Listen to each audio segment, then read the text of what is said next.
1. Winter is coming. I wanted to do a Naruto and Game of Thrones crossover story after reading a lot of good ones. This is my take on the story. After Naruto defeats Madara and the ten-tailed beast, he dies, but Kami knows that the Child of Destiny has a greater future, and he allows Naruto to live but in a different world, Westeros. He is found by Robert Baratheon and Ned Stark after the war with the Targaryens. They treat him and Ned offers to raise him in Winterfell. How will the story change now that an all-powerful shinobi walks the lands? Watch out, the stags, wolves and lions must now deal with the fox, the orange flash in Westeros. The Shinobi War raged on as Madara's army fought against the allied shinobi forces. Madara and Kabuto raised an army using dead ninja and forced the allied forces to face against people they once called friends and family. The war continued. Madara was close to his goal of curing the world until Naruto Uzumaki stopped him. In a final battle to be forever remembered, Naruto and the reanimated Hokages of the past fought against Madara and Obito, and eventually the ten-tailed beast. Eventually the fight came down to Naruto against Madara, and neither one was going to give up. "Just give up, child. Can't you see it? I will save this world," Madara told Naruto as he was holding his side in some pain from the last Rasengan. "As so will I, but this world doesn't need your kind of help," Naruto said as Madara prepared to launch one final attack, and Naruto did too. Naruto's father, Minato, was able to separate his half of Kurama's from himself and give it to Naruto. Naruto, in his fully powered nine-tail state, readied the strongest Rasen Shuriken Biju bomb to clash with Madara's Susanoo. When the attacks clashed, it caused an energy shockwave so strong that everyone in the elemental nations and beyond could feel it.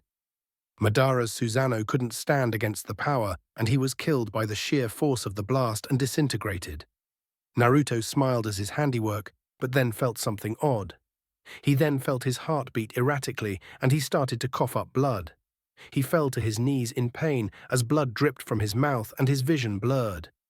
Naruto knew he was going to die, but he was okay with that. As long as the world was safe, he was okay to die. He fell forward and closed his eyes as his heart finally stopped. Kami took pity on the boy, seeing him die to save a world and people that originally hated him. Kami saw the strength in the boy and decided he should get at another life. So Kami opens a portal and Naruto's body is pulled through. Naruto weakly opened his eyes, only to see shining light. He heard a voice, a soft voice. "The Child of Destiny. Your job with your world is done." "I won? Everyone is safe?" Naruto asked. "Yes, your selfless sacrifice saved your world, but your body and soul cannot survive there. You have been granted another chance to live," Kami said. "Another chance? To start all over. That would be nice," Naruto smiled. "Yes, you will bring upon great change in Westeros," Kami said as Naruto was transported to his new home.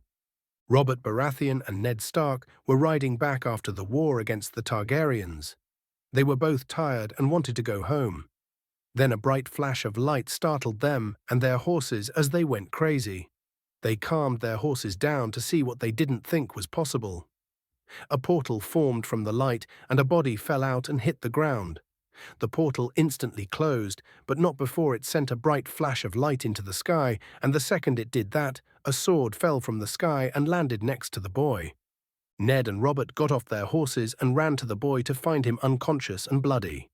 He was tall, around 6'2". He had blonde hair, 6 whisker marks on his cheeks, and his orange outfit was shredded, showing some of the cuts and wounds. "It's a young man, he's unconscious," Ned said. "What happened to him?" Robert asked. "I don't know, but he needs help," Ned said and Robert picked up the boy and put him one of the spare horses. Ned then grabbed the sword that fell and they left for King's Landing. Winter is coming. Line break XXXXXX. Years have passed since Naruto Uzumaki arrived in Westeros. When Naruto woke up, he was lightly bandaged and saw a very elaborate and decorated room. Then 2 men known as Eddard Stark and Robert Baratheon came in and talked to him. Naruto then figured out he appeared to them from a portal, and they took him to King's Landing to recover, which they noted as extremely fast. Ned and Robert were shocked at the boy's healing rate. He was special. Ned and Robert asked what happened to him to arrive by the way he did. Naruto knew they wouldn't believe the whole truth, so withheld some details. He did tell them he was a shinobi, or in their tongue, a warrior, and that he was special. Boy, did they wet their pants when Naruto showed them his shadow clone jutsu. Robert thought he practiced magic, since it was the only way to explain how he could do the things he could do. But magic was believed to be extinct. Naruto went along with that as a cover, and the two bought it. Ned and Robert tended to the boy, and they grew fond of him, and vice versa. Naruto even went on a hunt with them, and he even saved Robert's life from bandits. Luckily enough, Naruto had still had Kurama with him, and the fox was happy that they got a new beginning. Kurama could tell that this world was ripe with battles and adventures. During his time in King Landing, Kurama encouraged Naruto to soak in everything he could about their new home, and Naruto begrudgingly did. He learned the Westeros history, customs, and soon became a master of their warfare. With the help of his shadow clones, Naruto became a master of combat, besting Ned in sword fighting, and was a master archer. Ned then gave Naruto the sword that appeared when he came into their world. The sword was similar to Ned's Valyrian steel greatsword, but was a little smaller. Its crossguard was smaller and curved, and the blade was not as wide as Ned's, but just as long. The grip was dark orange and crimson, the blade was jet black, and the end of the grip had Kurama's face on it. Naruto figured it was a gift from Kami. Naruto tested it, and it was much sharper and stronger than Valyrian steel. Naruto called it Kyuubi in honor of Kurama, and his face was on the hilt. Robert's rule as king went with relative peace, but he was getting too comfortable and putting on a lot of weight. Robert asked Ned to look out in the north and stand watch in Winterfell.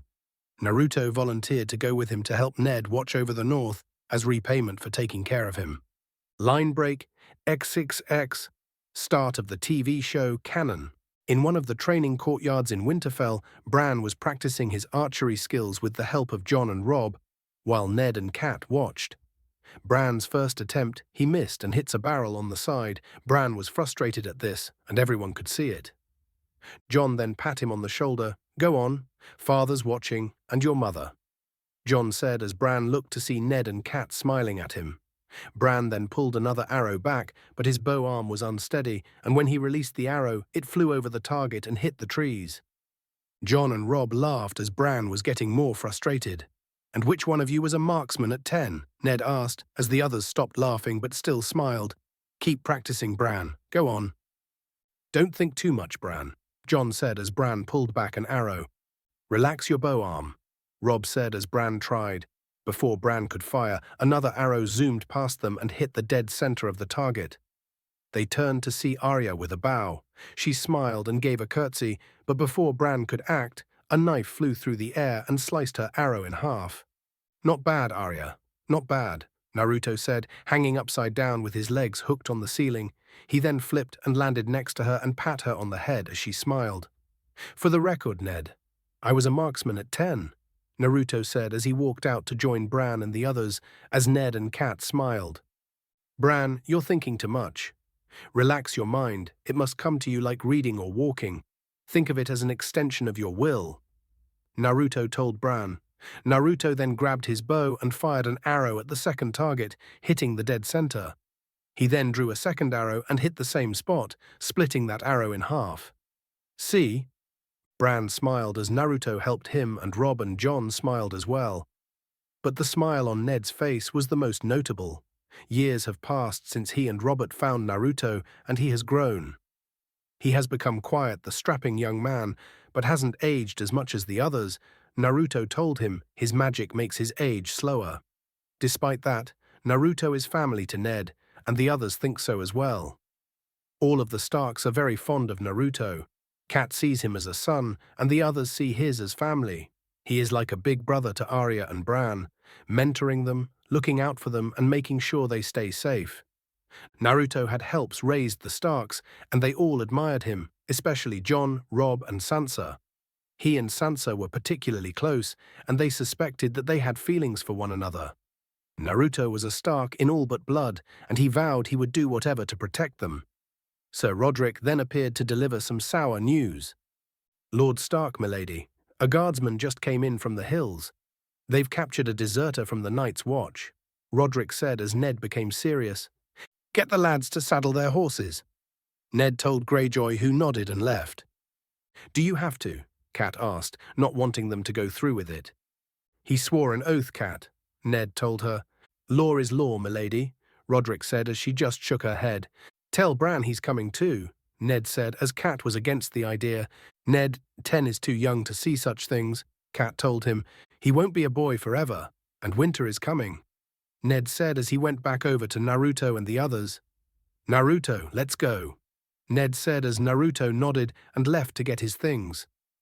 Naruto rode with the Starks, now changed into his proper attire. He wore clothes similar to that of Ned and Jon, but was black with shades of crimson and orange mixed in. He also had spiked metal vambraces on his forearms, his headband tied to his belt, and his jade necklace around his neck. They arrived and got off their horses as the guards brought the deserter to them. They placed him before Lord Stark and Naruto as the deserter kept repeating something.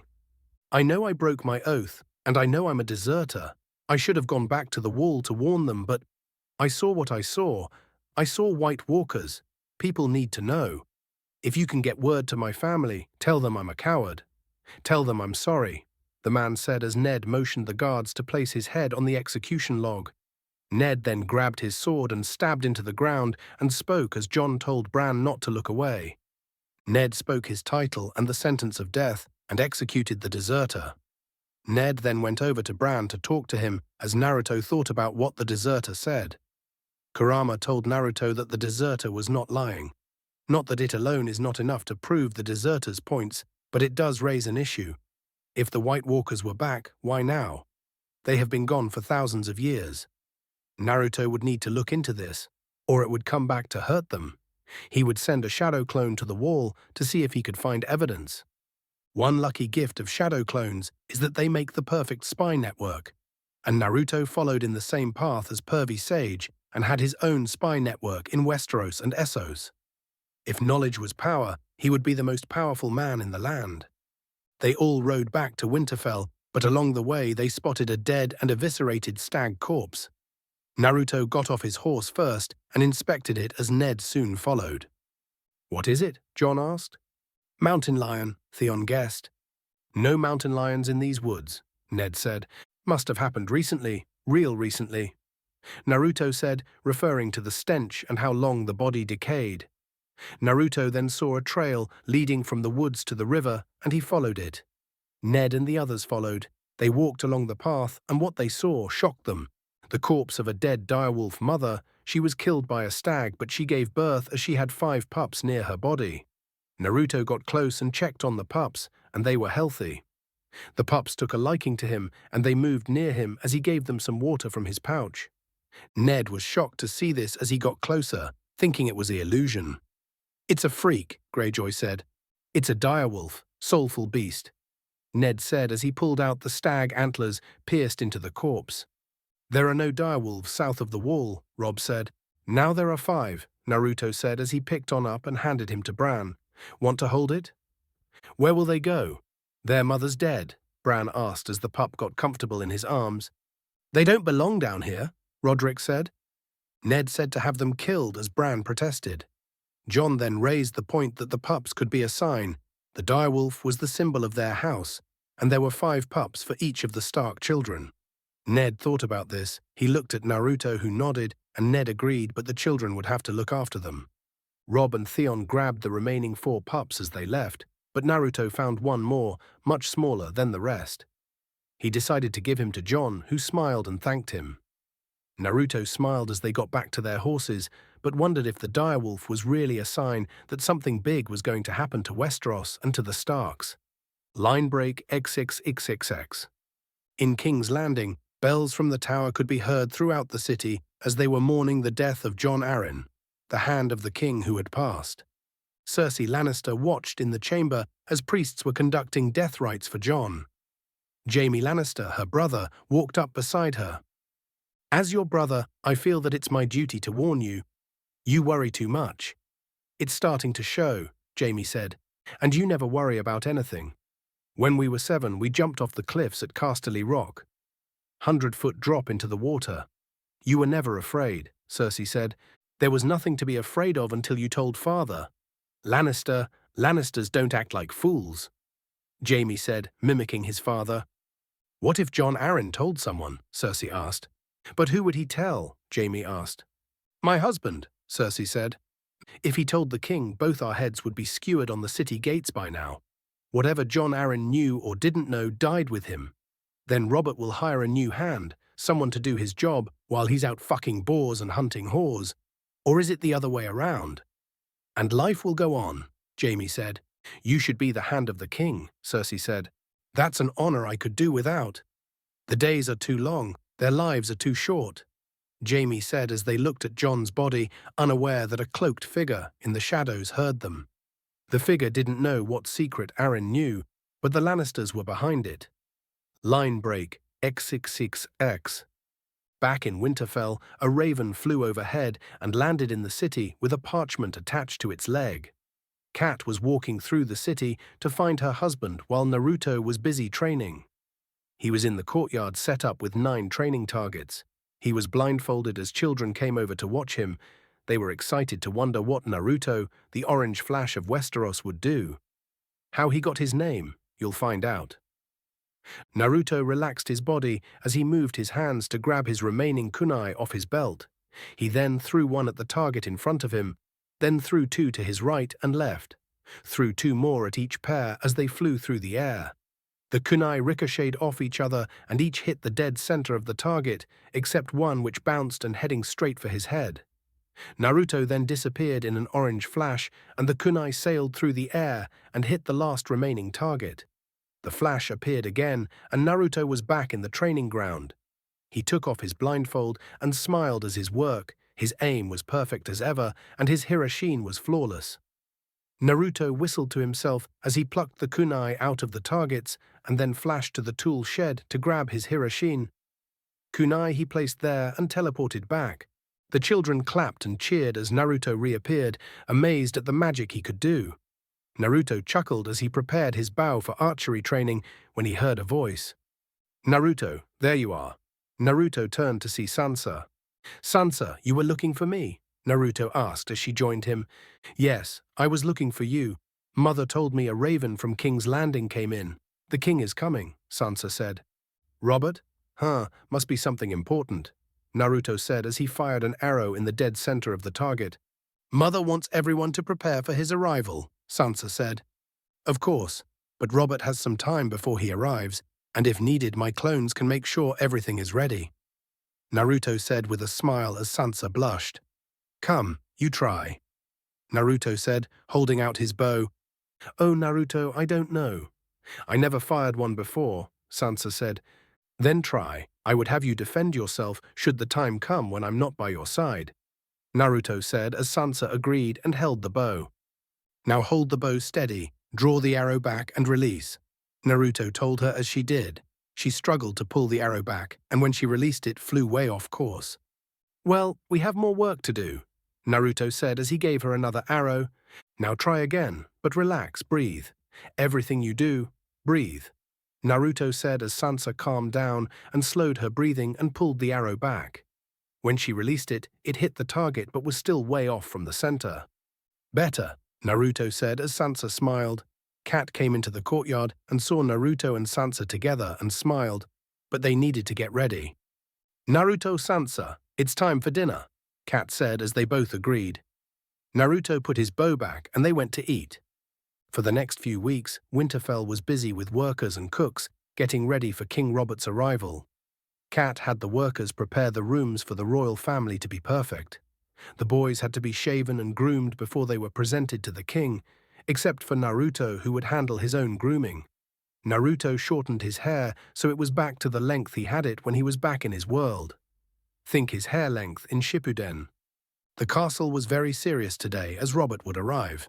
Bran had climbed up the walls that surrounded Winterfell and saw the king and his caravan approach. Bran then ran over the wall and climbed down to where Naruto and Bran's direwolf were waiting. Naruto smiled as he saw Bran's climbing skill getting better and better. Kat was walking through Winterfell and saw Naruto and Bran's direwolf staring at something. Gods, but they grow fast, Kat said, seeing how big the pup got in such a short time. She then turned to see Bran climbing down. Brandon, I saw the king. He's got hundreds of people, Bran said, excited as he climbed down. How many times have I told you no climbing? Kat scolded him. I lost count after 20, Naruto said as Kat shook her head. But he's coming right now, down our road, Bran said as he climbed down, and Naruto moved to help him. I want you to promise me. Now more climbing, Kat told him. She right, Bran. You shouldn't be climbing at your age, Naruto said as Kat smiled. Wait until you're older, then I'll help you, Naruto said as he and Bran chuckled. Naruto, don't say that, Kat said. But really, Bran, what have I told you? Naruto asked. Don't climb anything that looks too dangerous unless you're here, Bran said with a smile. That's my boy. Now go get ready. Robert'll be here soon, Naruto said as Bran ran off to get changed. Of course. Now run and find your father. Tell him he's close, Kat yelled as she then looked at Naruto. You shouldn't encourage him to climb, Naruto. Don't worry, Kat. Bran is good, but should something happen, I'll be there, Naruto said, holding up a Hirashin marker. Kat smiled. Go find Arya. She must be off to mischief right now, Kat said.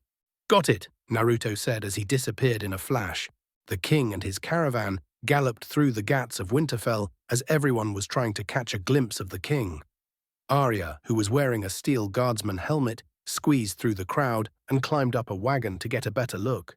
She saw the first group of horses ride by, carrying the banners of the House Lannister. Naruto then appeared behind her and picked her up. Here you are, Arya. Come, your mother is worried, Naruto told her. Mother's always worried, Arya complained. She just loves you so much. Now go on. Your family's waiting for you, Naruto told her as he pat her head, and she ran off to join her family. She ran to join her family, but Ned stopped her. Hey, what are you going with that on? Ned asked as he took of her helmet and handed it to Ser Roderick. He then pushed her towards the end, and she stood next to Bran and Sansa. Where is Naruto? Ned asked Kat. I sent him after Arya, but he should be here, Kat whispered as they then saw Naruto near the back, who nodded. They nodded back as Naruto joined them, and he stood next to Kat. The royal caravan entered the courtyard, with Jaime Lannister in the front and Prince Joffrey behind him. Joffrey had this smug look on his face as he smiled at Sansa, who was hesitant to return it. Then the next person to walk in was a large man on a horse with growling dog helmet on his head. He opened it to reveal he was Sandor Clegane, the Hound. Then the royal carriage entered, and behind that was King Robert. Naruto raised an eyebrow. He was a lot fatter then when he last saw him. Everyone then kneeled as Robert rode up to them. A squire brought over a stool to help Robert off his horse. Robert then walked over to a kneeling Ned and motioned him to stand up. Everyone did as Robert stared at Ned and vice versa. Everyone felt the tension between the two, thinking something bad was going to happen. Your Grace, Ned said as he bowed his head. You got fat, Robert said as the others were shocked while Naruto had to control himself from laughing out loud. Ned then looked at Robert's belly with a raised eyebrow, and then the two broke out laughing and hugged each other. Cat, Robert said as they hugged. 9 years, why have I not seen you? Where the hell have you been? Robert asked. Guarding the north for you, Your Grace. Winterfell is yours, Ned said as Queen Cersei stepped down from her carriage. King Robert then talked with the other Stark children before he went up to Naruto. Naruto, you have been doing well, I hope, Naruto said with a smile. Better than you could have imagined, Your Grace, Naruto said as the two hugged. My lady, Naruto said to the Queen, show some respect for the Queen, you cur. Jaime threatened as he grabbed his sword. I would advise caution with your words, Kingslayer, Naruto warned him. Besides, that is respectful in my book. Even to your queen, Jaime threatened. Pretty much, Naruto said as Ned just shook his head. The other guards prepared to draw swords. Naruto saw this but looked at the helmet Jaime had on. He then disappeared in an orange flash, and everyone except the Starks and Robert was shocked. Not bad, a voice said as Jaime turned to see Naruto sitting on the royal carriage and holding Jaime's helmet. Jaime blinked at the loss of his helmet and saw Naruto flick it with his finger. Not bad at all, not as good as Kyuubi, but a close second, Naruto said. Give me back my helmet, Jaime ordered. Okay, Naruto said as he flipped over the carriage and landed next to Robert. Naruto then threw the helmet over his shoulder and it landed backwards on his head, and he bent forward and the sudden weight drop. His arms flailed as he tried to balance himself. Ned, Robert, and the Starks chuckled at this. Why you… Jaime was interrupted as his sword disappeared from his hands. He looked around, trying to find where his sword went. Looking for this, Naruto said, showing that he had Jaime's sword in his hands. That's enough, Naruto. Ned, take me to your crypts. I want to pay my respects. You too, boy, Robert said as Naruto and Ned nodded. We've been riding for a month, my love. Surely the dead can wait, Cersei told him, but he ignored her. Ned, Robert ordered as Ned apologized to the Queen, and Ned followed, and so did Naruto. Oh, here you go, Kingslayer, Naruto said as he threw the sword into the ground near Jaime's feet. Line break ixkixes. Robert, Ned, and Naruto were walking through the crypts as Ned asked what happened to Jon Arryn. Tell me about Jon Arryn, Ned asked. 1 minute he was fine, and then burned right through him, whatever it was. I loved that man, Robert said. We all did, Ned said. Robert then mentioned how much of an influence Jon had on him as Ned and Naruto chuckled at the tale. He then stopped and got serious. I need you, Ned. Down in King's Landing, not up here where you're of no damn use to anybody. Lord Eddard Stark, I would name you the Hand of the King, Robert said as Ned then kneeled. I'm not worthy of the honor, Ned said as Robert chuckled. I'm not trying to honor you. I'm trying to get you to run my kingdom while I eat, drink, and whore my way to an early grave, Robert said as he and Naruto chuckled. Damn it, Ned, stand up. You helped me win the Iron Throne, now help me keep the damn thing. We were meant to rule together. If your sister had lived, we'd have been bound by blood. Well, it's not too late. I have a son, you have a daughter. We'll join our houses, Robert said as he kept walking, while Ned and Naruto were taken back by the news. Robert, perhaps it would be best to hold off on any marriage for now, Naruto told Robert. Why? Robert asked. Robert knew Naruto well enough that when the blonde advised caution, it was to be heard. It seems rushed. Jon Arryn is dead, and I don't think it was by fate, Naruto said as Robert and Ned understood what he was implying. Why would you say that? Ned asked. I learned that Jon had discovered something he wasn't supposed to. About the throne, and someone killed him to keep it quiet. Whoever did this is after the Iron Throne, and if we make any hasty decisions, we may play our hands right into it, Naruto said as Robert and Ned thought about this for a second. What do you propose? Robert asked. Hold off on the union between your two houses. I do not know who killed Jon or what secret he learned, but someone will do anything to make sure it doesn't come into the light of day. For now we should be smart. With Ned as the Hand of the King, we can find out what Jon did and stop whoever was behind this, Naruto said, not mentioning the Lannisters because he couldn't risk Robert accidentally spilling the news or Cersei overhearing their plans. He wanted the Lannisters in the dark until he could do more research. All right, but you will come with us to King's Landing to aid Ned and find out who is behind this, Robert said. Of course, Naruto replied. They continued to walk through the crypts until they reached the grave of Lyanna Stark. Robert's mood turned somber as he missed his love. Did you have to bury her in a place like this? Robert asked. She should be on a hill somewhere with the sun and the clouds above her. She was my sister. This is where she belongs, Ned replied. She belonged with me. In my dreams I kill him every night, Robert said. It's done, Your Grace. The Targaryens are gone, Ned said. Not all of them, Robert said in anger. Naruto knew what he was talking about. The two remaining Targaryens were in Essos trying to amass an army to take back the throne. Naruto had a spy over there monitoring the situation and to report back what happens. Line break XXX. Kat was with Sansa, getting her ready for the party. Do you think father will make me marry Joffrey? Sansa asked. I don't know. I thought you wouldn't mind that, Kat said as she fixed her hair. I wouldn't mind marrying a prince, but Joffrey, something about him, disgusts me, Sansa said. I know. What brought upon this new look and behavior? Kat asked, happy to see her daughter more mature. Naruto, he's been a great friend. He's made me change. Now I want a man who will look out for me and love me for me. Sansa said as she blushed a little. Yes, Naruto has affected us all, Kat said with a smile. Come, let's go the party. The festivities were at an all-time high. Wine and ale was drank as food came out of the kitchen. The people were talking and drinking their troubles away, as Robert getting drunk and kissing the whores. Cersei looked at him with disgust, as the pig of a man she married kissed other women. Jon and Naruto were in the courtyard, doing some more training. Naruto was ducking and dodging as Jon tried to swipe at him with his sword. Jon missed every time, but came close on more than one occasion. Jon then thrusts his sword, but Naruto caught the blade between his hands. He then flicked and poked Jon's hands, causing him to let go of the sword, and Naruto held it at his neck.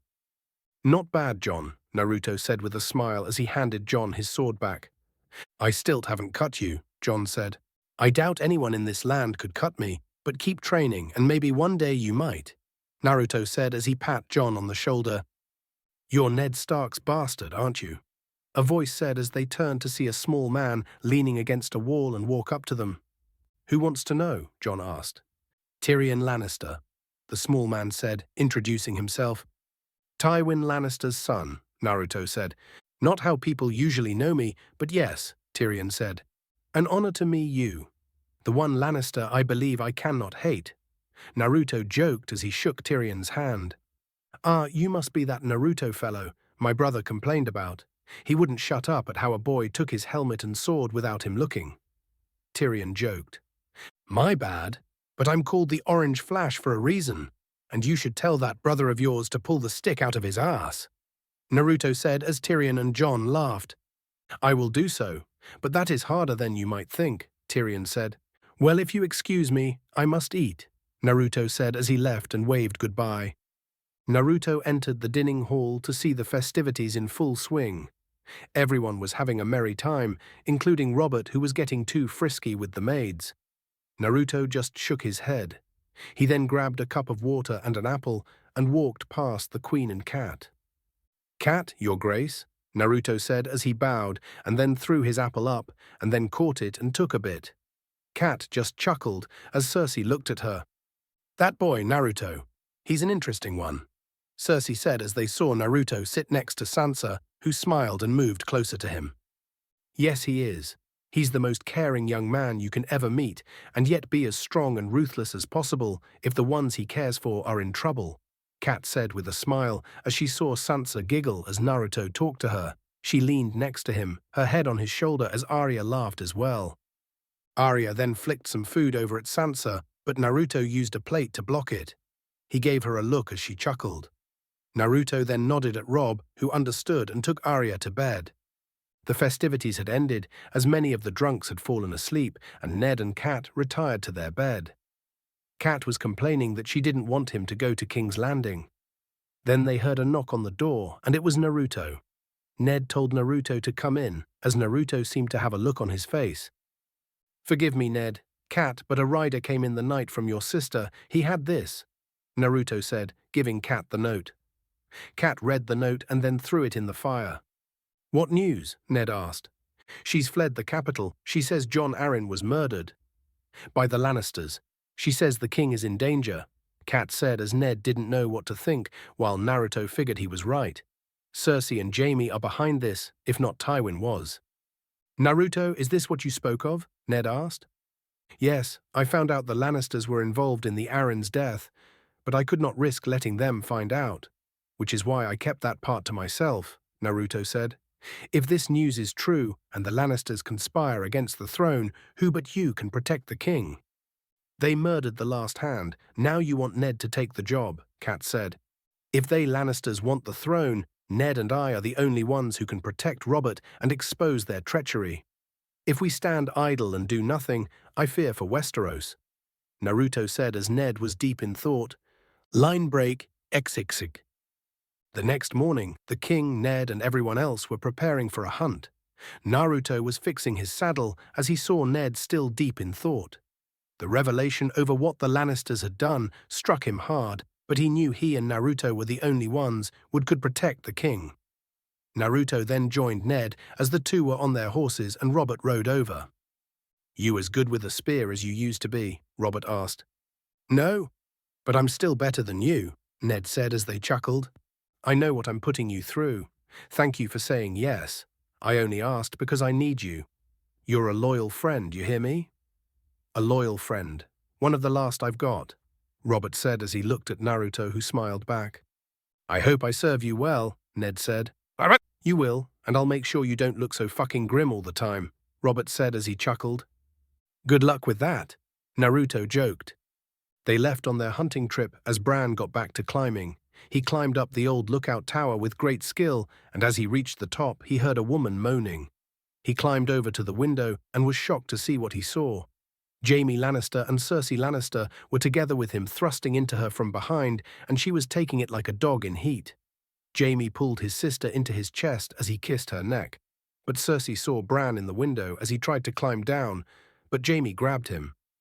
Are you completely mad? Jaime asked. He saw us, Cersei said in a panicked state. Quiet the little climber, aren't you? How old are you? Jaime asked. 10, Bran answered, nervous. 10, Jaime said as he looked at Cersei.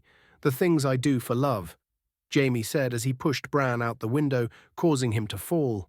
The mark on Bran's neck grew red as it sent out a message back to Naruto that Bran was in trouble. Naruto, who was on his horse, riding with the others, felt the mark go off. He looked back to Winterfell and worried the worst. Bran, Naruto said as he flashed back to Winterfell. Bran was falling to the ground. On the way, his head hit the stone wall, but before he hit the ground, an orange flash appeared, and Naruto appeared in the air and caught him, then tucked and rolled on the ground, holding Bran close. Bran, can you hear me? Naruto shouted as blood dripped from Bran's head wound, and he was unconscious. Naruto shouted for help as servants came to see what happened and saw Naruto holding an unconscious Bran. Naruto then picked up Bran and flashed back to the castle to the medical room. Jaime and Cersei saw this and were worried that Bran and possibly Naruto knew their secret. Naruto took Bran to the medical room as a doctor came to look over him. Naruto did an energy scan over his body using his chakra and didn't find any bad injuries, such as broken bones or ruptured organs. He was in a coma because he hit his head hard, but he would wake up soon. Kat came in and saw Bran, but Naruto assured her he was safe. She thanked him for saving Bran, but Naruto told her he promised to protect the Starks with his life. After a few hours of checking on Bran, Naruto went for a walk. Kat stayed with Bran, waiting for him to wake up. Naruto walked out to the stables and saw Joffrey with the Hound as his bodyguard talking to Tyrion. He got closer and heard what Joffrey was saying. My mother's been looking for you. We ride for King's Landing today, Joffrey said. Before you go, you will call on Lord and Lady Stark and offer your sympathies. Tyrion told Joffrey. What good will my sympathies do them? Joffrey asked smugly. None, but it is expected of you. Your absence has already been noted, Tyrion told him. Boy means nothing to me, Joffrey said as he looked at the Hound. Besides, I can't stand the wailing of woman. Joffrey was cut off as Tyrion slapped him in the face hard. One word and I hit you again, Tyrion said. I'm telling Mother, Joffrey said, but before Tyrion could hit him, Naruto appeared and kicked him in the back, sending him flying into the mud. Joffrey groaned in pain as the kick was extremely strong and bruised his back. Now listen here, Joffrey. I don't care if you're the Crown Prince or God himself. You will offer your sympathies to Lord and Lady Stark, or you will not find it enjoyable. Naruto ordered him, as Joffrey was both angry and scared. I won't forget this, Joffrey said as he got up and ran away. The prince will remember that, my lord, the Hound told Naruto. It's a good lesson for him. If he forgets, be a good dog and remind him. Tyrion mocked him as he and Naruto left. Little shit, and to think he will sit on the throne, Naruto told Tyrion. So how does young Bran fare, Naruto? Tyrion asked. He will be fine. Luckily enough, I arrived just in time before he hit the ground. He did hit his head on the wall, but he will be fine. Not sure what he'll remember, but he will wake by tomorrow. Naruto told Tyrion. I'm glad. Would you like to accompany me to breakfast? Tyrion asked. No, I must prepare for the trip to King's Landing. It was a pleasure to meet you, Lord Tyrion, Naruto said as he had his hand out. And you, Naruto. Tyrion shook Naruto's hand. Tyrion entered the dining hall where the others were eating. He joined them and sat beside his brother. Little brother, Jaime said. Dear siblings, Tyrion said as he snagged a piece of bacon of Tommen's plate. Is Bran going to die? Myrcella asked. Oh no, he will be fine, Tyrion said as Myrcella smiled as Cersei had a blank look on her face. What do you mean? Cersei asked. I talked to Naruto and Bran should be fine by tomorrow. He was able to rescue Bran before any real damage could be done. Although what he will remember, Naruto has not idea, Tyrion said as Jaime and Cersei shared a gaze. Charms of the North seem entirely lost on you, Tyrion told his sister. Still can't believe you are going. It's ridiculous even for you, Cersei said. Where is your sense of wonder? The greatest structure ever built. The intrepid men of the Night's Watch, the wintry abode of the White Walkers, Tyrion said, frightening Tommen and then tickling him. You are considering taking the Black, Tyrion? Jaime asked. And go celibate, Tyrion said, thinking Jaime was crazy. The whores would go begging from dawn to Casterly Rock. No, I just want to stand on top of the wall and piss off the edge of the world. Children don't need to hear you, filth. Come, let's go, Cersei said as Tommen and Myrcella followed her out. Cat was watching over Bran as he slept in his bed. She was weaving some blessing figures for Bran. Naruto walked in and saw Cat still near Bran's bed. He went over to her and put a hand on her shoulder. Do not worry, he will wake by tomorrow. I guarantee it, Naruto said as Cat gave Naruto a small smile. Cersei then walked into the room as Cat got up and bowed, and Naruto gave a small head bow and excused himself. He walked back into the courtyard and joined Jon, who was by the forger, inspecting a sword. Jon and Naruto loved the blade he forged, and the blacksmith was just finishing the final touches. Jaime Lannister saw them and walked to them. A sword for the wall? Jaime asked. Already have one, Jon replied. Good man. Have you swung it yet? Jaime asked. Of course I have, Jon said. At someone, I mean, Jaime said. Oh, he has, but has not landed a hit. But what can you do against the orange flash? Naruto said as he chuckled, and Jon lightly punched him in the arm. I trust you'll find training is much different than fighting, Jaime said. We have protected the country for 800 years, Jon said. I'm sorry, we? Have you taken your vows yet? Jaime asked. Soon enough, Jon replied. Give my regards to the Tower Watch, and if you fail, it's only for life. Jaime said with a smirk and left. Arrogant prick, Naruto said as he grabbed the finished sword, and he and Jon went to find Arya. Arya was in her room repacking her clothes with the help of her direwolf, Nymeria. She put the clothes in her trunk as Naruto and Jon entered the room. I had it set for day, but now I have to fold them again. My things weren't properly folded, she says. Who cares how they're folded? They're going to get all messed up anyway, Arya said in frustration. It's good you got help, Jon said, looking at Nymeria, who was sitting next to the bed. Watch. Nymeria, gloves, Arya said as Nymeria didn't move. Impressive, Jon said. Shut up. Nymeria, gloves, Arya said again as Nymeria just turned her head. We have something for you, Naruto said as he closed the door, and it has to be packed very carefully. A present? Arya said. Yup, Naruto said as he took off the cloth and showed her a small-sized sword. This is no toy, Naruto said as he unsheathed it to reveal a needle-like blade. Be careful you don't cut yourself. It's so skinny, she said. So are you. We had the blacksmith make it for you special. Won't hack a man's head off, but it will poke him full of holes if you're quick enough, Jon said. I can be quick, Arya said. You'll have to train every day, but I know you will one day be a master, Naruto said as he hugged her, and she then hugged Jon. Naruto returned to the stables and got his horse ready. He got on and saw Rob and Jon talk, and then hug goodbye like real brothers would. The ride back to King's Landing was a long one, and on their way, the caravan split up. The king and his company to the capital, while the others were heading to the wall. Naruto hugged Jon goodbye, wishing him luck, and told him he'd be watching over him. Ned then rode over to Jon to talk to him. It was a great honor to serve on the Night's Watch. Starks have manned the walls for thousands of years. And you are a Stark. You may not have my name, but you have my blood, Ned said. Is my mother alive? Does she know about me, where I am, where I'm going? Does she care? Jon asked. The next time we see each other, we'll talk about your mother, I promise, Ned told him. Jon nodded, and then Ned rode to catch up with the king's caravan while Jon rode with the others to the wall. The royal caravan kept moving until they stopped for rest in a nice, peaceful and scenic flatland. Robert and Ned were sitting together and eating as Naruto was with Sansa and Arya. God, this is country. I have half a mind to leave them all behind. I have half a mind to go with you, Ned said. What do you say? Just you and me on the King's Road, swords at our sides, couple of tavern wenches to warm our beds tonight, Robert said. If you'd have asked me 20 years ago. Ned chuckled. There were wars to fight, women to marry. Never had the chance to be young, Robert said. I recall a few chances, Ned said as they laughed. I swear if I wasn't your king, you would have hit me already, Robert said, chuckling. The worst thing about your coronation, I'll never get to hit you again, Ned said as they laughed.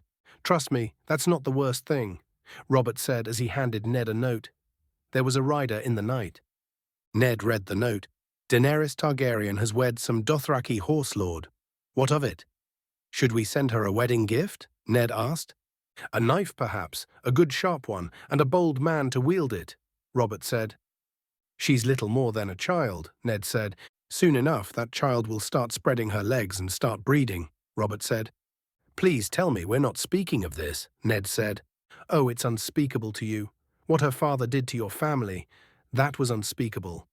What Rhaegar Targaryen did to your sister, the woman I loved.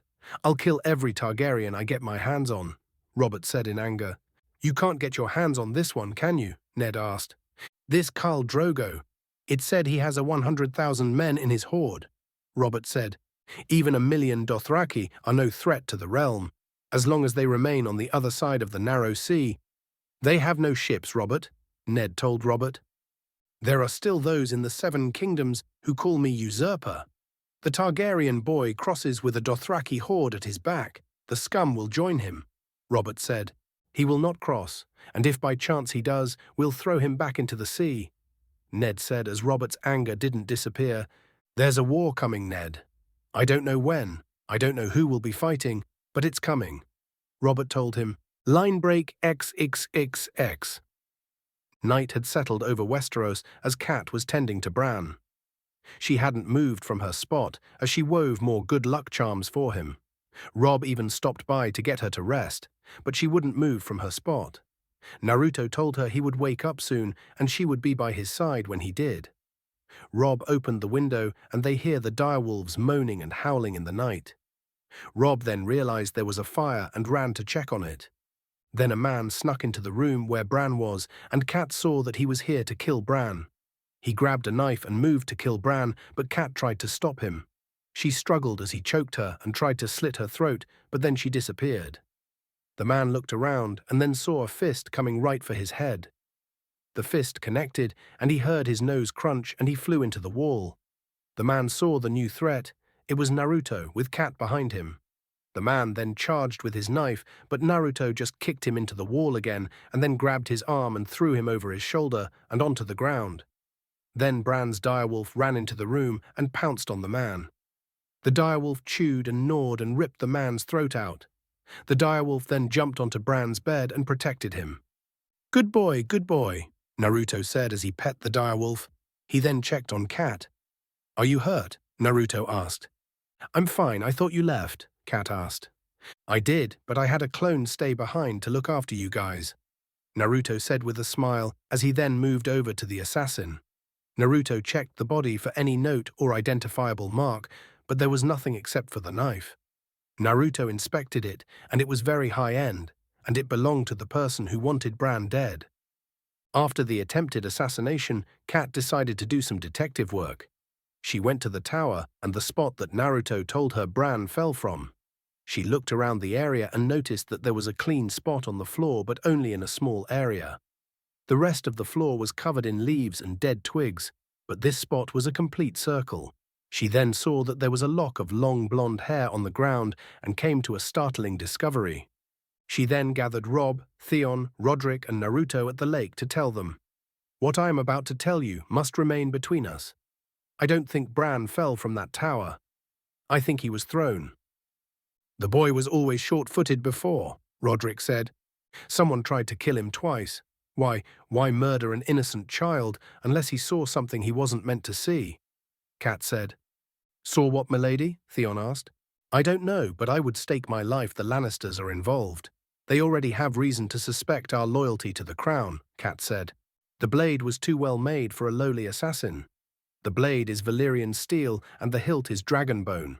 Someone gave it to him, Naruto said, unsheathing the dagger. They come into our home and try to murder my brother.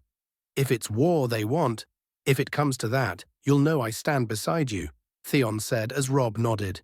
Easy, Robb, we will not be declaring war in the God's Wood, Naruto said as Robb calmed down. Now we have no proof of any of this, and if we go making baseless claims, then it will do us no good.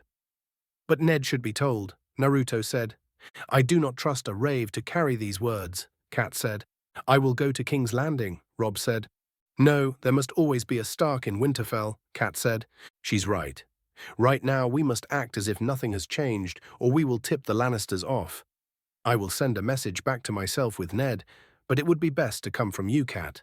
I will create another clone to accompany you, Naruto said as Cat smiled. Thank you, Naruto, Cat said, grateful. What about Bran? Robb asked. I will continue to watch over him, but Theon take number of any guard or traveller coming and going from Winterfell. If they tried twice there more, then likely to try again, Naruto said as Theon nodded. Robb, keep the direwolves around the castle. They will let us know if an intruder comes, Naruto said as Robb nodded. For now, we do nothing else until Bran wakes or Ned tells us. Bran will wake up by tonight, and we shall see if what he knows is worth killing for. Something tells me, Kit, this whole situation is going to get very complicated very fast, Kurama said. I know, Kurama. Are you ready to fight if this comes to war?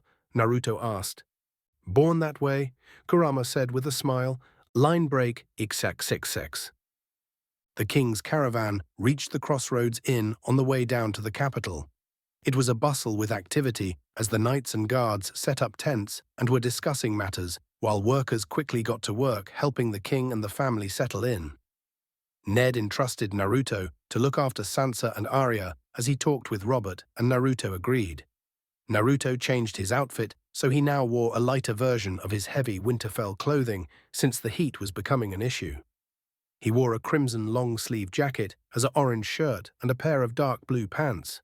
He had his headband on his buckle, his jade necklace around his neck, and Kyuubi strapped around his waist.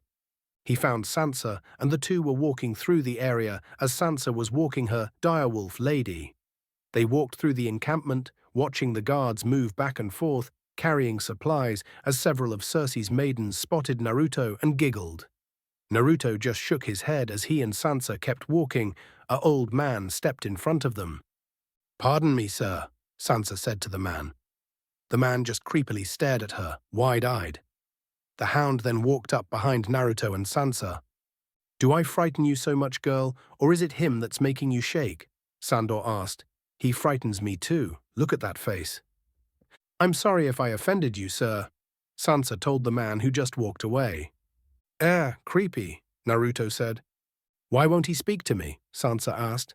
He hasn't been very talkative these days, or for that fact the past 20 years, since the Mad King had his tongue ripped out with hot pincers, Sandor said as Sansa gagged a little. Thank you for the notice, Sir Hound, Naruto said as he nodded, and Sandor nodded back. Come on, Sansa, let's find Arya, Naruto said as they walked away. Joffrey then walked up and stared at Naruto with anger and jealousy. That stupid blonde-haired, whiskered face freak hit him, and now he was getting too close with his future wife. Joffrey seethed in anger as he followed them. Sandor just shook his head and left. Naruto and Sansa walked along the river with Lady when they see Arya and the son of the butcher of the inn, Micah, sparring with wooden swords. Naruto sees that Arya is doing pretty well. Move your feet, Arya, Naruto said as this catches Arya off guard and Micah pokes her with the wooden sword and she falls to the ground. Naruto and Sansa chuckle as Micah helps her up. Naruto, you messed me up, Arya said. Well, let that be your first lesson. Never take your eyes off your opponent, Naruto said as he pat her on the head and held her practice sword. You're Micah, correct? Yes, sir, Micah responded. I'm not knight, there's no need for sir. You fought very well, Naruto said as Micah smiled at the praise. But shouldn't you be helping your father for tonight's feast? Naruto said as Micah went wide-eyed. Right, I best be off, Micah said as he gave his wooden sword to Arya. Goodbye, Sir Naruto, Micah said as he ran off. I told you I'm not a knight, Naruto yelled as he ran, and Arya and Sansa giggled. I can tell. They heard a voice and turned to see Joffrey walk to them with a smug smile on his face. How can you tell her how to fight if you're not a knight? Leave him alone, Arya said, but Naruto put a hand on her shoulder. It's okay, Arya. True Prince Joffrey, I am not knight, but I have never been bested by anyone, Naruto said as Joffrey got a smile on his face. Well, then shall we put that to the test? Joffrey said as he unsheathed his sword. Very well, I could do with some practice, Naruto said as he unbuckled his sword and gave it to Sansa. Naruto, what are you doing? Sansa asked, concerned. I won't need it, Naruto said as he used Arya's wooden sword. Joffrey then charged at Naruto and stabbed at him, but Naruto just spun around Joffrey and knocked the sword forward, causing Joffrey to almost lose his balance. Joffrey seethed in anger as he turned to face Naruto. He gripped his sword tighter and swung at Naruto. Joffrey swung back and forth, trying to hit Naruto, but Naruto either dodged or used the wooden sword to block it. Naruto then blocked a sword strike and tripped Joffrey as he fell on his face. Naruto saw this and put the wooden sword down to help the boy up. You all right, Joffrey? Naruto said as his hand out to help Joffrey up. Joffrey then swung his sword at Naruto's head as Naruto moved back at the last second, and only a piece of his hair was cut off. Arya and Sansa saw this and were shocked. Leave his alone, Arya and Sansa yelled as Joffrey got back up and swung at Naruto, who ducked and dodged from Joffrey's sword strikes. I'll gut you, you cunt, Joffrey yelled in anger as continued to swing, but Naruto then ducked and threw Joffrey over his shoulder. Joffrey rolled on the ground and groaned in pain as he got back up. That's enough, Joffrey. The fight is over, Naruto told him as he got his sword back from Sansa and strapped it back on his belt.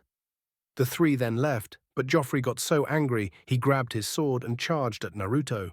Just as he was about to stab him in the back, Naruto quickly spun around, unsheathed his sword, and swiped back, slicing the back of Joffrey's right hand and hit hard enough to knock Joffrey's sword out of his hands and into the river. Naruto then kicked him in the chest and Joffrey fell on his back, groaning in pain. I said, the fight was over, Naruto said as he pointed his sword at Joffrey while Lady and Nymeria growled at the prince. Naruto then sheathed his sword and they walked away. A true prince wouldn't belittle himself by seeking pointless vengeance, Naruto shouted to Joffrey as he growled in anger. He then thought up of an idea to get the blonde in trouble. Night had settled over the inn as Naruto was with Ned, Sansa and Arya, and they were enjoying themselves, talking and eating, but then a king's guard came into the room and told them that the Lannisters had ordered them to stand before the king. Naruto and Ned shared a glance, and the two then decided to see what they were needed for. Naruto grabbed his sword, while Ned didn't, and the guard escorted them to the room where King Robert, Queen Cersei, and Prince Joffrey were waiting for them. What is the meaning of this? Why were we brought here? Ned asked Robert as the kings and Lannister guards circled around them. You dare speak to your king in that manner, Cersei said. Quiet, woman, Robert told her as she shut up. Sorry, Ned. I don't mean to insult or harm any of you, but this matter must be dealt with. Your boy and your beasts attacked my son, Queen Cersei said. That animal of yours nearly tore his arm off. That's not true, Arya yelled as Naruto stopped her. Easy, Arya, let me handle this. Naruto told her as she reluctantly nodded yes. I did not attack him. Joffrey asked for a spar, and I gave him just that. That's not what Joffrey told me. He said you attacked him with your sword, and then you had that beast attack him, and it nearly tore his arm off. Cersei said smugly. If that were true, his arm would be bleeding a lot more than that. Naruto said, referring to the bandage with a very little amount of blood on it. If Nymeria or Lady did attack him, then there would be more blood on that bandage. I managed to fix it before it got worse, Joffrey said. Wow, I'm amazed. Healing skills like that are rare. Would you show us, Prince Joffrey, and let us marvel at your skill? Naruto said as Joffrey got nervous. His mother accepted the lie he told her without question, and she didn't see it. "Why should I show you?" Joffrey asked smugly. "Well, if what you told your mother is true and a direwolf did attack you, there would be teeth marks. If you show me and there are, then I will accept full punishment for my actions." Naruto said as Cersei seemed to agree with the idea. "Go ahead, Joffrey," Cersei told him as Joffrey was hesitant. "Go on, boy," Robert said as Joffrey didn't move. Cersei then took his hand and unwrapped the bandages and to reveal just a small cut wound on his arm. Cersei, Robert, and everyone in the room knew that Joffrey lied. Now, unless Joffrey used magic to heal his wounds, there should be bite marks on his hand, Naruto said as Arya and Sansa smiled as Ned cracked a small smile. "So my boy lied about the animal, but you did attack him," Cersei said, trying her best not to make her son look weak. "Again, wrong. Joffrey asked me to spar, and we did. He used his sword, while I used a wooden one. After I won, your son tried to take off my head, but he wouldn't listen. When he tried to stab me, I knocked his sword away with my own, which is how he got that little scratch," Naruto said as Robert looked at Joffrey. "You got beat by a twig and got a scratch on your hand, and you called us here for that?" Robert asked Joffrey as Joffrey looked like a fool. "I'm sorry, Naruto, Ned. You can go now," Robert said as Naruto and Ned nodded back, and they and the girls were leaving. "What about the boy? Should he not be punished for hurting the prince?" Cersei asked. "First off, it was training, and he tried to kill me. He's lucky he got off with only that scratch. I've killed men for less than that, and if you tried training him, rather than pampering like a baby, this probably wouldn't have happened," Naruto said as Cersei and Joffrey seethed in anger while Robert just thought to himself, was Joffrey too pampered if he was to rule? He lost to a stick in a sparring match. Some of the Lannister loyalists moved in front of Naruto as he left and grabbed their swords. "I would advise against that," Naruto said as he grabbed his. "Let them go," Robert ordered the men. "They've done nothing wrong." "Husband, let them go," Robert told them again, interrupting Cersei. The guards then moved as they let them go, and Naruto and the others left. Robert and everyone else retired to bed as Cersei and Joffrey were outraged. "I'll get that cunt for what he's done. I'll put his head on a spike," Joffrey thought as he went to bed. "That boy is getting to be a huge problem. First saving that Stark boy, and now swaying my husband against my judgment. He will need to be taken care of," Cersei thought as she knew Naruto needed to die. Line break. Tux. Saxa. Back in Winterfell, Bran had finally woken up. He was fine, he could walk, and there were not lasting injuries, except he had no memory of how exactly he fell. Naruto tried to help, but he couldn't make Bran remember. I guess Naruto would have to find out what Bran knew. Meanwhile, the royal caravan had finally arrived in King's Landing. Ned and Naruto arrive in the main courtyard of the castle, but as soon as they step off their horses, a messenger approaches them. "Welcome, Lord Stark. Grand Maester Pycelle has called a meeting of the small castle. The honor of your presence is requested," the servant said as Naruto and Ned looked at each other. Naruto created a clone to go with the girls to get them settled in. "If you'd like to change into something more appropriate," the servant said as Ned and Naruto were unamused by his comment and left. "I already hate it here," Naruto whispered to Ned. Ned and Naruto walked through the castle and into the throne room to see Jaime Lannister sitting near the throne. "Thank the gods you're here, Stark. About time we had some stern northern leadership," Jaime said. "Glad to see you're protecting the throne," Ned said. "Sturdy old thing. How many king's asses have polished it, I wonder? And what's the line? The king shits and the hand wipes," Jaime said. "Very handsome armor, not a scratch on it," Ned said. "I know. People have been swinging at me for years, but they always seem to miss," Jaime said. "You've chosen your opponents wisely then," Ned said. Jaime then told Ned of the time he watched Ned's father die, and Ned wasn't fond of Jaime either. He even insulted Jaime for his cowardly way of killing the Mad King from behind, as a real warrior would have done it from the front. Ned and Naruto walked past him as both were upset. "Oh, I hope we can prove the Lannisters are behind everything. I so look forward to putting an arrow through his heart," Naruto whispered to Ned. They then walked into the council room where the other four were waiting for them. Varys instantly got up and tried to butter up to Ned. "Lord Stark, Varys said as he handed his hands out to shake. Lord Varys, Ned said as he shook his hands, and I was grievously sorry to hear of your troubles on the King's Road. We are all praying for Prince Joffrey's full recovery, Varys said. Don't be, it's just a scratch, Naruto said as he walked past Varys and hugged Renly Baratheon, Robert's younger brother and master of law. Renly, it's good to see you, Naruto said. Good to see you as well, Renly said as Ned came over. Renly, you look well, Ned said as he hugged Renly. And you look tired. I told them this meeting could wait another day. But we have a kingdom to look after, Lord Baelish interrupted Renly. I've hoped to meet you for some time, Lord Stark. No doubt Lady Catelyn has mentioned me. She has, Lord Baelish. I understand you knew my brother Brandon as well, Ned said. Ha, all too well. I still carry a token of his esteem from navel to collarbone, Baelish said. Perhaps you chose the wrong man to duel with, Ned said. Well, it wasn't the man that I chose, my lord. It was Catelyn Tully. A woman worth fighting for, I'm sure you'll agree, Baelish said. I humbly beg your pardon, my Lord Stark, Pycelle said. Grand Maester, Ned said as he and Naruto nodded to him. How many years has it been? Pycelle asked. You were a young man. And you served another king, Ned said. Oh, how forgetful of me, Pycelle said as he grabbed an item from his pouch.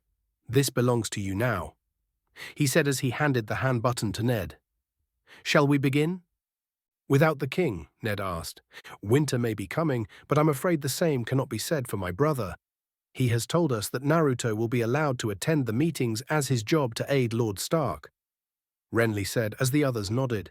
His grace has many cares. He only trusts some small matters to us, that we might lighten the load, Varys said. We are the lords of small matters here, Baelish said as Renly handed a parchment to Ned. My brother instructs us to stage a tournament in honor of Lord Stark's appointment as Hand of the King, Renly said. How much? Baelish asked. 40,000 gold dragons to the champion, 20,000 to the runner-up, 20,000 to the winning archer, Ned said. Can the treasury bear such expense? Pycelle asked Baelish. I'll have to borrow it. The Lannisters will accommodate, I expect. We already owe Lord Tywin 3 million gold. What's another 80,000? Baelish said as Naruto and Ned were shocked. Are you telling me the crown is 3 million in debt? Ned asked. I'm telling you the crown is 6 million in debt, Baelish said. How could you let this happen? Ned asked the men. The master of coin finds the money, the king hence the hand spend it, Baelish told him. I will not believe Jon Arryn let King Robert to bankrupt the realm, Ned said. Lord Arryn gave wise and prudent advice, but I fear his grace doesn't always listen, Pycelle said as Naruto and Renly shook their heads.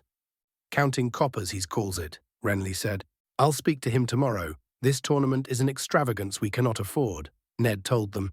As you will, but we still best make our plans, Baelish told him. There will be no plans until I speak to Robert, Ned said as the others looked at him, referring to the king by his first name. Forgive me, my lords. I had a long ride. You are the king's hand, Lord Stark. We serve at your pleasure, Varys said.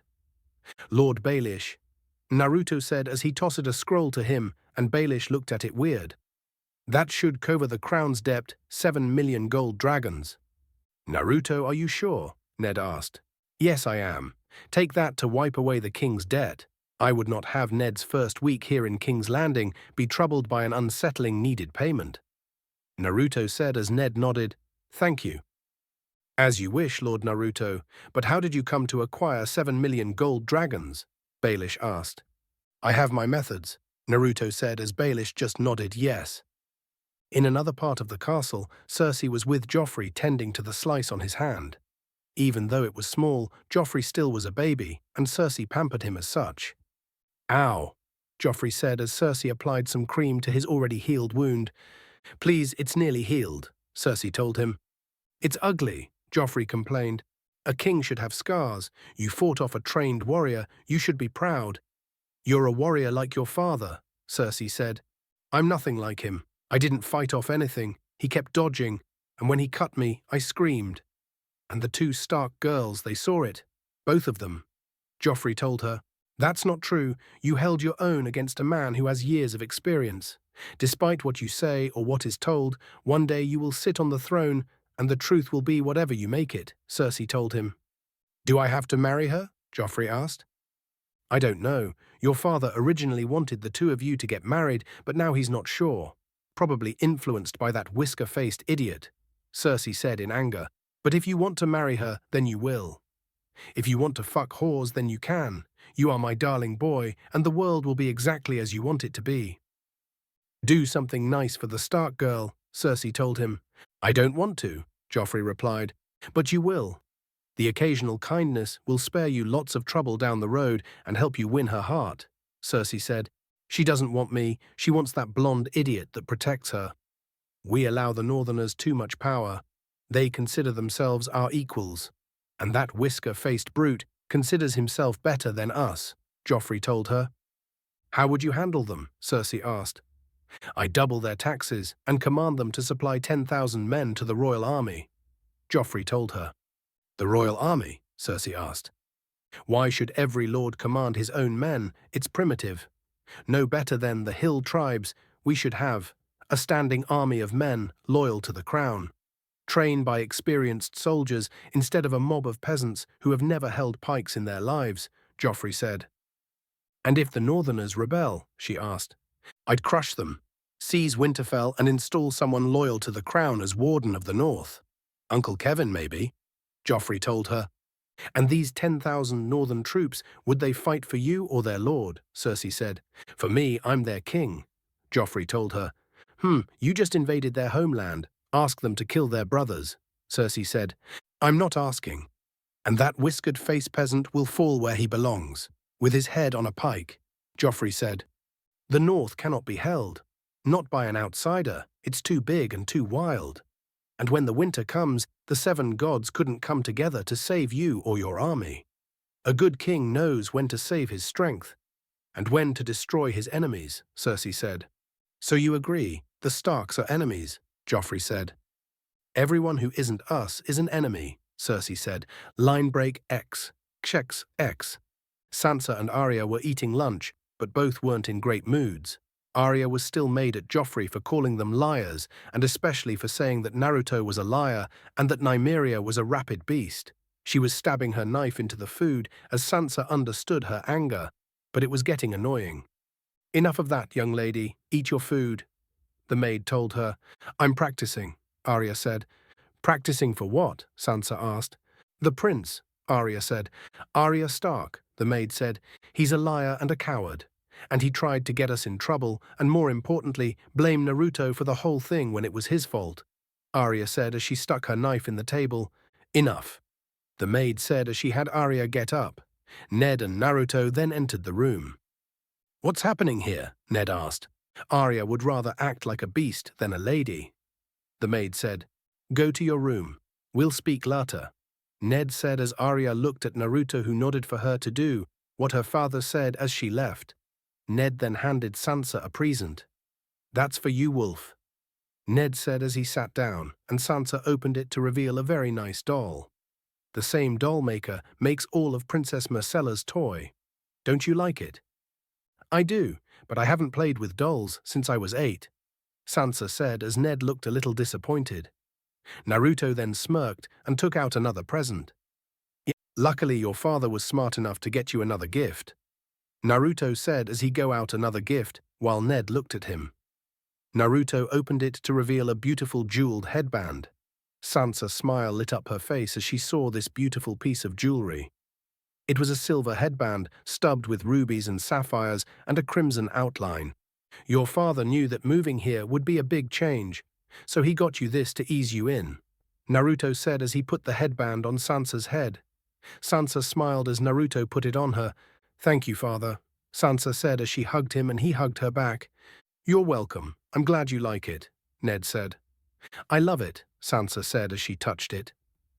If you'll excuse me, Sansa said as she hugged Naruto and left for her room. Thank you, Naruto, Ned said. Don't thank me, I paid for it with your money, Naruto said with a smirk as he went to check on Arya, while Ned just realized that the headband probably set him back a few gold dragons. Naruto then went to Arya's room to see her wielding the sword he and Jon had forged for her. Are you okay, Arya? Naruto asked as he walked into her room.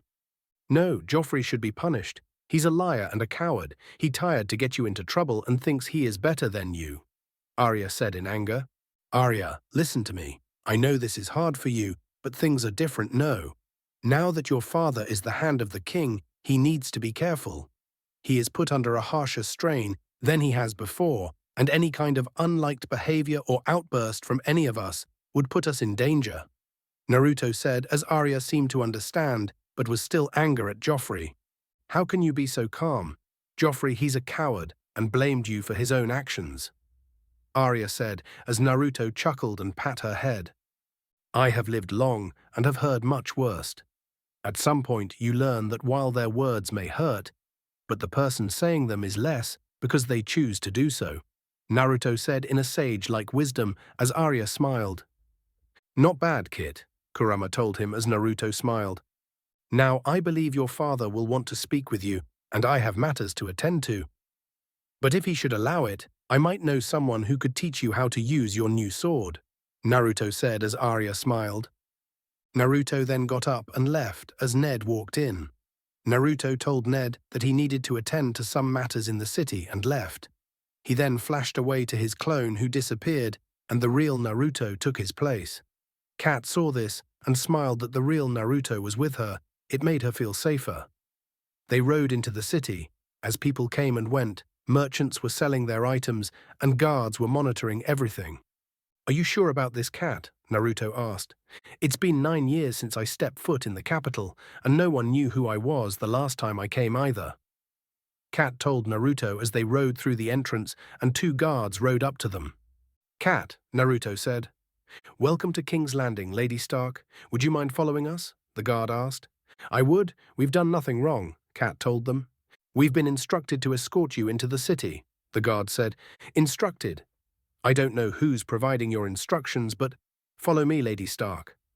The guard interrupted her and handed her a parchment. Kat and Naruto did as the guard led them to one of brothels of King's Landing.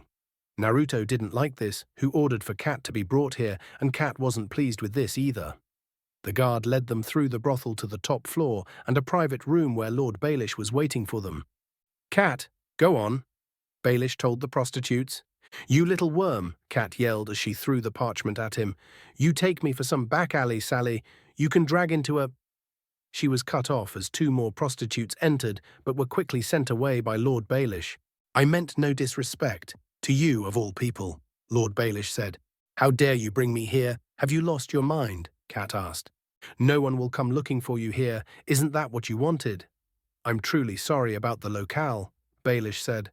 How did you know I was coming to King's Landing? Kat asked as Baelish pointed to Lord Varys, who just entered. A dear friend told me, Baelish said. Lady Stark, Varys said. Lord Varys, Kat said, as Naruto saw she wasn't pleased to see him here. To see you after so many years is a blessing.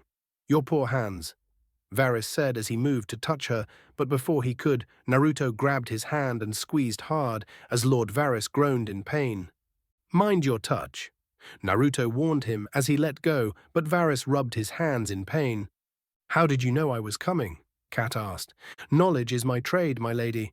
Now as why you came here, I have no idea, Varys said as Naruto smiled. Varys may be the master of whispers, but Naruto's spy network was far better than his. That is of a private matter, Lord Varys, one that does not require you to witness, Naruto told him as Varys looked at Naruto, but Kat agreed. I'm afraid you must leave, Lord Varys, Kat said as Varys looked at Baelish, who reluctantly nodded yes. Of course, my lady, Varys said as he left.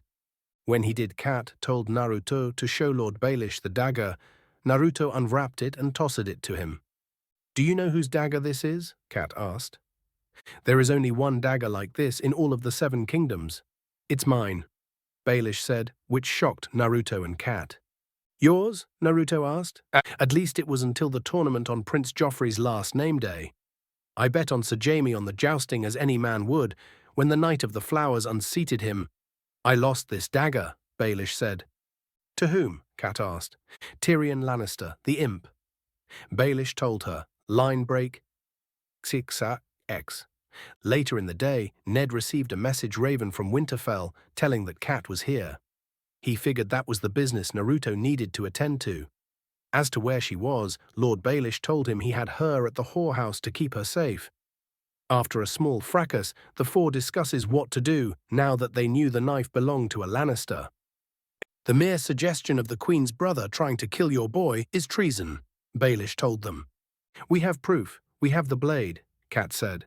Which Lord Tyrion will say was stolen from him, the only man who could say Otherwisi has no throat thanks to your boy's wolf.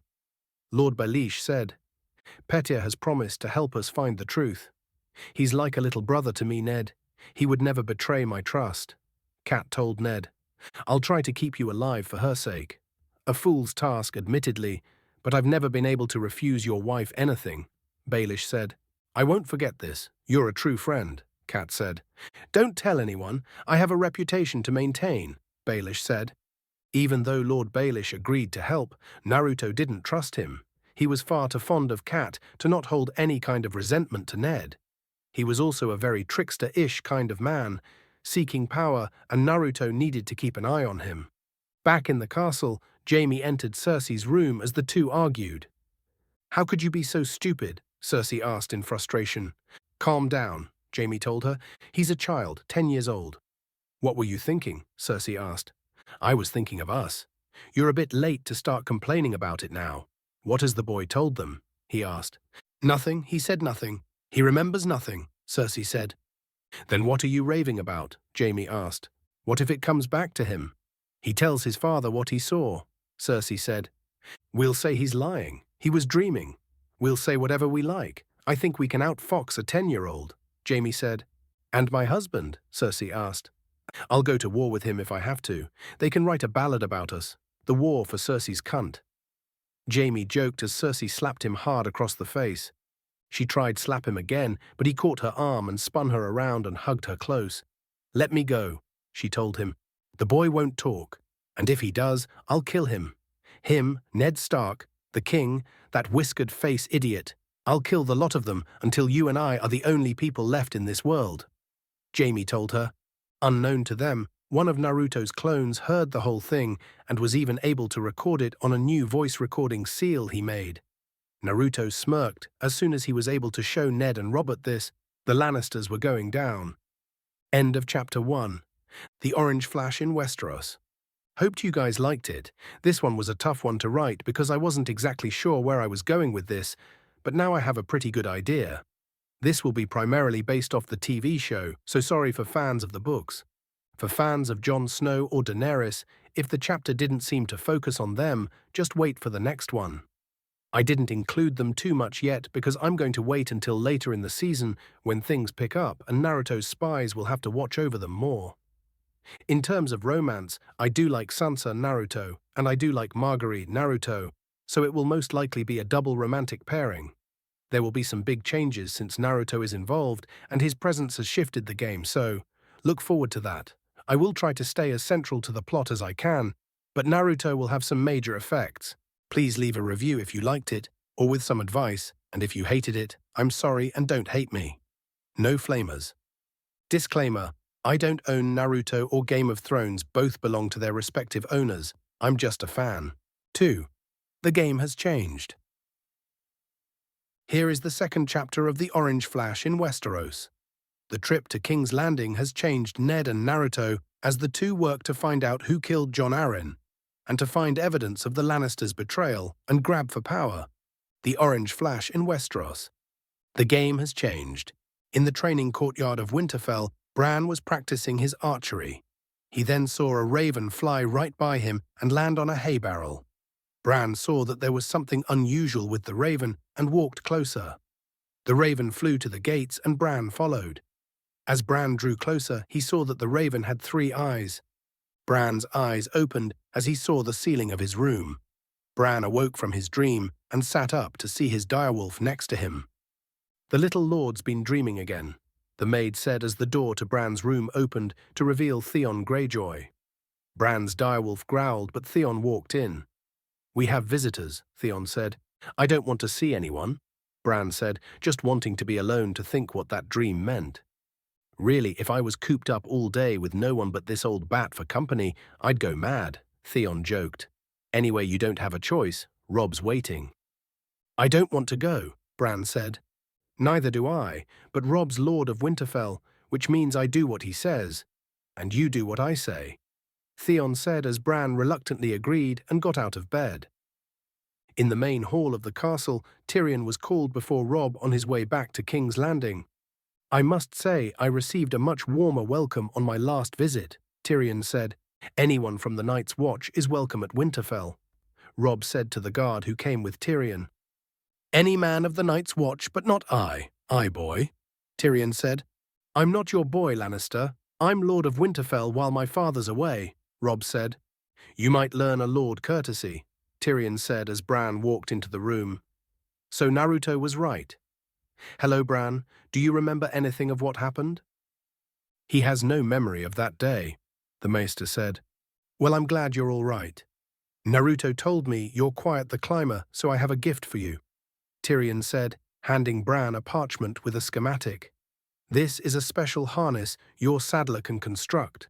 When matched with a hook, it should save your life next time you climb, Tyrion said with a smile as Bran smiled. Why are you doing this? Robb asked. Bran was almost crippled, and I have a thing in my heart for cripples, bastards, and broken things, Tyrion said. Now, if you'll excuse me, I shall retire to the brothel for the night, Tyrion said as he left. Line break, gax, axax. In Essos, Daenerys and the Dothraki horde were riding to Ves Dothrak, the Dothraki city. They rode up to the entrance, which was a gateway arched by two large statues of rearing horses. Ves Dothrak, the city of the horse lords, Mormont told the Targaryens. Daenerys was in awe at the city, but Viserys wasn't. A pile of mud and shit and twigs. Best these savages can do. These are my people now. You shouldn't call them savages, Daenerys told her brother. I'll call them what I like, because they're my people. This is my army. Khal Drogo is marching the wrong way with my army, Viserys told them as he rode ahead. The rest of the horde soon followed. If my brother was given an army of Dothraki, could you go into the Seven Kingdoms? Daenerys asked. The Dothraki have never crossed the narrow sea. They fear any water their horses can't drink, Mormont told her. But if they did, Daenerys asked as Mormont thought for a second. King Robert is fool enough to meet them in open battle, but the men advising him are different, Mormont said. And you know these men? She asked. Some of them. I fought beside them once, long ago. Now Ned Stark wants my head. He drove me from my lands, Mormont said, but he is not the main problem. Who is? Daenerys asked. Naruto Uzumaki, a young man people say are blessed by the gods and delivered to the Seven Kingdoms. He is known as the Orange Flash and the protector of the House Stark, Mormont said, hearing the tales and stories of Naruto. Do you think he will be a problem? Daenerys asked. Most definitely. They say his skill with magic is unmatched. He is a mighty warrior, and his speed is the reason for his name, Mormont told her. Daenerys thought to herself, and if Mormont was right, this Naruto Uzumaki would be a big problem if they tried to attack Westeros. Maybe she could do something to remove him from the picture, or turn him to her side. Line break. XXX.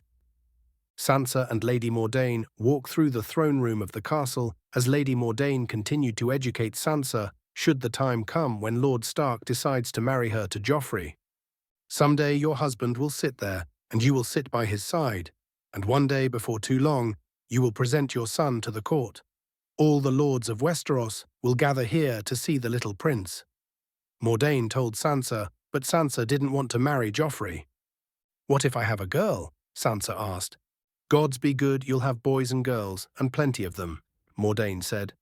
What if I only have girls? Sansa told her. I wouldn't worry about that, but should that happen then, the next in line would be Joffrey's younger brother.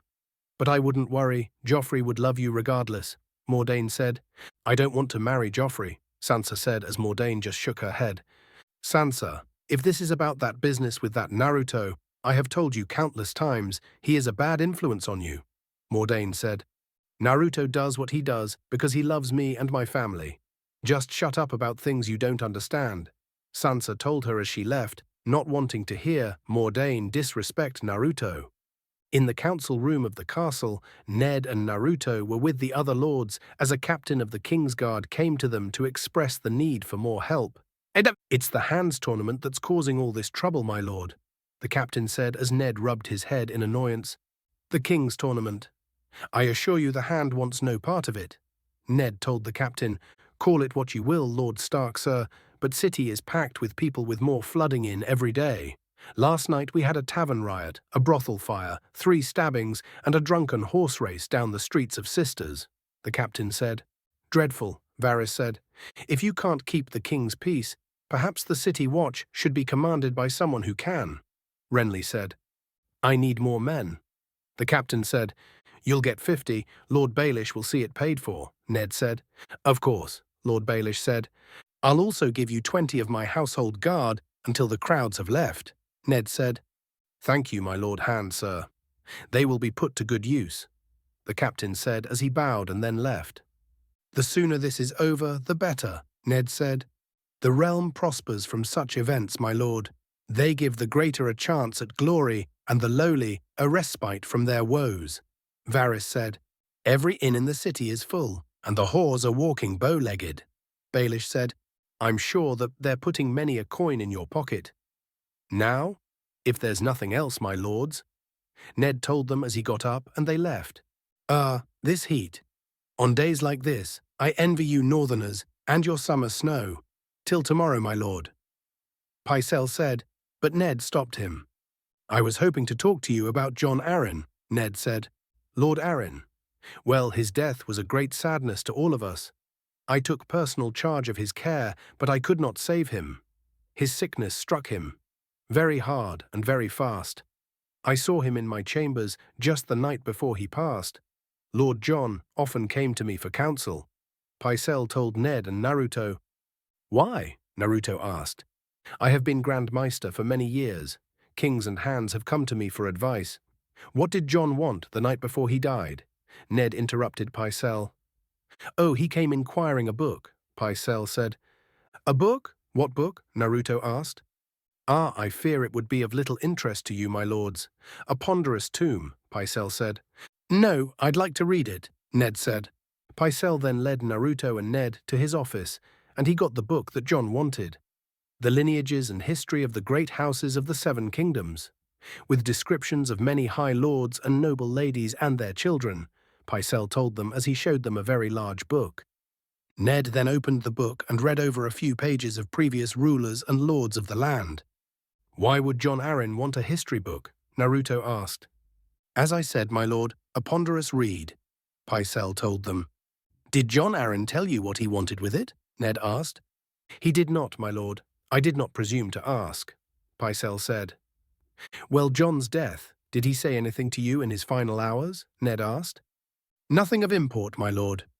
There was one phrase he kept repeating. The seed is strong, I think it was, Pycelle said. The seed is strong, Naruto asked. What does that mean? Ned asked. Oh, the dying mind are a demented kind, Lord Stark. For all the wake they're given, last words are usually as significant as their first words, Pycelle said. And you're quite certain he died of a natural illness? Ned asked. What else could it be? Pycelle asked. Poison, Ned said. Disturbing thought.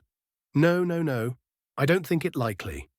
The hand was loved by all. What sort of man would dare? Pycelle asked. I heard it said that poison is a woman's weapon, Ned said. Yes, women, cravens, and eunuch. Did you know Lord Varys is a eunuch? Pycelle asked. Everybody knows that, Ned said. Ned and Naruto then bid farewell to Maester Pycelle and returned to their quarters. They entered to see Arya, balancing on one foot at the top of the stair.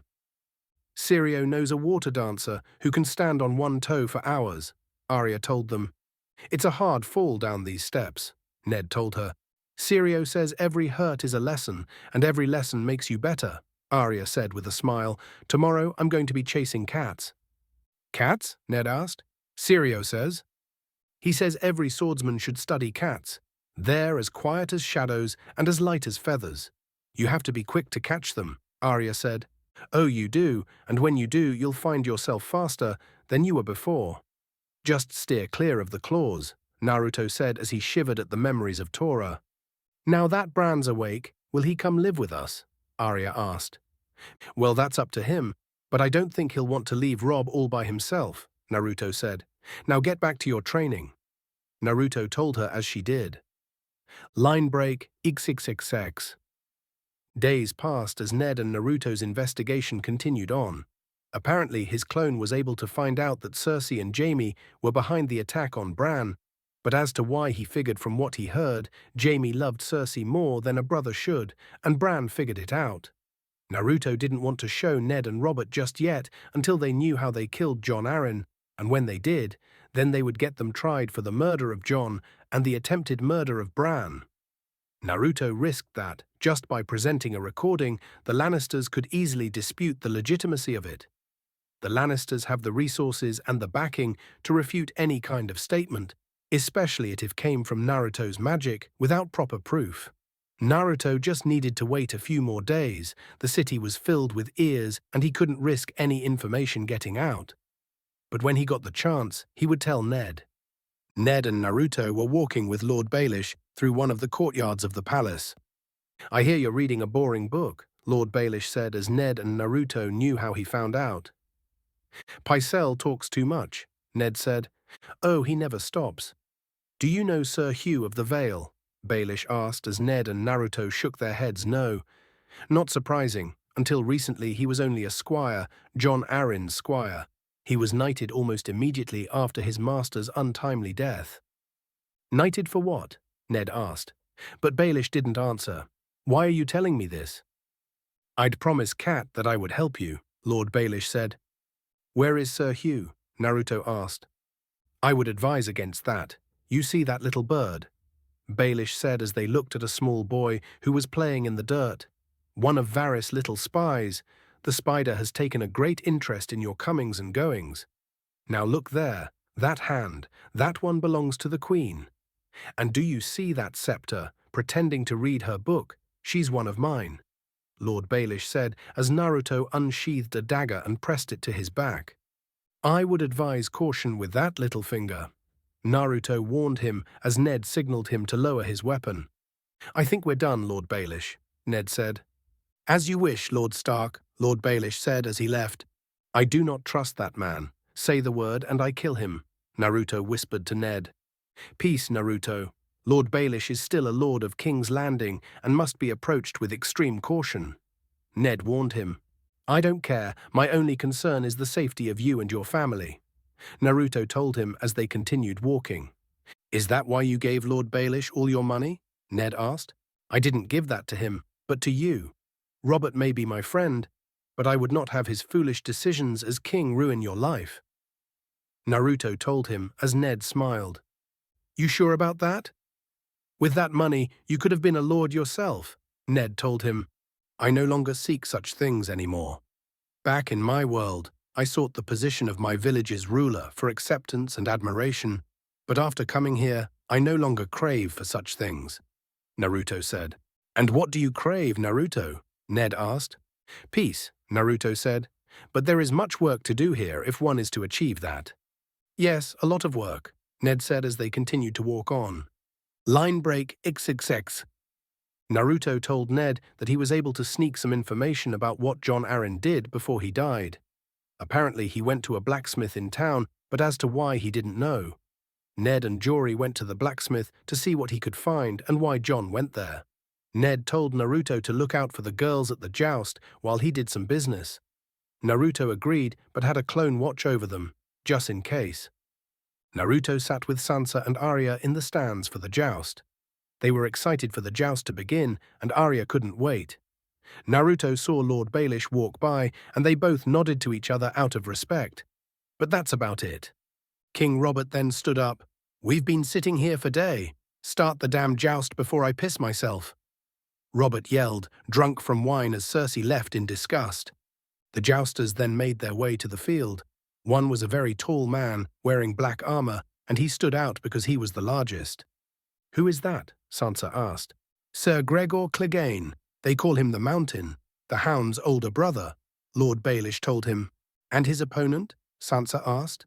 Sir Hugh of the Vale, he was John Arryn's squire, look how far he's come, Naruto said as both jousters nodded to the king. Yes, yes, enough of the bloody pomp, have at it, Robert told them. The two riders went to their respective corners for the joust. When they got to their ends, squires came up and handed them their shields and jousting lances. A horn was blown as the two raced at one another with their spears out. The first ride, the mountain smacked Sir Hugh, but no damage was done. Everyone watched with awe as the two riders quickly reset and charged at each other again. This time, the mountain thrusts his lance forward and it hit Sir Hugh right in the neck. Sansa screamed as everyone was shocked to see what happened. Sir Hugh fell off his horse and everyone saw a giant wooden splinter in this throat. He was gasping, trying to breathe, but his wound was too substantial and coughed up blood before ultimately dying. Two squires came up and dragged his body away as Naruto shook his head. Idiot. Naruto was soothing Sansa and Arya, who just witnessed a murder, as Lord Baelish whispered into Naruto's ear. Not what you were expecting. Has anyone ever told you of the story of the mountain and the hound? No, Naruto said. A lovely little tale of brotherly love. The hound was just a pup, 6 years old maybe, Gregor a few years older, already a big lad getting a bit of a reputation. Some lucky boys, just born with a talent for violence. One evening, Gregor found his little brother playing with a toy by the fire, Gregor's toy. A wooden knight. Gregor never said a word, he just grabbed his brother by the scruff of his neck and shoved his face into the burning coals.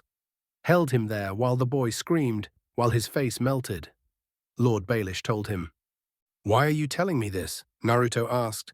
So you know a little history if you decide to act next time. But don't tell anyone of the story. For if the hound knew, I fear there would not be enough knights in King's Landing to protect you, Lord Baelish said as he left. Line break, eek seeksy. Back in Essos, Viserys was dragging Daenerys' handmaiden by her hair to his sister's tent. She was screaming and protesting while he just violently dragged her. He then entered the tent and threw her in front of Daenerys. You send this whore to give me commands. I should have sent you back her head. Forgive me, Khaleesi, the maiden said. Hush now, it's all right. Take her and leave us. Daenerys told her maiden, who grabbed the girl and quickly left. Why did you hit her? How many times do I have to tell you? You do not command me, Viserys said in anger. I wasn't commanding you. I just wanted to invite you to supper, Daenerys said. What's this? Viserys asked, holding the clothes on a table. It's a gift. I had it made for you, Daenerys said. Dothraki rags, you're going to dress me now. This stinks of manure, all of it. Viserys yelled in frustration as he threw the clothes and a golden necklace at her. Stop it, she told him. You would turn me into one of them, wouldn't you? Next you'll want to braid my hair, Viserys said. You've no right to a braid. You've won no victories yet, Daenerys said. You do not talk back to me, he said as he slapped her hard across the face and she fell to the ground. He got on top of her to hit her again. You are a horse lord slut, and now you've awoken the dragon. Daenerys then grabbed the necklace he threw at her, which was on the ground, and hit him in the face with it as he fell to his side in pain, and she got up. I am Khaleesi of the Dothraki. I am the wife of the great Khal, and I carry his son inside me. The next time you raise a hand to me will be the last time you have hands.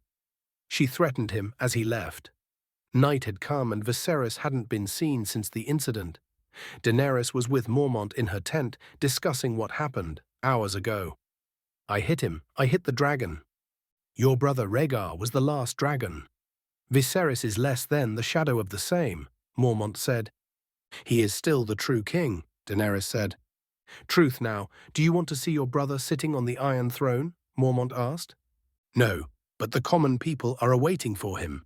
Illyrio said they are sewing dragon banners and are waiting for his return, Daenerys said.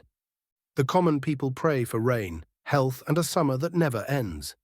They don't care what games the High Lords play, Mormont said. What do you pray for, Ser Jorah? Daenerys asked. Home, he said. I pray for home too. My brother will never take back the 7 kingdoms. He couldn't lead an army even if my husband gave him one. They'll never take us home, she said. Line break siegs. Ned was in his study as the joust was going on. He was reading into the book on the lineages of the 7 kingdoms, trying to find out why Jon Arryn was looking into this. He heard a knock and the door opened to reveal Jory. "My lord, Her Grace the Queen," Jory announced as she walked in, and he left. "Your Grace," Ned said. "You're missing your tournament," Cersei said. "Putting my name on it doesn't make it mine," Ned said. "I thought we might put what happened on the King's Road behind us. That ugliness with the little fight and dragging you into the hall like criminals was a little extreme. But sometimes we go to extremes where our children are concerned." "How is Sansa?" Cersei asked. "She likes it here," Ned said. "She's the only Stark who does," Cersei said. "What are you doing here?" Ned asked. "I might ask you the same of you. What is it you and that boy hope to accomplish?" Cersei asked. "That boy is named Naruto, and the king called upon us to serve him and the realm, and that's what I'll do until he tells me otherwise," Ned said. "Well, you can't change him, you can't help him. He'll do what he wants, which is all he's ever done. You try your best to pick up the pieces," Cersei said. "If that's my job, then so be it," Ned said. "You're just a soldier, aren't you?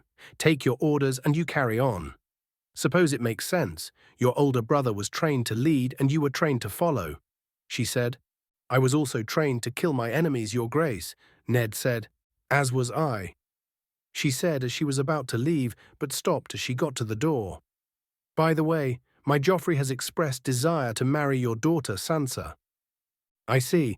Well, I'll have to talk to Sansa about that," Ned said. "I know she'll say yes, but I've seen how C looks at that whiskered bodyguard of yours.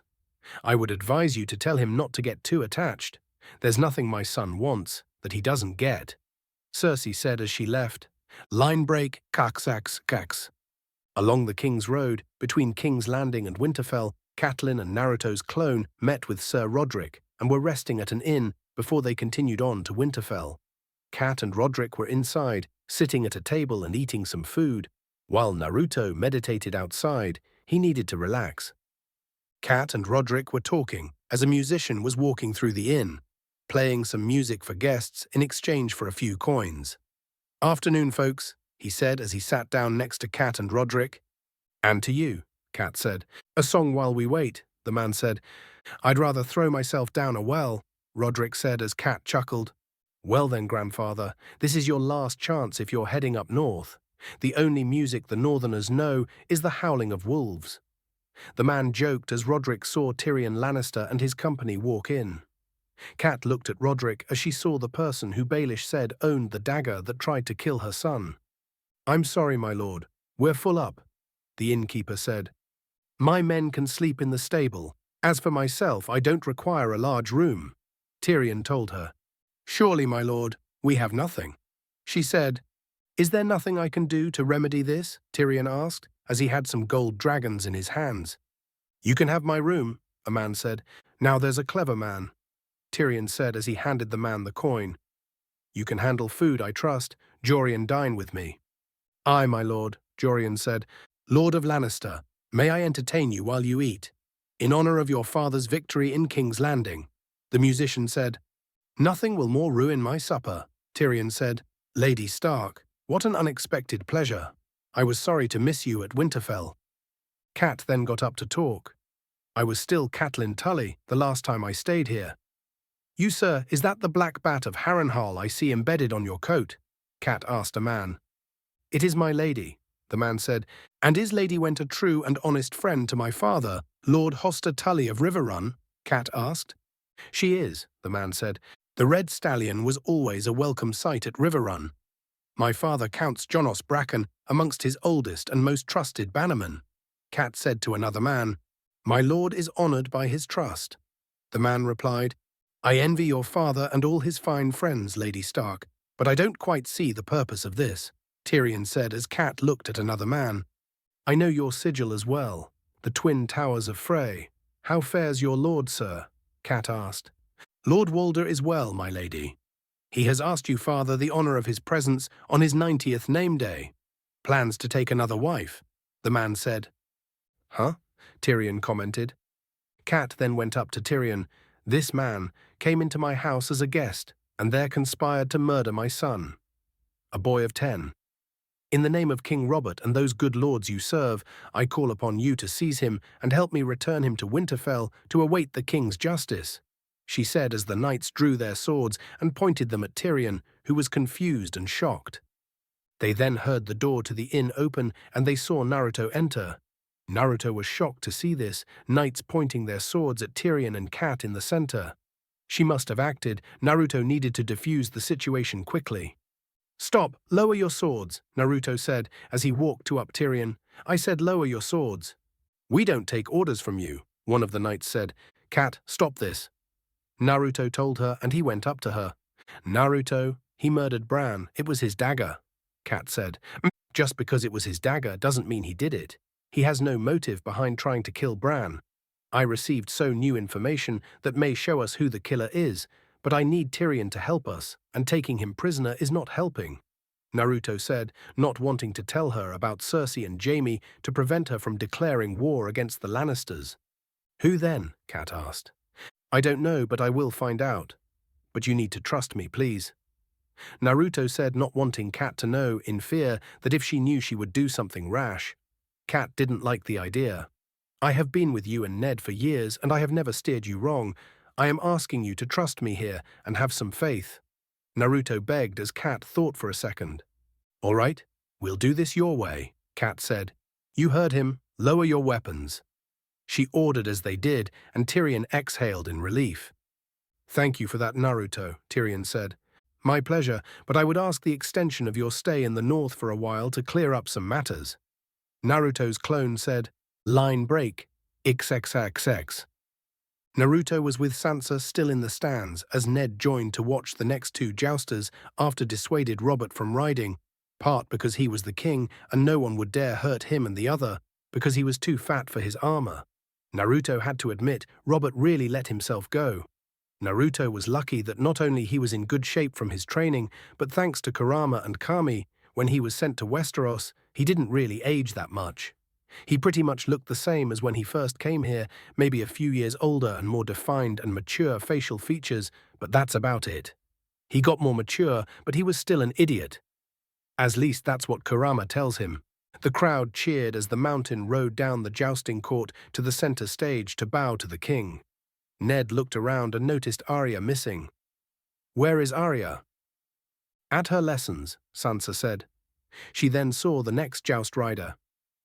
"The Knight of the Flowers," she said as they saw Loras Tyrell, one of the most skilled knights in the land, ride up to them. He rode up to Ned and Naruto and handed a rose to Sansa.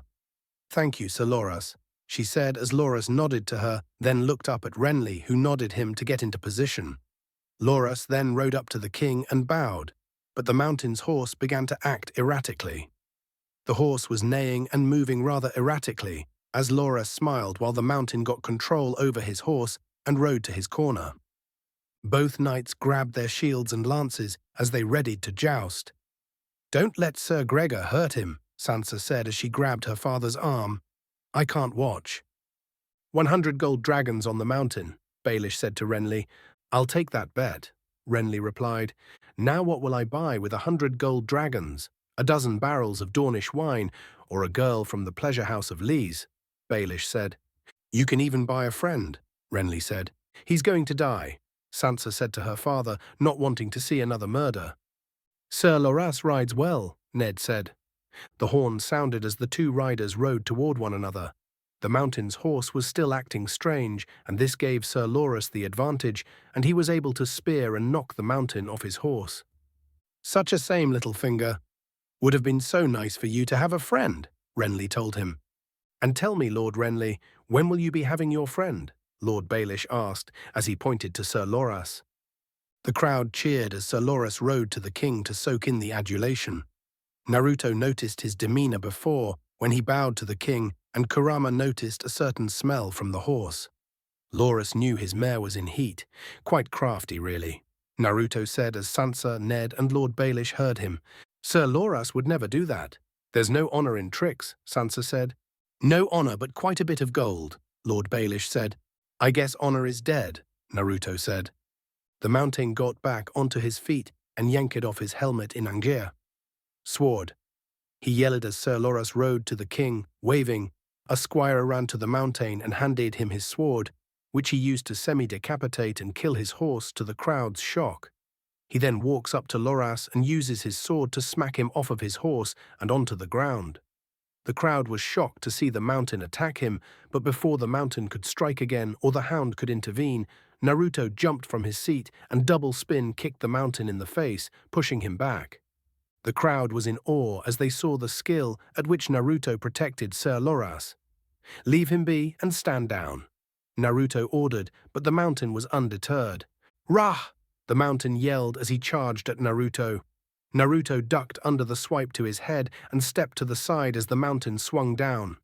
When the sword hit the ground, Naruto used his foot to keep the sword on the ground and delivered a right cross and then a knee to the face. The mountain growled in anger and used his strength to heave his sword up, causing Naruto to backflip away. Robert, Sansa, Ned, and the crowd watched as Naruto fought against the mountain. The mountain then charged at Naruto again, but Naruto decided to end the fight. The mountain thrust his sword forward, but Naruto channeled his chakra into his hands and feet and caught the mountain's sword with his bare hands to the crowd's shock. He was able to catch the sword of the mountain. Naruto then kicked his knee up hard, and with a show of strength he broke the sword in half, and then spin kicked the mountain in the face, pushing him onto his back. Naruto then drew his sword and held it at the mountain's face. "Naruto, enough," Robert ordered, as Naruto reluctantly sheathed his sword, and the mountain got up, furious, and walked away, but the city guards got in front of him. "Let him go," Robert said as the guards let the mountain leave. Robert and Ned looked at Naruto, who just shrugged his shoulders. The hound nodded to Naruto in respect, and Naruto nodded back. Sir Loras got off the ground and walked to Naruto. "I owe you my life, sir," Loras said. "I'm no sir," Naruto said. Loras then grabbed Naruto's hand and held it up high as the crowd cheered at his bravery and skill. Sansa stood up and clapped, and so did Renly, while Ned just shook his head but smiled and clapped with the rest of the crowd. Loras held Naruto's hand up high as the crowd cheered for him over his victory against the mountain and for saving Sir Loras. Line break XXXX. Back with Kat, Naruto's clone, and Tyrion, they had departed from the King's Road and were now on a dirt path somewhere else. They were not resting by a creek to rest their horses and rest themselves.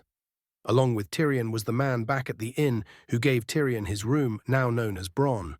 He was following Tyrion for some excitement and possibly more coin. Tyrion seemed confused at where they were.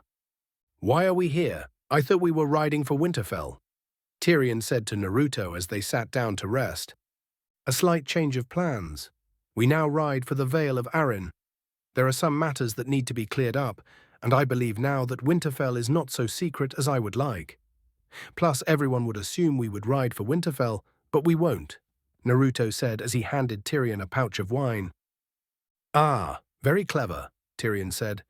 "But Tyrion, I apologize for what Lady Stark accused you of back at the inn," Naruto said. "It's quite all right. I'm just glad someone doesn't think lower of me," Tyrion said. "Lady Stark never did like the Lannisters, but she does care for her children as any mother should. And I've come to like you, Tyrion. And killing a Bran with your dagger doesn't make sense," Naruto said. "At least someone in our company is smart enough to realize the facts. Although I'm not sure how my family will react to the little incident at the inn," Tyrion said. "Hopefully we can settle this matter before any real damage can be done," Naruto said as Tyrion handed him back his pouch of wine, but then the musician of the company was hit in the face with a large rock. Then Hill Tribe bandits attacked the group. Several were in the hills, using sling sleeves to hurl rocks, while others had swords and charged. "Stay low and don't move," Naruto said as he fired an arrow and killed a slinger. He moved Tyrion to the side and gave him a shield to cover himself as Naruto fired several more arrows in rapid succession, killing the slingers. Sir Roderick drew his sword and shield as he moved Kat to the rock cover as well. Some of the Winterfell guards were killed by the Hill Tribe people, but then Bronn drew his sword. He blocked a slash and then stabbed the bandit in the neck and kicked him away. He then slashed the stomach of another bandit, and when a third bandit charged at him, he just threw him over his shoulder and stabbed him to the ground. Naruto shot 2 arrows, killing 2 more bandits as 3 charged at him. He drew his sword and ducked under a sword swipe, kicked a bandit in the chest, parried and blocked a slash, and then headbutted the third bandit and sliced his neck, killing him. The second bandit charged at Naruto, but Naruto cut off the bandit's sword arm and slashed his back. The first bandit was then skewered as Naruto thrusts his sword into the bandit's stomach. Tyrion then saw that Cat was under attack, and even though a guard tried to stop the bandit, he was quickly killed, so Tyrion decided to act. He charged at the bandit and smacked him in the stomach with the shield, which caused the bandit to fall to his knees in pain. Tyrion then smacked the bandit in the face with the shield and continued to smack the bandit in the face, as blood spilled out his head. Sir Roderick killed another bandit, but one was able to slash at his back. Roderick stalled in pain for a bit, but then shield smashed him in the face and Naruto threw a shuriken into his head, killing him. Bronn then slit the throat of the final bandit as all of the Wild Tribe bandits were dead and several of the Stark guards were killed as well. Bronn grabbed his sword and sheathed it as Naruto looked around, making sure there weren't any more as Roderick groaned in pain. "Roderick," Cat said. "I'll be fine, my lady. There's no need to bloody yourself," he said. "You're first," Bronn asked Tyrion as Tyrion nodded. "You need a woman, nothing like a woman after a fight," Bronn said as they looked at Cat. "Well, I'm willing if she is." Tyrion joked as Bronn laughed and Naruto walked by. "Gather our supplies and be quick. Let's get out of here," Naruto said as everyone nodded. Back in King's Landing, Arya was chasing cats for part of her training while Naruto was off doing work. Ned was in his study talking with Lord Varys. "How is your son, my lord?" Varys asked as he shut the window. "He's doing better. Naruto was lucky enough to save him before anything bad could happen," Ned said as he signed some papers. "But his mind is sound," Varys said. "So they say," Ned said as he saw Varys close another door. "A blessing, then. I suffered an early mutilation myself. Some doors remained closed forever. Others remain open in the most unexpected of places," Varys said as he closed the door. "May I?" Varys said as he pointed to the chair. Ned nodded and Varys sat down. "If the wrong ear heard what I'm about to tell you, off comes my head. And who would mourn poor Varys then? North or south, they sing no songs for spiders. But there are things you must know. You are the king's hand, and the king is a fool," Varys said as Ned was surprised to hear that. "Your friend, I know, but a fool, and doomed unless you save him." "I've been in the capital a month. Why have you waited so long to tell me this?" Ned asked.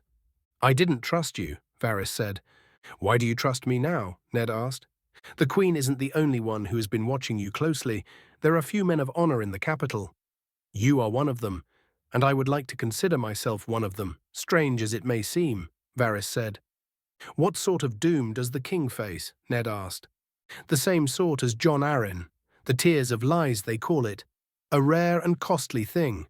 It's clear and tasteless as water. It leaves no trace," Varys said as Ned thought for a second. "Who gave it to him?" Ned asked. "Some dear friend, no doubt, but which one?" "There were many. Lord Arryn was a kind and trusting man. There was one boy, all he owed to Jon Arryn," Varys said. "The squire, Sir Hugh," Ned said as Varys nodded. "Pity what happened to him, just when his life seemed to be going so nicely," Varys said. "If Sir Hugh poisoned him, who paid Sir Hugh?" Ned asked as Varys didn't have an answer. "Someone who could afford it," Varys said. "Jon was a man of peace. He was hand for 17 years, 17 good years." "Why kill him?" Ned asked. "He started asking questions," Varys said. Arya had followed the cat throughout the palace, and she had found her way to the dungeon under the castle where many of the great dragon skulls were kept. She walked to the skull, marveling at the size, but then she heard people talking. Then a pair of hands reached out and grabbed her, and she would have screamed, but her mouth was covered.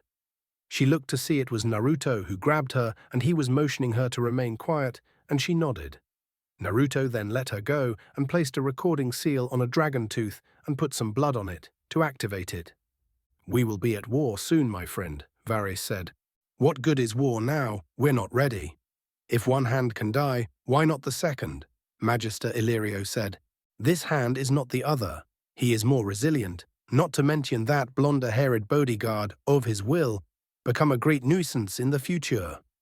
Varys said, "We need time. Khal Drogo will not make his move until his son is born. You know how these savages are, Magister Illyrio said. Delay these savages. This is no longer a game, Varys said as they kept walking and were out of hearing range. Arya slowly stepped out as Naruto stepped out with her and grabbed his recording seal. Ha, got you, you spider, Naruto said as he pocketed the seal. Come on, Arya, let's go, Naruto said as he led Arya back to the palace. In the throne room, Lord Baelish was staring at the thrones as Lord Varys entered the room. The first to arrive and the last to leave. I admire your industry, Varys said. You do move quietly, Lord Baelish said. We all have our qualities, Varys said. You look a bit lonely today. You should pay visit to my brothel this evening. First whore is on the house, Baelish said. I think you are mistaking business with pleasure, Varys said. Am I? All those birds that whisper in your ear, such pretty little things. Trust me, we accommodate all inclinations, Baelish said. Oh, I'm sure, Lord Varys said as the two discusses the secrets and logistics of their business. The two spy masters of King's Landing discusses and played a little game of words and lies and secrets as the two discussed the various pieces of knowledge they knew. They then had to go to the small council meeting because King Robert would be coming. Naruto was able to get Arya back into the palace and she asked what was going on. Naruto told her to stay in her room and don't leave unless he, her father, or a loyal Stark bodyguard got her. She nodded as Naruto left to find Ned. He did, but the two were quickly whisked away to the council meeting with Robert. Apparently, it was a matter of great importance, concerning the Targaryens. The whore is pregnant, Robert told Ned and Naruto. You're speaking of murdering a child, Ned said. I warned you this would happen, back in the north. I warned you, but you didn't care to hear. Well, hear it now. I want them dead, mother and child both, and that fool Viserys as well. Is that plain enough for you? I want them both dead, Robert told Ned. You'll dishonor yourself forever if you do this, Ned said. Honor? I've got 7 kingdoms to rule. 1 king, 7 kingdoms. Do you think honor keeps them in line? Do you think it's honor keeping the peace? It's fear. Fear and blood, Robert said. Then we're no better than the Mad King, Ned said. Careful, Ned, careful now, Robert said. You want to assassinate a little girl because the spider heard a rumor, Ned said. No rumor, my lord. The princess is with child, Varys said. Based on whose information? Ned asked. Sir Jorah Mormont, Varys said. And Magister Illyrio, isn't that right, Varys? Naruto said, as the others were confused, and Varys tried to keep a cool head. I'm sorry, I'm afraid I don't understand, Lord Varys said, trying to keep up the charade. The spider has been out-tricked by the fox. You've met with Magister Illyrio, supporter of House Targaryen, and have been working with him to wage war against Westeros. You want the Targaryens to retake the throne, and you would kill Ned to do it, Naruto shouted as he threw a seal on the table, and it activated and played the message he recorded. We will be at war soon, my friend, Varys said. What good is war now? We're not ready. If one hand can die, why not the second? Magister Illyrio said. This hand is not the other. He is more resilient, not to mention that blonde-haired bodyguard of his would become a great nuisance in the future, Varys said. We need time. Khal Drogo will not make his move until his son is born. You know how these savages are, Magister Illyrio said. The message played as Naruto smirked. Varys was shocked, and so were the other council members, and Robert was furious. You traitorous cunt, Robert yelled as he punched Varys to the ground. My lord, let me explain. Guards, take this man to the dungeons. I will have his head soon enough, Robert yelled as 2 guards came in and dragged Varys away. Naruto smiled, knowing that the spider was put away and that any attempt to conspire was foiled, but Jorah was still in Essos. Traitorous bastard, trying to deceive me, Robert yelled. Well, now this doesn't bode well. The Targaryen girl is with child, Pycelle said. And when she has a son, a Targaryen at the head of a Dothraki army, what then? Robert asked. Despite the traitor, he has given us a perfect opportunity. We can kill her now before they have a chance to come here. The narrow sea still lies between us. I'll fear the Dothraki when they teach their horses to ride on water, Ned said. Do nothing. That's your wise advice. Do nothing until our enemies are at our shores. Robert yelled in anger. "You're my counsel. Counsel, speak sense to this honorable fool. I bear this girl no ill will, but should the Dothraki invade, how many innocents will die, how many towns will burn? Is it not wiser, kinder even that she should die now so that tens of thousands might live?" Pycelle said. "We should have had them both killed years ago," Renly said. "When you find yourself in bed with an ugly woman, it's best to close your eyes and get it over with. Cut her throat, be done with it," Baelish said. Ned then walked up to Robert. "I followed you into war twice, without doubts, without second thoughts. But I will not follow you now. The Robert I grew up with didn't tremble in the shadow of an unborn child," Ned said. "She dies," Robert said. "I will have no part in it," Ned said. "You're the king's hand, Lord Stark. You will do as you're told, or I will find a hand who can," Robert said as Ned took off the hand button he had and gave it back to Robert. "And good luck to him. I thought you were a better man," Ned said as Robert stood up. "Out, out. Damn you, I'm done with you," Robert yelled as Naruto left with Ned. "Go, run back to Winterfell. I'll have your head on a spike. I'll put it there myself, you fool." Robert kept yelling. Naruto was with Ned, packing away things for the trip back. Naruto created 2 clones to look after Sansa and Arya. Jory then entered to see Ned and Naruto packing things away. "Get the men ready. Don't ask for help. Do it yourself," Ned told Jory. "Right away, my lord. Lord Baelish is here for you," Jory said as Baelish walked in. "His grace went on about you in some length after you took your leave. He does offer his gratitude in capturing the traitor Varys. His head will be on a spike by tomorrow," Baelish said. "What can I do for you?" Ned asked. "When do you return to Winterfell?" Baelish asked. "Why, what do you care?" Ned asked. "If you're still here come nightfall, I'll take you to the last person Jon Arryn spoke to before falling ill. If that sort of thing still interests you," Baelish said. "I don't have the time," Ned said. "It won't take more than an hour, but as you please," Baelish said as he was leaving, and Ned came to a decision to follow. He nodded to Naruto, who grabbed his sword and spoke to Jory. "Round up all the men we have and station them outside the girls' chambers." "Who are your best 2 swords?" Ned asked. "Hewett and Will," Jory said. "Find them and meet me at the stables," Ned said as he and Naruto left with Lord Baelish. Line break XKX. Naruto, Cat and Tyrion walked into the castle that once belonged to Jon Arryn, but now was in control of his wife, Cat's sister. When they arrived, Naruto felt very uncomfortable in the place, and when they saw Lysa sitting on her throne with her son, who was at least the age of 4 or higher, breastfeeding, Naruto felt sick. There was something off about her. She was unstable, as Naruto could tell, but that's about it, since he didn't really keep a clone up in the Vale because he didn't think it was necessary. She was Cat's sister, and she trusted her. So Naruto just went with that, but now he was starting to reconsider. "How dare you bring him here, without permission? You pollute my home with his presence. Your aunt has done a bad thing, Robin a very bad thing. You remember her, don't you? Isn't he beautiful and strong too?" Jon knew it. His last words were, "The seed is strong." He wanted everyone to know what a good, strong boy his son would grow up to be. "Look at him, the lord of all the Vale," Lysa said as she adored her son, while Naruto, Tyrion and Cat thought she was a little crazy. "Lady Lysa, we have only come here to clear up some matters. Tyrion is not responsible for the death of your husband, and I would like to clear that up with you, so you may have some peace of mind." Naruto said Lysa didn't seem moved. "Mummy, is that a bad man?" Robin asked. "It is," she said. "He's little," Robin said. "He's Tyrion, the imp of House Lannister. He killed your father. He murdered the hand of the king," Lysa said. "Lady Lysa, Tyrion is not responsible," Naruto said. "Oh, have I killed him too? I've been a very bad man," Tyrion joked. "You will watch your tongue. These men are the Knights of the Vale. They all loved Jon Arryn, and they would die for me," Lysa said. "But if they touch me, my brother Jaime will see that they do," Tyrion said. "You can't hurt. No one can hurt us. Tell him, Mummy, tell him," Robin screamed. "Tyrion, please, you're not helping," Naruto said.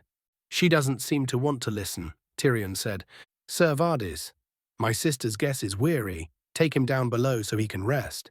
Introduce him to Maud," Lysa said as the knight came up to him. Lady Lysa, please, you don't need to do this, Naruto said, trying to get her to stop. Silence, boy, you have no power here. My sister may have favor for you, but here you have nothing, she said as Naruto watched Tyrion get taken away. Ned, Naruto, and Jory had arrived at the brothel to find that the person Jon Arryn saw was a prostitute and her newborn child, the bastard daughter of King Robert. She looks like him, don't she, my lord? She has his nose, his black hair, the whore known as Mahagan said. Aye, Ned said. Tell him when you see him, my lord. If it please you, tell him how beautiful she is, she said. I will, Ned said, and tell him I've been with no one else. I swear it, my lord, by the old gods and new. I don't want no jewels or nothing, just him. The king was always good to me, she said. When Jon Arryn came to visit you, what did he want? Naruto asked. He wasn't that sort of man, my lord. He just wanted to know if the child was happy, healthy, she said. Looks healthy enough to me. A girl should want for nothing, Ned said as he left. Naruto thanked her and left too, to see Lord Baelish with two of his whores. Brothels make a better investment than ships, I found. Whores rarely sink, Baelish said as he went up to Ned. What do you know of King Robert's bastards? Ned asked. Well, he has more than you for a start, Baelish said. How many? Ned asked. Does it matter? If you fuck enough women, some of them will give you presents, Baelish said. And Jon Arryn tracked them all down. Why? Ned asked. He was the king's hand. Perhaps King Robert wanted them looked after. Perhaps he was overcome with fatherly love, Baelish said. I think I may know why, Naruto said as Ned looked at him. But I will need to make sure. Let's go, Naruto said as they left, but Jory was standing still, entranced by the prostitute with the giant tits. Jory, Ned said, getting his attention. My lord, Jory said, snapping back to reality. When Ned, Naruto, and Jory walked outside the whorehouse, a whole bunch of Lannister guards were waiting for them. Ned, stay back, Naruto said as he and Jory got in front. Jaime Lannister then rode to the whorehouse. Such a small pack of wolves, Jaime said as he got off his horse. Stay back, sir. This is the hand of the king, Jory said. Was the hand of the king? Now I'm not sure what he is. Lord of somewhere very far away, Jaime said. What's the meaning of this, Lannister? Baelish asked as he stepped outside to see the armed guards. Get back inside, where it's safe. I'm looking for my brother. You remember my brother, don't you, Lord Stark? Jaime asked. Blonde hair, sharp tongue, short man. I remember him well, Ned said. Seems he had some trouble on the road. You wouldn't know what happened to him, would you? Jaime asked. He's in no trouble. He was merely asked a few more moments of his time in the north. He will be returned when the matter is settled. He was more than cooperative. I guess there is only one good Lannister in your house, Naruto said as Jaime unsheathed his sword and the guards readied their spears. My lords, Baelish tried to stop the matter, but Ned stopped him. I'll bring the city watch, he said as he went back inside. Come on, I'd rather you two die with sword in hand, Jaime said. If you threaten my lord again, Jory warned. Threaten? As in I'm going to open your lord from balls to brain and see what Starks are made of, Jaime said. You kill me, and your brother is a dead man, Ned warned. You're right, take him alive, kills his men, Jaime ordered as two guards threw their spears, killing two Stark guards, leaving just Jory, Ned, and Naruto. Ned drew his sword as Naruto caught a spear that was thrown at him. He then impaled a guard that ran at him, then used the spear to block a sword slash and kicked the guard away. He pulled the spear out of the dead guard and then spun and delivered a wide spear swipe and hit three guards in the head with the spear. He then broke the spear in half and used the wooden part to block a spear thrust and stabbed the guard in the neck with the spear tip. He then used the broken spear as a skrimmer sticks and fought off the three guards that attacked him. He used the spear tip to block a sword and then used the other part to break the back of the soldier's knee, causing the soldier to fall to the ground in pain. Naruto then stabbed the spear tip into the soldier's head, killing him, and then quickly pulled it out to block two sword swipes down. Naruto then kicked the two guards away and threw the two broken spear parts into the necks of the soldiers, killing them. Jory had just killed three guards and attacked Jaime Lannister, but Jaime locked swords with him, pulled out a dagger and stabbed him in the eye. Ned finished killing a guard and saw Jory die, with a dagger in his head. Jaime then pointed his sword at Ned, but Naruto drew Kyuubi and got in front of Ned. "Stay away from him," Naruto warned the Kingslayer as the black steel of Kyuubi shined from the sun. "Move away, boy, or you'll be next." Jaime warned Naruto, "Give me your best shot." Naruto taunted as Jaime attacked Naruto with a downward slash as Naruto blocked it and then pushed Jaime back. Another guard attacked Ned as Ned fought back, while Jaime and Naruto fought each other.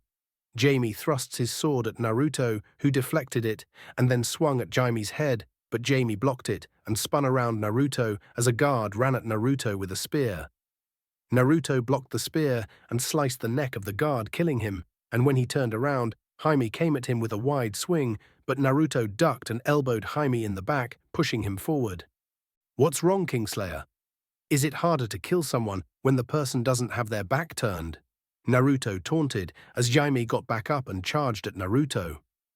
Jaime swung at Naruto, slicing, slashing, and stabbing, but Naruto kept blocking and parrying, never once letting an attack get close.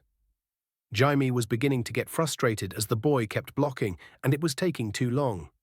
Naruto then blocked a downward slash and the two locked swords. Naruto then headbutted Jaime as the Kingslayer was forced back by the action and groaned in pain. Naruto then kicked Jaime in the face, knocking him to the ground.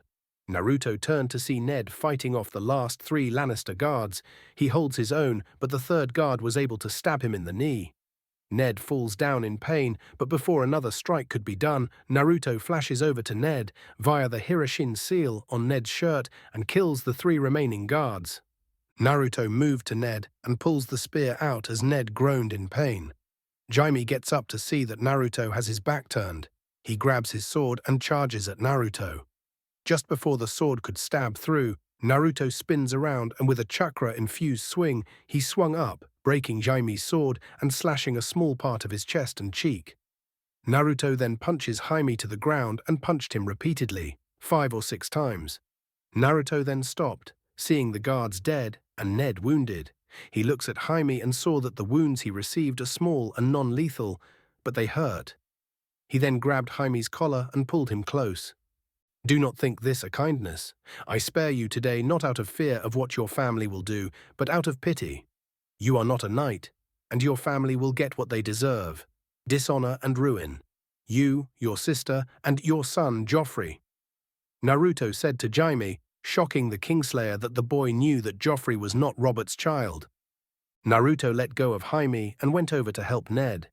He picked him up and took him back to the castle to tend to Ned's wound. Jaime stumbled up and grabbed his horse and rode away. Line break Ig-Sakix. Time had passed after the fight outside the brothel. Ned had fallen asleep due to his wounds as Naruto tended to him. King Robert and Queen Cersei barged into Ned's room, with Cersei demanding to have Ned and Naruto punished for killing her family guards and attacking her brother. Robert wanted to hear Naruto's and Ned's side of the story. Naruto told Robert what happened, and despite Cersei's demands to have them arrested, Robert was going to wait until Ned woke up. Back in the Vale, Tryon was locked in one of the 3-walled jail cells where the 4th wall was gone, leaving no barrier if the prisoner accidentally fell or tripped and would fall to his death. Naruto continued to try and reason with Lady Lisa, but she wouldn't budge. She was crazy, really. Naruto felt that she was unstable, and that there was more going on with her than he knew. Naruto could not help Tyrion. He would have to wait for her to let things proceed. He couldn't intervene, or else upsetting Lisa and the Knights of the Vale. Meanwhile, in Vaes Dothrak, Daenerys was in her tent looking over at the dragon eggs she was given. They were incredible, hard as stone but colored and with scales. She felt something when she held it, something extraordinary. She wondered if they could hatch if she exposed them to heat. She went to the fire in her tent, which had died and were not a pile of hot coals. She sat down next to the fire and set the egg right in the middle of the coals. She sat back and watched with hopeful intent to see if the egg would hatch. One of her handmaidens walked in to see her staring at the egg in the bed of coals. Daenerys then grabbed the egg from the fire, and the maiden quickly rushed to her side to take the hot egg away from her, but got burned because the egg was so hot. They looked in awe at Daenerys's hands were completely fine, no burns at all, but the maiden's hands were burned. "You're burnt," Daenerys said. Daenerys realized that she couldn't be harmed by fire and that she was a true Targaryen. Back in Westeros, in King's Landing, Ned Stark began to awaken. He groaned in discomfort as he opened his eyes to see that he was in his chambers in the castle. His vision was still slightly blurry from having been asleep for a while, but his vision quickly readjusted to see Naruto sitting by his side, Queen Cersei with a very angry look on her face, and Robert in front of her. "Your pardon, your grace. I would rise, but I'm afraid I am unable to at the moment," Ned said as he tried to sit up, but Naruto motioned him not to. "Easy, Ned. Don't move too much," Naruto said. "Do you realize what that boy of yours has done?" Cersei asked him. "He did nothing I did not command," Ned said, trying to protect Naruto. "It's all right, Ned. As I told your brother Jaime, Tyrion was simply asked for an extended stay in the north to clear up some matters. That is all," Naruto said as Cersei began to argue with him, but Robert shut her up. "Enough. Naruto, have Tyrion be returned soon, and you will make peace with Jaime," Robert told Naruto and Ned. "He butchered my men," Ned said. "Lord Stark was returning drunk from a brothel when his men attacked Jaime," Cersei said. "Quiet," Robert told her. "Hold your tongue. Ned would never, and your brother attacked us with a group of your houseguard. They should have known better then to follow a command fueled by mindless anger and speculation." Naruto told Cersei, and she was furious that the boy talked to her like that. "Think of it as a kindness that I didn't kill him when he attacked us. I've killed men for far worse." "Enough, Naruto," Robert told him, trying to prevent Queen Cersei from getting even more angry. Cersei looked at Robert with disgust at how docile he was in handling these two. "I took you for a king," Cersei mocked him. "Hold your tongue," Robert ordered her. "They attacked one of my brothers and abducted the other. I should wear the armor and you the gown." Cersei mocked him as Robert looked at her in anger and slapped her hard across the face. She touched her cheek where Robert slapped her. "I shall wear it like a badge of honor. Wear it in silence or I'll do it again." Robert warned her. She left. "Saw what she does to me, my loving wife. I should not have hit her. That was not kingly," Robert said as he drank some wine, "but much needed. No offense, Robert, but you have let her drag you like an animal on a leash," Naruto told him, as Robert took offense to that. "Mind your tongue. You may be my friend, but you're still speaking to the king," Robert warned him, and a good king would heed much-needed advice. "When Ned and I first came here, the Lannisters had you and this whole city around their finger. 6 million gold dragons in debt. Had I not come, the Lannisters would own half the kingdom. Robert, you need realize the fact that being a king means that you need to put your kingdom and your people before your own selfish needs and vendettas," Naruto told him. "Naruto, enough," Ned told him, trying to calm Naruto down. "I should put a blade through your heart for raising your voice to me. But you're right. I never loved my brothers. Did you know that? Sad thing for a man to admit, but it's true. You two were the brothers I chose. We'll talk more when I return from the hunt," Robert said as he threw the hand of the king badge to Ned. "The hunt?" Ned asked. "Killing things clears my head. Lets me think more clearly about things that have been said. You'll have to sit on the throne until I return. You'll hate it more than I do," Robert told Ned as he left. Naruto exhaled in exhaustion as he put his head in his hands. "Man, this is tiring," Naruto said. "Naruto, thank you for the assistance," Ned said, referring to his wound, the fight outside the brothel, and in dealing with Robert and Cersei. "Don't mention it. It's starting to become my job to look after the Starks," Naruto joked as he and Ned laughed. "But I'm glad you're all right. I've had the rest of the men make arrangements to have Jory and the others buried, and Sansa and Arya are safe." "Thank you. It appears that we are to stay in King's Landing," Ned said. "Shame, I would have liked to return to Winterfell, but I'm somewhat glad," Naruto said. "Why?" Ned asked. "Because the longer we stay here, the more we can change King's Landing. I fear that if we don't not do something soon, this kingdom will fall to ruin," Naruto said as Ned absorbed what he said. "Naruto, when we were at the brothel, you said you may know why Jon Arryn was killed." "Why was he?" Ned asked. "Something to do with the Lannisters." Naruto said as he looked at the condition Ned was in. Ned needed to rest more. But that can wait a while longer while you get your strength back. I have made precautions to ensure that everyone is looked after. For now, get your strength back first. I fear you will need it in the days to come, Naruto said, foreboding that something bad was going to happen to the Starks. Line break XXX. In Vaes Dothrak, Daenerys was called by the Dosh Khaleen, the wives of former culls who were slain in battle. Daenerys was brought to their sacred tent and must eat a stallion's heart while the Dosh Khaleen reads the omens that will foretell what her child will be destined to accomplish. Drogo and many others were in attendance to watch, including Ser Jorah Mormont and Viserys, who was rather disgusted by the whole ritual. Daenerys started off slowly as she began to eat the heart. She tore into the raw heart and ate away as Drogo watched her. The taste was horrible, but she was strong and willed herself to keep going. "She has to eat the whole heart," Viserys asked Mormont, who nodded yes. "Hope that wasn't my horse." "She is doing well," Mormont said, watching the progress she was making. "She'll never keep it down," Viserys said.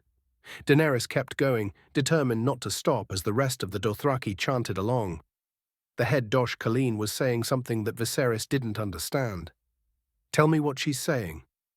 "The prince is riding. I've heard the thunder of his hooves, swift as the wind he rides. His enemies will cower before him. Their wives will weep tears of blood. She's going to have a boy," Mormont said as Viserys was surprised. "He won't be a real Targaryen. He won't be a true dragon," Viserys said, feeling threatened. Daenerys finished the last of the heart and was trying to keep it down.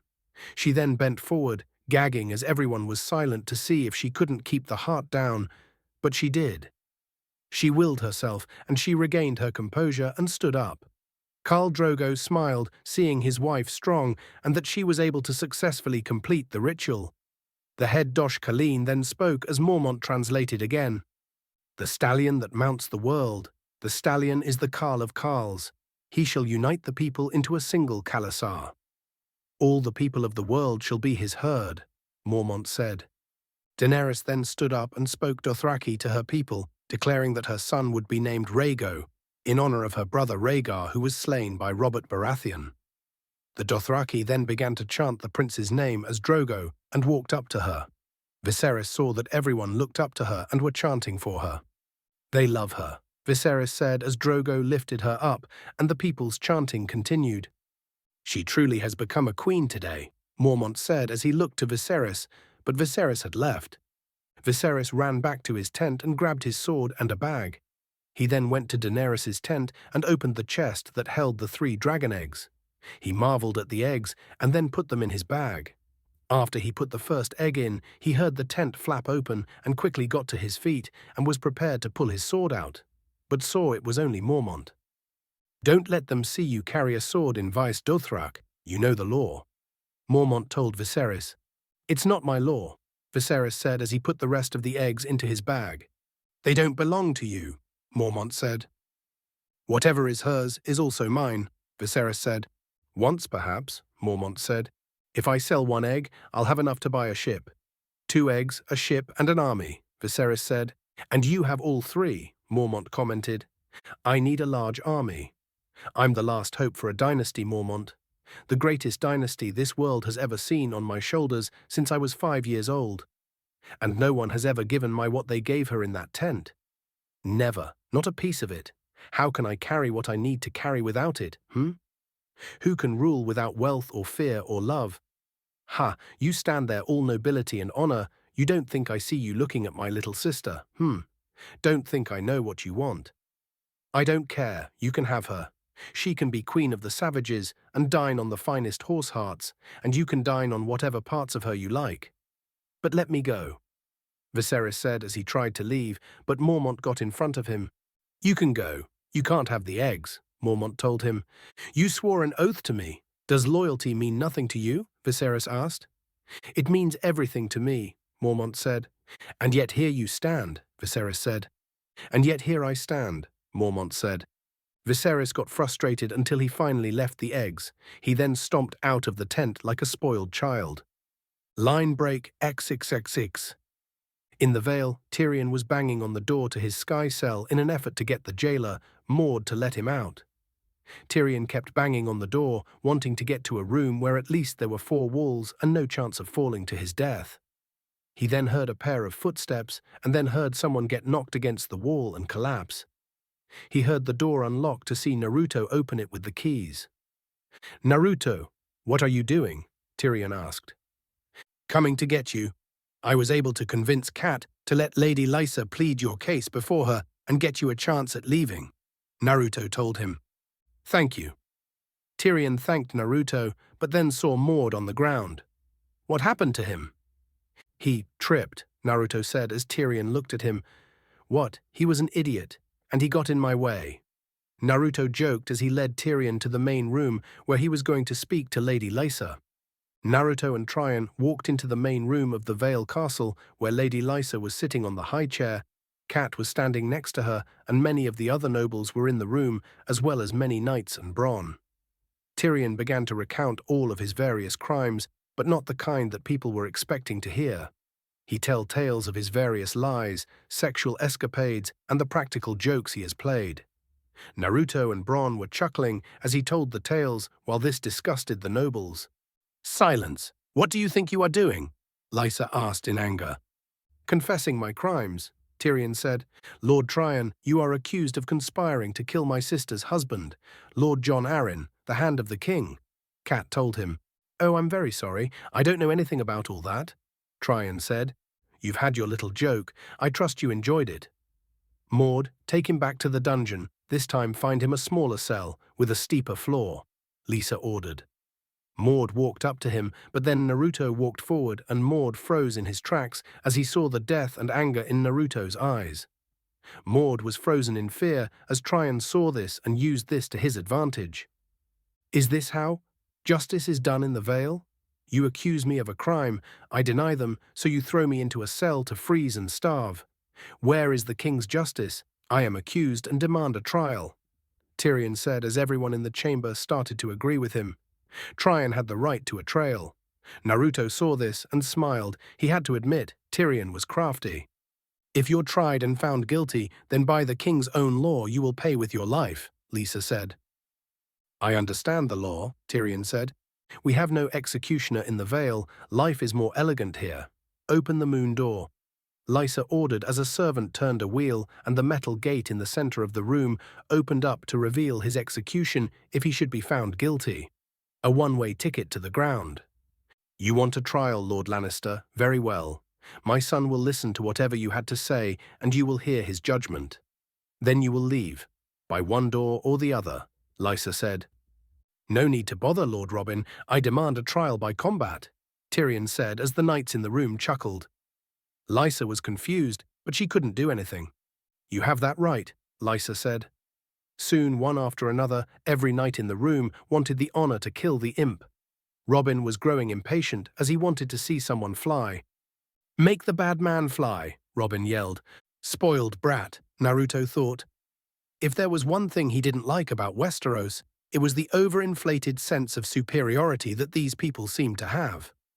"Right there with you, Kit," Kurama told him. "Sir Vardis, you are quiet." "Don't you want to avenge my husband?" Lysa asked.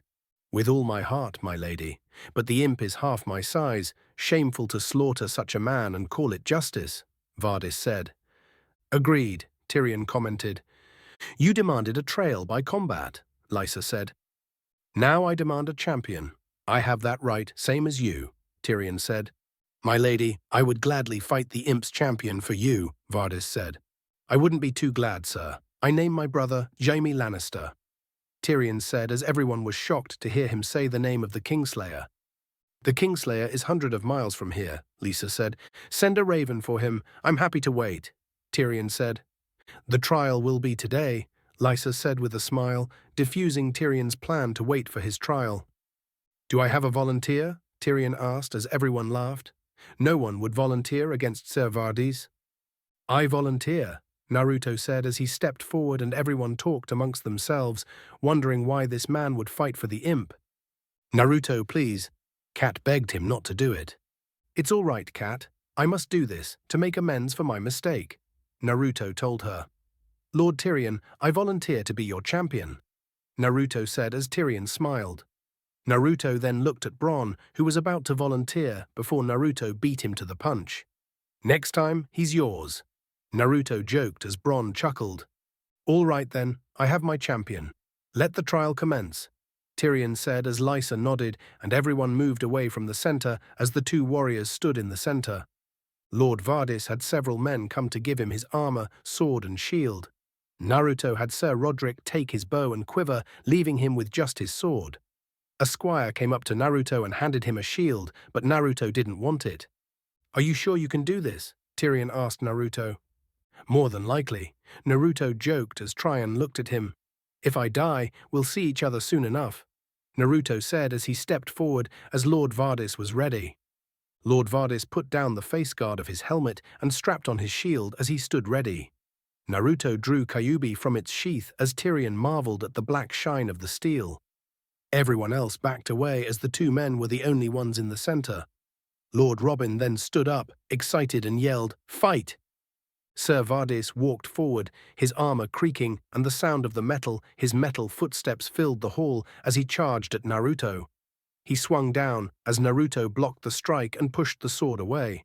Sir Vardis swung wide at Naruto, but Naruto just moved backwards. Vardis moved forward, swing after swing, as Naruto just moved backwards. Naruto could tell that the knight was just swinging wildly. With the armor on, it gave him better protection, but restricted his movements. Vardis stabbed forward as Naruto blocked the strike and backed away from a swing as Vardis pushed him towards the wall. Vardis then prepared a huge downward slash in an attempt to cleave Naruto in two, but Naruto just moved to the side and kicked Sir Vardis into the wall. Naruto backed away as Sir Vardis composed himself after being kicked into the wall. "Hey Kit, do you need help dealing with this guy?" Kurama asked. "Not really. I'm pretty sure I got this covered, but I wouldn't mind your advice for old time's sake," Naruto replied. "Well, if I think I know what you're doing, then you're just going to tire this guy out. In all that armor and wild swings, his stamina is going to go fast. Then a quick slash to the neck, and he's done for," Kurama said. "That's the idea," Naruto replied. "Good, but do it quickly. I don't want this fight dragging longer than 3 minutes. It would be an embarrassment if it did," Kurama joked. "Stupid fox," Naruto thought. Sir Vardis swung at Naruto, pushing him back to the mood door. Naruto used his sword to block a sword strike, and the two warriors locked swords as Sir Vardis tried to push Naruto through the moon door. Kat and Tyrion were worried that he would die, but Naruto then pushed back and kicked Sir Vardis away as Naruto moved from the moon door. Naruto moved away from the moon door to the pillars in the room. As Sir Vardis continued to swing, Naruto kept blocking and dodging as he backed up, and when he got to the pillars, he put his plan into motion. Naruto ducked under a swing, but Sir Vardis's sword hit the pillar so hard it embedded itself into the stone. Naruto then kicked Vardis in the stomach and punched him in the face and threw him over his shoulder and onto the ground. Vardis got back onto his feet and pulled his helmet's face mask up as he was heavily breathing. "Enough, Sir Vardis! Finish him!" Lisa yelled. Sir Vardis put the mask down as he swung, but was tired and his swings were getting slower. Naruto then dodged a wide swing and then stepped in and sliced Sir Vardis in the stomach. Sir Vardis pushed Naruto back with his shield to give him some space and held his side as he groaned in pain. Sir Vardis charged at Naruto. Naruto raised his sword to block the sword strike and pushed the sword forward, causing Sir Vardis to stumble, and Naruto then sliced the back of Sir Vardis's left leg, causing him to groan out in pain and fall to his knees, using his sword and shield as support. Lady Lisa was frantic and wanted the fight to end as Tyrion smiled in excitement. Vardis groaned in pain from his injuries while Naruto stood at the ready. "Lay down your sword and surrender. No need to forfeit your life for the allegations against an innocent man," Naruto told Vardis. "Kill him!" Lady Lisa yelled as Sir Vardis got back onto his feet. He charged at Naruto, but Naruto just moved to the side and stuck his leg out, causing Sir Vardis to trip. Naruto threw the shield away and grabbed Sir Vardis' sword arm so he couldn't attack. "Sorry, but for the record, I gave you a chance to surrender," Naruto said as he sliced Sir Vardis' neck, and he fell down dead, but fell through the moon door and plummeted to his grave. Naruto looked at Kat, who was sad that Naruto had to do that, but was happy that he was alive. Naruto looked over at Tyrion, who nodded in thanks, and then back at Lady Lisa. "It is over?" Robin asked. Lisa looked at Naruto in rage. "You don't fight with honor," she said. "I'm a shinobi. Honor isn't in our vocabulary," Naruto said as he sheathed his sword. Maud released Tyrion from his shackles as Tyrion smiled and shook Naruto's hand. "Can I make the little man fly now?" Robin asked. "Not this little man. This little man is going home," Tyrion said as he walked up to Roderick. "I believe you have something of mine." Roderick looked at Naruto and Kat, who nodded. Roderick grabbed the pouch of gold that Tyrion had on him and gave it back. "Naruto," Tyrion said as he threw the pouch to him. "A Lannister always pays his debts." "Thank you again," Tyrion said as they shook hands, and Tyrion left with Bronn. "A word of advice, Tyrion. Stay away from King's Landing for the next few days," Naruto shouted out as Tyrion left. Line break XXX. Back in King's Landing, Ned had recovered and was much better. He needed a cane to walk because of the injury to his leg, but other than that, he was fine. While Robert was away on his hunt, Ned was to act in the king's place over matters that needed to be dealt with. They were in the throne room, with Ned in the throne and Naruto standing behind him. Grand Maester Pycelle and Lord Baelish were also in attendance, as Ned was listening to the plea of a farmer from the Riverlands whose village was destroyed by a group of men. "They burned almost everything in the Riverlands, our fields, our granary, our homes. They took our women, then they took them again. When they was done, they butchered them as if they were animals. They covered our children in pitch and lit them on fire," the farmer said with a heavy heart as he and his companions remembered the horrible details of what happened. "Brigands, most likely," Pycelle said. "They weren't thieves. They didn't steal nothing. They even left something behind, Your Grace," the farmer said. "It's the king's hand you're addressing, not the king." "The king is hunting," Pycelle said. One of the companions brought forth a sack and emptied the contents onto the floor. It was revealed to be fish, and most foul-smelling fish, as Naruto could tell. "Fish, the sigil of House Tully. Isn't that your wife's house, my Lord Hand?" Baelish asked. "Ned, this seems less of a random act of violence and more of a statement," Naruto whispered to Ned, who nodded. "These men, were they flying a sigil?" Ned asked as the farmer seemed confused. "A banner?" "None, Your Hand. The one who was leading them, taller by a foot than any man I've ever met. Saw him cut the blacksmith in two, saw him take the head off a horse with a single swing of his sword," the farmer said as everyone realized who he was speaking of. "That sounds like someone we know. The Mountain," Baelish said. "You're describing Sir Gregor Clegane," Ned said. "Now why would Sir Gregor turn brigand? The man is an anointed knight," Pycelle said. "I've heard him call Tywin Lannister's mad dog. I'm sure you have as well. Can you think of any reason the Lannisters might possibly have for being angry with your wife?" Baelish asked, as Ned and Naruto realized the reason. "If the Lannisters were to order attack on villages under the king's protection, that would be almost as brazen as attacking the hand of the king in the streets of the capital," Baelish said, interrupting Pycelle. Ned thought for a moment and then came to a decision. "I cannot give you back your homes or restore your dead to life, but perhaps I can give you justice in the name of our King Robert." "Lord Beric Dondarrion," Ned called out as the knight stood forward. "You shall have the command. Assemble 100 men and ride to Sir Gregor's keep," Ned told him. "As you command," Dondarrion replied.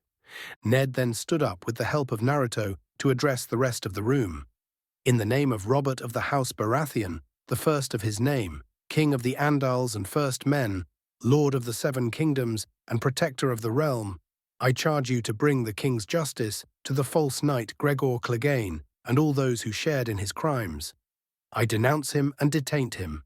I strip him of all ranks and titles, of all lands and holdings, and sentence him to death," Ned said as everyone shocked at the extreme methods the hand was taking. "My lord, this is a drastic action. It would be better to wait for King Robert's return," Pycelle told Ned. "Grand Maester Pycelle, send a raven to Casterly Rock.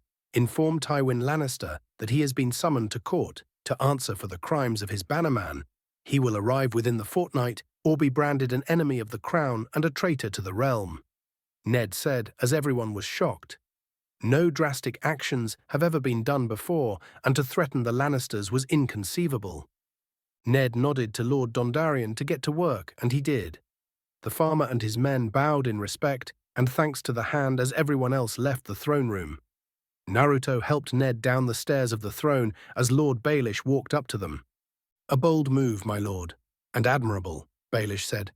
"But is it wise to yank the lion's tail? Tywin Lannister is the richest man in all the Seven Kingdoms. Gold wins wars, not soldiers." "Then how come Robert is king and not Tywin Lannister?" Ned asked as he and Naruto left. "I believe that was a just move, Ned. We cannot let justice be absent because of a man's wealth," Naruto said as Ned nodded. "Justice has not limits. What is right must be done." Ned said as they entered Ned's office. "You said to me that we would discuss what piece of knowledge Jon Arryn was killed for." "Yes, we would," Naruto said as he closed the door and put a silencing seal on the wall so no one could hear the conversation. "After some digging, I believe I found out what Jon Arryn discovered, the reason he was killed and who tried to kill Bran," Naruto said as he took out some recording scrolls for Ned to listen to. Ned listened to the recording, and what shock to hear Cersei and Jaime talking, and how Jaime pretty much confessed to pushing Bran out the window and that he would kill Robert, Ned, and Naruto to be with his sister. Naruto also grabbed the history book about the many houses of Westeros and showed Naruto the page on the Baratheons. Naruto turned to the page that listed Robert and his children and pointed out that after Robert, the Baratheon line and description had changed. Robert had black hair, and so did the rest of his family until Joffrey, Myrcella, and Tommen, who all have blonde hair. Ned was in shock to hear this. The Lannisters had no claim to the throne. Joffrey wasn't the crowned prince, he was no royalty, but the spoiled child of incest, and the Lannisters would kill anyone to keep it quiet. "So, now that you know, how do we proceed?" Naruto asked as Ned thought to himself. Line break X.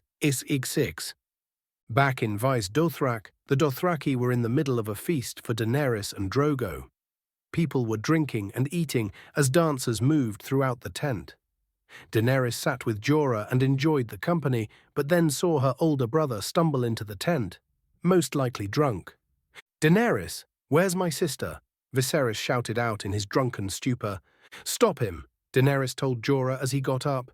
"Where is she? Where is she? I'm here for the feast, the whore's feast." Viserys shouted out as Jorah went up to him to lead him away, but Viserys violently smacked his hands away. "Get your hands off me, no one touches the dragon." Viserys then heard Khal Drogo and his men laughing and turned and gave a sinister smile. "Khal Drogo, I'm here for the feast," Viserys said. Khal Drogo then spoke and pointed to the corner as Viserys looked at Mormont to translate. "Khal Drogo says there is a place for you, back there," Mormont said as he points to the corner of the tent. "That is not place for a king," Viserys said. "You are no king," Khal Drogo was able to say in English. Viserys then grabbed his sword as Mormont tried to stop him but was too late. "Keep away from me," Viserys said as he pointed his sword at Jorah. Everyone in the tent had stopped as they saw Viserys draw his sword. "Viserys, please," Daenerys begged him to stop. "There she is," Viserys said as he pointed his sword at her and walked towards her. "Put the sword down, they'll kill us all," Mormont told him. "They can't kill us, they can't shed blood in their sacred city," Viserys said, not noticing Drogo telling two of his men to be ready. "But I can," Viserys said as he put his sword against Daenerys' stomach. Viserys saw that Drogo was now watching intently as his son was in danger. "I want what I came for. I want the crown he promised me. He bought you, but he never paid for you," Viserys said as one of the maids translated for Khal Drogo. "Tell him I want what was bargained for, or I'm taking you back. He can keep the baby, I'll cut it out and leave it for him," Viserys said as Drogo didn't like that threat. He then spoke in Dothraki as Viserys looked to his sister. "What's he saying?" "He says yes, you shall have a golden crown that men shall tremble to behold," Daenerys said as Viserys believed she was telling the truth. "Well, that was all I wanted. What was promised," Viserys said as he stood back and smiled. Khal Drogo then went over to his wife to make sure she was okay. When he saw that she was, he gave a command. His two men then grabbed Viserys' arms. They broke his sword arm as Viserys struggled to get free. "No, no, you cannot touch me. I am the dragon. I am the dragon. I want my crown," Viserys shouted before Khal Drogo's men pushed him to his knees. Khal ordered one of the women to empty the pot by the fire. She did, and he put the golden necklace that Daenerys made for Viserys in to let it melt. Viserys saw this and began to panic. "Look away, Khaleesi," Mormont told her. "No," she replied as she watched with a straight face. "No, Dany. Dany, tell them. Make them. Dany, please." Viserys begged his little sister for help, but she would not move. Once the gold from the necklace had melted into a pool of golden ore, Khal Drogo grabbed the pot and walked in front of Viserys. "A crown for a king," Drogo said as he poured the hot golden ore onto Viserys' head. Viserys screamed in pain as the hot metal melted through his head and his body shook before his life was gone. They let his body drop as the metal ore had rapidly cooled and Viserys' head hit the floor with a clang. "Khaleesi. He was no dragon. Fire cannot kill a dragon," Daenerys said, realizing she was the last one. Line break XX XXX. Back in Westeros, the morning sun had risen and it shined down in the riverlands to show a large force bearing the banner of the House Lannister. The soldiers were preparing to march, readying their horses and weapons, and in one tent above the rest, Jaime Lannister was reading to his father, Tywin Lannister, the raven that was sent from King's Landing. "Summoned to court to answer for the crimes of your bannerman, Gregor Clegane the Mountain. Arrive within the fortnight or be branded an enemy of the crown. Poor Ned Stark, brave man, terrible judgment," Jaime said to his father. Tywin was sharpening a knife to skin a dead stag. Tywin thought to himself as he removed the guts from the dead animal. "Attacking him was stupid, as evident by the condition you were in," Tywin said as Jaime touched his face. "He had a scar from here. Naruto's sword cut him and bruises on his face, with a black eye that was almost healed." "Lannisters don't act like fools," Tywin said as Jaime just waved him off. "You going to say something clever? Go on, say something clever." "Catelyn Stark and the whiskered-face idiot took my brother," Jaime said. "Why is he still alive?" Tywin asked. "Tyrion?" Jaime asked. "Ned Stark," Tywin told him. "One of our men interfered, speared him through the leg before I could finish him." Jaime lied. "Oh please, what are you, 5 years old? Do we need more lies?" Tywin told his son. "The reason he is still alive is because you were a fool to attack him in the first place without realizing who he had with him." "The whiskered-face idiot," Jaime said. "His name is Naruto Uzumaki," Tywin told his son as Jaime chuckled. "Something funny? I find it amusing that you burdened yourself with the details of one boy from the north," Jaime said.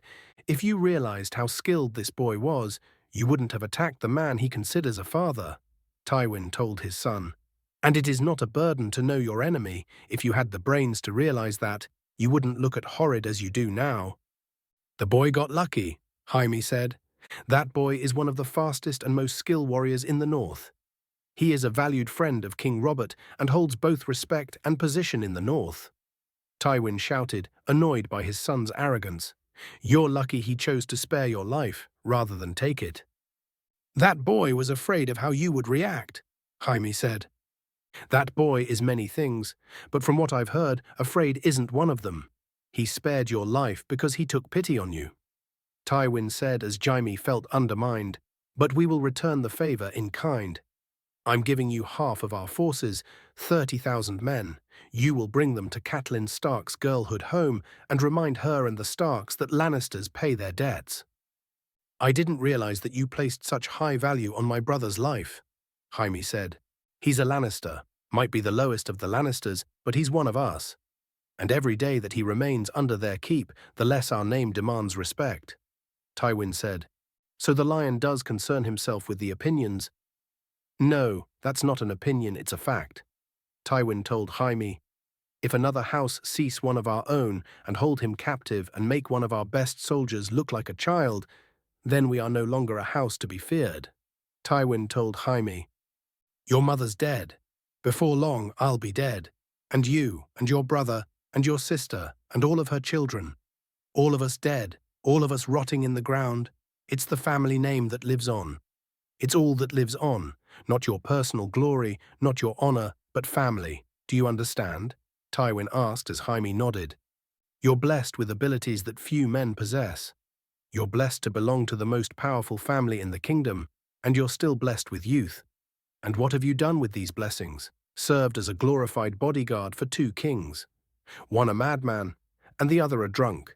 The future of our family will be determined in these next few months. We could establish a dynasty that will last 1,000 years, or we could collapse into nothing as the Targaryens did.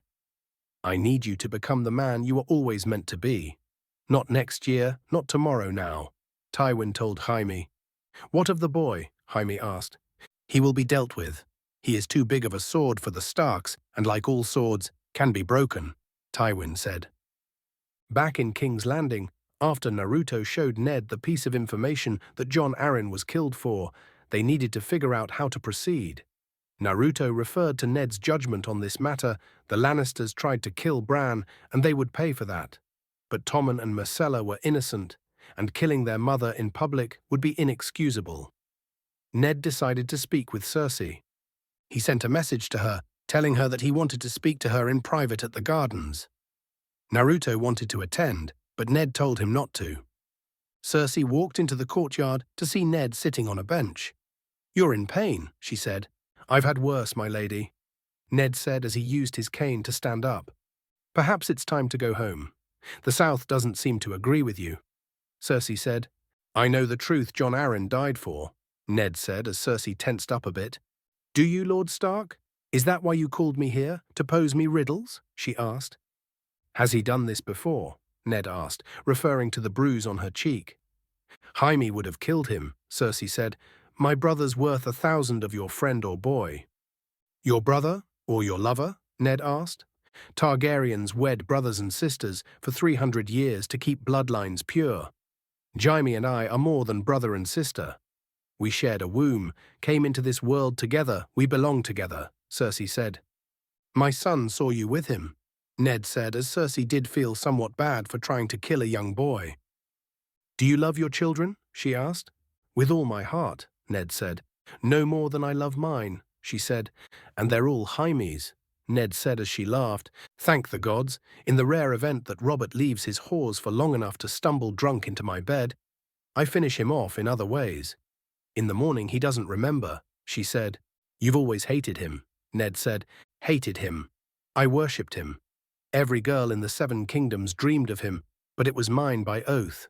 And when I finally saw him on our wedding day in the Septh of Baelor, lean and fierce and black-bearded, it was the happiest moment of my life, and that night he crawled on top of me, stinking of wine, and did what little he could do. And whispered in my ear, Lyanna, your sister was a corpse, and I was a living girl, and he loved her more than me, Cersei said in anger. When the king returns from his hunt, I'll tell him the truth. You must be gone by then, you and your children. I will not have their blood on my hands. Go as far away as you can, with as many men as you can. Because wherever you go, Robert's wrath will follow you, Ned said. And what of my wrath, Lord Stark? You should have taken the realm for yourself. Jaime told me about the day King's Landing fell. He was sitting on the Iron Throne, and you made him give it up. All you needed to do was to climb the stairs yourself. Such a sad mistake, Cersei said. I've made many mistakes in my life, but that wasn't one of them, Ned said. Oh, but it was. When you play the Game of Thrones, you win or you die. There is no middle ground, she said as she left. Ned left soon after, and when both of them were gone, a camouflaged figure moved from the nearby tree, and the camouflaged cloak disappeared to reveal Naruto. Kurama showed Naruto a new jutsu that made him blend into his environment like a chameleon, which was handy when snooping on a conversation. Even though Ned didn't want Naruto there, Naruto needed to cover his bases, and a recording of Cersei's statement acknowledging that her children were not Robert's would be very useful in the future. Naruto took the recording seal he placed under the bench that Ned sat on and rolled it up and left. Line break XXXXX. In the northern part of Westeros, there stood the Wall, a large defense set up to protect the realm from the wildlings and any other foes that could attack the realm.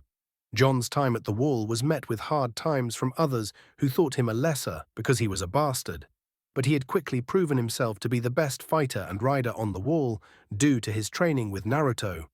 He and his friend Sam were on watch over the wall, the icy wind blowing in their faces as they looked out to see miles of snow-covered trees and land. I miss girls, not even talking to them. I never talked to them. Just looking at them, hearing them giggle, Sam said as Jon listened to him, but then saw something heading toward the wall. Don't you miss girls? Sam asked Jon, but then saw the same thing that Jon saw. Riders. The horn.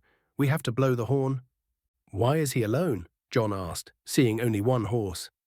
There's no rider. Jon and Sam traveled down the wall as the horse rode through the tunnels and into Castle Black. Jon walked out to see one of the stable boys trying to calm the horse down. That's my Uncle Benjen's horse, Jon said as he looked to see only the horse. Where's my uncle? Jon asked Commander Jorah Mormont, but he didn't seem to have an answer. Back at King's Landing, Ned and Naruto were walking through the halls, discussing matters when they heard the footsteps of someone running up behind them. Ned! Naruto! They heard as they turned to see a tired Renly with his shirt open and some blood on his skin. It's Robert. We were hunting. And a boar, Renly managed to say as he led them to Robert's chambers. Robert was lying in his bed, bandaged and tired from his wounds. He was talking to his son, Joffrey, wishing he had been a better father to him so he could be a better man. Cersei, Pycelle and Barristan were watching as Renly walked in with Naruto and Ned. Joffrey then left as Naruto and Ned looked at the condition Robert was in. My fault, too much wine. Missed my thrust, Robert said with a chuckle. Naruto moved the blanket to see Robert's wounds, and they were severe. They were deep lacerations along his stomach and side, and most likely were infected by now. Kurama, anything you can do? Naruto asked. Sorry, Kit, we have no idea how his wounds would react to my chakra. I'm sorry, this one is out of our hands, Kurama told Naruto. Stinks like death. Don't think I can't smell it. Ha ha ha, I paid the bastard back, Ned. I drove my knife right through his brain. You can ask him if I didn't. Ask him, Robert said as Ned and Naruto looked at Sir Barristan. I want the funeral feast to be the biggest feast the kingdoms ever saw, and I want everyone to taste the boar that got me. Now leave us the lot of you. I need to talk to Ned. Robert said as Cersei was worried Ned would tell him now. Robert, my sweet. Out all of you, Robert ordered as he coughed. Everyone filed out of the room until it was just Robert and Ned. You damned fool, Ned said. Paper and ink. On the table, write down what I say, Robert said as Ned grabbed the paper. In the name of Robert of the House Baratheon, first of, you know how it goes. Fill in the damn titles. I hereby command Eddard of House Stark, titles, to serve as Lord Regent and Protector of the realm upon my death, to rule in my stead until my son, Joffrey, comes of age, Robert said as Ned changed that to rightful heir on the paper. Give it over, Robert said as Ned gave him the letter to sign. Give it to the council after I'm dead. At least they'll say I did this right, this one thing. You'll rule now. You'll hate it worse than I did. But you'll do it well, Robert said as Ned nodded. Naruto, you will need him. We both know he was destined for greatness when we found him all those years ago. Don't you remember? I remember, Ned said, remembering back years ago when he and Robert found Naruto and helped him heal and adjust. He was like a son to both of them. We know that Naruto has always been a protector. He's helped others but never wanted to lead. He would do wonders for the kingdom if he was able. Remember that, Ned. Naruto would have been a great king if he appeared years before. I might have let him have the throne, and maybe I wouldn't be dying right now, Robert said as he coughed up some blood. The 7 kingdoms are going to need him, Ned. We've kept him to ourselves, but he will be needed. I guarantee it.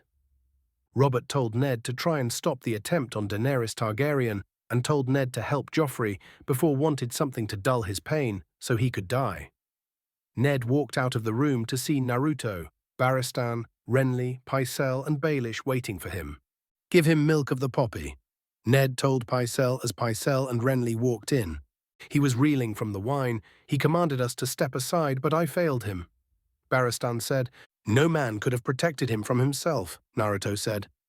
I wonder, Sir Barristan, who gave the king this wine? Baelish asked. His squire, from the king's own skin, Barristan said. His squire, the Lannister boy? Ned asked as Barristan nodded.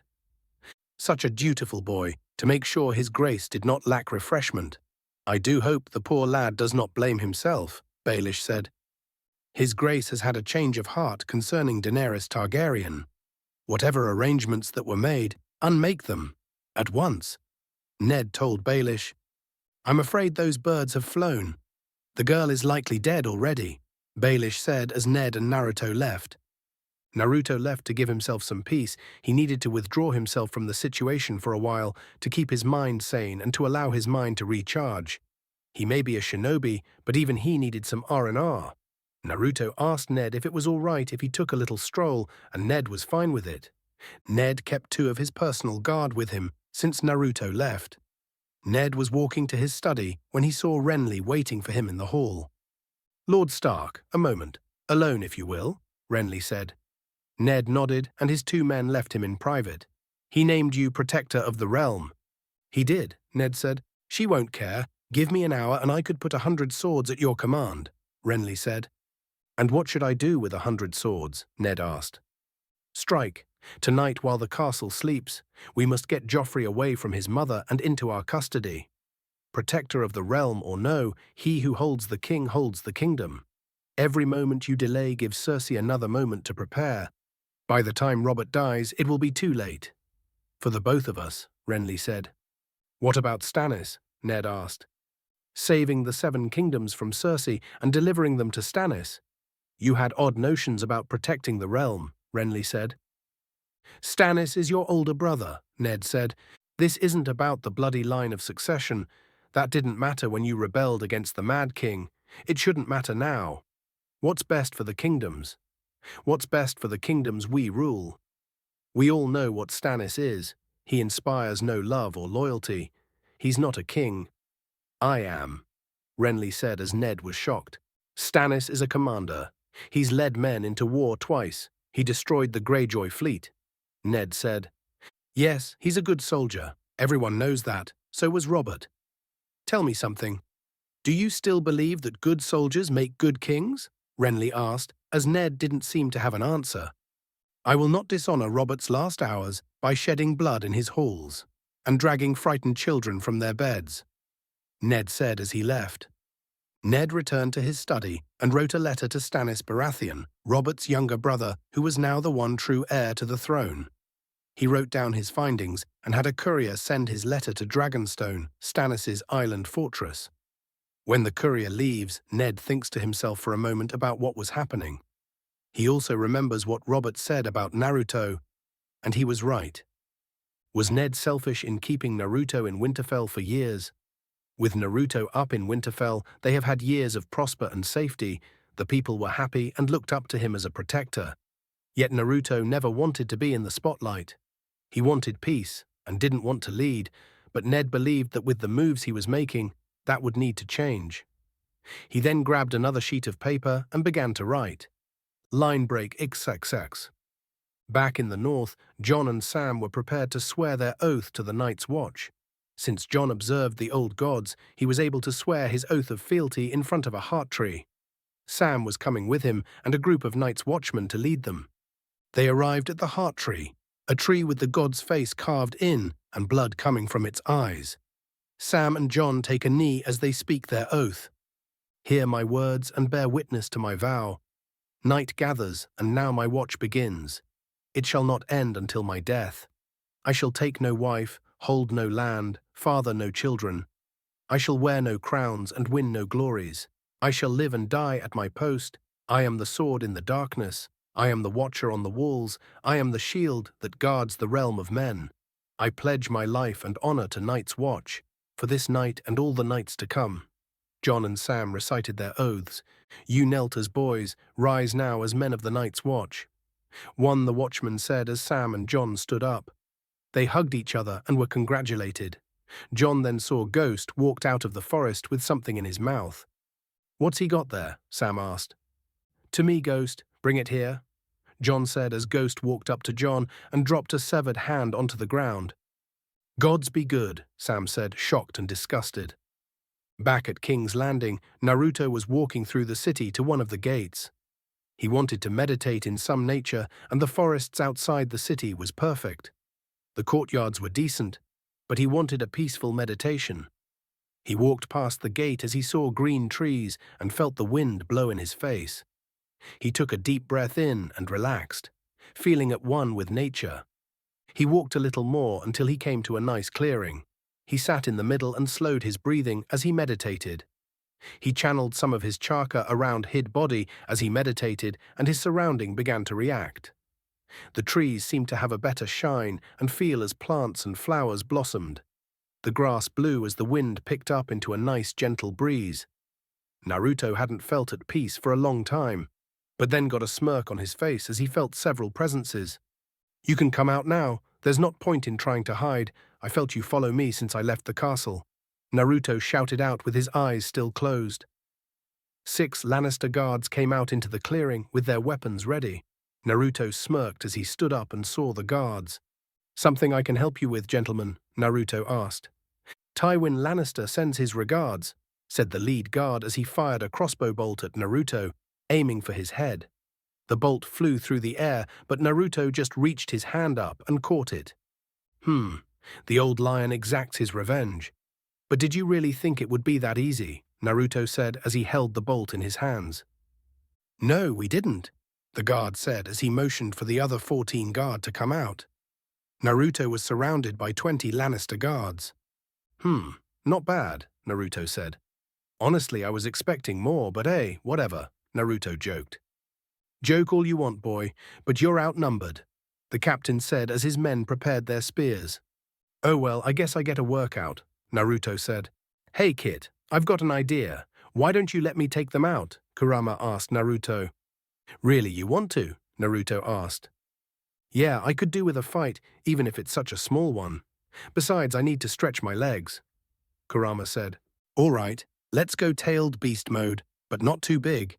We don't need to destroy the city and part of the forest, Naruto said. Biju's honor, Kurama said with a smirk. Let's get wild. Before we begin, soldiers, I have 2 quick questions. 1, do you know of the tailed beasts? Naruto asked as the soldiers looked at him. No, the captain said. Pity, Naruto said as he concentrated and his chakra began to circulate around his body. Soon red chakra began to mix with it, and then Naruto smirked and the energy exploded outward, creating a giant plume of smoke. The soldiers were coughing up a fit and couldn't breathe or see, but then they heard a man scream and a sword stab through a neck. The smoke soon dissipated to show the soldiers a sight they didn't think was possible. Naruto had drawn his sword and killed a guard. They saw that, but next to him was something they have never seen before. A giant red fox, a few feet larger than a full-grown stallion. A giant blood-red furred fox with 9 tails. Its tails moved around its body as it snarled and growled, its teeth like razors and its eyes like death. Second, does anyone want to leave now? Naruto asked as the soldiers were frozen in fear. The captain, trying to be brave but more like stupid, walked forward with its spear ready. What, you find a giant fox and think us scarred? You must be a bigger idiot. The man was cut off when one of Kurama's tails grabbed the man by the neck and threw him into a tree. The force of the impact was so great that it snapped his neck. I take that as a no. Take them, Naruto said as Kurama smirked and charged at the troops, taking on at least 10 of them. The remaining 8 charged at Naruto, preparing their spears to impale Naruto. Naruto moved to the side and grabbed a spear that was aimed at him and pushed it forward, killing a soldier that was charging at him. Naruto kicked away the guard whose spear he took and then stabbed the soldier in the stomach and kicked him away. Naruto then spun the spear and threw it at charging charge, and the force of the spear sent the guard flying and stuck him to a tree. Naruto then drew his sword and blocked a sword strike and kicked the guard away and spun to his side to dodge a spear, which ended up killing one of the guards. Naruto then spun around the guards and twirled his sword, hitting specific arteries on the soldiers' bodies so that when he stopped and sheathed his sword, they fell over dead. Kurama finished tearing apart the last guard. The guards were torn to pieces and stabbed through with his tails. They saw one guard try to run away, but Kurama opened his mouth and fired a very tiny Biju bomb that killed the guard and sent him flying into a group of trees with such force that the trees broke in half. "Ah, it feels good to stretch my legs," Kurama said, as Naruto went up to him and pat him on the head. "It's good to see you that you haven't lost any of your ferocity during our years of passivity," Naruto said as Kurama smirked. "Hey, just because we weren't fighting shinobi doesn't mean I'm going to go docile. While you were training, so was I," Kurama said. "Well, it seems that the Lannisters really don't like me," Naruto said, looking at the dead Lannister guards. "Can you blame them?" "You're seen as a threat," Kurama said, as he and Naruto walked back to the city. "I don't suppose you would object to staying outside for a while?" Naruto asked. "Nah, I don't mind, but remember I probably shouldn't stay out for too long. I suppose after a few weeks to 3 months in this size, and if I don't use too much chakra, I can stay out," Kurama said. "Good," Naruto said. He then felt Ned's seal flare up like Bran's did when he fell from the tower. "Something's happened. Kurama, head to the castle and find me. Kill any Lannister guards that get in your way, but leave the city guards alone." "Got it, Kit. Go save your friends," Kurama said as Naruto hirashined away in an orange flash. Kurama let out a giant growl and battle cry and ran to the castle. Think of what Naruto did to summon Kurama, similar to what Menma did in the Naruto movie Road to Ninja, where he can summon Kurama. Naruto is now able to, because he and Kurama are bonded properly. While Kurama can be summoned, I didn't want his giant form to destroy the city, and since he is smaller, he can stay out longer and not put too much of a strain on Naruto's body and chakra. Line break XXXXXI, happening at the same time as Naruto and Kurama fight the guards. Back in the castle, after Ned wrote down another letter, Lord Baelish walked in and Ned revealed the truth about Joffrey's parentage. When Littlefinger hears this, he comes up with the idea to make Joffrey their puppet. Manipulate him to fit their own agendas, and if the time comes when Joffrey is unmalleable, they reveal the truth about his parentage and give the crown to Renly. Ned was disgusted by the idea and considers it treason. Littlefinger also points out that even though Ned is named regent and protector of the realm, he doesn't have the power to take the crown from Cersei. He needs more men, and Littlefinger will handle that. Ned was walking through the castle with a group of his house soldiers with him when a squire came by. "Lord Stark, King Joffrey and the Queen Regent command your presence in the throne room," the squire said. "King Joffrey?" Ned asked. "King Robert is gone. Gods give him rest," the squire said as Ned bowed his head. Ned walked through the castle until he came to the courtyard where all of his men were rallied. He then saw Littlefinger walked up to him as the bell from the tower signaled to the city that Robert was dead. "All is accomplished. The city watch is yours," Baelish said. "Good. Is Lord Renly joining us?" Ned asked. "I fear that Lord Renly has left the city. He rode through the old gate an hour before dawn with Sir Loras Tyrell and some 50 retainers, last seen galloping south in some haste," Baelish said as Ned nodded. Ned then looked around and saw that Naruto was nowhere to be found. "Where is Naruto?" Ned asked. "I haven't seen your bodyguard for some time, most likely still out on his stroll," Baelish said, "but we cannot wait for him. We are needed now." Ned didn't like it, but hopefully Naruto would arrive soon. Naruto has always shown up when it is of the utmost importance. Ned, Lord Baelish, and the Stark Guard walked through the castle and saw the city guard stationed around. Ned walked up to Commander Janos Slynt. "We stand behind you, Lord Stark," the commander said as the doors to the throne room opened and Ned and the others walked in.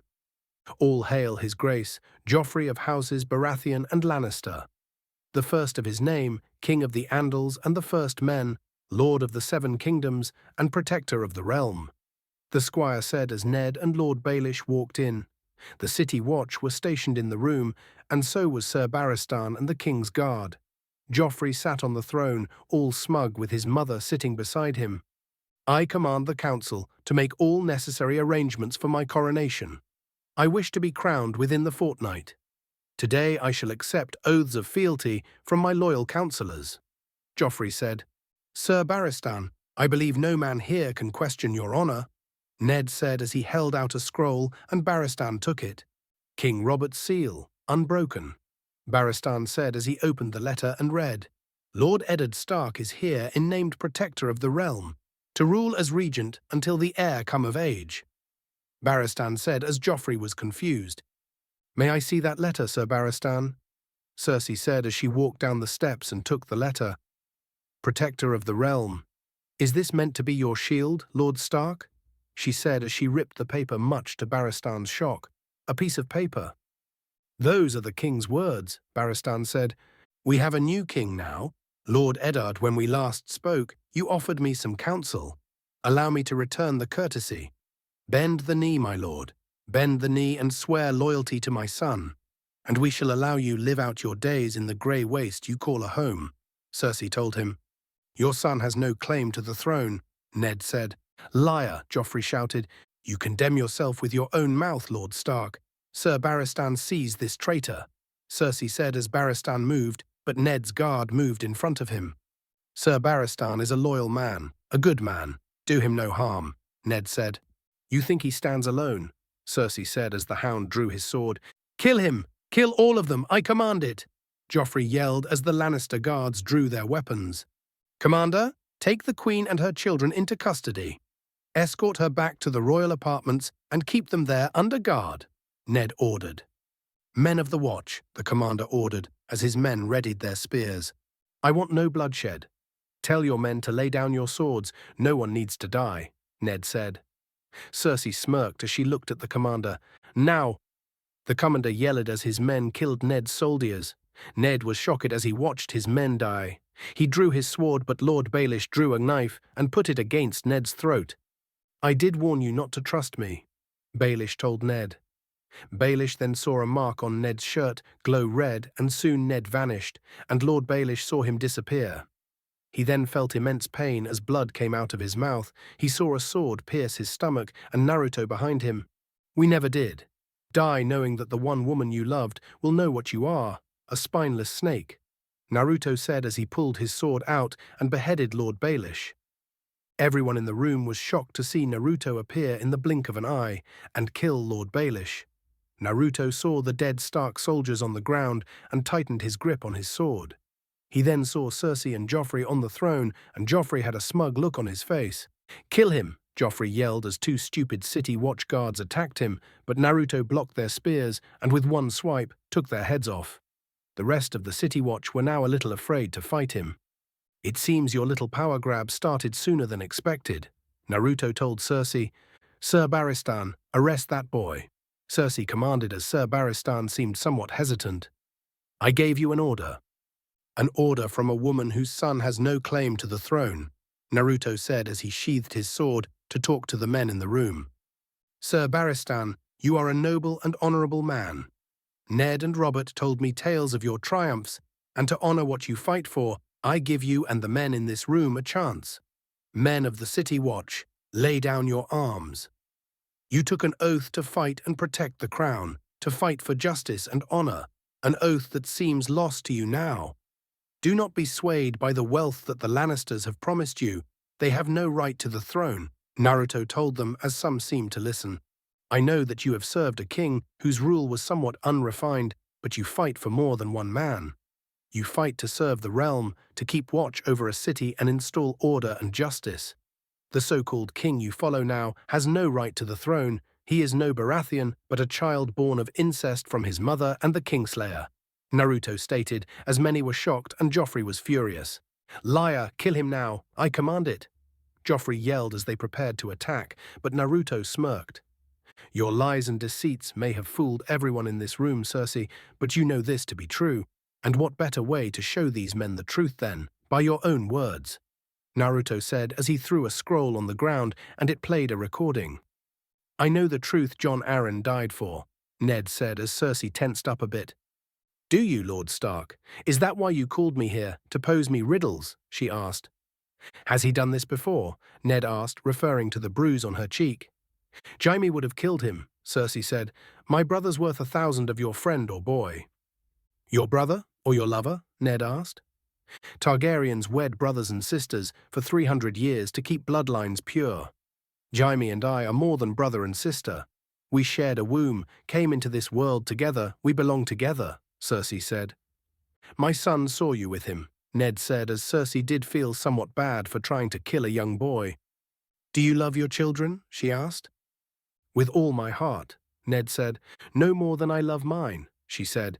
And they're all Jaime's, Ned said as she laughed. Thank the gods.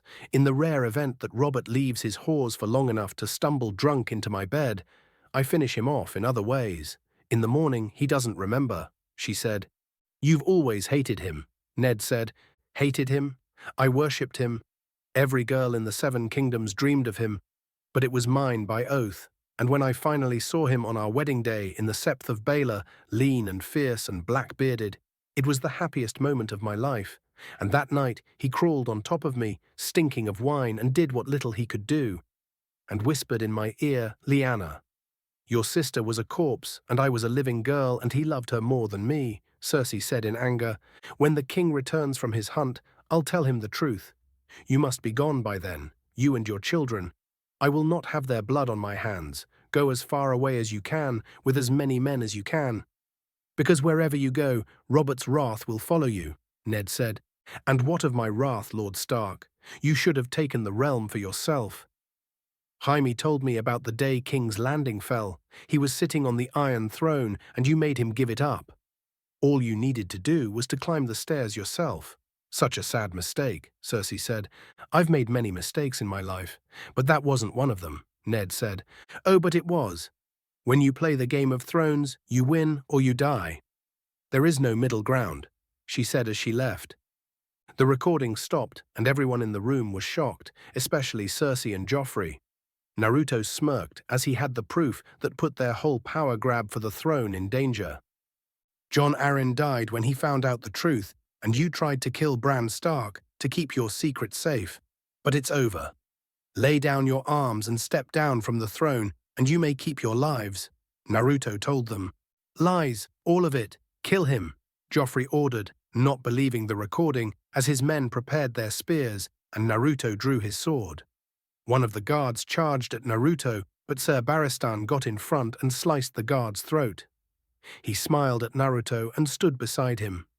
Several other loyal members and friends to Barristan stood with Naruto, and even some city watch stood with him, but the commander did not. You have sealed your fate, Cersei yelled, but then they all heard an animal roar and stopped dead in their tracks. No, you sealed yours when you tried to kill one of my precious people and attacked me. One of the things you have failed to realize is that I'm not a soldier. I am a shinobi, and I have something that you have never seen before. The day I was born, a giant nine-tailed fox attacked my village, a demon known as the Kyuubi. He was a force to be reckoned with, and the leader of my people, my father sealed him away in an infant in the hopes that the child would grow up to be a hero. And he was right. The Kyuubi is now my friend, and he fights for what's right, Naruto said as part of the door to the throne room started to break inward as something pounded against it. He was the bane of Konoha, Naruto said as the door continued to break inward. The mightiest of the tailed beasts, the force of nature that could destroy the world, Naruto said as the door was one smash from breaking. And he is my friend, Naruto said as the door smashed and it fell off its hinges. Everyone in the room saw a giant red nine-tailed fox walked into the room, slowly, like a lion stalking its prey. Once it entered the room, it gave a loud roar, causing part of the room to shake. Meet Kurama. Kurama, say hi, Naruto said with a smirk. Greetings, idiots. Who wants to die first? Kurama said as he bared his teeth, and the lesser men were shaking in their boots and dropped their weapons and gave up. Kill him, Joffrey yelled as the extremely loyal Lannister soldiers attacked Naruto and the rest. Naruto drew his sword as he fought off the guards, and Kurama swung his tails and claws, killing the guards who dared to attack him. Cersei saw that they were going to lose and grabbed her son, and she and the Hound and several other men ran out of the throne room. Naruto, Barristan, and the others killed the remaining guards as Kurama threw his last guard against the wall. Perfect timing, Kurama, Naruto said. I'm just that awesome. Kurama joked as Barristan and the others were astonished and amazed at Kurama. Incredible, Barristan said. You can ogle later, the lady and her brat escaped, Kurama said. Right, you men, chase after her and detain her and the children, Naruto said, pointing to 4 men. The rest, stay here and tie up the traitors, Naruto said, pointing to the various men who have laid down their arms. What about us? Ser Barristan asked, referring to him and 6 other men. We go through the castle and make sure that the Starks are all right. Cersei would have put in measures to have them killed, so we secure them and kill any Lannisters that get in our way, Naruto said as Ser Barristan nodded. You heard him, get to it, Barristan said as the men went to their jobs. They left the throne room with a mission to kill any Lannisters they could find and save the Starks.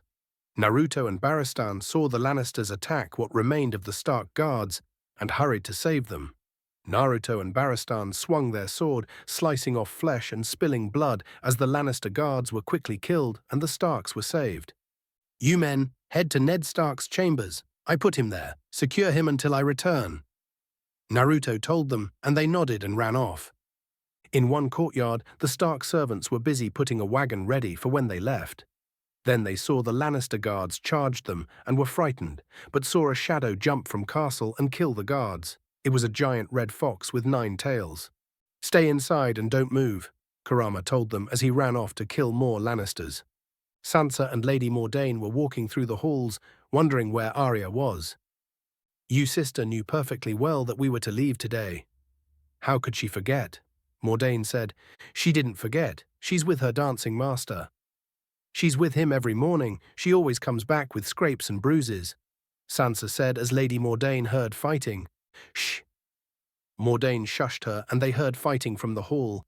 They then saw a Lannister guard fly through the air and hit the wall as they screamed in shock. Naruto and Barristan then walked in, fighting 2 guards and killing them. Sansa, there you are, Naruto said, happy to see her okay. Naruto, what's going on? Sansa said as he ran up to him and hugged him. It's the Lannisters. They want the throne, and they're killing anyone who gets in their way, Naruto said. Why would they do that? Joffrey is the prince. It's his birthright, Mordain said. He's no son of Robert, but the product of incest. Barristan said. What? Mordain asked, confused. We can talk later. Right now we need to get you guys to safety. Ser Barristan, take them to Ned's room and stay there until I get back, Naruto told Barristan, who nodded. Sansa, where is Arya? Naruto asked. She's with her teacher, Sansa said. Okay, I'll get her. Meet me at Ned's room and wait until I get there, Naruto told them as he left. Sansa protested, not wanting Naruto to go on his own, but Mordain and Barristan took her away. Arya was training with Syrio when a King's Guard and 3 Lannister men came in. Arya Stark, your father wants to see you, the guard said as Arya walked to them, but Syrio stopped her. And why is it that Lord Eddard is sending Lannister men in place of his own? I am wondering, Syrio said. Mind your place, dancing master. This is no concern of yours, the guard said. My father wouldn't send you, and I don't have to go with you if I don't want, Arya said as she grabbed a practice sword. Ha ha ha, take her, the guard ordered as one of the Lannister men moved up. Are you men or snakes that you would threaten a child? Syrio asked. Get out of my way, little man, the guard said. I am Syrio Forel, Syrio said. You're a bastard, the guard said as he swiped at him with his sword, but Syrio blocked it and smacked the guard in the head with his practice sword. And you will be speaking to me with more respect, Syrio said. Kill him, the captain said as his men grabbed their swords. Then a kunai flew through the air and hit the captain in the neck, killing him. Everyone saw Naruto walked in and guards immediately attacked him. Naruto dodged and ducked from their swords, used Kyuubi to slice their knees, and then kill them with a wide slash to their necks. Naruto, Arya yelled as she ran up and hugged him. Thank Kami, you're all right, little wolf, Naruto said as he hugged her close. Naruto, what is going on? Syrio asked. The Lannisters tried to take the throne and are killing the Starks to prevent anyone from getting in their way, Naruto said. Why? Arya asked. I know this is a lot to take in, but I'll explain later. Right now, we need to get you to safety. Come on, your sister and father are waiting for you, Naruto said as he led Arya and Sirio through the castle to Ned's room. They ran through the halls to see the dead Lannister guards decorate the floor of the castle. They ran until they reached Ned's room, but saw something was off. There was a lot of blood on the floor as Naruto feared the worst. Naruto drew his sword and pushed the door open to see the dead Stark and Lannister guards. He walked in and saw Sir Barristan standing there with a wounded Ned in his bed. His sword was on the ground as he was bleeding as Lady Mordain and Sansa tried to help him. "Ned!" Naruto screamed as he ran up to him to see a wound on his side. "Some Lannisters made their way to my room. The guards were able to take care of most of them, but I didn't want to be left out," Ned said with a small smile. "Dad!" Arya yelled as she ran up to his side. "Arya, you're okay," Ned said. "It's all right, Dad. You're going to be all right," Arya said as she held his hand. "Naruto, the Queen and Joffrey?" Ned asked. "They should be in custody. Everyone knows the truth now. Joffrey has no right to the throne," Naruto said, sad to see Ned in such condition. "It's my fault. I should have left a clone with you. I had a million thoughts running through my head. I wasn't thinking as much," Naruto said as Ned grabbed his hand. "It's all right. You've done the kingdom a great deed today. You've saved the throne and many of our house. I could not ask for more," Ned said. "Kit, can you hear me? We've got a slight situation up by the castle walls. We need you," Kurama said to Naruto through a mind link. "Like now." "Ned, something's come up. I need—" "Go, Naruto. I'll be here when you return," Ned told Naruto. "Bring the Lannisters to justice," Ned said as Naruto nodded. Naruto got up and went over to Sir Barristan. "No one is allowed in unless I say so. Keep watch over him," Naruto said. "I will," Sir Barristan said as Naruto left. Naruto ran up to the wall to see Kurama and several soldiers waiting for him. "What is it, Kurama?" Naruto asked. "Some bad news. Cersei and her children were able to escape the city and left in a hurry. They must have had an escape plan if something went wrong," Kurama said. "All right, so why did I need to come here?" Naruto asked. "That," one of the soldiers said, pointing to the edge of the city to where there was a force of the Lannisters, approximately 300 soldiers ready. "Oh," Naruto said. "I guess the Lannisters were prepared for the worst," the soldier said. "They should have brought more," Naruto said. "Kurama, destroy them!" Kurama nodded and charged up chakra in his mouth. The soldiers were amazed at what he was doing, and when the chakra formed into the size of a basketball, Kurama shot it at the Lannister force, who were about 100 meters from the gates to the city. The orb of energy flew through the air, and when it made contact, a bright light filled the sky and made an explosion. The soldiers were in shock and awe at the power behind the fox and were a little frightened. When the light and explosion dissipated, the entire Lannister force was obliterated. "Let the Lannisters hear the fox roar," Naruto said as Kurama gave a loud roar that could be heard from miles away. Cersei, who was in a wagon heading to Lannisport, saw her men get destroyed and heard the roar of that animal and glared in anger. She would have her revenge. Somehow, someway she would get her revenge. "Secure the city and castle. Any remaining Lannister men are to be captured and imprisoned, and shut the gates to the city until further notice. Send out ravens as well to every noble and lord in the realm. Let them know the truth and that King's Landing is under rule by the Ned Stark as acting reagent and protector until further notice. We have a mess to clean up," Naruto told the soldiers, who nodded. Naruto and Kurama left and went back to Ned's room. Line break XX. Back at Castle Black, after Ghost found a severed hand, Jon and Sam found 2 dead bodies. They were Night's Watchmen who were part of Jon's Uncle Benjen's group. When they found the 2 bodies, they returned to Castle Black to show Commander Mormont the bodies. Jon and Sam brought the bodies back to the fort as everyone gathered around to see what happened. "It's Otha, without a doubt," Mormont said. "The other is Jafer Flowers, my lord. That's the hand the wolf tore off," one of the guards said. "Any sign of Benjen and the rest of his party?" Mormont asked. "Just these 2, my lord. Been dead a while, I'd say," Jon said. Sam took a sniff and noticed something was off. "The smell," Sam said as one of the men took a sniff. "What smell?" the guard asked. "There is none. If they'd been dead a long time, wouldn't there be rot?" Sam said as everyone seemed to agree with that. We should burn them, Jon said. Snow's not wrong, my lord. Fire will do for them the wildling way. The guard said, I want Master Aemon to examine them first. You may be a coward, Tarly, but you're not stupid. Mormont said as Sam smiled. Get them inside. Some of the stewards moved to take the bodies inside as one of the guards came out to speak to Commander Mormont. Lord Commander, Maester Aemon awaits you in his chambers. A raven from King's Landing. The guard said as Mormont went inside. Commander Mormont was in his study, reading the letter that was sent from King's Landing. Jon then walked into the room and shut the door behind him. Bring me a horn of ale, Snow. Pour one for yourself. Mormont told him.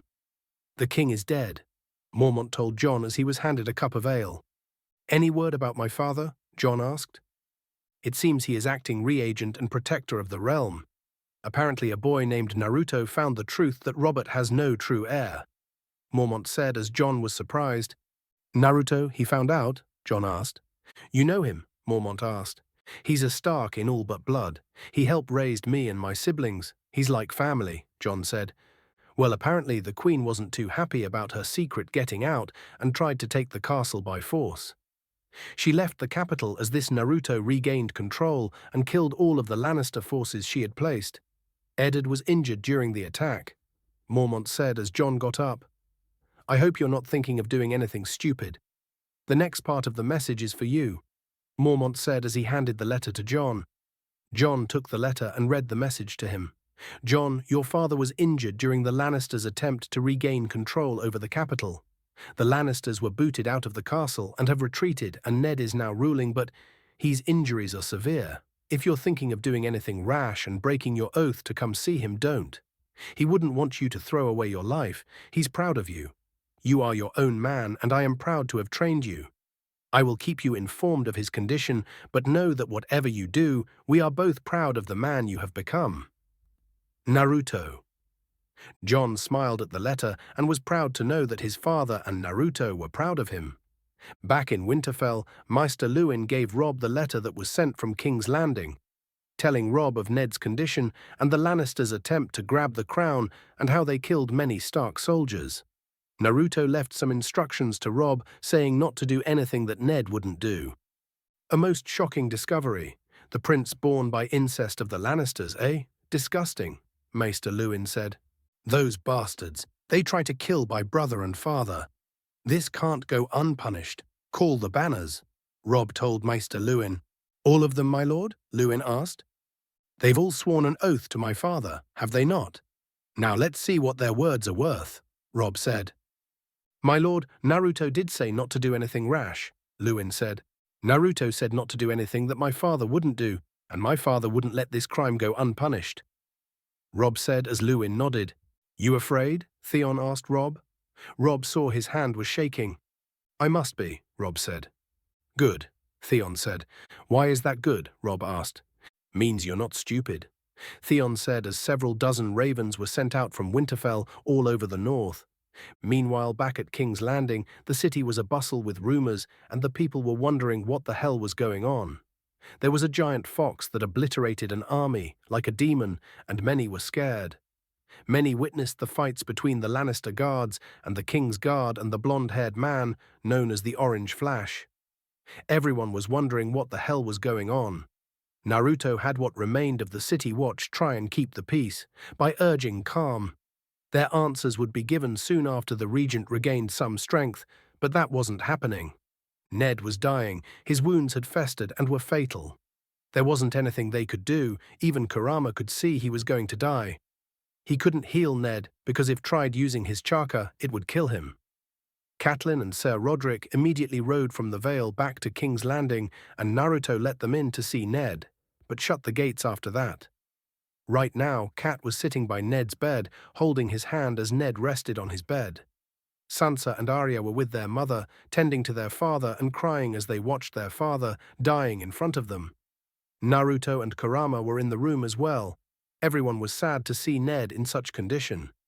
Oh, Ned, I told you not to take this job, Cat said as tears came out of her eyes. It's okay, I served my king, until the end, and prevented a horrible fate for the realm, Ned said as he cupped his wife's cheek. Sansa, Arya, look at me, girls, Ned said as Sansa and Arya looked at their father. I need you to be strong for your mother, and know that I am proud of both of you. Ned told his daughters as they smiled. Naruto, come here, Ned said as Naruto moved to Ned's side and grabbed his hand. I cannot thank you enough for what you have done for my family, Ned said. There is nothing to thank me for. I would have done it again in a heartbeat, Naruto said as Ned smiled. You are a good man, Naruto. Robert and I saw this, and we were selfish, to keep you to ourselves, Ned said as he coughed up a bit. Robert and I knew you were destined for greatness, as evidenced by the past few days, but it's time for you to do more, Ned said as he pointed to a piece of parchment on his nightstand. Naruto took it and saw it had the hand of the king's seal. Read. Naruto opened the letter and began to read aloud. In the name of Eddard of the House Stark, Hand of the King, Lord Paramount of the North, Lord of Winterfell, Warden of the North, Lord Regent and Protector of the Realm. Name Naruto Uzumaki to serve as Lord Regent and Protector of the Realm upon my death, to rule over the 7 kingdoms until a time comes when he decides the proper heir to the throne. Naruto read aloud and was shocked. He was frozen, and so were Kat, Sansa, and Arya. Ned named him ruler of Westeros. Robert said you would make a fine king, and he is right. Rule, Naruto, be the ruler Robert thought you could be, the ruler I know you are, Ned said. Ned, I don't know what to say, Naruto said. Say nothing, but do me one last favor, Ned said. Anything, Naruto told him. Bring justice to the Lannisters. The Lannisters will return with force against you and the North. Protect them, Ned said as Naruto nodded. I know you will do great things. And I couldn't be more proud if you were my son, Ned said with a smile as Naruto began to tear up. Kurama, I know I have only known you for a short time, but look after Naruto. For me, Ned said. You have my word, Kurama said as Ned smiled and closed his eyes, and he passed away. Kat, Sansa, and Arya broke down crying as Ned died.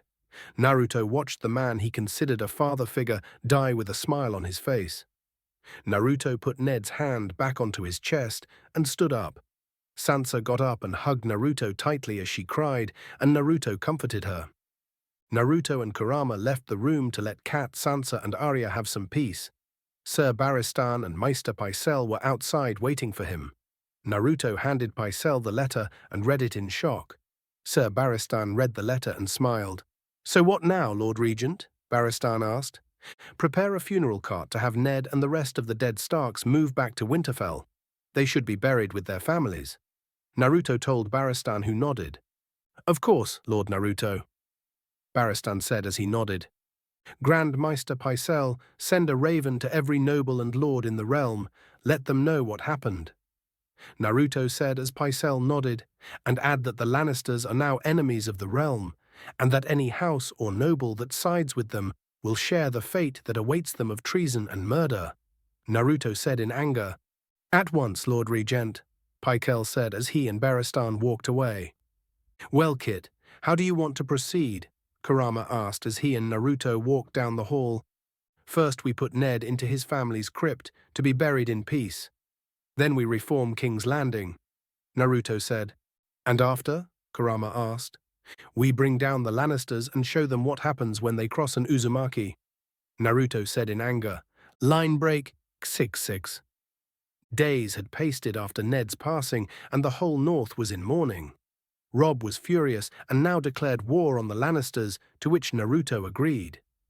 After Ned died, Naruto had a funeral service done for Ned to honor his commitment to justice and honor and for giving his life to protect and serve the realm. Everyone was in attendance as Naruto, Sir Barristan and Grand Maester Pycelle also told the city what happened. They revealed the truth about the Lannisters, the incest children, and their power grab for the throne. Many were hesitant to let the Naruto act as leader and were afraid of him, and Naruto understood that. Naruto had to introduce Kurama and couldn't ignore the fact that when he had Kurama destroy the small Lannister army with a Biju bomb, it sent a pretty clear message. Naruto told the people that Kurama was a guardian for them, to protect the city and the realm, and he demonstrated that by having Kurama use his chakra to rebuild the forest outside the city walls, and it had the unexpected effect of saving a lot of the farming land and soil around the city. The people were happy that they had food, but it was still a long road before the people fully accepted Kurama. Even though the people weren't as terrified of Kurama, Naruto's position as regent was still in question. He was acting ruler, but many thought that Stannis was next in line since Robert had no true heir.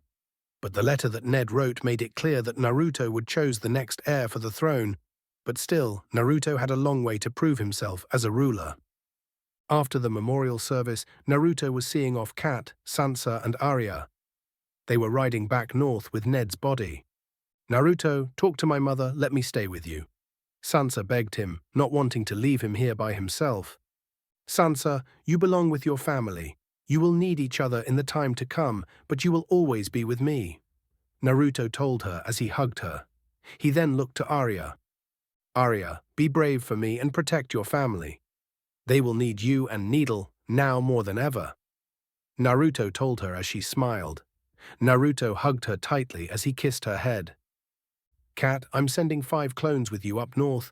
They should be enough to protect you on the journey and make sure the Winterfell stays safe," Naruto said as Kat smiled and hugged him tight. "Thank you, Naruto. Ned was right. You will be a great ruler," Kat said as she kissed his cheek like a mother would a son. Kat and Arya got on the wagon as the surviving House Stark members went with them. Before Sansa stepped up on the wagon, Naruto turned her around and gave her a kiss. Sansa was shocked but kissed back. It was a short kiss, lasting a few seconds, but Sansa had a blush on her face. "Take care, and know that you will always be with me," Naruto said as she got on the wagon. "May the gods grant you safe passage," Naruto said as they rode away. "Now what, Lord Naruto?" Sir Barristan asked.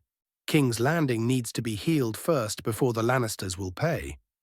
Ned told me he knew I would be a good ruler, and a good ruler looks after the people first. This city needs saving," Naruto said as Barristan smiled. Meanwhile, with the Lannisters, Cersei and her children had fled King's Landing and rode to Lannisport. Lannisport was a seaport city and a big hub for trading in the western part of Westeros. It was also under the rule of the Lannisters. When Cersei had arrived in the city, she ordered the city guard to lock the city down and prepare for war. She also sent a letter to her father, telling him that the accusations put against her and her children, saying that Joffrey was no rightful ruler, were fabricated by the whiskered-face idiot who made a deal with a demon to forge the recording to turn the city against her.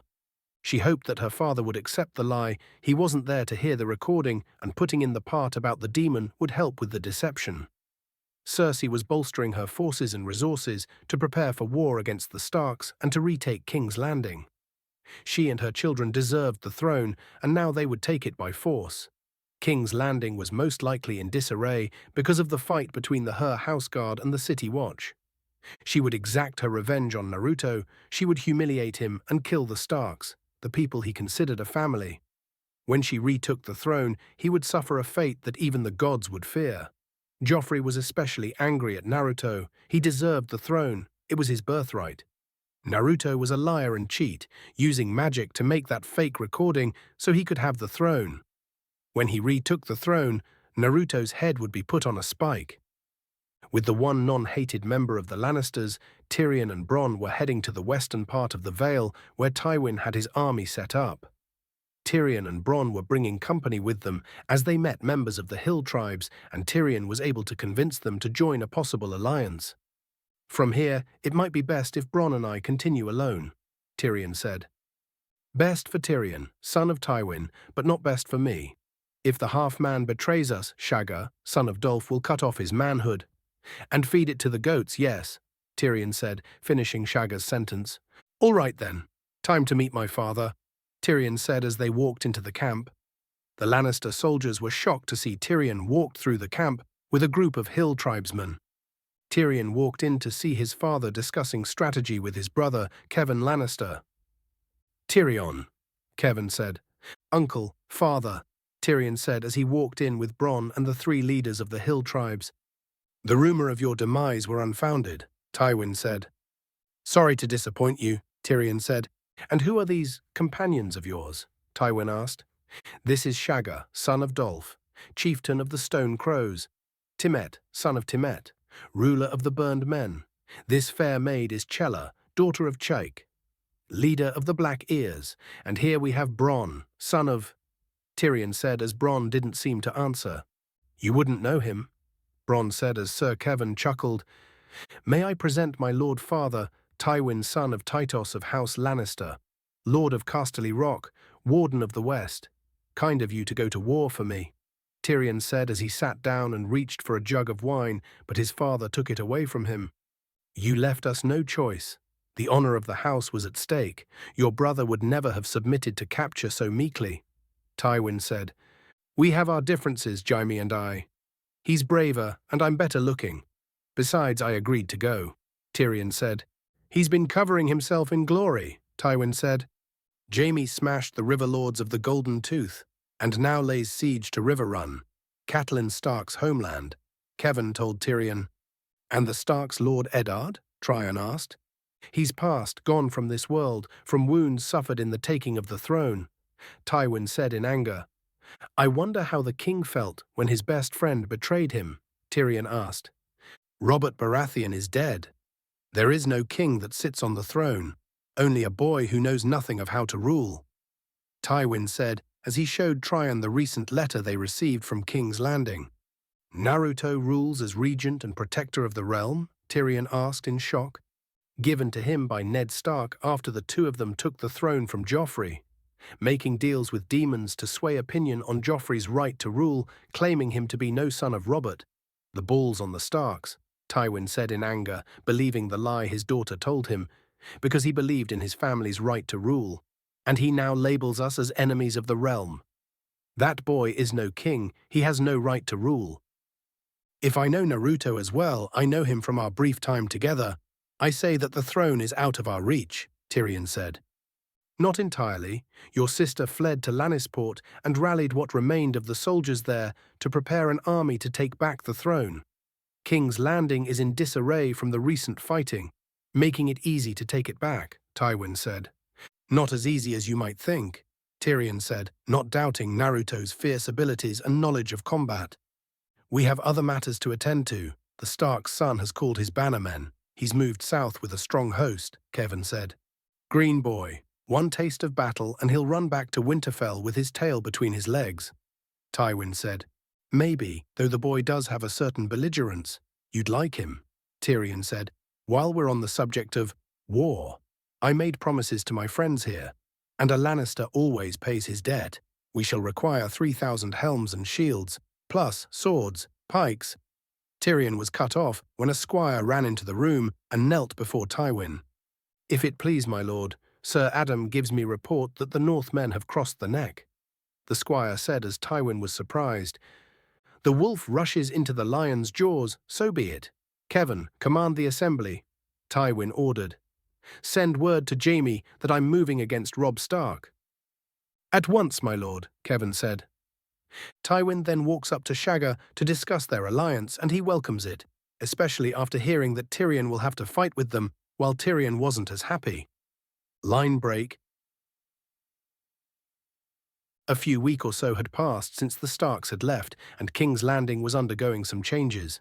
Now that Naruto ruled as regent, he worked closely with Sir Barristan and Grand Maester Pycelle, since they were the only two members of the remaining council he trusted, and because the others were dead.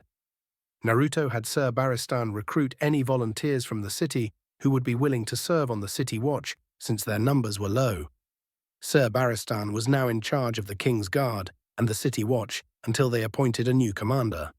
Naruto worked with Maester Pycelle on the workings of the city: food, safety, security, and the general happiness of the people. Naruto made some clones to help with the rebuilding and refurnishing of the city. Old homes and buildings were renovated and new orphanages were built, making sure that every child had a warm bed to turn to at night. Also, Kurama's restoration of the land, using his chakra, which had the effect of creating stronger and more fertile soil, helped the farmers grow more food. Naruto had also reopened King's Landing seaports to allow ships to come in and trade. Naruto had sent new trade agreements with the other parts of the realm, such as Dawn, the Reach, and parts of the Stormlands. Now that the Lannisters were gone from King's Landing, the Martells were much more amicable in terms of discussing trade. All in all, King's Landing was doing much better than it was a month ago. Naruto left several clones in the castle to look over papers while he would walk through the city with Kurama to make sure the people were okay. Even though Pycelle told Naruto that he could arrange a new council to help him, Naruto told Pycelle that a good ruler prioritizes himself with looking after his people and fixing his own problems. Naruto was walking through the castle with Sir Barristan. As the two were discussing the issues of the day, the new recruits needed to be trained, and there was the matter of the men who surrendered during the battle. Naruto would have some clones help with the training and have some men who surrendered immediately undergo a probation before they could be put back into service, depending on if Kurama could sense they were being genuine about serving again. As for the rest, they would be sent to the wall. Sir Barristan had to admit Naruto was a very wise leader. Naruto and Sir Barristan came up to the pikes of the castle where many enemies of the city had their heads put on as a warning. Naruto was disgusted by the sight. "How dreadful! I never did understand why Robert did this," Naruto said to Sir Barristan as he saw the heads of Varys and Baelish. "It was means of deterrence, my lord. Robert used them to send a message to any would-be traitors or enemies," Barristan said. "Just Naruto. Sir Barristan, I told you, I don't care for titles," Naruto said as Barristan smiled.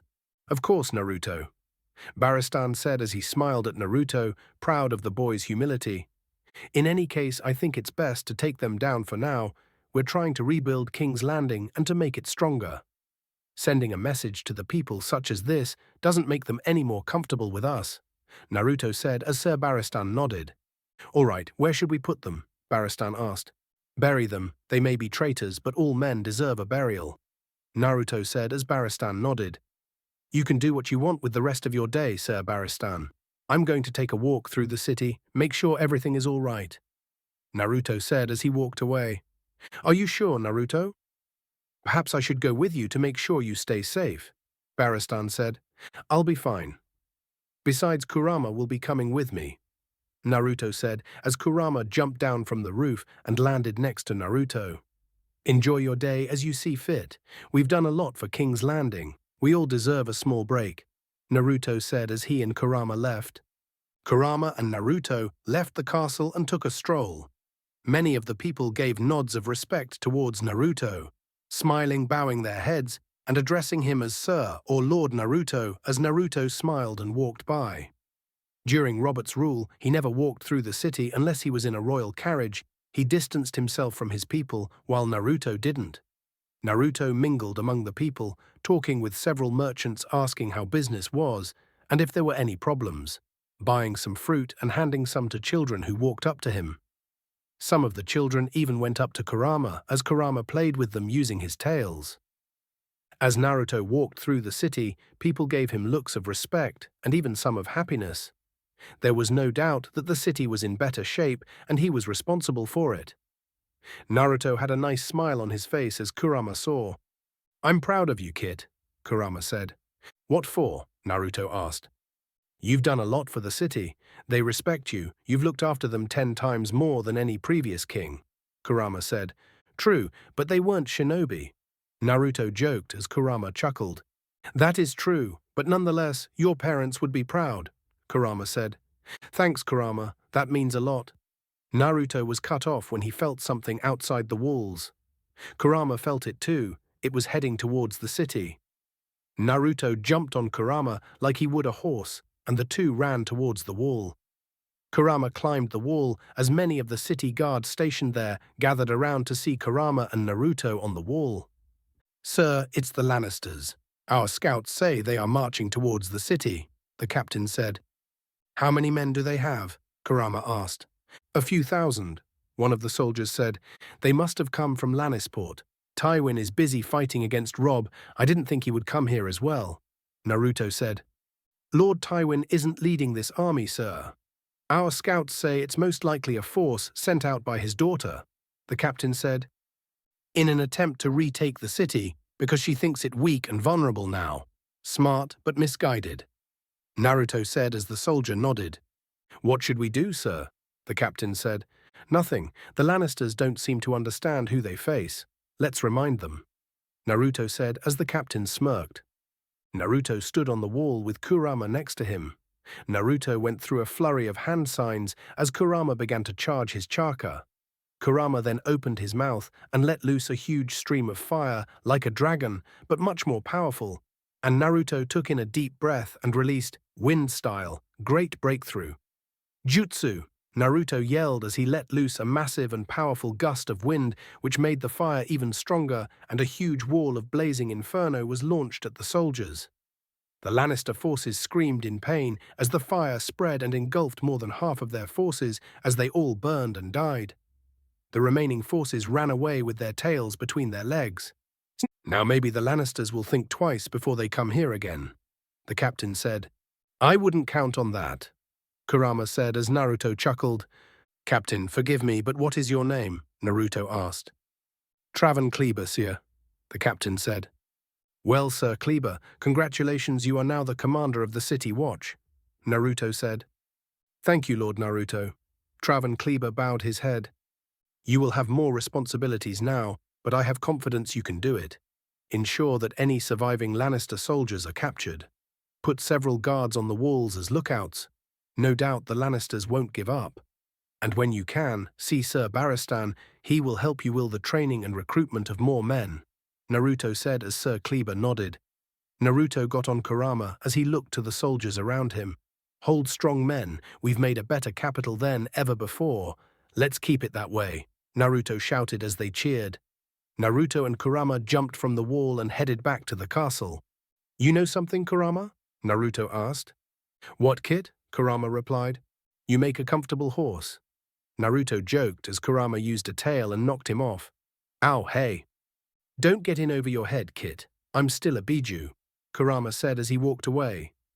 Meanwhile, with the Starks, Ned's body was returned to Winterfell so he could be buried where he belonged, with his family. Catelyn was still mourning as Robb had declared that all of the Lannisters will die. They marched against Tywin and Jaime Lannister, and through clever diversions, Jaime Lannister was captured and now their prisoner.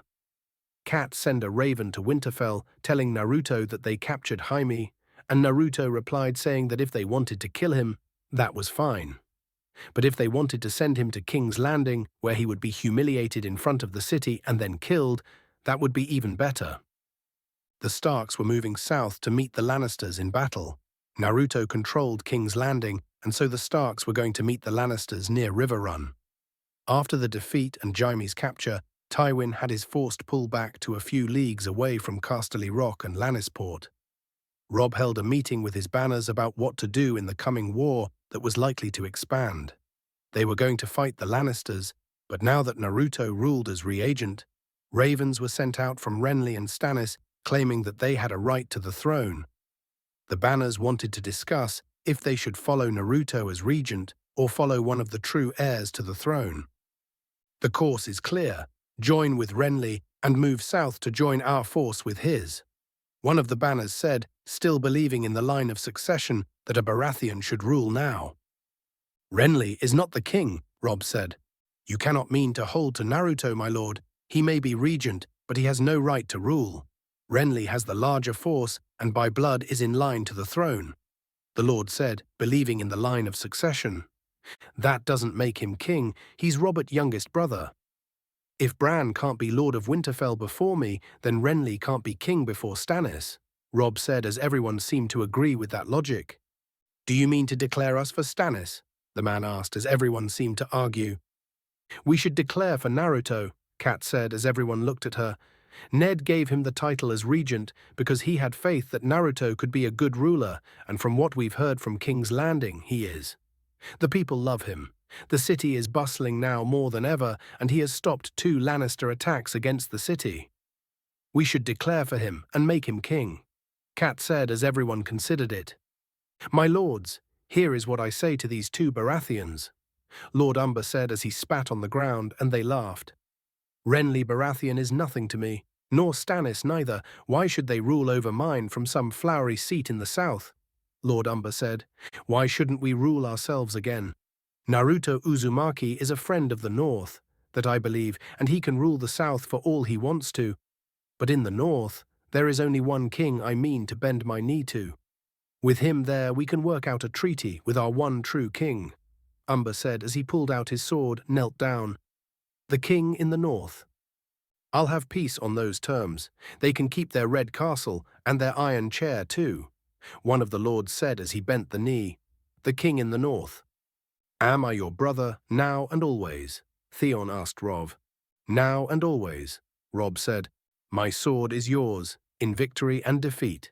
From this day until my last day, Theon said as he took a knee.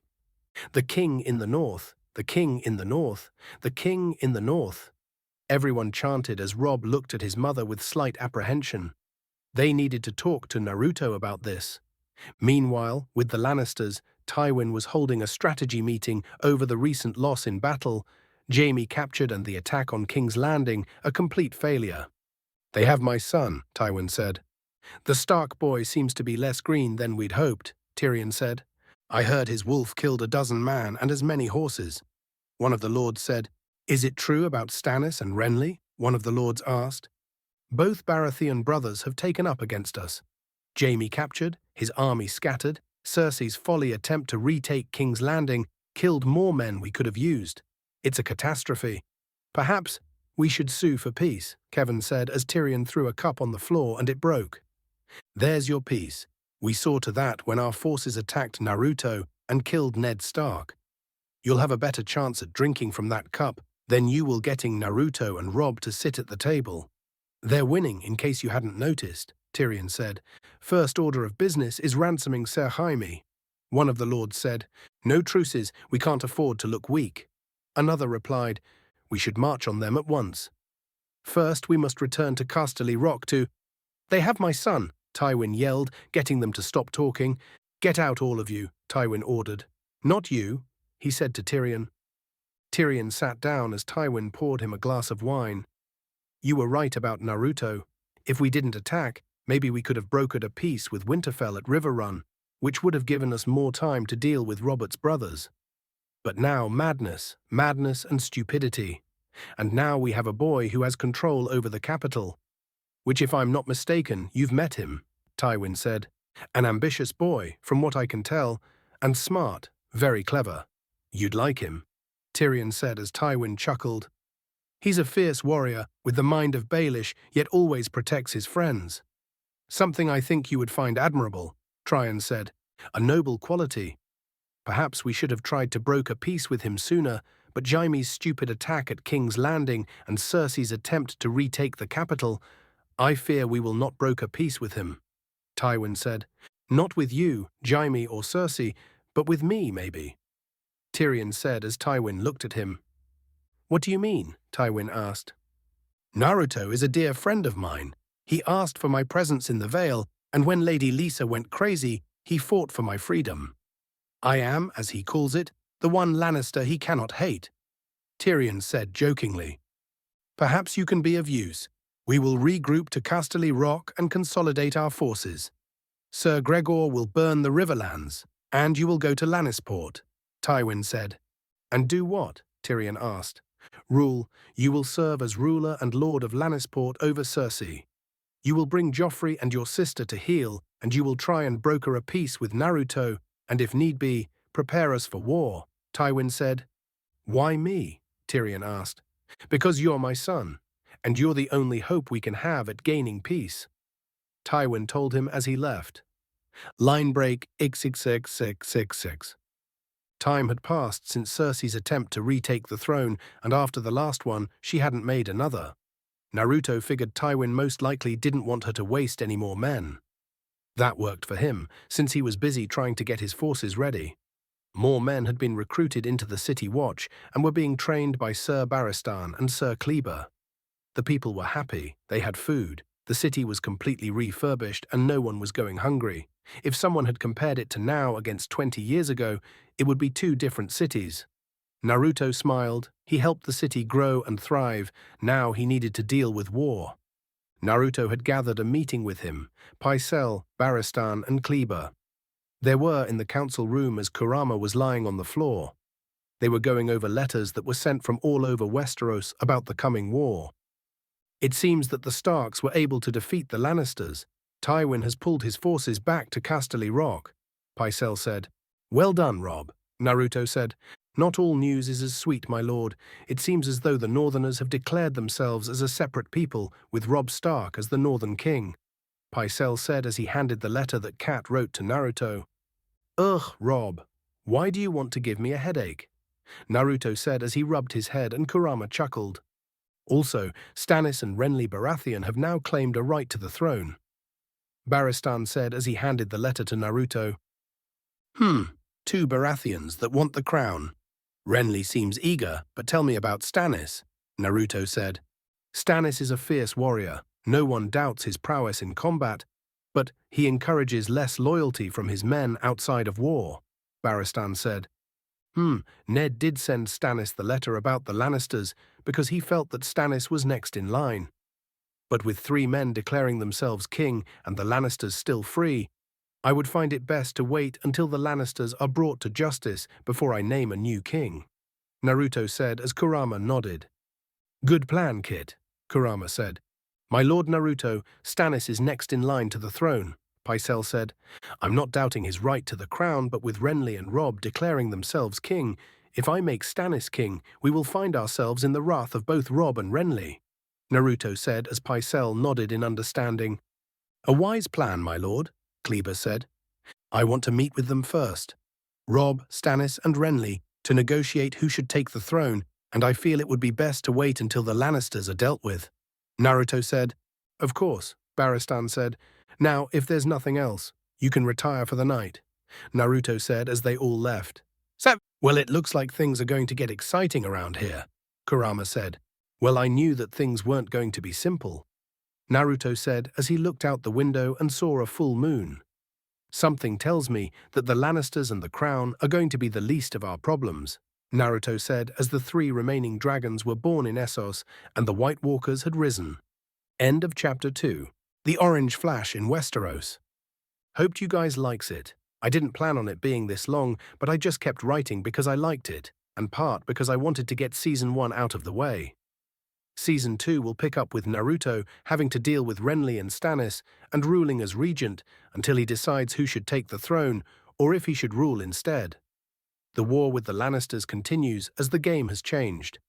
There was a little of Naruto Sansa, but it will pick up in later chapters, and the next chapter, Naruto-Margaery relationship will pick up. I decided to keep Jon up north because I liked his story with the wildlings. Daenerys has her dragons, but now must face the fox. Kurama will play more of a role in future chapters and will make more of an appearance in the realm. I felt that Robert should die so we could have the war for the throne, and I wanted Ned to die as well because it would give Naruto more of a cause to rule in honor of Ned's last wish, and to become the ruler Ned believed Naruto could be. The Lannisters now have Casterly Rock and Lannisport in the west, as Cersei plots her revenge.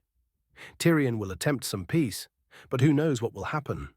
Naruto's rule over King's Landing makes the city stronger, and the people will love him because he is a better ruler. Tywin believes Cersei's lie because he believes in his family's right to rule, and the demon puts Naruto's recording into question for people who weren't there to hear or see him during the takeover. With some changes, Naruto will approach Daenerys in a very different way. He knows of the Targaryen dynasty and that they are rightful rulers and will make some interesting decisions in the future. Please leave a review if you liked it, and if you have advice, but if you hated it. I'm sorry and not hate comments. If you don't like it, don't read it. No flamers. Disclaimer, I don't own Naruto or Game of Thrones. Both belong to their respective owners. I'm just a fan. 3. The House Uzumaki. Here is the 3rd chapter of The Orange Flash in Westeros. Starts during Season 2 of the show. Naruto's rule as regent has gone well for months, but the War of the Realm is picking up, and now he must make decisions to fight and what to do about the last Targaryen. The Orange Flash in Westeros, the House Uzumaki, and the Ferocious Fox. Months had passed since Naruto's rise to ruling regent and protector of the realm.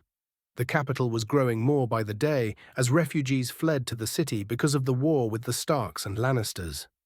Many were expecting a city filled with people in the streets, as the nobles ignored the peasants, but that was not what they found.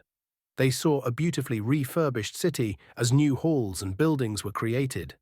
Merchants were selling their food or items as children ran through the streets playing. The city guard watched over the people, ensuring safety and security. Numerous new banners were made in support and praise for the man who ruled the city, Lord Naruto Uzumaki, the rider of the ferocious fox. Grateful merchants and tailors made banners as praise to the ruling regent. It was an orange and crimson banner with a picture of the mighty nine-tailed fox that protected the city. Underneath the fox was Naruto's leaf headband symbol drawn on, and the words "Never give up, never go back on your word, and destiny can be changed" sewn on. Many merchants and store owners had the banners outside their stores, and the city watch even had them on flags around the city. It was a symbol of their loyalty and praise to their ruler. Speaking of said ruler, he was in a meeting with his councilmen. Grand Maester Pycelle, Sir Barristan, head of the King's Guard, Sir Travan Kleber, commander of the City Watch, and Kurama, the nine-tailed fox and unofficial protector deity of the city. Naruto called a meeting to address the issues of the day. "A raven arrived from the citadel this morning, my lord. The conclave has met, considered reports from maesters all over the Seven Kingdoms, and declared this great summer done," Pycelle said as a squire brought in the white raven from the citadel. "At last, the longest summer in living memory. The people say that a long summer means an even longer winter," Sir Barristan said. "A common superstition," Pycelle said. "One man's superstition is another man's truth. I think the kit and I understand that better than anyone," Kurama said, lying down on a nice mat as Naruto chuckled. "We were able to harvest enough wheat for a 7-year winter. If last any longer, then we may have problems," Kleber said.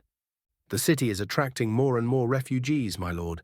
They are fleeing the war, and with winter coming, I fear we may experience some trouble," Sir Barristan told Naruto.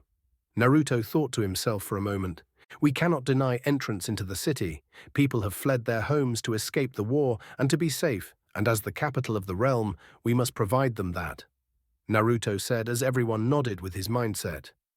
"Sir Kleber, gather the city's architects and stonemasons. We will discuss where to best house the refugees, and Kurama, and I can see it done quickly," Naruto said as Sir Kleber nodded. "Yes, my lord," Kleber replied. "Grand Maester Pycelle, are there any fields available for additional harvest and planting?" Naruto asked. "None in the city, unfortunately, but the fertile lands just outside the walls are ripe for farming," Pycelle said. "Perfect. Call Horden Prior. He speaks for the farmers in the city. We will discuss the planting and setting of the fields outside the walls. With help from Kurama's potent growth seeds, we can grow more food in time before the winter goes harsh," Naruto said as Pycelle nodded. With some quick thinking, Kurama and Naruto were able to create chakra-infused seeds that speed the growth of plants and keep them healthy with zero negative repercussions. "Brilliant, my lord," Pycelle said. "Sir Barristan, what news of the war?" Naruto asked. "The Lannisters have been on the defensive, sending out small skirmishes against the Starks as they stay in Casterly Rock.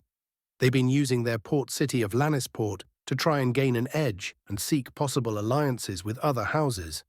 Our scouts have said that they haven't made any move towards King's Landing for now," Sir Barristan said.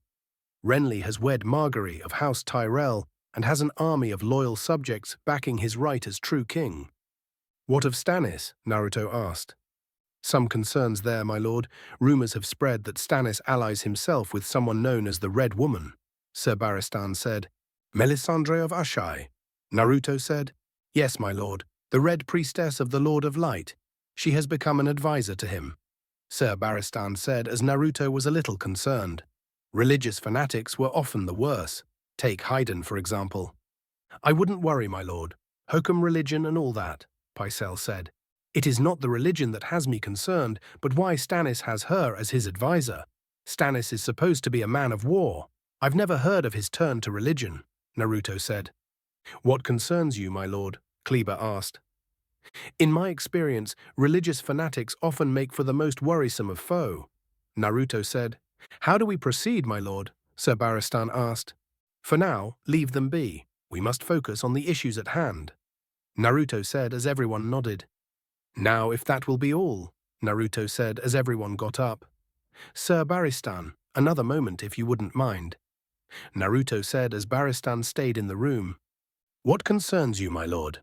Barristan asked as Naruto chuckled while he got 2 cups of wine.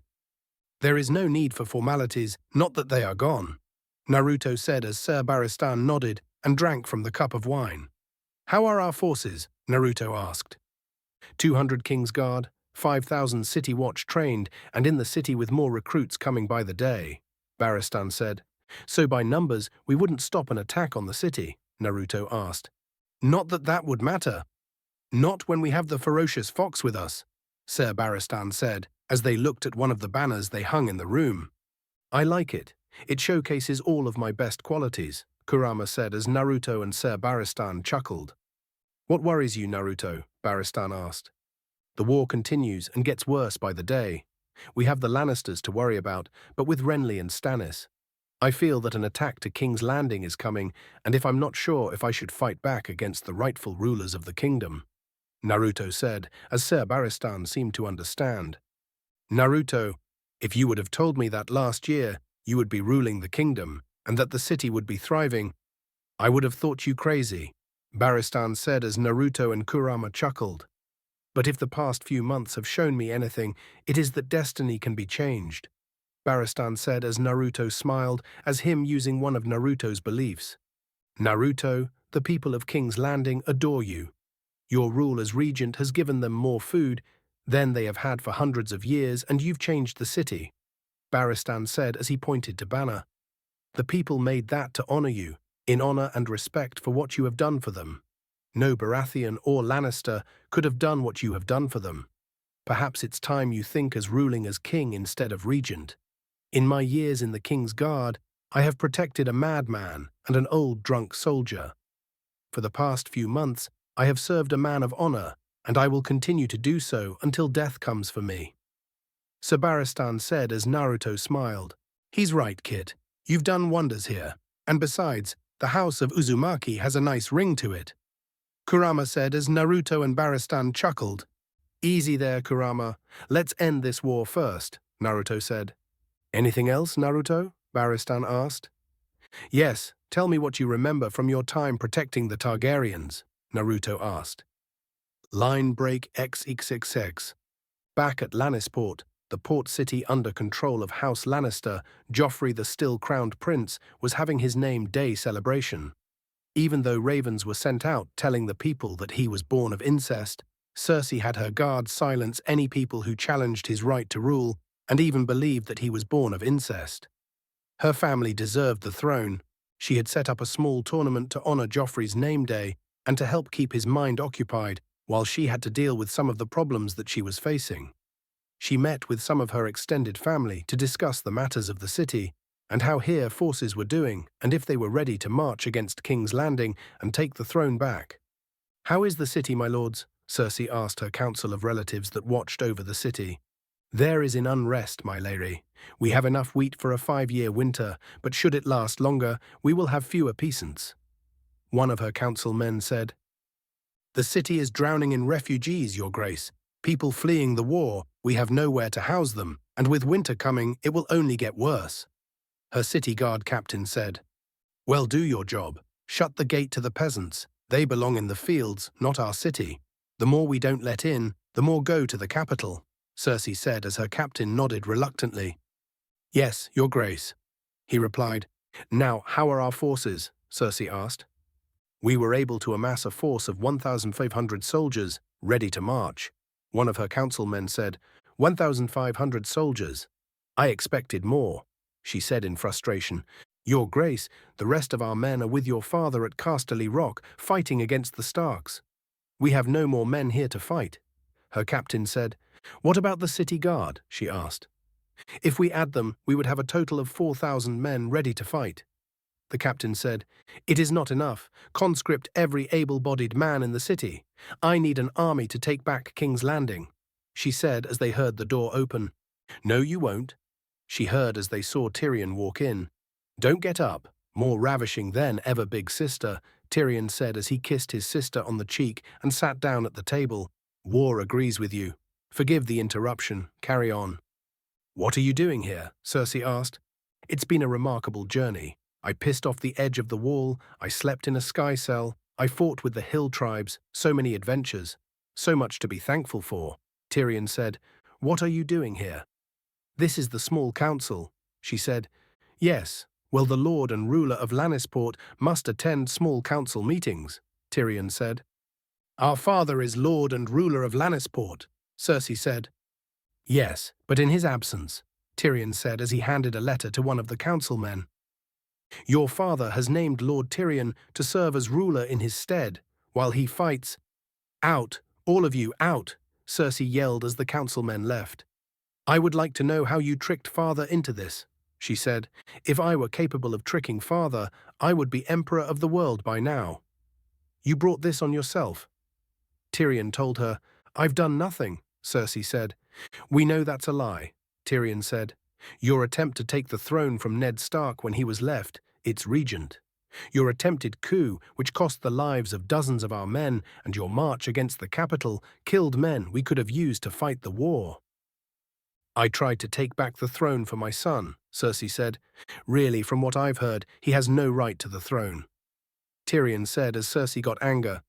Don't you say that. My son Joffrey is the crown prince and deserves to rule. Cersei said, wanting her son to rule as king. Be that as it may, everyone else doesn't believe so. Now we have 2 Baratheons eyeing the throne, not to mention the entire north we have to deal with because your men killed Ned Stark, Tyrion said, scolding her like a child. I tried to make peace with him, Cersei said. Did you? Well, you failed. That piece of theatre will haunt our family for a generation, Tyrion said. Robb Stark is a child, Cersei said. Who's won every battle he's fought? Do you know what losing this war will mean? Tyrion asked. What do you know of war? Cersei asked. Nothing, but I know people, and that is our only hope of coming out of this conflict alive and with any dignity that we may keep. Tyrion said, if Prince Joffrey wants to see his uncle Jaime again, he'd better listen to me. How? Cersei asked. Lucky for us, Naruto happens to be a friend of mine. Granted, I don't know how our family's actions will affect his opinion on me, but hopefully I can talk to him, get him to talk to a treaty, and the only treaty I will agree to is the one where his head is put on a pike, Cersei yelled in anger to Tyrion's plan. You try that. Like your previous 2 attempts to retake King's Landing, it will surely end in our deaths, not his. King's Landing is prospering now more than ever under Naruto's rule. The people adore him and don't even want another king to rule in his place. Naruto takes care of his people first, a quality we sorely lack, Tyrion said as Cersei huffed in anger and frustration. We should march against him and put Joffrey back on the throne, Cersei said. Oh, enough, sister. Even if we had the entire kingdom behind us, we would never be a match for that fox of his. It's even stronger than the dragons. Our only hope is diplomacy, and you will leave that to me, Tyrion told his Cersei, who was not pleased. Tyrion looked outside the window to see a red comet sailing across the sky. The flying red comet is said to be an omen of the rebirth of the dragons, and that is correct. In Essos, the last 3 dragons, now newly hatched infants, were with their mother, Daenerys Targaryen, the last of her house. She was walking through the Red Waste with what remained of her loyal people. With Khal Drogo's death, she was in danger to anyone who would want her dragons. Jorah advised her travel into the Red Waste to avoid her rivals and ensure her survival, but they were so few, with little supplies and no idea on what to do next. As they walked through the Red Waste, Daenerys was trying to feed her dragons the meat that they had, but the dragons weren't eating. She had the largest one, Drogon, a black and red scaled dragon on her shoulder, trying to get him to eat, but he wouldn't. What did your brother say about them, Khaleesi? Doreah asked. He said they ate meat, she replied. He didn't tell you what kind of meat? Doreah asked as Daenerys shook her head no. My brother didn't know anything about dragons. He didn't know anything about anything, Daenerys said. She put Drogon into his cage as she saw her horse fall to the ground. She ran up to her horse as she looked at it slowly breathing. She looked at Jorah, who shook his head no, telling her the horse was going to die.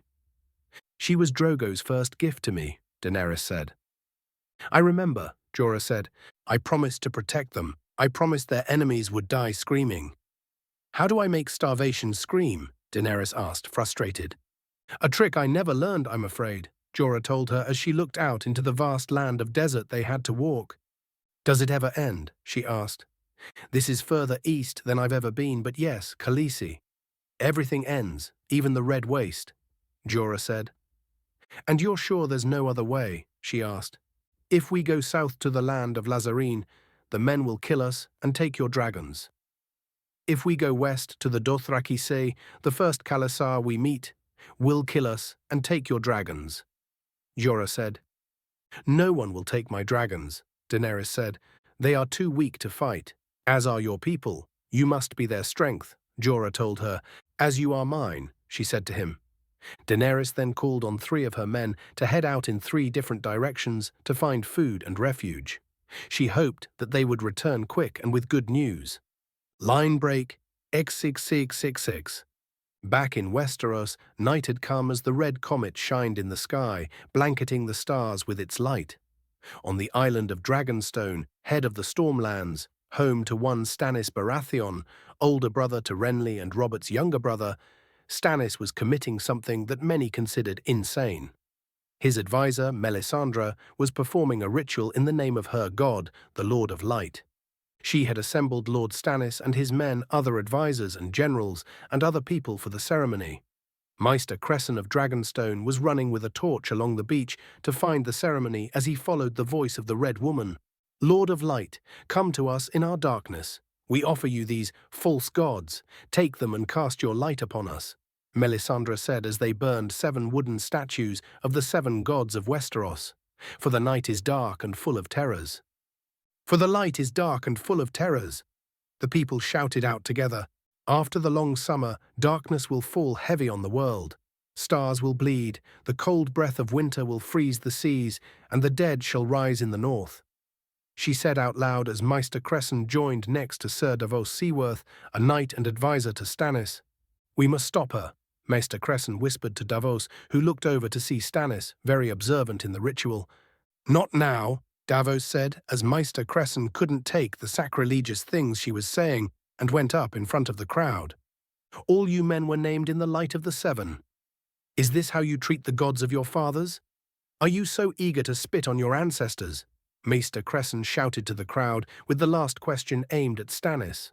Maester Cresson watched as none of the men were moved or even thought about his statement, as they were completely fanatical for the new religion. You smell of fear and piss, and old bones. Do you want to stop me? Stop me, Melisandre said as Maester Cresson saw that Stannis was unhappy with him and rejoined Davos. In the ancient books, it's written that a warrior will draw a burning sword from the fire, and that sword shall be Lightbringer. Stannis Baratheon, warrior of light, your sword awaits you, Melisandre said as Stannis walked up to the statue that was in the center. He grabbed the burning sword and pulled it out of the statue. The crowd cheered as Stannis held the sword up high. He then stabbed it into the ground as the crowd kneeled and said, Lord, the Master of Light is upon us. For the night is dark and full of terrors, Melisandre said. For the night is dark and full of terrors, Stannis repeated as they walked back to the castle, leaving Davos and Maester Cresson. This woman will lead him into a war he cannot win, Cresson told Davos. Stannis is our king. We follow where he leads us, even if we don't like the path, Davos said. King, since that boar killed his brother, every lord wants a coronation, Cresson said. I don't serve the others. I serve Stannis, Davos said. As do I, but loyal service means telling hard truths. He's surrounded by fools and fanatics. But he trusts you, Davos, if you tell him the truth. Cresson told Davos. And what's the truth? Davos asked, as Cresson looked at him, just accepting Stannis to accept this new advisor for their king. Stannis had assembled his advisors and generals in a meeting to discuss what his next plan was. He was having a letter written down that he would send out to King's Landing, telling the current regent to step down and let Stannis rule as king. Stannis was listening as a script was saying what was written on Stannis's declaration letter for the crown. And I declared upon the honor of my house that my beloved brother, Robert He wasn't my beloved brother, Stannis said, interrupting the scripter. I didn't love him. He didn't love me. A harmless courtesy, Your Grace, Davos said. A lie. Take it out. Stannis said as the scripter scratched that part out. That my brother Robert left no true-born heirs.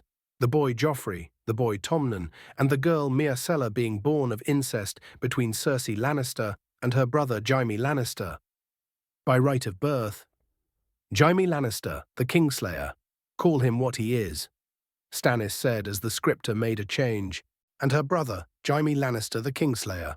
By right of birth and blood, I do this day lay claim, make his Sir Jaime Lannister the Kingslayer.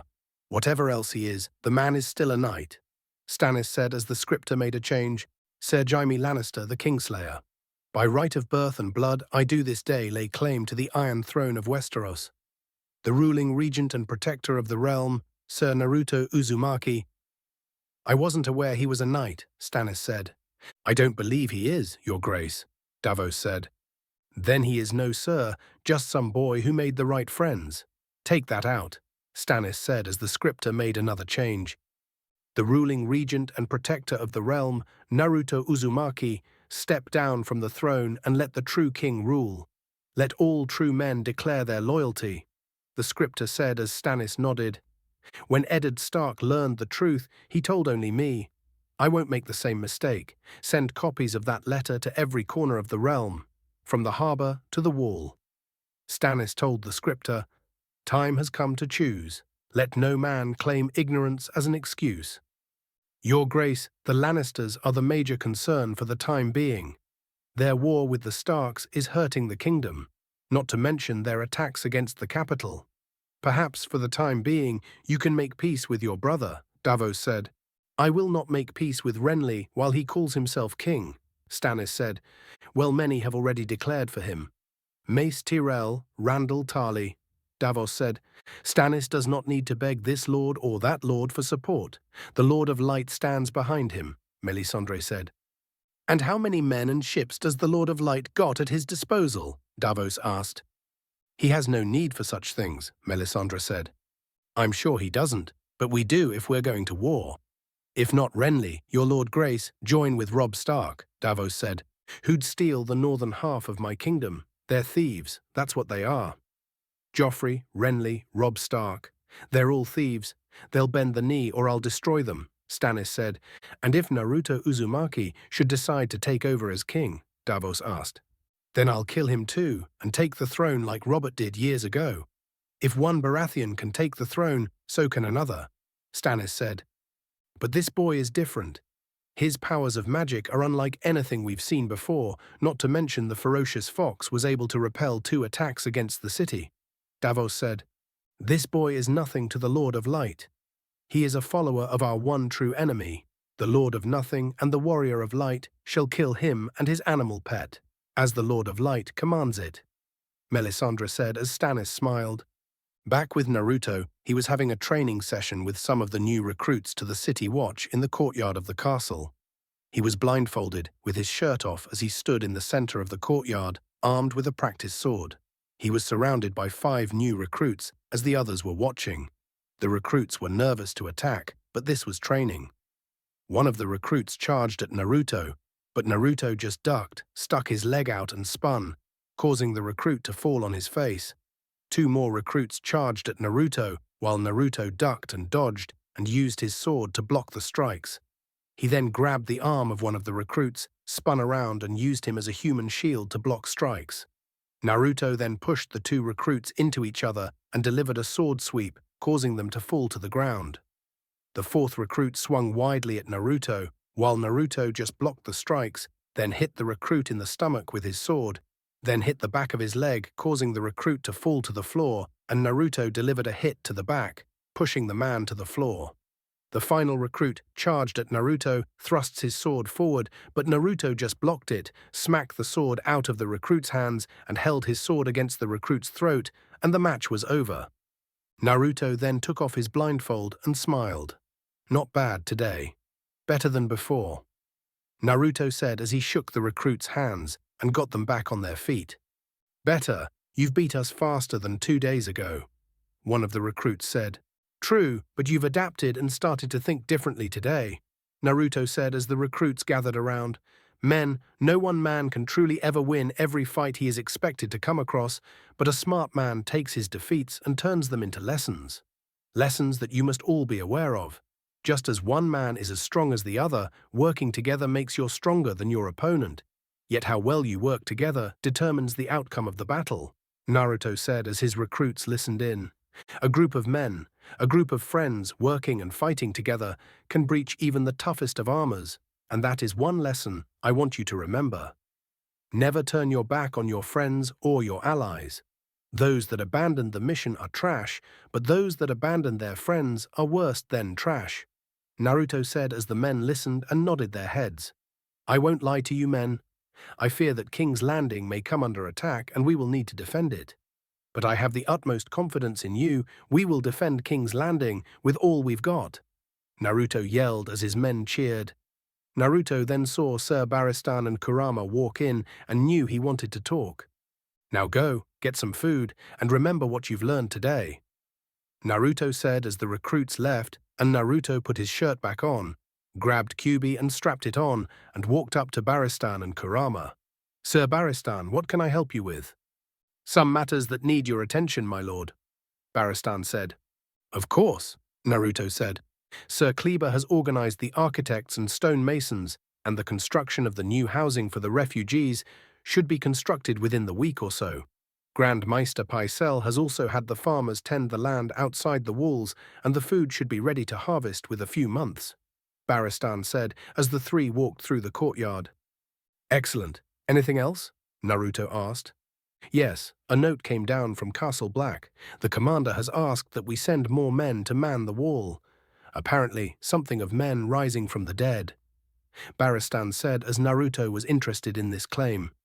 I've known the men of the north to be superstitious, but their superstitions often prove correct. Send a message to the commander that Yorin rides back to the wall as we speak with new recruits.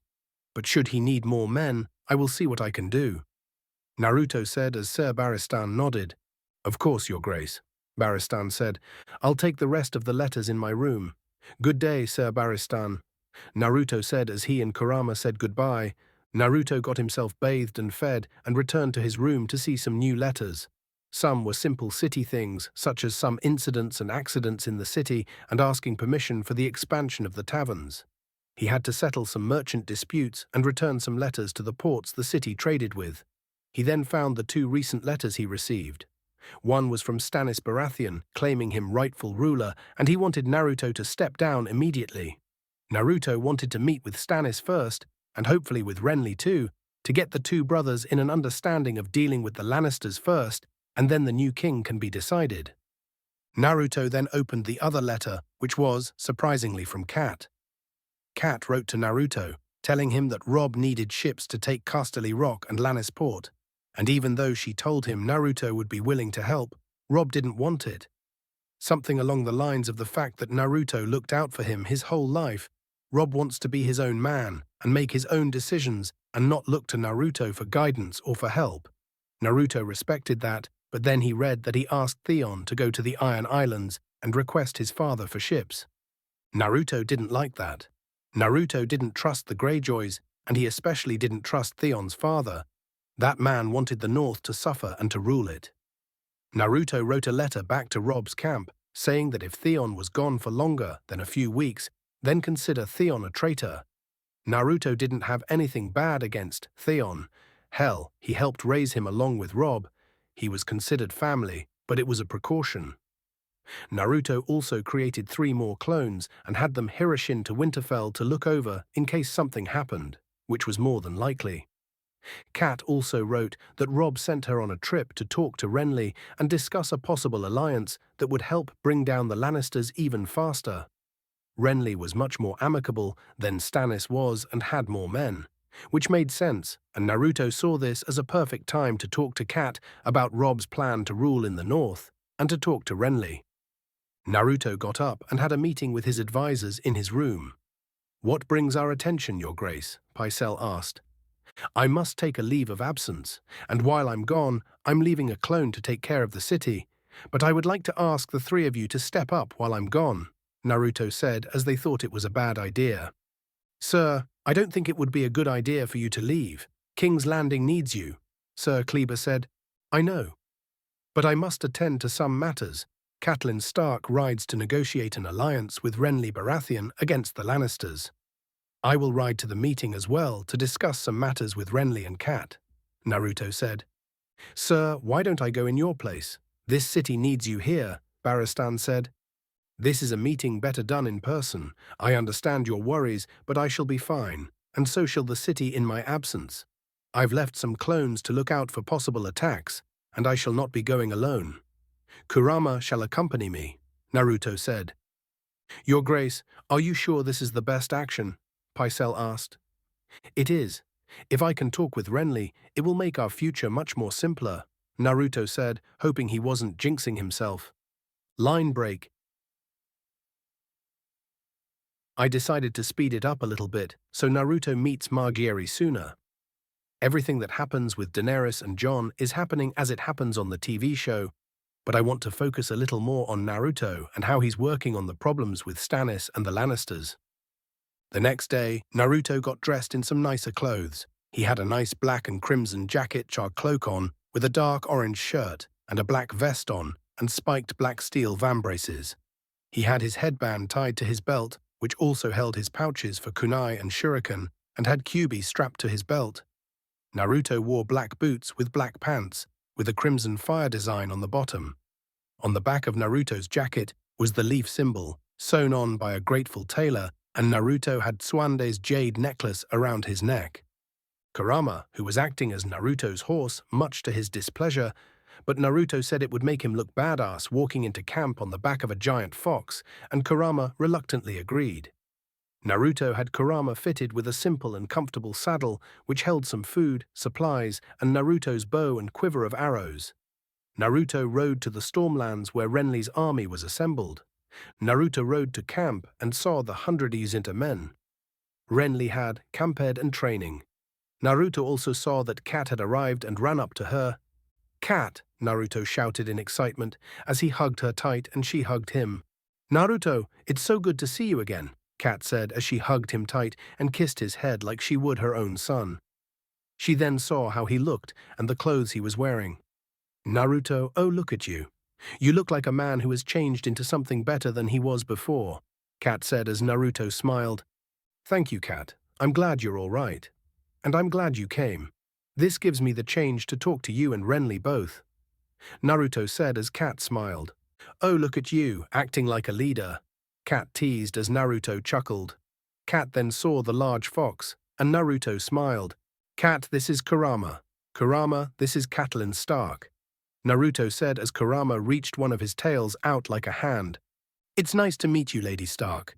You have my condolences for your husband, Kurama said as they shook hands. Thank you, Lord Kurama, and thank you for your part in helping my daughters, Cat said. How are Sansa and Arya? Naruto asked. All right, but they do miss you, Catelyn said. Well, hopefully this war will end soon and I can come see them, Naruto said as a soldier walked up to them. Lady Stark, Lord Naruto, I'm here to escort you to King Renly, the soldier said as Naruto and Cat nodded. Stay here, buddy. I think you might freak them out too much, Naruto said as Kurama chuckled. I know, some people can't handle my greatness, and I promise not to terrorize the soldiers too much, Kurama joked. That's all I ask, Naruto said as he walked with Cat and the soldiers. Naruto and Cat were escorted through the camp to meet with Renly, who was hosting a fighting tournament. Naruto noticed as he walked through that many of the men seemed to be fresh recruits and not seasoned warriors, which wasn't a good thing. He also saw how they didn't seem to be taking the idea that they would be at war soon, as seriously as they should. Naruto just shook his head. Renly was his friend, but he still needed to learn how to lead an army and his people with more than just a friendly demeanor. Naruto and Cat were brought to where a large portion of Renly's men had gathered to watch the tournament. The soldier led them through the crowd as they saw two knights fighting. One of Loras Tyrell, the Knight of Flowers, but the other was unknown. Renly sat with his new wife, Margaery of House Tyrell, as they watched the fight on their private booth. Renly was dressed in his royal armor with a crown on his head, while Margaery was dressed in her royal robes. Naruto was a bit taken back by her beauty. Naruto heard that Margaery was as clever as she was beautiful, and boy was she beautiful. Although their marriage did raise some questions, considered Renly's preferences, which wasn't that hard to figure out. He wasn't as attracted to women as his brothers were. Naruto and Kat watched with the others in the crowd as the two knights fought. Loras used an axe, while the other used a shield and a flail. The two knights traded blows as Loras was able to knock the knight's shield away, but got hit in the back with the flail. The two kept fighting as the crowd cheered louder and Margaery stood up and shouted for Loras to win. Loras then disarmed his opponent of his weapon and would have won, but his opponent tackled him to the ground and put his helmet guard up and pointed a dagger at his face. "Yield, I yield," Loras said as his opponent got off him, so they both stood up. Renly clapped as the victor stood up. "Well fought, approach," Renly said as the knight and took a knee. "Rise, remove your helm." The knight removed her helmet, to the shock of everyone that she was a woman. "You are all your father promised and more, my lady. I've seen Sir Loras bested once or twice, but never quiet in that fashion," Renly said as Loras wasn't pleased he lost. Now, my love, my brother fought valiantly for you," Margaery told him. "That he did, my queen. But there can be only one champion. Brienne of Tarth, you may ask anything of me you desire. If it is within my power, it is yours," Renly told Brienne. Brienne then took a knee. "Your Grace, I ask the honor of a place in your king's guard. I will be one of your 7, pledge my life for yours, and keep you safe from all harm," Brienne asked Renly. "Done." "Rise, Brienne of the King's Guard," Renly said as he and everyone else clapped. Brienne then stood up and moved to the side as Naruto nodded to the soldier to tell Renly they were here. "Your Grace, I have the honor to bring you Lord Naruto Uzumaki, Lord Regent and Protector of the Realm, and Lady Catelyn Stark, sent as an envoy by her son, Robb Lord of Winterfell," the soldier said as he walked up to Renly and Naruto, and Kat walked up behind him. "Lord of Winterfell and King in the North," Catelyn added. "Naruto, Lady Catelyn, I'm pleased to see you two. May I present my wife, Margaery of House Tyrell," Renly said as Margaery looked at Naruto and was surprised at how handsome he was. "An honor, Lady Tyrell," Naruto said as he and Kat bowed in respect. "You are very welcome here, Lord Naruto, Lady Stark. I'm so sorry for your losses," Margaery said. "You are most kind," Catelyn said. "My lady, I swear to you, I will see the Lannisters answer for your husband's death. When we win this war is over, I will bring you Tywin Lannister's head," Renly said as his troops cheered. "It will be enough to know that justice was done, my lord," Kat said. "Your Grace," Brienne told him, "and you both should kneel when you approach the king." "There's no need for that. Lady Stark is an honored guest, and Naruto is serving as ruling regent of King's Landing.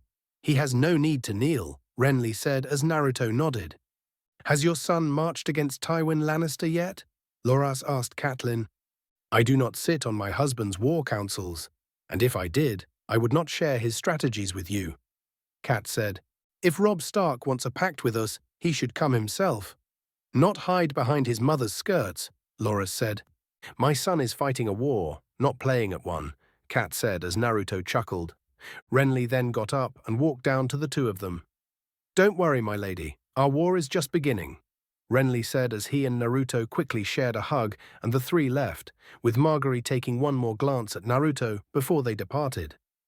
Renly walked Naruto and Kat through his camp as his men were hard at work at their chores or labors. Brienne walked up behind them as her new job on his King's Guard had started. "I must say, Renly, you've done quite well here," Naruto said as Renly smiled. "I have 100,000 men at my command, all the might of the Stormlands and the Reach," Renly said. "And all of them, young and bold like your Knight of Flowers," Kat said. "It's a game to you, isn't it? I pity them." "Why?" Renly asked. "Because it won't last. Because they are the Knights of Summer and winter is coming," Kat told him. Brienne. "Escort Lady Catelyn to her tent, she's tired from her journey. Naruto and I shall conduct business," Renly said. "At once, your grace," Brienne said as she escorted Kat away while Renly and Naruto went to Renly's tent to talk. Well, I can see the months have been kind to you, Naruto, Renly said as he handed a cup of wine to Naruto. In all honesty, it wasn't something I planned on doing, Naruto said as Renly chuckled. Naruto, I am sorry about what happened to Ned. Perhaps if I had stayed behind and… It's all right, Renly. There's no point in trying to argue about how to change the past. All that matters is that we don't make the same mistakes in the future, Naruto said as Renly smiled. So, have you decided to stand down and let me rule as king? Renly asked.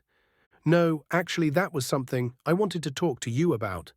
With the war against the Lannisters, the attacks against King's Landing and Stannis now declaring himself king, I felt that it would be best that until the war with the Lannisters is resolved, then I shall name a new king, Naruto said as Renly was a little upset.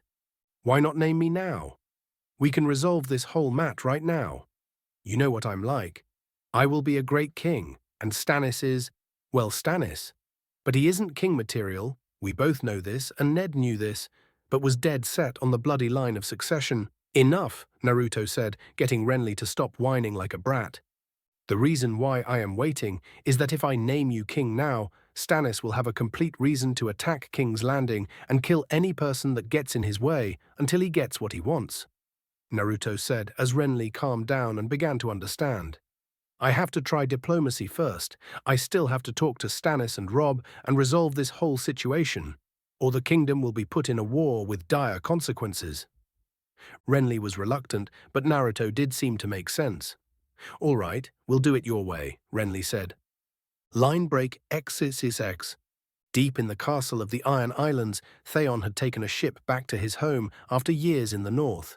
He arrived back home because Robb sent him there to ask his father if they would be willingly to work out a treaty that if Balon gave Robb the use of his ships to take Casterly Rock, the Greyjoys could have it. Balon discarded the treaty, saying that a boy cannot make him a king, for he will become one. Theon and his sister, Yara, were waiting in the main council room as their father walked in to tell them of his plan to initiate his rebellion plan. He started years ago that was foiled. The plans are made, it's time you heard them, Balon said as he walked in. Father, Theon and Yara said as Balon walked to the map on the table. The wolf pup has gone south, with the entirety of the northern army at his back. While he's tangling with the lion in the Westerlands, the north is ripe for the taking. The Ironborn will reave and pillage, as it did in the old age all along the northern coast. We spread out along the Greenlands, securing the neck and everything above. Every stronghold will yield to us, one by one. Winterfell made to fight us for a year, but what of it? The rest shall be ours, forests, fields, and hall, Balon said, determined to relive the old days of his rebellion before he was crushed. Yara, my daughter, you will take 30 long ships to attack Deepwood Motte, Balon told her. I always wanted a castle, Yara said. And what's my role in all this? Theon asked. You'll take a ship to raid the fishing villages on the stony shore, Balon told Theon. A ship? Theon asked. You give her 30 and I get 1. The sea bitch. We thought she'd be perfect for you, Yara said. I'm to fight fishermen? Theon asked. Be careful of their nets. Yara joked as Theon moved to his father's side. Father, I fought with Robb Stark. I know his men. He won't give up the north so easily, Theon told Balon. They won't even know we're there, Yara said. What do you know of it, woman? Theon yelled at her. I'm a proven warrior. Your brothers were warriors, both of them dead, at the hands of those so eager you seem to protect, Balon said. I'm not protecting anyone. I just wonder if it's not wiser to wait. Why risk going against the north if they will be our allies? Rise up against them and they could destroy us. But if we pledge fealty to them, they'll give us Casterly Rock, Theon told his father. What are our words? Our words, Balon asked Theon. We do not sow, Theon said. We do not sow. We are Ironborn. We're not subjects, we're not slaves. We do not plough the fields or toil in the mines. We take what is ours. Your time with the wolves has made you weak, Balon said. You act as if I volunteered to go. You gave me away, if you remember, the day you bent the knee to Robert Baratheon, after he crushed you. Did he take what was yours then? Theon said, as his father was angered by the insults and slapped him hard across the face. His father left for the door as Theon yelled at him. You gave me away, your boy, your last boy. You gave me away like I was some dog you didn't want anymore, and now you curse me because I've come home," Theon yelled as his father ignored him and left. "You'd have our father bow down to your other family?" Yara asked Theon as if he were a traitor. "I have no other family," Theon said. "Don't you? Make your choice, Theon, and do it quickly. Our ships sail with or without you," Yara said as she left, leaving a conflicted Theon. In the shadows of the room, one of Naruto's clones heard the whole thing. He felt sorry for Theon being put in that kind of situation with a father and sister who treated him like garbage. Naruto didn't have any bad blood with Theon. He was friends with Rob, and Naruto knew he was a good man. He just needed some guidance. Back in Lannisport, Tyrion was at work writing a letter to Naruto about the discussions for peace to stop the bloodshed. Tyrion was working hard on making sure that what he wrote down would at least get Naruto to consider to talk about the idea. Naruto held bad blood with Tyrion's family, and Tyrion couldn't blame him. His sister had his father figure killed, and Jaime tried to kill him. Not to mention that Tywin sent soldiers to kill him as well. But Tyrion knew what kind of man Naruto was. He was a decisive, passionate, kind, yet strong and relentless. If Naruto joined Robb Stark in the war, the Lannisters would most definitely lose. The only thing that kept Naruto out of it was the safety of King's Landing and his other duties as regent. And he didn't have an army yet, but that fox of his was deadlier. Tyrion was looking at the current draft he had written in his office. Cersei was with Joffrey trying to keep him occupied while Tyrion worked. He had yet to know that Tyrion was Lord of Lannisport and that Joffrey, as of the moment, had no power. She wanted to keep him out of the loop to prevent any more whining. Tyrion was trying to look over his draft as he saw Shae, his current girlfriend, walk around the room, bored. "You won't let me leave this room. You won't let me—" "Shh, keep your voice down," Tyrion told her. "Why? You think your father can hear me? He's in another city," Shae yelled out in frustration. "I don't intend for you to stay here. I might be able to bring you into the kitchens. Again, only temporary," Tyrion said. "Every man who has tasted my cooking has told me what a good whore I am," Shae said. "Well, you wouldn't be a cook. You'd pose as a scullion," Tyrion said as Shae was confused. "Scullion? What is a scullion?" Shae asked. "Kitchen wench," Tyrion said. "A kitchen wench?" Shae asked. "Yes, but only to keep you alive. We've come to a dangerous place. My sister and nephew will do anything to get the throne back, while my job is to try and negotiate peace. It doesn't help that I'm now Lord of Lannisport for the time being. They will do whatever they can to get ahead of me and take power. My sister wants to hurt me, and she will look for any weakness she can find," Tyrion told her. "I'm the weakness?" Shae asked. "It's a compliment, my lady. You are the one thing that can bring me from my other duties, and that is a weakness itself," Tyrion joked as Shae started to smile. "How long must I stay hidden?" Shae asked. "Only temporary. Once I send the message to King's Landing about talking for peace, perhaps Naruto will at least talk to me about the idea. If he can, that will be one less thing that I will have to worry about. Making you my priority," Tyrion said with a smile. He just hoped that Naruto would at least talk it out. Back in the Stormlands, night had settled as Naruto was in a tent provided for him by Renly. He moved Kurama inside as the two rested and ate some food. Naruto was also planning out some strategies to deal with the Lannisters' home city at Casterly Rock. It was very well defended, and if they had control over the sea, then Robb was at a disadvantage. Naruto was momentarily distracted when he thought about Margaery, but quickly regained focus. Kurama chuckled as he knew what Naruto was thinking about. Meanwhile, Renly was in his tent, yet not with his wife, but Loras, his lover. The two were in bed together, but Loras was still angry over what happened before, about the fight with Brienne. "What?" Renly asked. "A member of the King's Guard. As if I wasn't humiliated enough already," Loras said. "Brienne is a very capable warrior. And she's devoted to me," Renly said as he saw Loras's reaction. "You're jealous." "Jealous of Brienne the Beauty.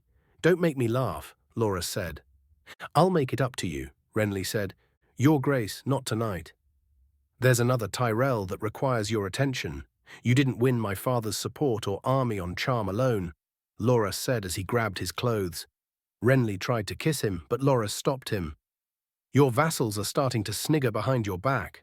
Brides aren't usually virgins 2 weeks after their wedding night. Ha, and Margaery's a virgin, Renly joked. Officially, shall I bring her to you? Loras said as he got up and left. Renly put on a shirt and drank some wine as Margaery walked in wearing a nightgown. I should warn you, I've had quite a bit of wine, Renly said to Margaery. As is your right, you are a king, Margaery said. You look very beautiful, Renly said. Thank you, your grace, Margaery said. That's a lovely gown, Renly said. You think so.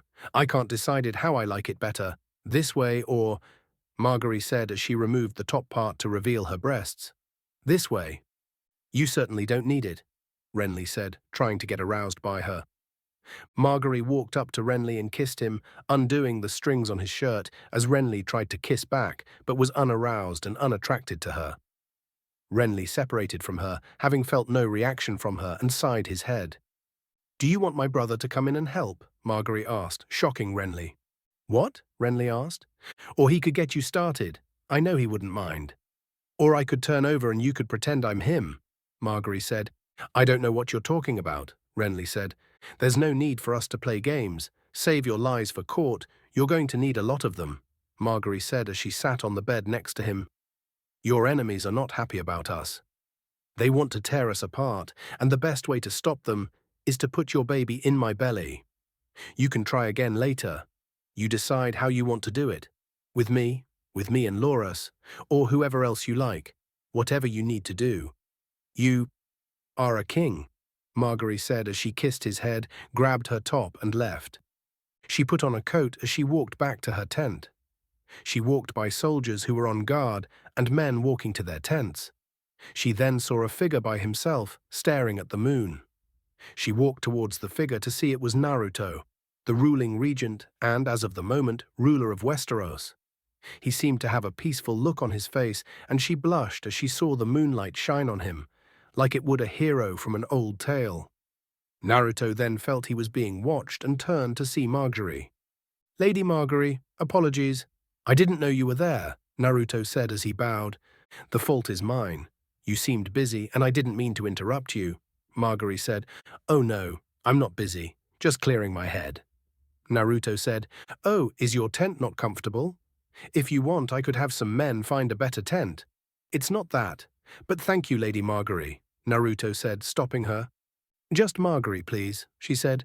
Margaery, it's not the tent. It's perfect, and thank you again for the hospitality, Naruto said. Then why are you out here? She asked. For some peace. I've always been fond of nature. It soothes me. Whenever I've been stressed or worried, some peaceful meditation always relaxes me, Naruto said as Margaery smiled. I would imagine that ruling King's Landing has been stressful, Margaery said. Not as much as you think. I've had some help, and the city is thriving more by the day. And the people are happy, which is the most important, Naruto said as smiled at Margaery, and she saw an unusual flower pinned to his cloak. What is that flower? I'm not familiar with it. Margaery said, interested in the beauty of the flower. It was a rose-shaped flower, but the petals were a combination of blue, white, and purple, spinning out from the center like a tornado or whirlpool of colors. This is a new flower, actually. Something I made called the whirlpool flower because of how the colors of the petals spin like a whirlpool. Let me show you, Naruto said as Margaery got close. She saw him take a seed and put it in the ground. Usually a flower takes its time to grow and blossom. The petals open as the seasons change. But when one is close to nature and asks, Naruto said as he used a little chakra and touched the ground, causing the seed to grow, and a fully bloomed whirlpool flower came out of the ground. Naruto then plucked the flower out of the ground and held it up. Nature answers, Naruto said with a smile as Margaery was amazed. A flower grown in a matter of seconds. She looked at the beauty of the flower and then noticed that Naruto was smiling at her, and she blushed. Incredible, Margaery said. A gift. A lady of the flowers should have one as beautiful as her, Naruto said as he handed it to her. Now I would suggest that we both return to our tents and get some sleep. I fear that tomorrow will bring many new things, Naruto said as he and Margaery went to their tents. Margaery smiled at the flower and felt her heart skip a beat. Back with Theon on the Iron Islands, he was in the middle of a dilemma. He came home only to be treated like a relative who was not welcome. His father despises him, and his sister thinks he's an idiot and a fool. Theon's father would not accept the alliance treaty, and his father expected him to fight on his family's side, like a Greyjoy should, but be treated like an outsider. He felt more at home and respected back in Winterfell. He was looking over the letter he wrote to send to Robb, telling him what Balon had planned, but was contemplating on if he should send it or side with his father.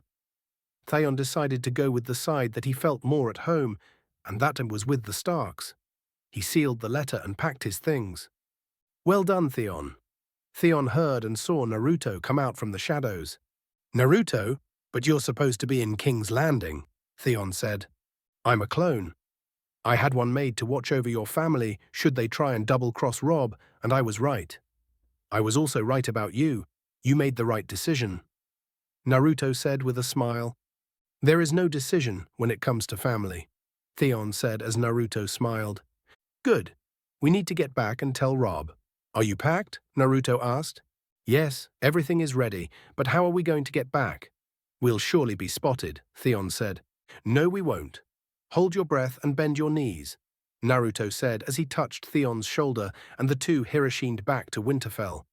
Theon was a bit nauseous, but it would pass. "Don't worry, everyone feels like that their first time. Anyway, send a raven to Robb and organize whatever men you can spare to fight back. I have some clones here, so they should help in the defense. Good luck," Naruto said as the clone dispelled and Theon ran inside to meet with Bran and Maester Luwin. Line break XXX. Back in the Riverlands, Robb had won another battle against the Lannisters on their way to Casterly Rock. The Stark soldiers were scavenging weapons, armor, and other helpful items from the battlefield as medics tended the wounded. Robb and his bannermen were walking on the battlefield as Lord Bolton told Robb of the men killed or wounded. "5 Lannisters dead for every one of ours. We've nowhere to keep all these prisoners, barely enough food to feed our own," Bolton said. "We're not executing prisoners, Lord Bolton. I received a raven from King's Landing, and Naruto said he was sending down wagons of food to us as long as we fight. They should be here by tomorrow," Robb said. "Of course, Your Grace. The officers could prove useful. Some of them may be privy to Tywin Lannister's plans," Bolton said. "I doubt it," Robb said. "Well, we'll learn so enough. In my family we say, a naked man has few secrets, a flayed man none," Bolton told Robb. "My father outlawed flaying in the north," Robb told Bolton. "We're not in the north," Bolton replied. "We're not torturing them," Robb said. "The high road's very pretty, but you'll have a hard time marching your army down it," Bolton said. "Naruto once told me that when you fight a battle or war, your enemy will do things you consider horrible. You can win a war, but if you become your enemy, you've won nothing. I will not become the very men we fight. The prisoners remain alive and unspoiled," Robb said as Lord Bolton reluctantly nodded. Robb then helps a soldier who was injured in battle and met a woman, Talisa of Volantis. Robb was instantly smitten, but he had other concerns as he got word that a raven from Winterfell had come for him. Back in Lannisport, Joffrey had taken over one of the main halls and had men redecorate it to act as his throne for Lannisport. Joffrey was still a smug son of a bitch, and he was enjoying his free time, punishing men and women while his family was fighting a war. News came that the Lannisters lost another battle, and Joffrey was spending his time torturing and beating the peasants. Just before he could fire a crossbow bolt at a peasant girl, Tyrion barged into the room. "What is the meaning of this?" Tyrion yelled as everyone grew silent and watched as Tyrion, Bronn, and some of the city guard walked into the hall. Joffrey was angry that his attention was gone. "Someone get the girl something to cover herself with," Tyrion said as the hound took his cloak and wrapped it around the girl. "What is wrong with you? What kind of boy threatens innocent girls?" Tyrion asked, outraged. "I'm punishing her," Joffrey said. "For what? She's not fighting in the war, you half-wit," Tyrion said. "You can't talk to me like that. The king can do as he likes," Joffrey yelled. "You are no king, nor are you a prince, just a boy who thinks himself one," Tyrion said. "Shut up. I am king, and what I say is law." "Men, kill him," Joffrey ordered as the city guard didn't move. "Kill him." Your king commands it. Like I said, you are no king. Me, on the other hand, I am ruler and lord of Lannisport, while your grandfather is fighting the war, which gives me all the power. Men, take Joffrey to his room and don't let him out unless I say so," Tyrion said as the city guards grabbed Joffrey and escorted him out of the hall. "You can't do this to me. I am the king. My mother will have your head for this," Joffrey yelled like a baby as he was dragged away. "Oh, what a spoiled brat," Tyrion said as he helped the girl off the ground and took her someplace safe. Back in the Stormlands, Naruto was waiting outside Renly's tent. Naruto wanted to speak with him and Catelyn to talk about what he learned from Theon. Cat arrived, but Renly was late. They then saw him walking towards the tent with Brienne and some other guards behind him. "Sorry I'm late. Some matters lasted longer than I expected," Renly said as he and Brienne walked in. "Next time, at least send a messenger. I've been waiting for over an hour. A king would not make his friends wait," Naruto told Renly. "I thought a king could do as he likes," Renly said. "True, a king can, but a wise king would rethink his actions and try not to be late," Naruto said as Renly nodded. "Naruto, what matters need our attention?" Cat asked. "Some disconcerting news. I had a clone head to the Iron Islands after Theon was sent over to negotiate a possible alliance with his father. Negotiations turned sour as Lord Balon is dead set on restarting his conquest that was stopped years ago by Robert and Ned," Naruto told them. "I should have known. I told Rob never to trust a Greyjoy," Cat said. "The Greyjoys, yes, but Theon can be trusted.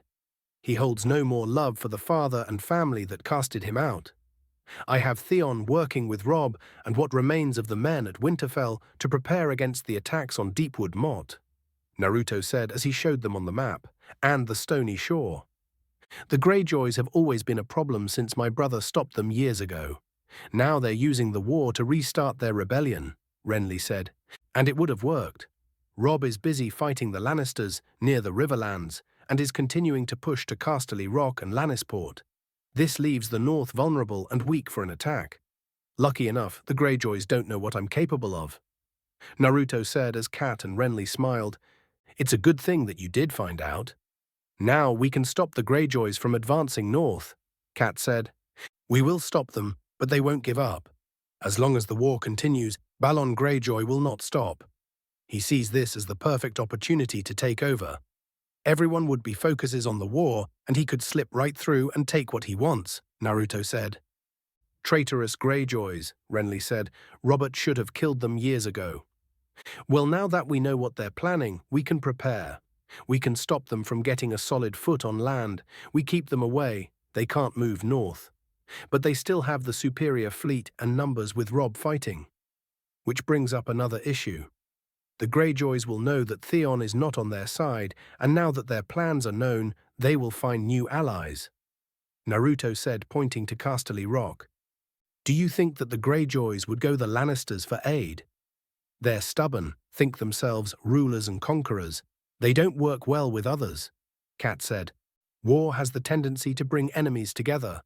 But should the Lannisters decide to work with the Greyjoys, Rob will be outnumbered.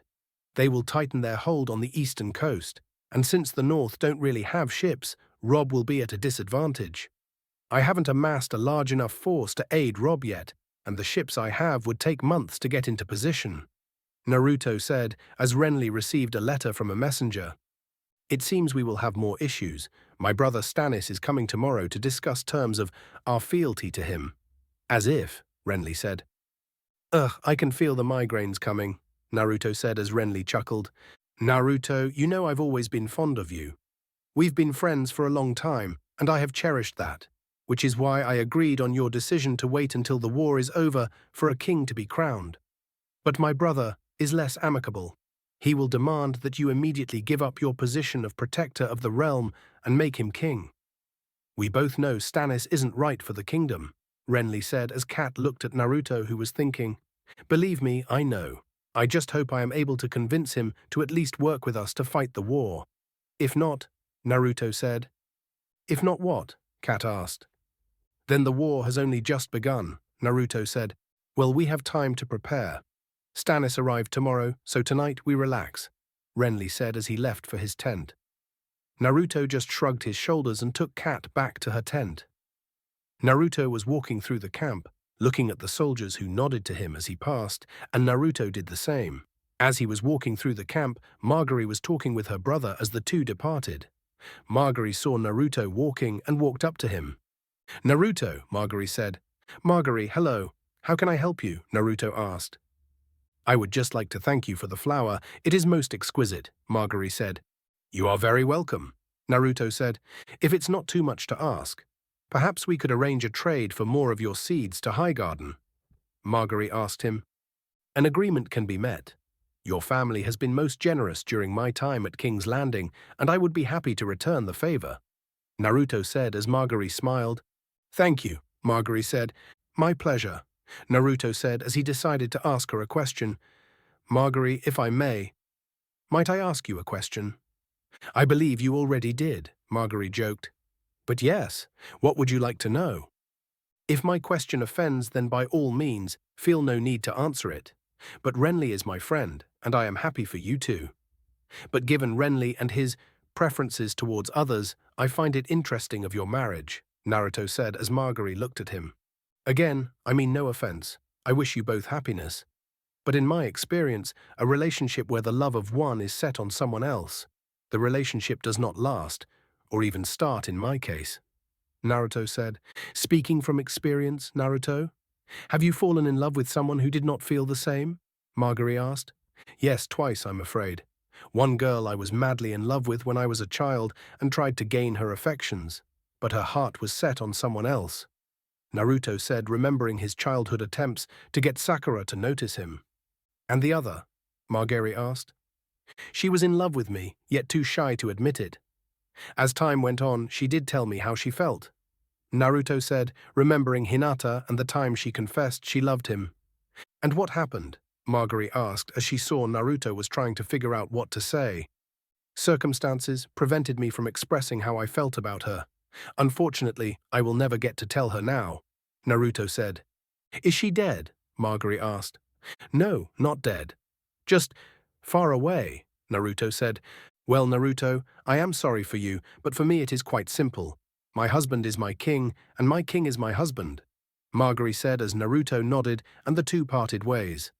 Line break, Kseksa Itsex. Meanwhile, across the narrow sea in the land of Essos, one individual made his way to the new continent and was looking for someone. The figure was disguised in black cloak and hood. He arrived on a ship to Essos and made his way to the Dothraki Sea. The figure moved from settlements to towns and cities, asking information about where he might find the person he's looking for. The figure was riding a horse as he came across the very spot that was going to help him. The figure got off his horse, he landed on the ground, showing his dark orange and black pants and boots. He had a belt with a sword attached, a knife, pouches and headband with a weird leaf as the buckle. He had a bow and quiver of arrows on his back, as his face was obscured by his black hood and face mask that covered everything from the eyes down. The figure looked around, saw the tracks of tents and fire pits that were previously used. He also saw the burned wood and ash of a large pyre that was set up. He saw two skeletons, both burned to a crisp, and pieces of cloth. The figure knelt down as he inspected the cloth and saw the charred pieces of cloth, but he was still able to see that whatever cloth it was, it belonged to a woman. The cloth was most likely silk or some type of fabric like that. The figure also saw what looked like cracked eggshells.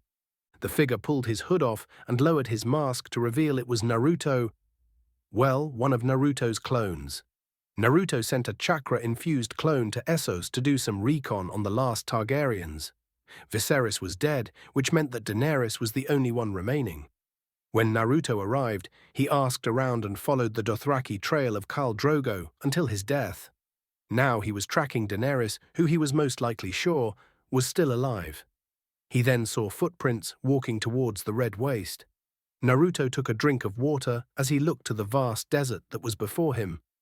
"Wonder where she was planning on going?" Naruto asked as he got back on his horse and rode into the waste and followed the tracks. Daenerys and her group had made camp while she sent out 3 riders to find help and supplies. The first 2 didn't get anything as their heads were sent back as a warning. Now they wondered what happened to the 3rd rider. They heard a horse galloping up to them and got up to see the third rider return, but on a different horse. "This isn't your horse," Daenerys said to him. "It was given to me by the 13, the elders of Korth," the rider said. "Korth?" Daenerys asked. "3 days to the east, on the sea," the rider said. "Will they let us in?" she asked. They said they would be honored to receive the mother of dragons," the rider said as he got the pouches of water he was given and handed them out. "What do you know of this place?" Daenerys asked Mormont. "Only that the desert surrounding their walls is called the Garden of Bones. Every time the Carthians shut their gate on a traveler, the garden grows." Jorah told her as she needed to make a decision. Daenerys ultimately decided to visit Qarth and hoped that they would help her.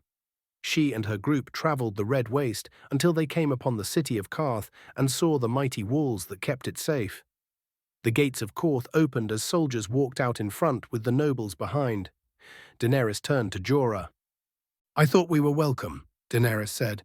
"If you heard a Dothraki horde was approaching your city, you might do the same, Khaleesi," Jorah told her.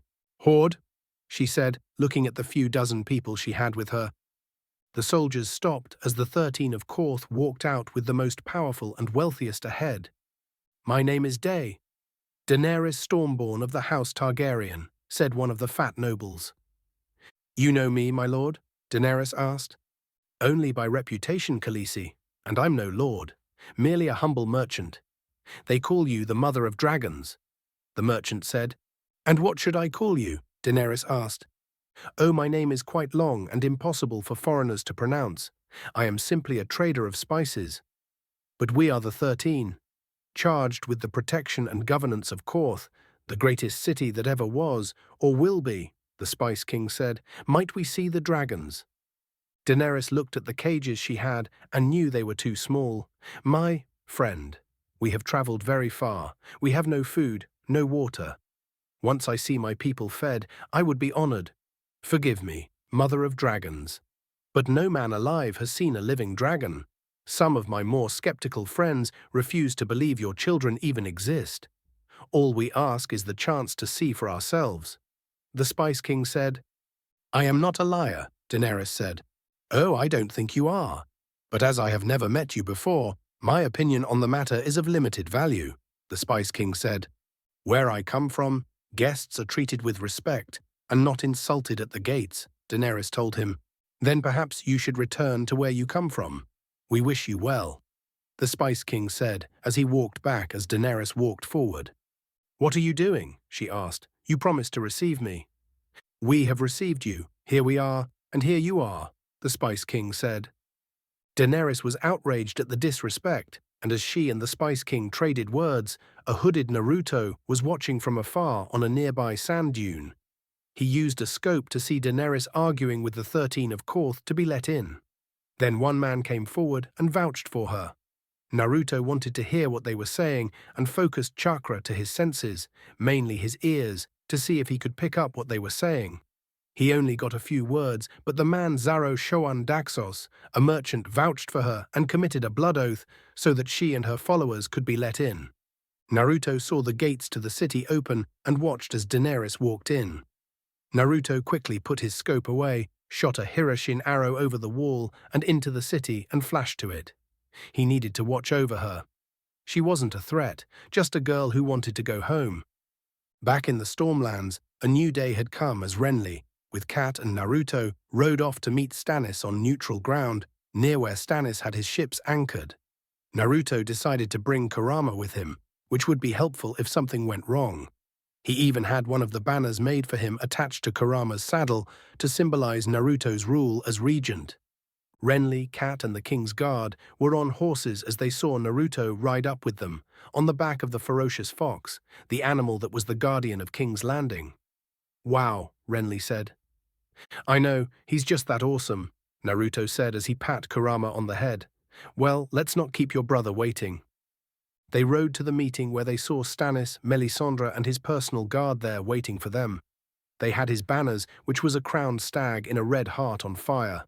When Stannis saw Renly ride up, he saw his little brother had a crown on his head and shook his head at his brother's arrogance. He then saw the fox and the current regent, Naruto Uzumaki. Melisandre told him he was the enemy and that Stannis was destined to kill him, and he would if he didn't hand over the throne. He then saw Catelyn Stark, which was surprising. "Lady Stark, I did not expect to find you in the Stormlands," Stannis said. "I had not thought to be here, Lord Stannis," Cat said. "Can that truly be you?" Renly asked. "Who else might it be?" Stannis replied. "When I saw your standard, I couldn't be sure." "Whose banner is that?" Renly asked. "My own," Stannis told him. "Suppose if we used the same one, the battle would be terribly confusing." "Why is your stag on fire?" Renly asked.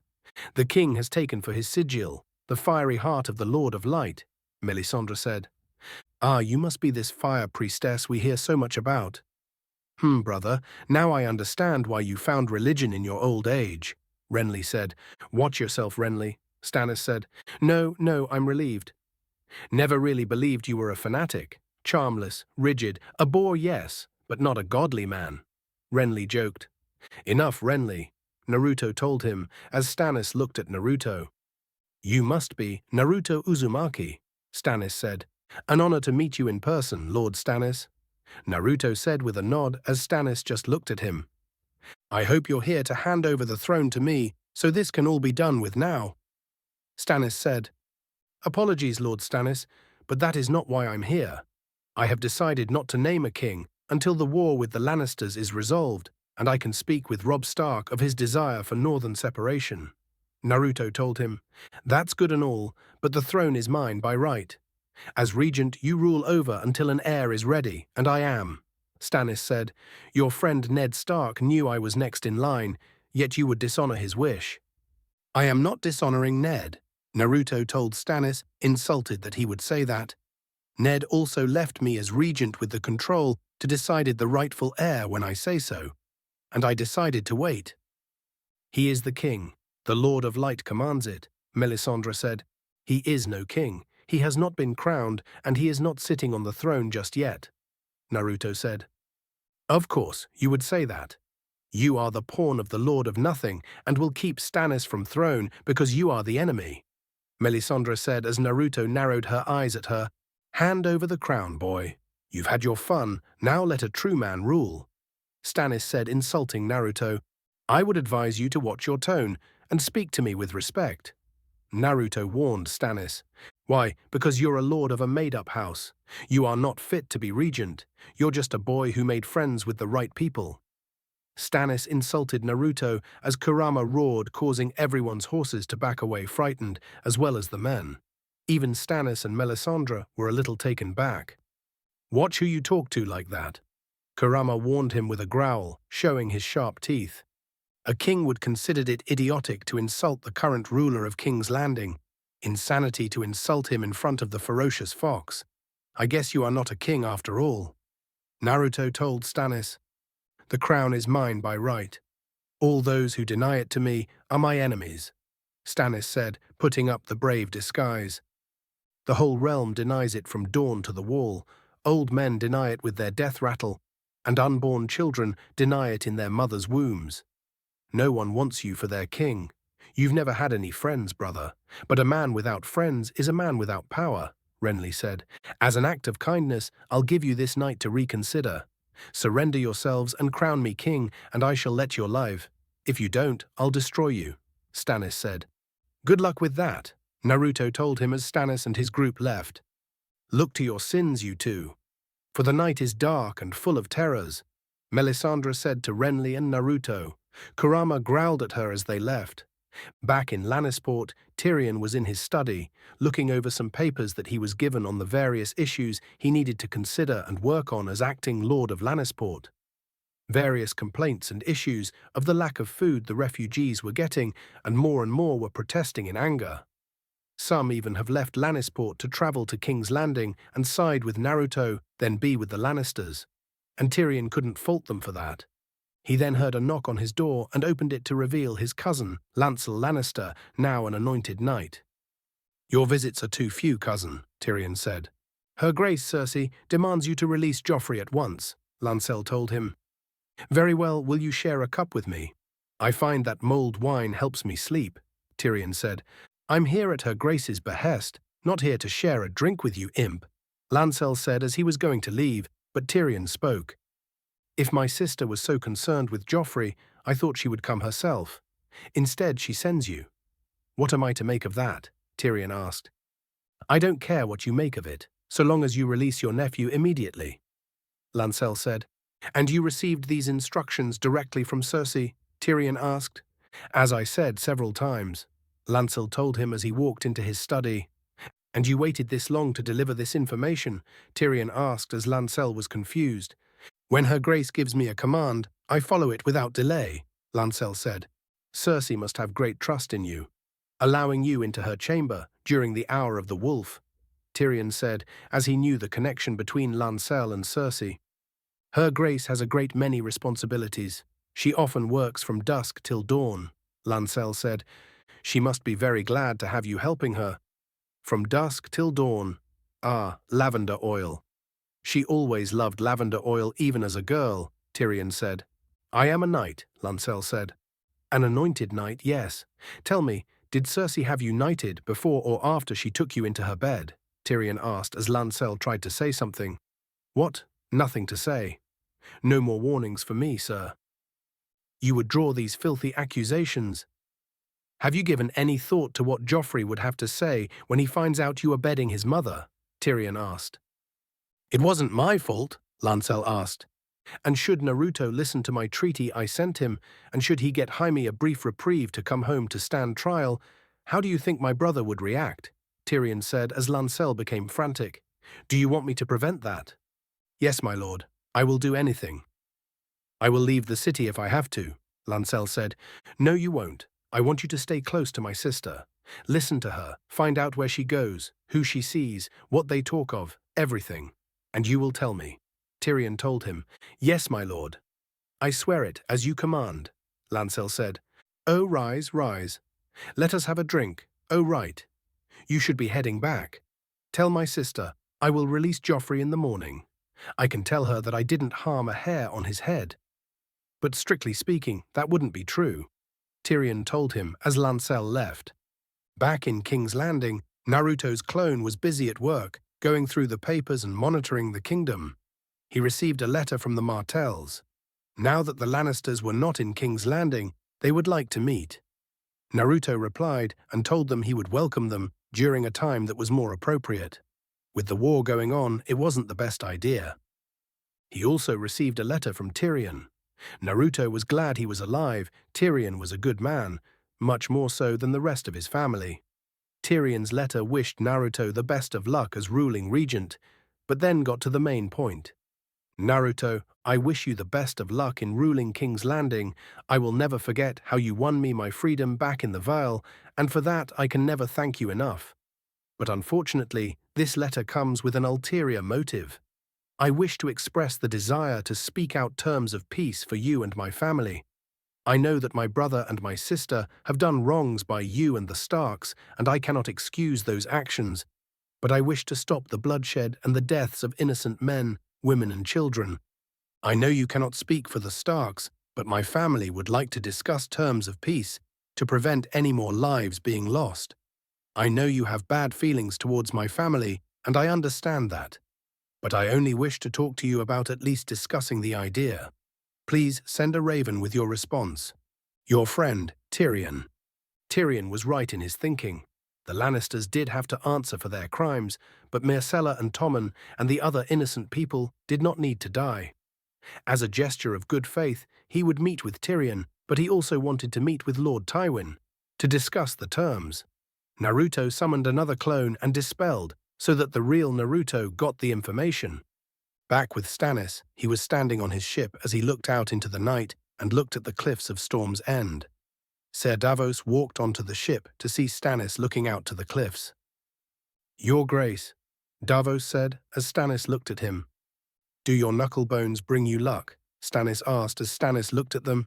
Not actually, since you hacked them off, Your Grace, and it's 4 less fingernails to clean, Stannis said.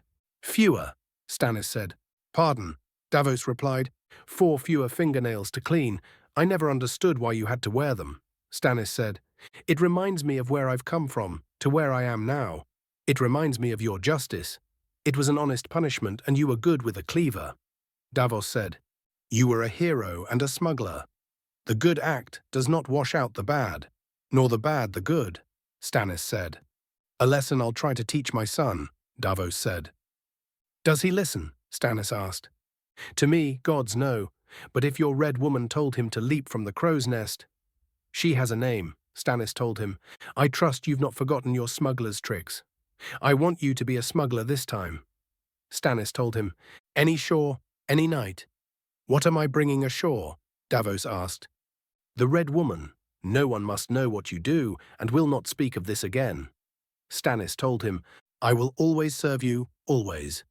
But surely there are other ways, cleaner ways. Cleaner ways don't win wars, Stannis told him. Davos reluctantly nodded and did as he was told. He got a small boat and rowed him and the red woman across the water to the beach at Storm's End. There, Davos takes her to some caves located near Renly's camp, caves he remembers from his smuggling days. They walk through the cave, but see that metal bars have blocked further entry to the land. These bars weren't here last time. They've barred the passage, Davos said. They can't bar our passage, Melisandre said as she removes her robes, and Davos sees that she is very pregnant, nearly ready to give birth. But to what? There is only one God, Ser Davos, and he only protects those who serve him, she said as she lantern they have burned brighter and filled the cave. Melisandre then sat on the ground as she bathed in the light, and her stomach began to move, as something was coming out. Ser Davos watched in horror as he saw a shadow expelled itself from her body. The shadow took the form of a hand and pulled itself out, taking the form and build of a man, but was pure darkness, a shadow demon. Melisandre smiled as she saw the demon she made appear before her. It then flew away to the camp to kill its two targets. After the failed meeting with Stannis, Renly, Cat and Naruto were in Renly's tent discussing the possible alliance between the Starks and Baratheons to push the Lannisters back even further and end the war. You swear it? Renly asked. By the mother. My son has no interest in the Iron Throne, Cat told him as Renly looked at Naruto, who nodded. Then I see no reason for hostility between us. Your son can go on calling himself king in the north. The Starks will have complete control of all lands north of Moat Cailin, provided he gives me an oath of fealty, Renly said. And the wording of this oath? Cat asked. The same Ned Stark swore to Robert 18 years ago, Renly said as Cat thought for a second. Cat, their friendship held the kingdoms together. Cat looked at Naruto, who nodded. And in return for my son's loyalty? Cat asked. In the morning, I'll destroy my brother's army. When that's done, Baratheon and Stark will fight the Lannister together as one, as they have done many times before, Renly said as he got up and Brienne was removing his armor. Naruto and Cat stood up as Cat tried to talk him out of fighting his brother.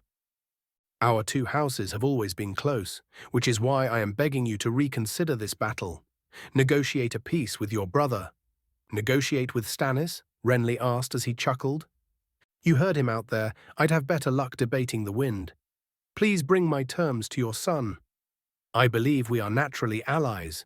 Together we can end this war in a fortnight, Renly said as Kurama ran into the tent. Kit, something's wrong, Kurama said in a worried tone.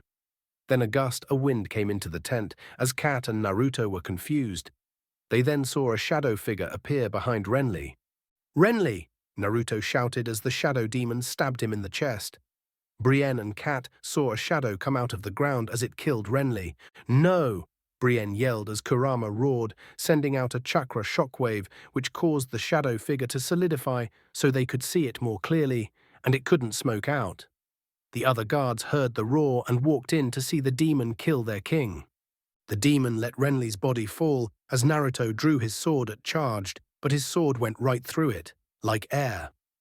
The demon then backhanded him, sending him through the air into Cat and Kurama. Brienne drew her sword to kill it, but the demon knocked her away as other guards attacked it, but their weapons were of no use. It killed 2 soldiers as more guards rushed in to see the demon. Kurama saw one of Naruto's kunais on the floor, grabbed it with his tail, channeled his chakra into it as the demon turned to Naruto. Enemy. Kill. For father. Stannis, the demon shouted as Brienne tried to stab it, but the sword did nothing. The demon then grabbed her by the neck and started to choke her as Kurama finished channeling enough chakra into the weapon. "Kit, throw!" Kurama yelled as he tossed the kunai at Naruto. "Hey, ugly!" Naruto shouted as the demon let Brienne go. "Your father's next," Naruto shouted as he threw the kunai, and it hit the demon in the chest, where the heart would be. The kunai glowed red as the demon stood still, then the chakra flowed through the demon and it shouted out in pain. It gave one more loud demon scream before it bursts into flames as everyone covered their eyes from the fire. They opened their eyes to see the demon killed and gone, but Renly as dead as well. "Renly!" Naruto shouted as he went up to him and tried to close the wound, but Renly was dying. Naruto, Stannis, he can't be king," Renly told him as the life faded from his eyes and died. "No," Brienne shouted as Loras and Margaery ran in to see Naruto holding Renly, but Renly was dead. "Renly!" Margaery shouted as she and Loras went to his side and held him. "What happened?" Loras asked as Naruto grabbed his kunai off the floor. "Stannis killed his brother," Naruto said. "That monster, he'll pay for this," Loras said in anger. "And he will. Cat, get your things ready. We leave now. We can't be sure if Stannis has another surprise waiting for us now. We can't risk being trapped." Naruto told Cat, who nodded. "Brienne," Naruto said as Brienne was still shaken by what she fought and that Renly is dead. "Brienne," Naruto said, getting her attention. "Are you with me?" "Yes, Lord Naruto," she said. "Good. Spread the word and tell any man who wishes can come with us to King's Landing. I'll bury Renly with his brother there." Naruto told her as she nodded. "You men, prepare a cart to take Renly's body with us." Naruto said. "Yes, Lord Naruto," the soldiers said as they left. Naruto looked to see Margaery and Loras over Renly's body. "You cannot stay here. Stannis will come and he will kill you both." "We must leave," Naruto told them. "I'm not going anywhere. If Stannis wants a fight, he'll get a fight." "Ride back to Highgarden, sister," Loras told her. "You cannot fight Stannis here. He has the advantage of the sea, and with Renly dead, there is nothing to stop some of his men from turning on you. Live to fight another day," Naruto told him. "Listen to him, brother," Margaery said as Loras was looking at Renly's body. "What do you desire most, Sir Loras?" Naruto asked. "Revenge," Loras said in anger, "and you will have it. But now here. Not now. We must leave. Come back to King's Landing with us, and I promise you, I will give you Stannis' head." Naruto told him as Loras looked at him. "All right. I'll get the men. We leave now," Loras said as he got up. He saw Renly's crown, picked it up and handed it to Naruto as he left the tent. "I'm sorry, Margaery," Naruto told her. "He was going to be king and I his queen," Margaery said. "Bonds, even forced ones, take time to heal." Naruto told her. "Hurry, prepare yourself. We leave as soon as we are able." Line break, ax. R.I.P. Renly. But he wasn't a big character. I wanted him to die so that Naruto and Margaery are able to interact more, and it gives Naruto a reason to fight Stannis. The next morning, news of Renly Baratheon's death had spread throughout the kingdom as many grieved while others cheered. Those were the Lannisters. Tyrion was talking to his sister in his study about the recent news. "Killed? By whom?" Cersei asked. It would seem that Stannis had his brother killed after negotiations went sour. Using the Red Woman, he made a shadow demon and it killed his brother, in his tent at night. Tyrion told her as he poured her a glass of wine. "Well then, to Stannis, I say well done," Cersei said. "That's not what father says. He says that many of the unwise members of Renly's army have flocked to Stannis. More than half of the forces, which would give Stannis superiority over us on both land and sea," Tyrion said. "We can still outspend him 3-1, Cersei said. "I say father raised you to have too much respect for money. With Renly dead by his brother's hands, Naruto will never allow another Baratheon onto the throne. Some of Renly's men now follow Naruto, giving him more numbers, including the Tyrells, who flock to King's Landing as we speak," Tyrion said as Cersei ignored him. "Well, hopefully that won't matter for long. Naruto sent his reply and he will meet with me and father to discuss a possible treaty to end this conflict." "Father agreed to a peace talk?" Cersei asked, thinking Tyrion was joking. Father agreed to speak to the man who could destroy without a second thought if he chose to, Tyrion told her as she glared at him. Hopefully, we can all come out of this alive, Tyrion said as he left the room. Cersei glared at him, making peace with that boy when it provided the perfect opportunity to attack. She would seize upon the opportunity, with some help from her new allies. Back at Storm's End, Stannis had taken to shore, and whatever men that remained pledged their loyalty to the last Baratheon and rightful heir to the throne. The remaining bannermen pledged themselves to Stannis, giving him an extra 60,000 troops, with the rest of the 15,000 moving to King's Landing, with the remaining 25,000 Tyrells following Naruto Uzumaki. But it didn't matter, Stannis now had the numbers. He was walking with Ser Davos as the men bowed and addressed Stannis as their king. Changed up the division of troops since Naruto convinced the Tyrells to come with him to King's Landing. The Baratheon troops make up a larger sum of the 100,000 total troops than the Tyrells for this story. "I'm sorry about your brother, Your Grace," Davos said. "I want to let you know that people grieve for him." "Fools love of fools. I grieve for him as well as the boy he was, not the man he grew to be," Stannis said. "I need to speak to you about what I saw in that cave," Davos said. "I told you there would be no need to speak to me of that matter." "I've never known you to need to hear a thing twice," Stannis said as he and Davos walked into Renly's tent. "And I've never known you to hide from the truth," Davos said. "You've come to lecture me on truth?" Stannis asked. "I've come to tell you. My army has now more than tripled in size. Most of Renly's bannermen have come to my side, save for a few traitors and the Tyrells who fled like cowards. They won't be able to resist us now. Soon I shall be sitting on the Iron Throne," Stannis said. "Nothing is worth what this will cost you, not even the Iron Throne," Davos said. "When do we sail for King's Landing?" "As soon as I consolidated my troops, make short work of the remaining resistance ships. Once Blackwater Bay is cleared, we deliver our troops to their doorstep and take the city," Stannis said. "And will you bring Lady Melisandre with you?" Davos asked. "Well, that's not your concern," Stannis said. "If you take King's Landing, with her by your side, the victory will be hers." Davos told him. "I never thought I'd have reason to doubt your loyalty. Was I wrong?" Stannis asked. "Loyal service means telling hard truths," Davos said. "Hard truths again," Stannis said. "All right, what's the truth?"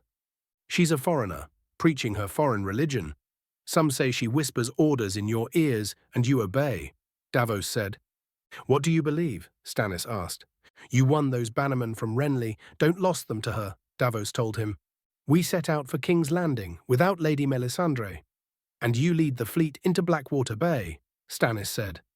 Over in the north, Theon was talking with Maester Luwin, Sir Rodrik and Bran. After Naruto had Theon Hiroshine to Winterfell, they told Maester Luwin and the others of what Theon's family was going to do. Bran had Theon work with Sir Rodrik and Naruto on setting up an ambush along the coast, at the designated spots that Theon said they would attack. They blocked out the sea passages that they would have used to attack and hit ground by having Naruto's clones block the passages with rocks, and used his ice seal arrows to make crossing impossible unless the ship was destroyed. Naruto's clones were also able to use collaboration jutsus to make the seas very uneasy and difficult for ships to sail for long, and a few were sunk while the rest ran away. Weeks had passed, and another attack had not come. They were able to repel the attack, but Lord Balon would not give up. In Essos, Daenerys and her group were given shelter by Xaro Shon Daxos in Korth. They were clothed, bathed, and fed as they rested from their long journey. Daenerys and Doreah were training Drogo to use his fire on command. Drogon sat on a ledge as Daenerys put a cube of raw meat in front of him. "Dracarys," Daenerys said as her dragon just looked at her.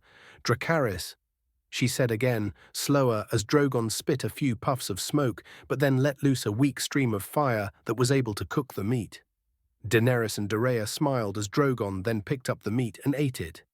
"He'll be able to feed himself from now on," Daenerys said as she went over to her bed as Irri was mending some clothes.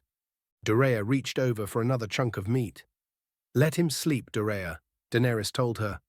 "Yes, Khaleesi," Doreah said as she gently put Drogon in his cage. "He loves you," Daenerys said, seeing how fond Drogon was of Doreah. I removed this part of the top, Irri told Daenerys, fixing her shirt and boots, and fixed the heel of on this one. Thank you, my friend, Daenerys said. Did you see the dress Xaro had made for you? Doreah asked, as she showed Daenerys the lovely blue silk dress. They say he's the wealthiest man in Qarth. It is known, Irri said. And if Qarth is the wealthiest city in Essos, the last time a rich man gave me a dress, he was selling me to Khal Drogo, Daenerys said. May he ride through the Nightlands, Irri said in respect. Xero's our host, but we know nothing about him. Men like to talk about other men when they're happy, Daenerys said. Daenerys and her group, dressed up in formal and elegant clothes for the party that Xaro was throwing in her honor. The Dothraki were uncomfortable, and it could be seen. They didn't feel comfortable, as the men and women of Qarth talked about their vast wealth and how to spend it. Daenerys was having fun, as was Doreah, but there was an issue. She saw Jorah talking to two men near a solid gold statue. What are they doing? Daenerys asked as she walked up to the three. Malako says this statue is too heavy. Kavaro says that Malako is an idiot. They can pry out the gems, the rest if pure gold. Very soft. He can chop off as much as we can carry, Jorah told her. Or melt it. Very simple. Kavaro told Daenerys. We are his guests. You can't pry it or chop it or melt it, Daenerys told him. Of course not, Khaleesi. We will wait until we leave, Kavaro said. Not even when we leave, she said. Why not? He asked. Our host saved us from the Red Waste, and you want to steal from him. I will hear no more, Daenerys told him. With Naruto's clone that was following her, he scaled the walls and snuck his way into the Xaro's home and party. He was on the roofs, watching from above as the people mingles, and found Daenerys. She had changed from her Dothraki rags to a dress. He saw Jorah Mormont as well, but then he saw Pyat Pri, a warlock of Qarth.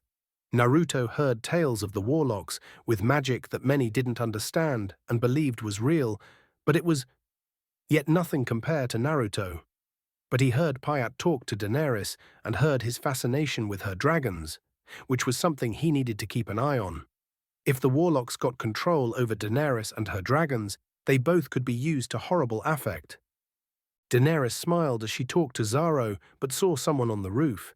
She couldn't completely make out who it was, but it was a man with a hood and cloak who was looking at her. She looked at Jorah for a second, and then back to see the figure was gone. Who was that? Back on the road to King's Landing, Naruto's company stopped by a stream to rest and water their horses. Margaery and Loras stayed with Renly's body while some men ate and got more water. Naruto was with Kat and Brienne as Kurama walked to the river and drank some water. Naruto brought out a map of King's Landing. We're about a few hours from King's Landing. I sent a message ahead already, and Sir Barristan is expecting the Tyrells and has made arrangements for the house of our new guests, as well as other arrangements to be made. Kat, I'll send a clone with you to take you to Rob's camp. We'll split off the road here, and then it's a straight shot back, Naruto told Kat. Good, I need to go back to Winterfell. Bran and Rickon need me. I've been gone for far too long, Kat said. While you stop in Rob's camp, hand him the message I gave you. I think he'll be happy with what you and I have talked about, Naruto said with a smile. All right, Kat said as she smiled back. And what of me? Will you give me the freedom to leave, my lord? Brienne asked. Do you intend to kill Stannis? Naruto asked. I swore an oath, Brienne said. Stannis has a great army around him. His own guards are meant to keep him safe, Kat said. I'm as good as any of them. I should have never fled, Brienne said. Renly's death was not your fault. You fought against a shadow demon, a demon that no one could have killed. You fought with honor and served him bravely. Naruto told her as Brienne was upset at her first duty of King's Guard had failed. You did honorably, Brienne, and you will do nothing good if you follow Renly into the earth. Renly's enemies are my enemies as well. I would be honored to have you by my side as we bring Stannis to justice for his crimes. Naruto told her as she had a glimmer of happiness in her eyes. Brienne took a knee before Naruto. She unsheathed her sword and spoke her oath. Then I am yours, my lord. I will shield your back and give my life for yours, should it come to that. I swear it by the old gods and the new ones, Brienne swore to Naruto. And I vow that you will always have a place by my side, at my council, and that I shall ask no service to you that would bring you dishonor, or I would not do myself. I swear it by the old gods and the new, Naruto said as he unsheathed his sword and touched her shoulder. Rise again, Brienne of the King's Guard. Naruto said as Brienne smiled and stood up. Everyone got saddled up for the last leg of their journey, while Naruto created a clone to take Kat back to Rob's camp. Naruto hugged her tight as he watched her leave. Naruto then got on Kurama as Brienne got on her horse. All right, men, we ride for King's Landing. We're almost home, Naruto said as they rode to the capital. They rode for a few hours as the sun was traveling in the sky as the afternoon turned to early evening. They approached the gates to the city as they opened, and the city watch immediately saluted Naruto, and Naruto saluted back. Welcome back, Lord Naruto, one of the city watchmen said. It's good to be back, Naruto said with a smile. How's the city been? Never better, the man said as Brienne, the Tyrells and Renly's soldiers rode into King's Landing to see a completely different city than it had been for years. It was clean, as a new plumbing and sewage system that Naruto and Pycelle worked out kept the city cleaner. People were happy and the mood of the city was of joy. Margaery watched from her carriage as she saw a King's Landing she had not previously seen or heard of before. The people were happy and smiled as they passed by. Margaery saw that the people were cheering for Naruto, praising him and welcoming him like they would a great, kind and powerful king. Children looked up to him and cheered for him as he smiled and waved back. Grateful merchants tossed fruit to him and the soldiers as welcome gifts. Margaery began to see Naruto in a much different and better light than she had before. They rode up to the gate of the castle as Sir Barristan and Kleber were waiting for them. Naruto got off his horse as he walked up to them and shook their hands, like friends would after not seeing each other for a long time. Welcome back, Lord Naruto. Even though you were never really gone, but nevertheless welcome back, Kleber said. Thank you, Sir Kleber. It is good to be back, Naruto said. Naruto, those arrangements for our guests are taken care of, Barristan said. Perfect.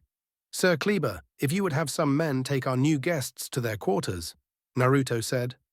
Of course, Sir Kleber said as he told some men to help move the soldiers to their barracks. Margaery, Loras, rooms have been prepared for you in the castle. I hope you find it to your liking, Naruto said. Thank you, Naruto, Margaery said as she and her brother were led to their rooms. Sir Barristan Kleber, may I introduce Brienne of Tarth, newest member of the King's Guard? Naruto said as Brienne bowed. Welcome, Barristan said. Come, let us go inside. We have much to discuss, Naruto said as they walked into the castle to the small council room where Pycelle was waiting for them. Ah, Lord Naruto. Welcome back, Pycelle said. Thank you, Maester Pycelle. It is good to be back, and I'm glad our plan for the new sewer system is working, Naruto said as Pycelle smiled. It's been going well, sir, Pycelle said with a smile. Excellent. We have much to discuss, Naruto said as he, Barristan, Kleber and Pycelle sat at the table. Brienne, you can sit as well, Naruto told her as she sat down. I still can't believe that Stannis would kill his own brother.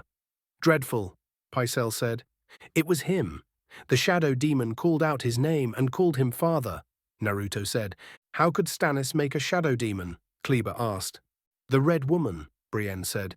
She's given Stannis any means to attack his enemies, and he will seize upon that. He has no problem with doing whatever it takes to get what he wants. But sending a shadow demon to kill his brother is one move too far, Naruto said. Agreed. Stannis has become unstable because of that woman, Pycelle said, which sort of shocked Naruto, Barristan and Kleber. I have to say that I am surprised, Grand Maester Pycelle. I thought that you supported Stannis' claim to the throne, Naruto said. I did, but that there is no excuse for him to kill his own brother, Pycelle said as they smiled. Well, now that Stannis has the numbers, he will sail for King's Landing and take the throne, Naruto said. How long do you think before they get here? Brienne asked. If he measures up his forces and has the ships ready, perhaps 6 days. 5 days if we're unlucky, Barristan said. We'll have to prepare to fight him when he gets here, Tomorrow we will host the memorial service for Renly, and he can be buried with Robert. Afterwards we will devote our time to preparing for the attack, Naruto said. My lord, what about the other matter you told us about? Pycelle asked. We will save that for a later date. We need to focus on the protection of the city first, Naruto said as everyone nodded.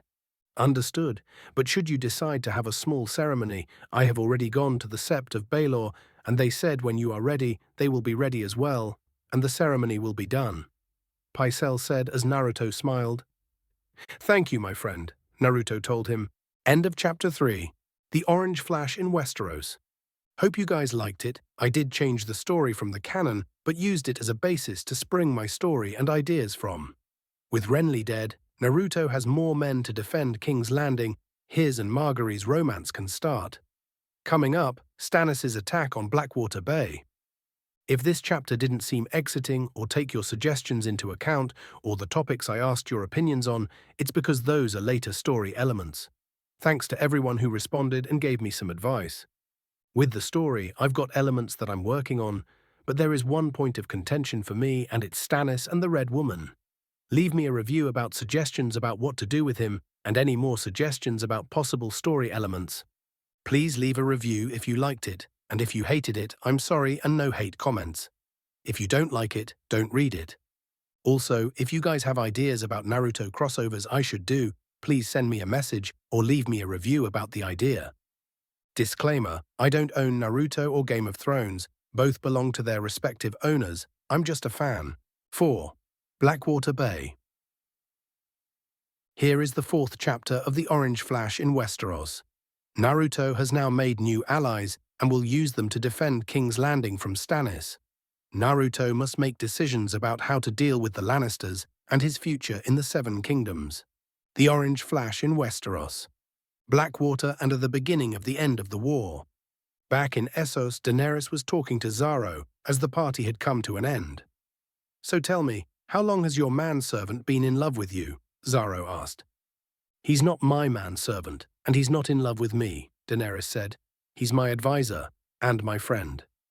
Unlikely. I could almost always tell what a man wants, Xaro told her. And what about what a woman wants? She asked. Much more complicated. You, for example. What do you want? He asked. To cross the narrow sea and take back the Iron Throne, she said. Why? He asked. Because I'd promised my Khalasar that I'd protect them and find them a good home, she replied. You want to conquer the Seven Kingdoms for the Dothraki? He asked. I want them because they're mine by right.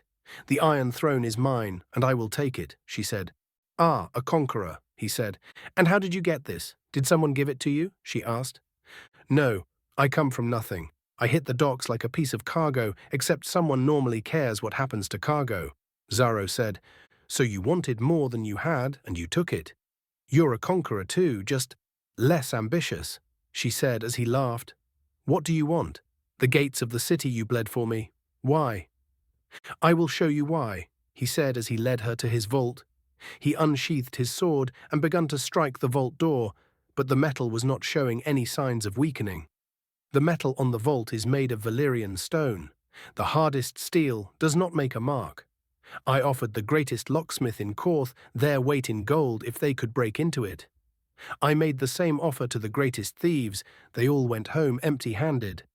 The only thing that can open this door is this key, Xaro said as he showed Daenerys the key around his neck. And behind the door? Daenerys asked as Xaro chuckled. And it could all be mine. All? Let us say half, more than enough to buy horses, ships, armies, enough to go home, Xaro said. All I have to do, she asked. Is marry me, Xaro said as Daenerys chuckled. Is that a romantic proposal? She asked. I already married once for love, but the gods stole her from me.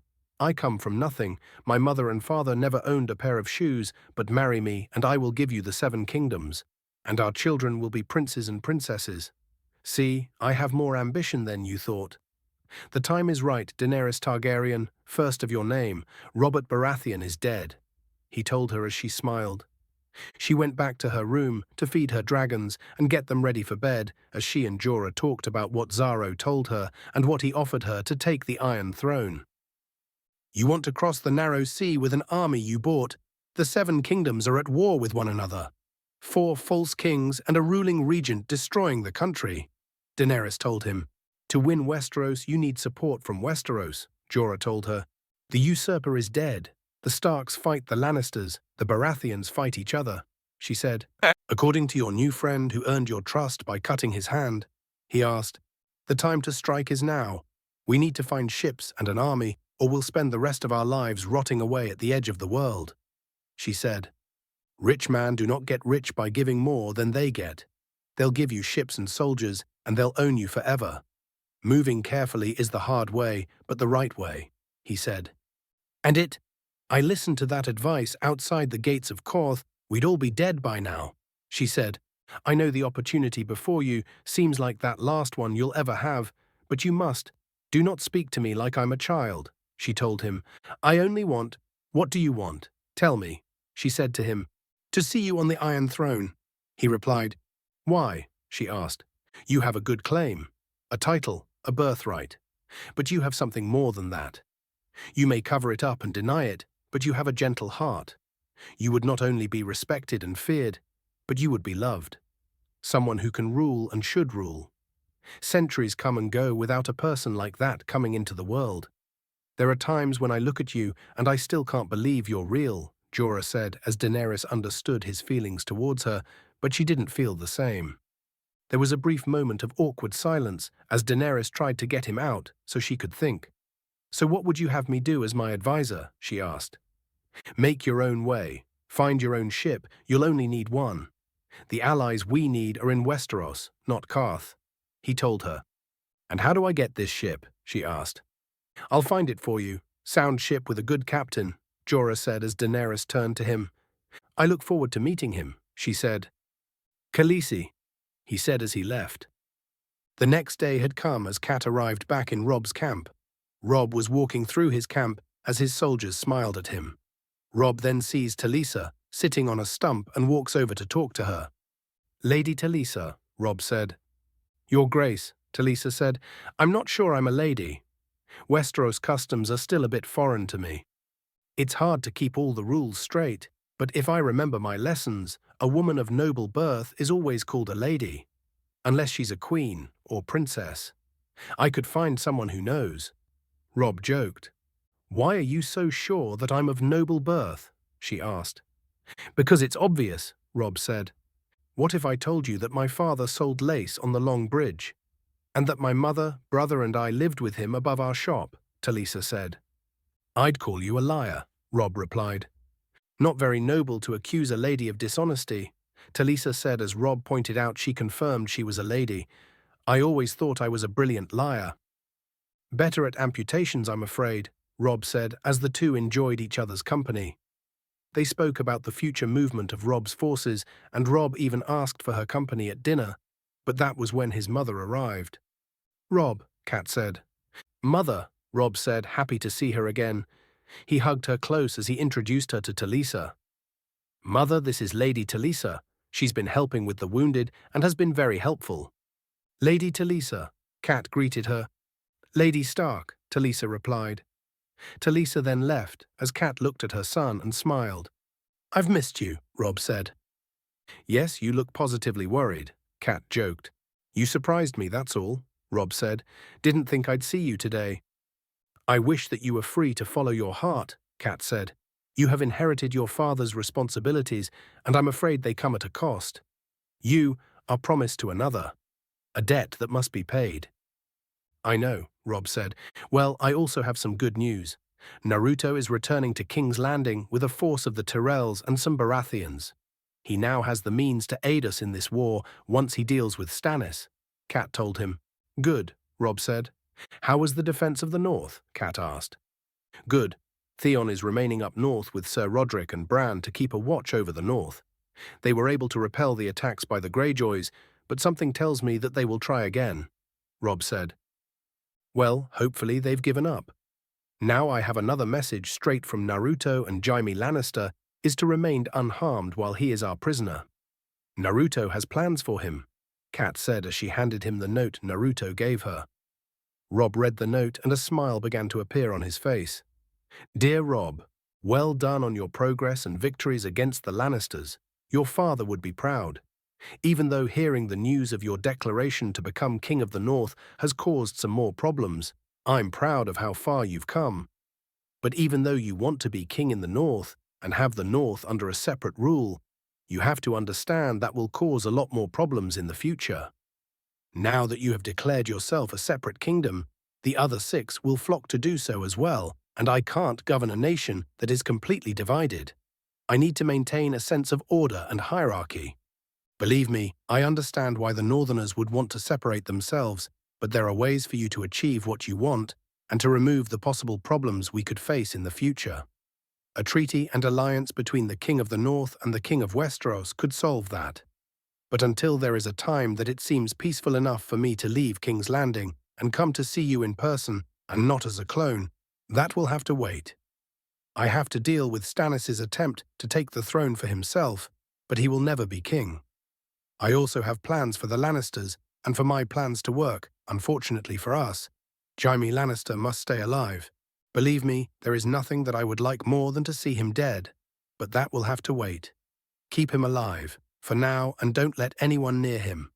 He is a crafty and cunning liar and will do anything to escape. Look after your troops and your people. A king's first responsibility is to his people.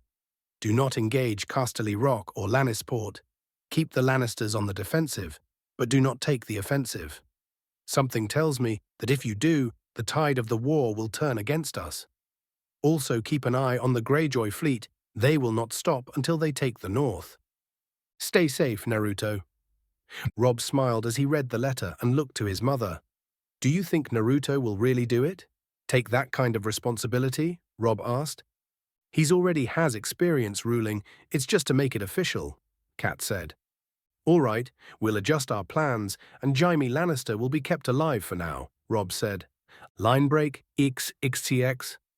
Back in King's Landing, a memorial service was held for Renly Baratheon.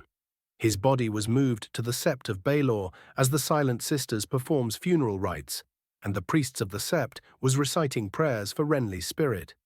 Naruto, Margaery, Loras, and many others were in attendance for Renly's funeral as Loras and Margaery watched, seeing the king being buried next to his brother Robert. When their service was over, Naruto had Grand Maester Pycelle send out a raven to every lord in the 7 kingdoms and explain what Stannis did. Using the Red Woman to make a shadow demon and consorting with the dark arts, and that he killed his brother, Renly. Stannis was the kinslayer, and as acting regent of King's Landing and the 7 kingdoms, Naruto declared that Stannis was unfit for the throne and has no right to it. After the funeral, Margaery and Loras returned to the Red Keep, while Naruto, Ser Barristan, Kleber, Kurama, and Brienne were walking through the city, taking note of what would need to be done to prepare against the attack. Naruto watched as the people of King's Landing went through their daily activities, and he needed to make sure that they were kept safe and away from the fight. What are you thinking about, kid? Kurama asked. Just some ideas about the coming attack. We're going to need to keep the people safe and away from the fighting, Naruto said. We can lock down the gates to each part of the city and have some guards around to keep the people off the streets, Lord Naruto. That will keep the civilians away from the fighting, Sir Kleber said. Good idea. We can have some of the city watch patrolling areas to keep people off the streets, Naruto said as a man walked up to the group. Ah, Lord Naruto, wonderful to meet you. I am Wisdom Haleen of the Alchemists Guild, Haleen said as he bowed. Nice to meet you as well, Naruto said. I heard you are preparing the city to defend against Stannis Baratheon, and I believe I may have something that will help you immensely. Haleen said as he led Naruto and the others to the guild's headquarters. Naruto, Brienne, Barristan, and Kleber were escorted into the Alchemists Guild building, as Haleen handed a small jar containing wildfire, a very powerful and dangerous flammable substance. Huh, I've never actually seen it, only read about it, Naruto said as he looked at the liquid. You know, I heard an old sailor proverb, piss on wildfire and your cock burns off, Sir Kleber joked.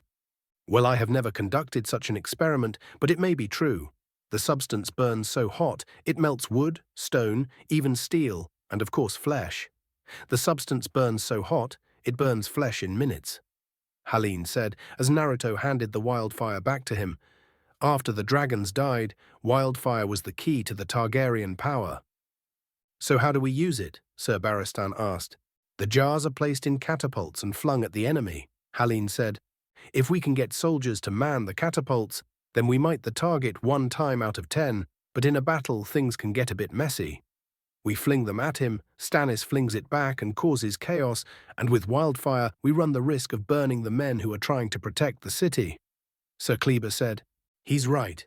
Using them as catapult ammunition is too risky. But maybe we can use it in another way. How much do you have? Naruto asked. I last checked our reserves at around 1,000 jars, and that is the wildfire that hasn't been used since a Targaryen sat on the throne, Helene said. That may be all we need. Gather the pots together and await for further instructions, Naruto told him. Yes, my lord, Helene said with a bow.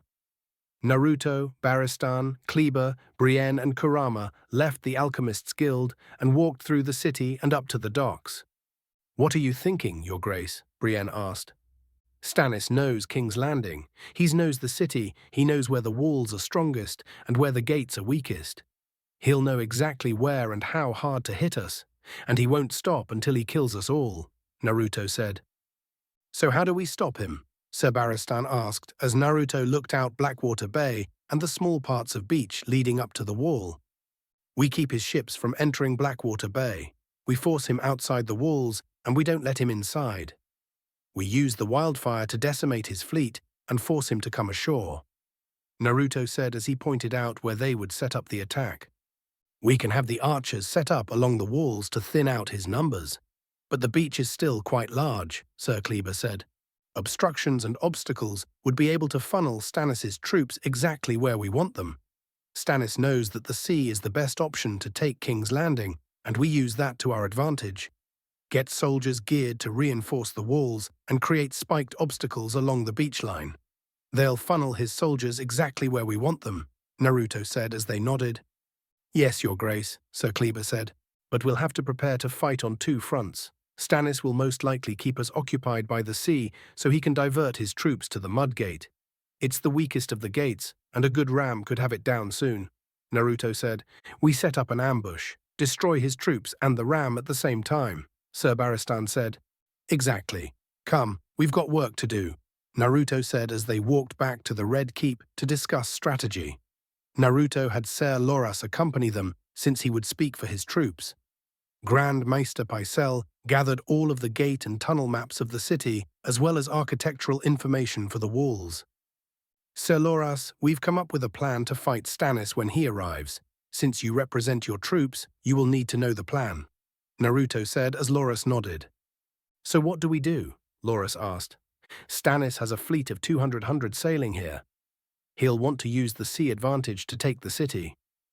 He'll sail his ships into Blackwater Bay, which will give him the most direct access to land his troops and take the city. We'll have several ships guarding parts of the wall that have no beach access, so Stannis can't send in smaller boats to flank, Naruto said as he pointed to the part of the bay that had no beach access. Then we send in a ship filled with wildfire and sail it right into Stannis' fleet and blow it and most of his ships to hell, Sir Kleber said. Cutting off Stannis' fleet from the rest of the bay, Loras said. Exactly.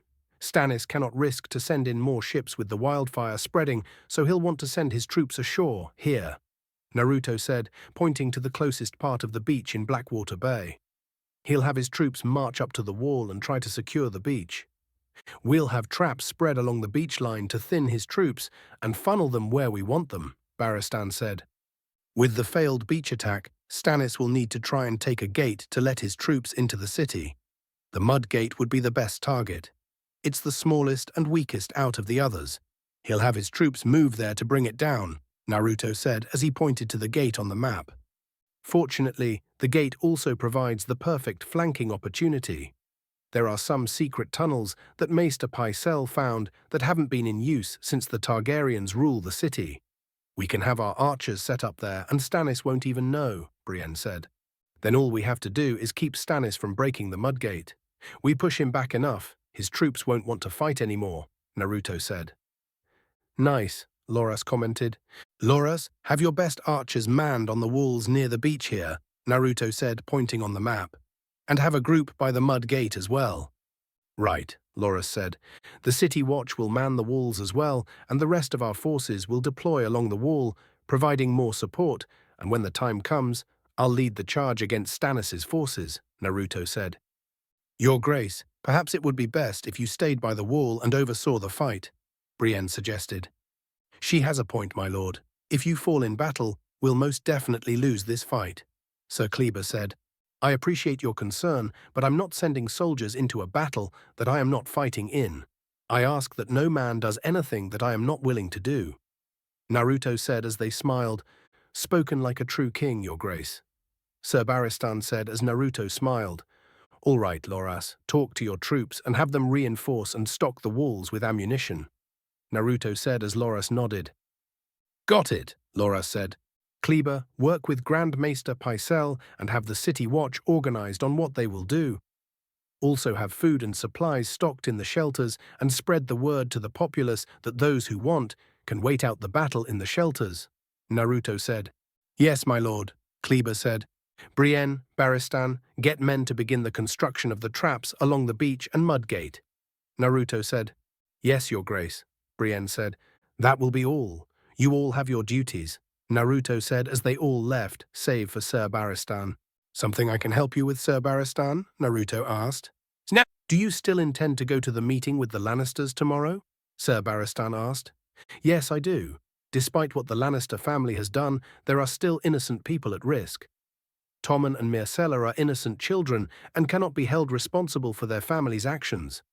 I've asked Robb to hold Jaime for now, and when the time is right, I'll bring him here to King's Landing to stand the king's justice. Naruto said.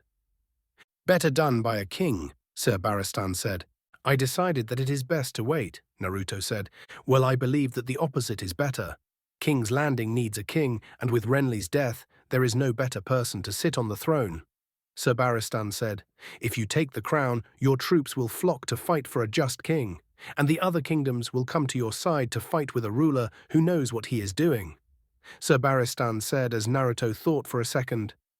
I will take you and Brienne with me to the meeting tomorrow, Naruto said as Barristan looked at him, and inform Grand Maester Pycelle that when we return, it is time.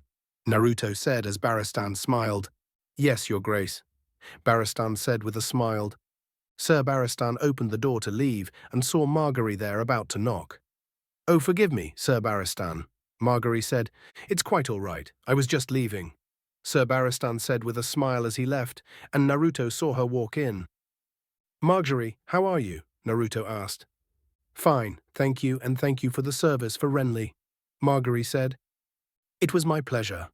Renly is now at peace with his brother, and maybe the two can mend fences, Naruto said as he looked over the maps as Margaery walked in and saw him work. Hard at work? Margaery asked. Yes, some work to be done to prepare for Stannis' attack. I also have to make sure that the civilian quarters are kept safe and they have food set aside during the attack. I also have to deal with the Lannisters tomorrow, Naruto said as he rubbed his forehead. The hard work of a king. I was told that the small council did most of his work, Margaery said. Yes. Well, that was how Robert ruled. He may have been my friend, but the man was a better soldier than king.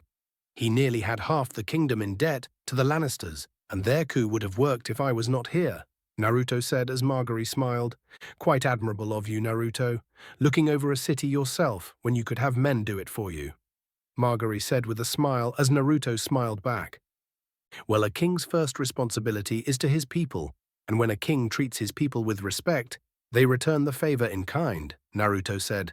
I've noticed the way the people of the city look at you, how they hold up your banner in pride, and the children praise and cheer your name, Margaery said. Not quite the city you were expecting, is it? Naruto asked as she smiled. No, not quite how I imagined King's Landing. You hear these tales of how the city only favors the elite and the noble, Margaery said as she walked around. Hopefully, those tales have been put to rest since your time here, Naruto asked. They have and been replaced with new ones filled with the glorious deeds and wisdom of the ruling regent of Lord Naruto of the House Uzumaki. The rider of the ferocious fox, Margaery said as Naruto smirked. Glorious deeds and wisdom of the ruling regent. You flatter, Naruto said as Margaery smiled. I only speak the truth, Margaery said as she looked at the table. Are you prepared for battle? Yes, I have met with everyone including your brother, and we are getting ready. I thank you again for your family's part in defending King's Landing, Naruto said. It was Renly would have wanted, Margaery said, and when we are victorious, I shall see the favor returned. But if you should wish to, you may ride back to High Garden. I will have a group of soldiers escort you back to your family. Naruto said, Thank you for the offer, but my place is with my brother, and I will not leave if he stays to fight, Margaery said. I hope you don't mean to fight, Naruto said. Oh no, but I will be here when you and Loras go off to fight, and will be here when you stand victorious, Margaery said as Naruto smiled. Line break XXX. Back in Korth, Daenerys and Zaro were waiting for a meeting with the Spice King to discuss the possibility that she could use his ships to sail back to Westeros. He shouldn't make me wait, Daenerys said. The Spice King is the second wealthiest man in Korth. He makes everyone wait. Of course, you could have avoided this embarrassment as you married the wealthiest man in Karth, Zaro said. I already have a husband, she said. Khal Drogo is gone, Khaleesi. You are far too young to be a widow forever, and far too beautiful, Zaro said. And you are far too smart to think that I will succumb to flattery, Daenerys said. I have traveled very far in my life and met many women, none are immune to flattery, Zaro said as they saw the Spice King approach. The mother of dragons. Forgive me, I had terrible dreams last night, terrible dreams. I could not sleep until the sun was shining and the birds were singing. Look what a beauty you are now that the red waste has been washed off you. I am sorry about all that. Unpleasantness. The silver hair of a true Targaryen. Zaro Shoan Daxos, she is far too lovely for a glorified dock worker like yourself, the Spice King said. Very true, and yet they say that your grandfather who sold pepper of the back of a wagon married a lady far lovelier and higher born than himself, Zaro said. Every lady alive was lovelier and higher born than my grandfather. Do my servants not offer you something to eat, to drink? I'll have them flock to the square. Thank you, my lord. You are a gracious host, but there is no servant alive that can bring me what I want. Daenerys said, Oh, she has a talent for drama, this one. So my little princess, what is it you want? The Spice King asked. My birthright, the 7 kingdoms of Westeros, she said. I fear I'm no better than a servant in this regard. I cannot give you what I do not have. The Spice King told her, I'm not asking you for the kingdoms, I'm asking you for ships. I need to cross the narrow sea. She told him, I need my ships as well. I use them, you see, to bring spices from one port to another. The Spice King said, Whatever you give me, I promise you, you will be paid 3 times over when I retake the Iron Throne. She told him. Retake, he asked. Did you once sit on the Iron Throne? My father sat there, before he was murdered, Daenerys said. But if you did not sit on it yourself, wouldn't it be correct to say, take the Iron Throne? The Spice King pointed out. I didn't come here to argue grammar, Daenerys said. Of course not. You came here to take my ships. So let me explain my position, princess. Unlike you, I do not have exalted ancestors. I make my living by trade, and I judge every trade on its merits.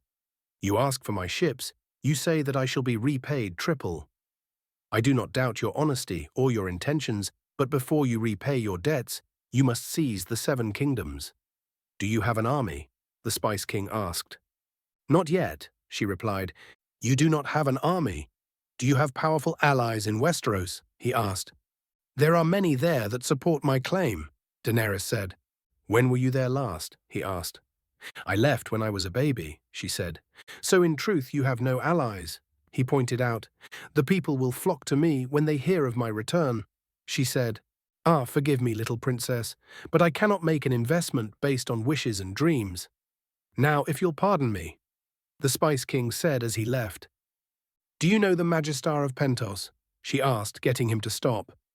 Yes, we've met. A shrewd man, the Spice King said. For my wedding, he gave me 3 petrified dragon eggs.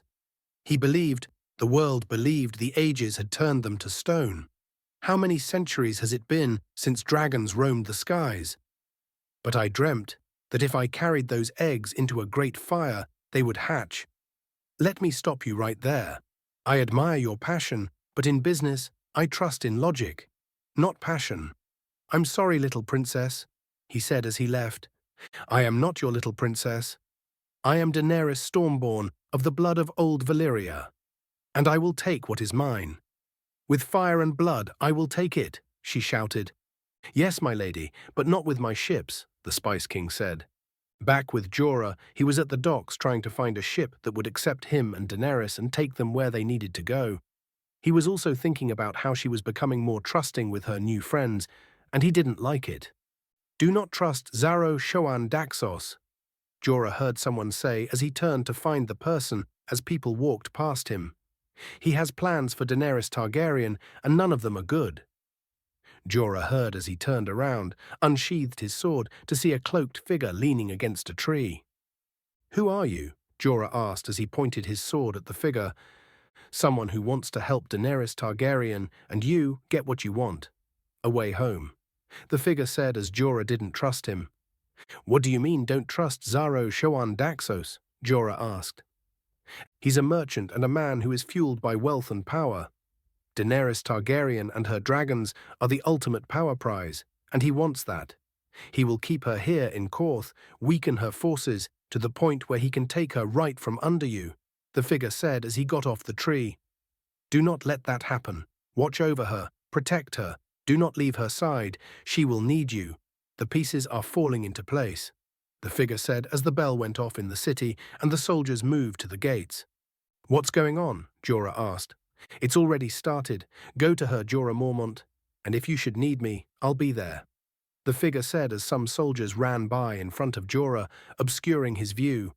When the troops were gone, Jorah saw the figure was gone. He sheathed his sword and ran back to Daenerys. Line break, Ixagsak. Back in Lannisport, Tyrion and a small group of Solidar escorts were at the gate, preparing to leave for the peace talk with Naruto. Tyrion got on his horse as Joffrey and Cersei came up to see him off. Well, I'll be off, and hopefully when I return, this war will be one more step to ending, Tyrion said. Good luck, and say hi to father for me. Stay close to father. You never know the dangerous surprises the road has in store for you, Cersei told him as they watched Tyrion leave. Is everything in place, mother? Joffrey asked. Yes, it is. When the meeting is over, the regent will be unfit to rule, and we can take back what we deserve, Cersei said with a smirk. Tywin and a small group of men had left Casterly Rock to join with Tyrion on the road to the neutral meeting point, a small inn on the Gold Road which connected King's Landing and Lannisport. Naruto, Ser Barristan, Brienne and a small group of King's Guard were at the gates to King's Landing and were preparing to leave. They saddled their horses as Naruto got on Kurama as the people bid them good luck. Be careful, Naruto, Margaery said. I'll be fine. It's the Lannisters you should be worried about. Look after the people while I'm gone, Sir Kleber, Naruto said. Yes, Lord Naruto, and be careful, Kleber said. Always am, Naruto said as the gates opened and the group rode off. They rode along the road, passing by beautiful scenery and some small groups of merchants coming to King's Landing. After about 2.5 hours of riding down the road, they came to the small inn that the owner was gracious enough to let Naruto use as a neutral ground in return for a payment of gold. Kurama, anyone here? Naruto asked as Kurama sniffed. Just the innkeeper and her workers. The Lannisters are just about to arrive, Kurama said as they saw Tyrion and Tywin arrive. Tywin was immediately shocked at the ferocious fox, an animal at least a foot taller than a great stallion with a powerful aura surrounding it. He also laid eyes on Naruto for the first time. He saw that Naruto was a strapping young man, tall, with blonde hair and blue eyes. He could almost be mistaken for a Lannister because of the blonde hair. He had an aura of authority and respectfulness. He stood up straight and presented himself in a very particular manner that suggested he was a strong and honorable young man. Naruto turned to Brienne and Ser Barristan. Keep an eye out. Something feels off, Naruto told them as they nodded. They got off their horses as the Lannisters did the same. Naruto walked up to Tyrion and the two shook hands. "Naruto, it's good to see you," Tyrion said with a smile. "Good to see you as well, Tyrion. I actually have a gift," Naruto said as he pointed to the casket of wine. A fresh shipment of the finest Dornish wine came into King's Landing. "A gesture of good faith," Naruto said. "Thank you," Tyrion said as Tywin walked up. "May I introduce my father? Tywin, son of Tytos of House Lannister, Lord of Casterly Rock." Naruto stuck his hand out. "Nice to meet you, Lord Tywin," Naruto said as Tywin shook his hand. "And you as well, Lord Naruto," Tywin said. "Well, shall we go inside and get started?" Tyrion said as they walked into the inn. The innkeeper greeted them. "Hello, my lords. Welcome. Can I fetch you anything?" she asked. "No, that's all right. Thank you, though.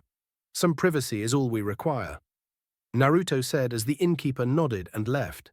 Naruto had some troops outside standing guard, and so did Tywin. Naruto had Ser Barristan and Brienne with him, as Tywin and Tyrion had Kevan Lannister and Lancel Lannister with them. "Well, shall we get down to business?" "Naruto, thank you for agreeing to meet with us," Tyrion said. If helps to end the war and prevent the death of innocent people, then I am interested," Naruto said. "Agreed," Tywin said. "Good, then I will lay out some general things first. I have no interest in the injuries and death of innocent people on my conscience. So for the record, if we were to fight, the non-combatants would be unharmed. I have a strong distaste for senseless violence," Naruto said as Tyrion nodded and began to write things down. "I was unaware you had gotten soft since you sat on the throne," Tywin said. "It's not being soft. I don't enjoy the killing of innocent people. The men I've killed died for a reason. I don't take joy in killing children, something you failed to pass on to your children, it would seem," Naruto said as Tywin took some offense to that. "I would watch your tone with me, boy. I may have agreed to this meeting, but watch who you talk to like that," Tywin warned him. "It wasn't an insult at all, Lord Tywin. I have never met you, so I cannot ridicule someone I don't know. Your children, however, are a much different story. Your oldest son, Jaime, attacked me and Ned Stark in broad daylight and killed many Stark men. Your daughter tried to have Ned Stark killed and succeeded in it, since he is no longer amongst us. Not to mention the 2 attempted attacks against King's Landing, ordered by your eldest daughter and you, I might add," Naruto said as Tywin looked at him. "And unfortunately, the apples don't fall far from the tree, as your oldest grandson, Joffrey, seems to have inherited their idiocy by ordering attacks against me twice," Naruto pointed out as Tywin was somewhat insulted, but the accusations were true. His children, proud members of the Lannister house. "The mistakes of my children and I have made cannot be undone, and I am sorry for sending those men after you. But if you are willingly to move on, hopefully we can move past that. Joffrey has the ruling right to the throne, as his blood is of Robert Baratheon, the previous king. His right is to rule on the throne," Tywin said as Naruto chuckled. "Have I made a joke?" "No, but I find it amusing that your daughter was able to persuade you away from the truth. Everyone in the 7 kingdoms knows the truth, so does she, yet she would continue to state that a boy born of incest has a right to rule." "Funny, really," Naruto said. "Joffrey is Robert's son. He is the heir to the throne," Tywin said as Naruto shook his head. "Perhaps you would best understand this claim if heard from your daughter's mouth," Naruto said as he pulled out the scroll and played the message that had Cersei admit that Joffrey was hers and Jaime's. "Jon Arryn found out the truth and he died because of it. Ned Stark found out, and she tried to have him killed, and your children would do anything to keep this secret from getting out, even to go as far as to kill a 10-year-old boy," Naruto said as he played the recording of Jaime admitting to pushing Bran out the window and swearing he would kill anyone to be with his sister. Tywin was shocked to hear it. Even though they were recordings, it was his daughter's voice. He couldn't deny that. Jaime's voice was also spot on, and the idea that this could be true brought Tywin sick to his stomach. It's rather interesting that no one put it together in the first place, even Robert. All Baratheons have been black of hair and eyes until Joffrey, Tommen and Myrcella, who are blonde of hair and green of eyes. That only happens if Robert didn't bed your daughter. Naruto told him as Tywin thought about it for a second, and the evidence seemed to pile up against Cersei's claim that the evidence was false. Naruto speaks the truth, father. Everyone knows about Jaime and Cersei. No one speaks out of fear of Cersei, but Naruto speaks the truth.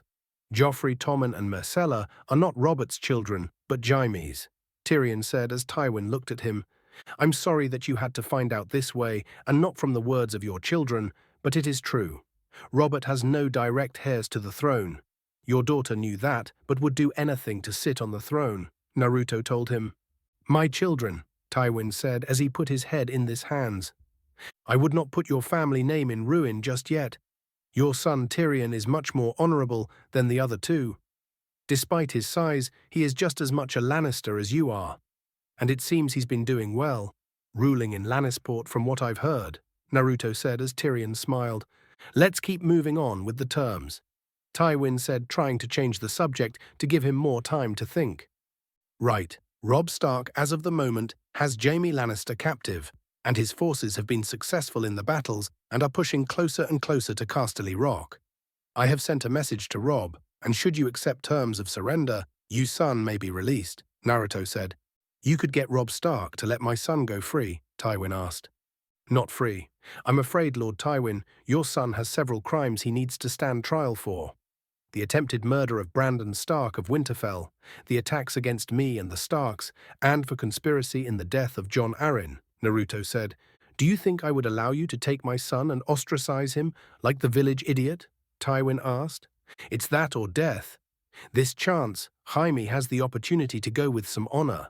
And I'm afraid that there is the matter your daughter had to play, but I will leave that punishment up to you. Naruto told him as Tywin was fuming in frustration.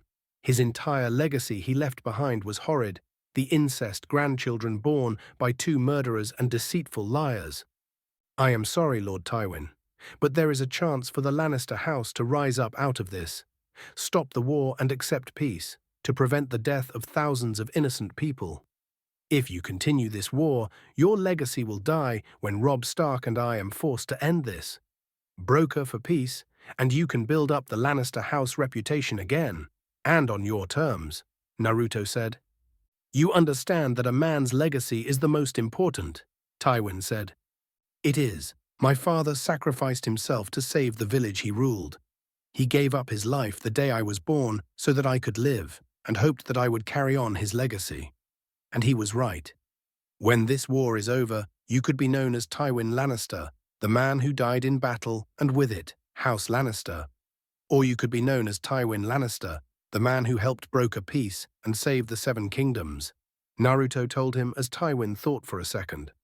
What would this treaty entail? Tywin asked, not noticing that the bushes and trees outside were moving. If we can come to an understanding, House Lannister will be allowed to live. Naruto was cut off when heard a crossbow bolt fire. It came through the window and at Naruto's head, but Naruto reached up and grabbed it before it hit. Ambush. Naruto heard a soldier yell outside as Naruto stood up and he, Barristan and Brienne drew their swords. Naruto, this wasn't me. I didn't plan this, Tyrion yelled as more crossbow bolts were shot into the room, but Kurama ran in and caught them with his tails. He then threw them back outside and they killed the archers hidden in the trees. Kit, we're under attack, Kurama yelled as he ran back outside. Naruto, Brienne and Barristan followed as they ran outside to see a large group of Lannister soldiers, but also a group of unknown soldiers as well. They saw Naruto and two charged at him as Naruto flipped over them and delivered a wide sword slash and slashed their necks, causing blood to fly out. Barristan and Brienne attacked the soldiers, blocking and slashing their way through the group of soldiers after them. Kurama roared, pouncing, tearing apart Lannister men and using his tails like spears and impaling foolish soldiers. Naruto blocked a sword strike, rolled forward, put his sword in reverse grip, and stabbed the soldier in the stomach. Naruto blocked another slash as the punched the man in the face, kneed him in the stomach, rolled over his back and kicked a charging attacker. Naruto then spun his sword as he rolled over and stabbed the soldier in the back.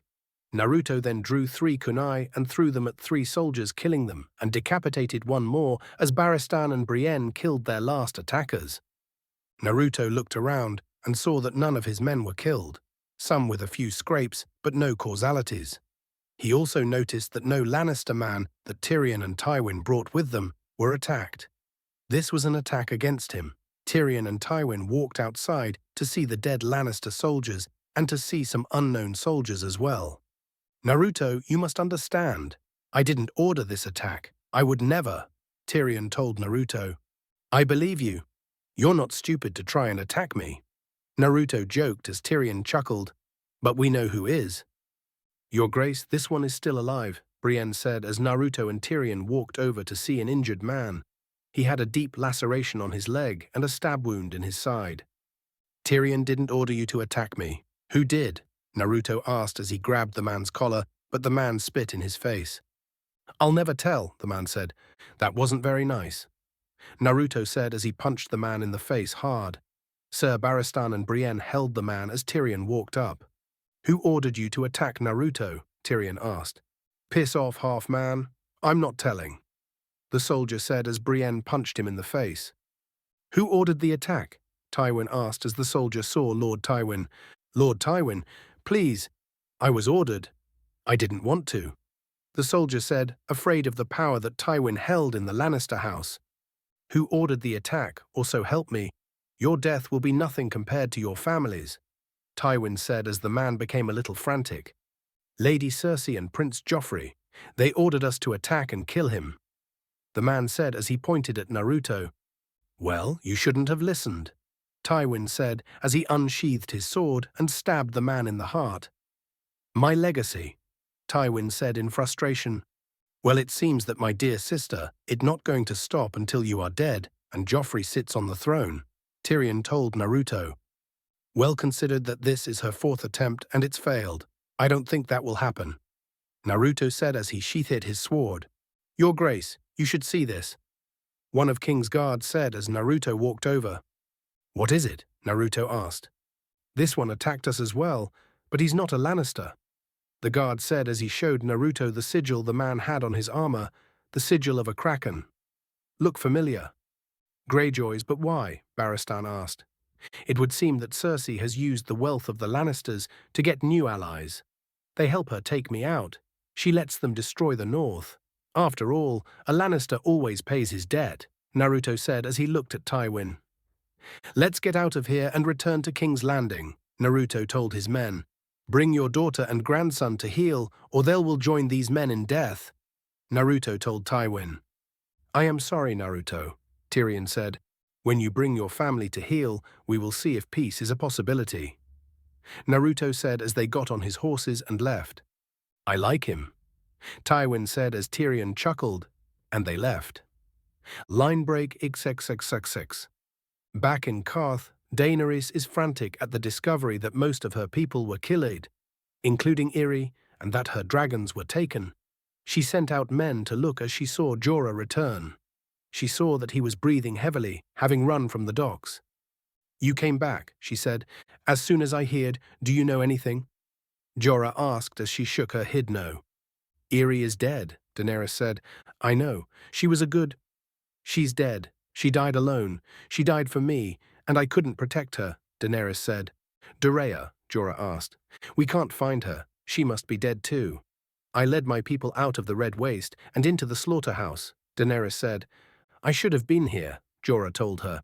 You went to find me a ship, Daenerys said. My place is by your side. I shouldn't have left you alone with these people, Jorah said. These people? Daenerys asked. They are not to be trusted, Jorah told her. And who is to be trusted? Who are my people? The Targaryens. I only knew one. My brother and he would have let 1,000 men rape me if it had gotten him the crown. The Dothraki. Most of them turned on me the day that Khal Drogo fell from his horse, Daenerys said. Your people are in Westeros, Jorah told her. The people in Westeros don't know I'm alive, Daenerys said. They will soon enough, Jorah said. And then what? They'll pray for my return, they'll wave dragon banners and shout my name. It's what my brother believed in. He was a fool, Daenerys said. You are not your brother. Trust me, Khaleesi, Jorah said. There it is. Trust me. And it's you I should trust, Sir Jorah. Only you. I don't need trust any longer, Daenerys said. I don't want it, and I don't have room for it. You are too young to, and you are too familiar, Daenerys told him, stopped him from touching her shoulder. Forgive me, Khaleesi. No one can survive in this world without help. No one. Let me help you, please. Tell me how, Jorah asked. Find my dragons, she told him as Jorah left. Line break, Sharkastags. Naruto and his group returned to King's Landing, and the people were glad to see them alive. How did the peace talk go, my lord? Sir Kleber asked. It didn't. Cersei tried to have me killed again, Naruto said as he got off Kurama. I guess we won't have peace with the Lannisters. Sir Kleber said, if Tywin doesn't bring his daughter to heel, we won't. Hopefully he'll bring her down, and maybe we can talk, but not now. We have other matters to attend to, Naruto said as Kleber nodded. Grand Maester Pycelle has gathered the priests from the Sept and are waiting for you, your grace, Kleber said. Very well, let a new king rule, Naruto said as they smiled and walked to the Red Keep.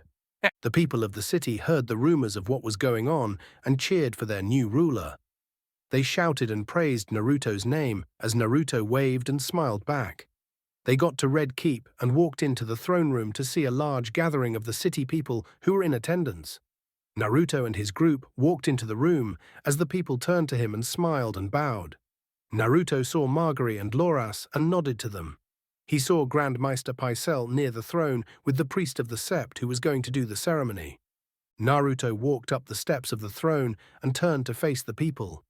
The priest addressed the people and began the ceremony. By the light of the seven, may the gods watch over and protect you as you take the role of guardian of the realm. May you be the light in the valley of darkness, may you be the warrior to defend us. May the gods grant you strength and courage. May the Father help him bring justice to the enemies who would seek to do him harm. May the warrior grant him courage and protect him in this peril-less times. May the smith grant him strength so he might carry this heavy burden. May the crone, she that knows the fate of all men, show him the path he must walk, guide him through the dark places that lie ahead. In the light of the seven, I now proclaim Naruto of the House Uzumaki, first of his name, King of the Andals and the First Men, and Lord of the Seven Kingdoms, the priest said as he put the crown on Naruto's head. Long may he reign, the priest said. Long may he reign, the people repeated as they clapped and cheered loudly for their new king. Naruto looked at Sir Barristan and nodded. He smiled as he winked at Margaery, who was smiling at him. Now that he was king, he would defend his kingdom at all costs, even his own life. Line break, Six. Back in Lannisport, Tyrion and Tywin rode through the gates as they got off their horses. Tywin ordered to have his daughter and grandson Joffrey brought to Tyrion's chambers immediately. Tywin and Tyrion walked into the Tyrion's chambers, and Tyrion threw his coat in frustration. Tywin grabbed some wine and gulped it down as his daughter and grandson put him in a very difficult situation. Cersei and Joffrey walked in with some guards as Tywin saw them. Leave us, Tywin ordered the guards as he left. Hello, father. Glad to see you after so long, Cersei said. I thought I'd stop by after the peace meeting, Tywin said. And how did it go? Cersei asked as Tywin threw his cup against the wall, shocking her. Fine, until the moment my men, ordered by you, ambushed the meeting, Tywin told her as she tried to keep up the guise of innocent. I don't know what you're talking about, she said. Tywin then slapped her in the face as she was shocked. All my life, I've lived thinking my children were my great legacy. I was wrong to put my faith in you, thinking the horrid rumors about you and Jaime weren't true because of the faith I had in you. But I was wrong, Tywin said. Father, Enough. I've had enough of your lies and schemes, making schemes with the Greyjoys to kill the ruling regent in your pointless and claimless schemes to sit your bastard son on the throne, Tywin yelled out. I am the king, Joffrey yelled, and my aging grandfather will not keep me from that, Joffrey yelled as Tywin smacked him. You are a bastard of incest, not a king, Tywin yelled as Joffrey stormed out. Father, whatever lies you were told. They aren't lies, dear sister, we both know that, Tyrion said. Quiet, you little monster, Cersei told him. Tyrion is the only one among you has not brought shame to his house. You and Jaime together, the attempted murder of the Stark boy, the relentless attacks against the crown, and for what? The Lannisters have no claim to throne. If only I saw that sooner. Tywin said as he opened the door to get his guards. "Take my daughter to her room, and do not let her out unless I command you, and so help me if you even think of disobeying me," Tywin ordered as they dragged Cersei away. "Ugh, this whole situation is getting more complicated," Tywin said as Tyrion poured him a glass of wine. "Well, now that you know the truth, perhaps we can rise out of it," Tyrion said. "The first step will be to talk with Naruto and possibly end this war," Tywin said. "That won't be easy. With Cersei's scheme to ally ourselves with the Greyjoys, the Northerners have even more of a reason to continue the war. I believe we will have to do a lot of work to fix Cersei's foolish attempt to take power," Tyrion said.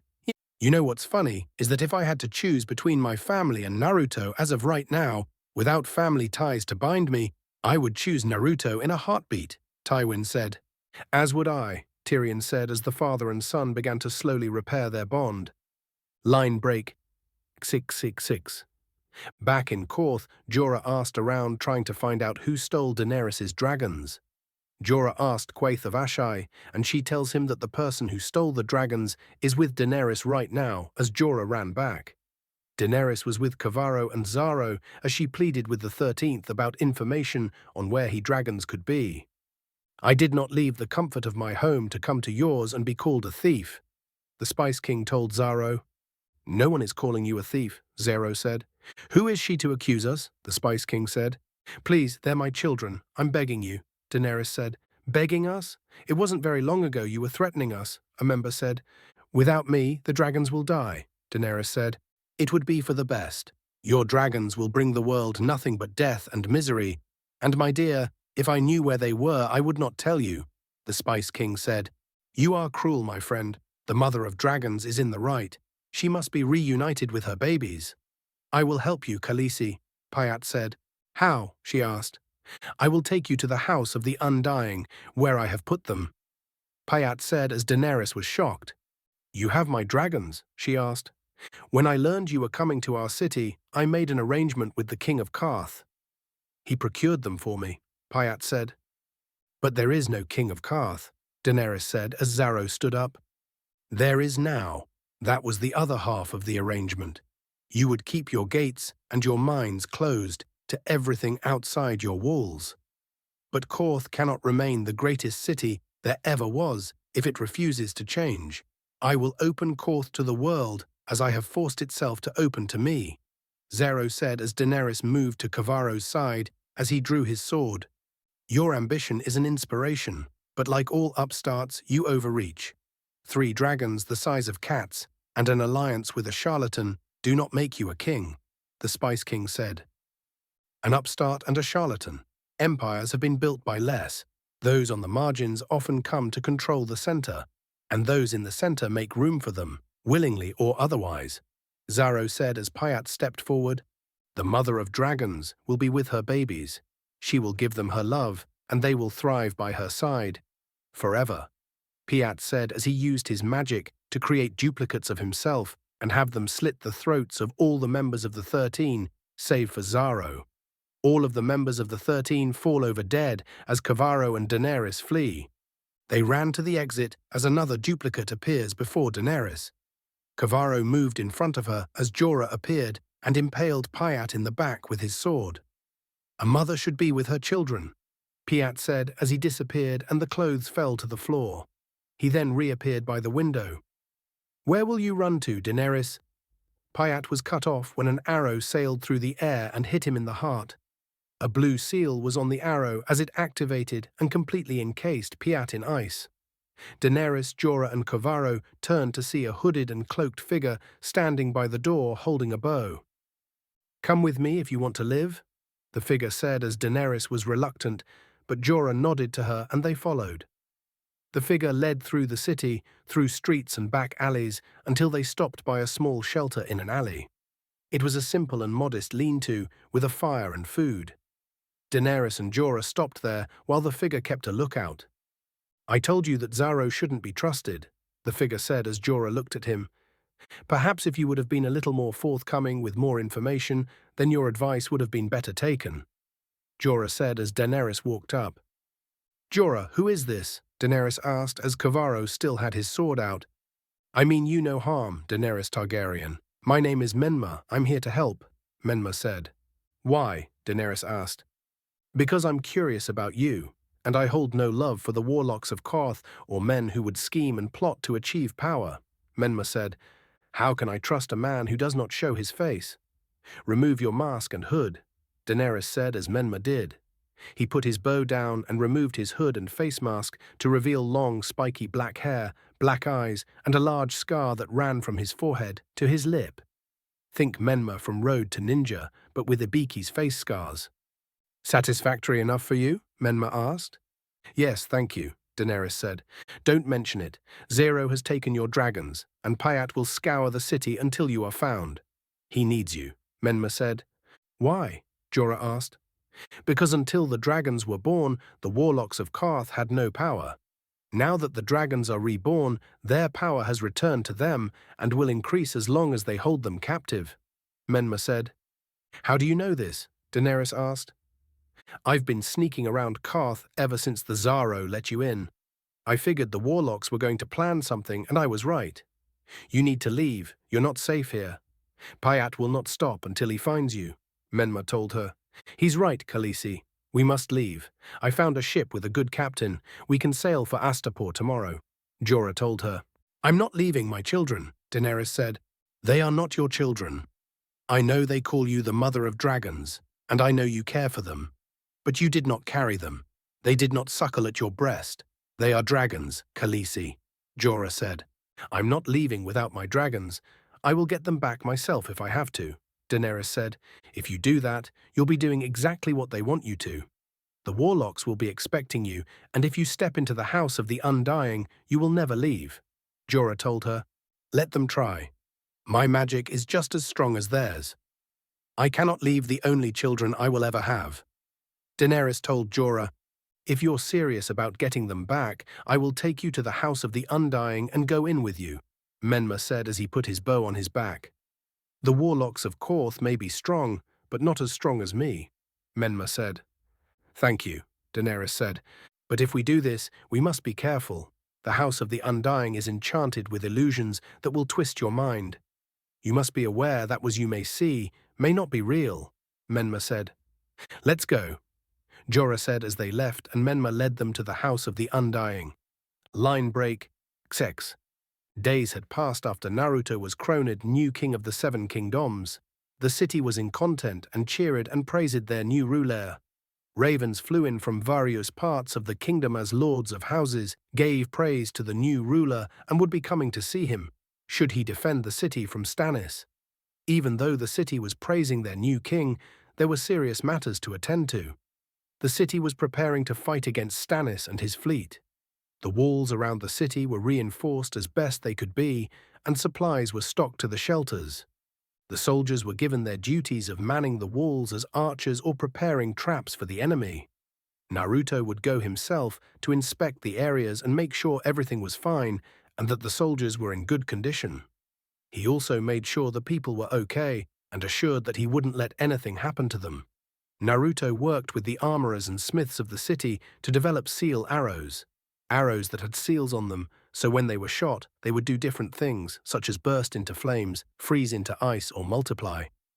Naruto had clones work overtime to stock the walls with enough seal arrows to stand a week-long siege.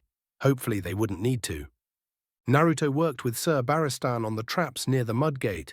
They set up several spike pits so unlucky soldiers would fall to their doom. They would take advantage of the secret tunnels and place archers there to thin out Stannis' troops and, when necessary, flank them and attack. Naruto was now in the council room with Brienne, Barristan, Kleber, and Kurama, as the best smith in the city had created a set of armor for Naruto and Kurama. The smith worked tirelessly with Naruto on creating a set of Chaka armor for Naruto and Kurama. Naruto found out that by feeding Chaka into the hot metal ore when it's being crafted, helped to enhance the metal's strength and durability and make it lighter. It was as strong and durable as Naruto's sword and couldn't be pierced by a spear or sword. They tried tests and had a dozen bent and broken spears afterwards. For Kurama, Naruto and the smith created a set of crimson red armor for his face, legs, and body. The metal covered Kurama's paws and added super-sharp claws for extra ripping power. The body part covered from Kurama's shoulders to his tail and was decorated with metal sketching of Kurama and the leaf symbol. The headpiece fit over Kurama's face, so it didn't obscure his vision, and had a sharp point on the forehead, so Kurama could stab the enemies. Think of Kurama's armor like the armor a horse would wear in a battle, but crimson red and spikier. Naruto's armor was plated at different joints around his body, giving him greater maneuverability. Then a standard plate armor suit would, and the chakra made the armor much more lighter than standard steel, so Naruto didn't sacrifice his speed at all. It was crimson red and orange with a black basic color. His vambraces were spiked so they could catch a sword and stab into a man. His chest plate had Kurama's face painted on and a replica of Naruto's headband on his belt as well. His legs were encased in the chakra steel with spiked heels blades and metal boots that would do some serious damage if he kicked someone. Think of Naruto chakra armor as the armor from Kingdom's Heart's birth by sleep that Terra wears, but with a base black cover, and dark crimson and orange, with spike metal vambraces on his arms and the helmet designed to resemble Kurama's face. Magnificent if I do say so myself. What do you guys think? Naruto asked. Very impressive, Your Grace, Brienne said as she looked at the armor. Yes, beautifully crafted, and it will give the men some assurance that their king will be better protected, Barristan said. Yeah, well, I don't exactly need it, but it never hurts to be too prepared. What do you think, Kurama? Naruto asked. Not bad. It's a bit more flashy than what I'm used to, but it should look badass when I'm wearing it and slaughtering Stannis' troops, Kurama said. Well, we've prepared as best we can for this attack. It's up to fate on how we succeed, Naruto said. I have no doubts we will win, Your Grace, Barristan said.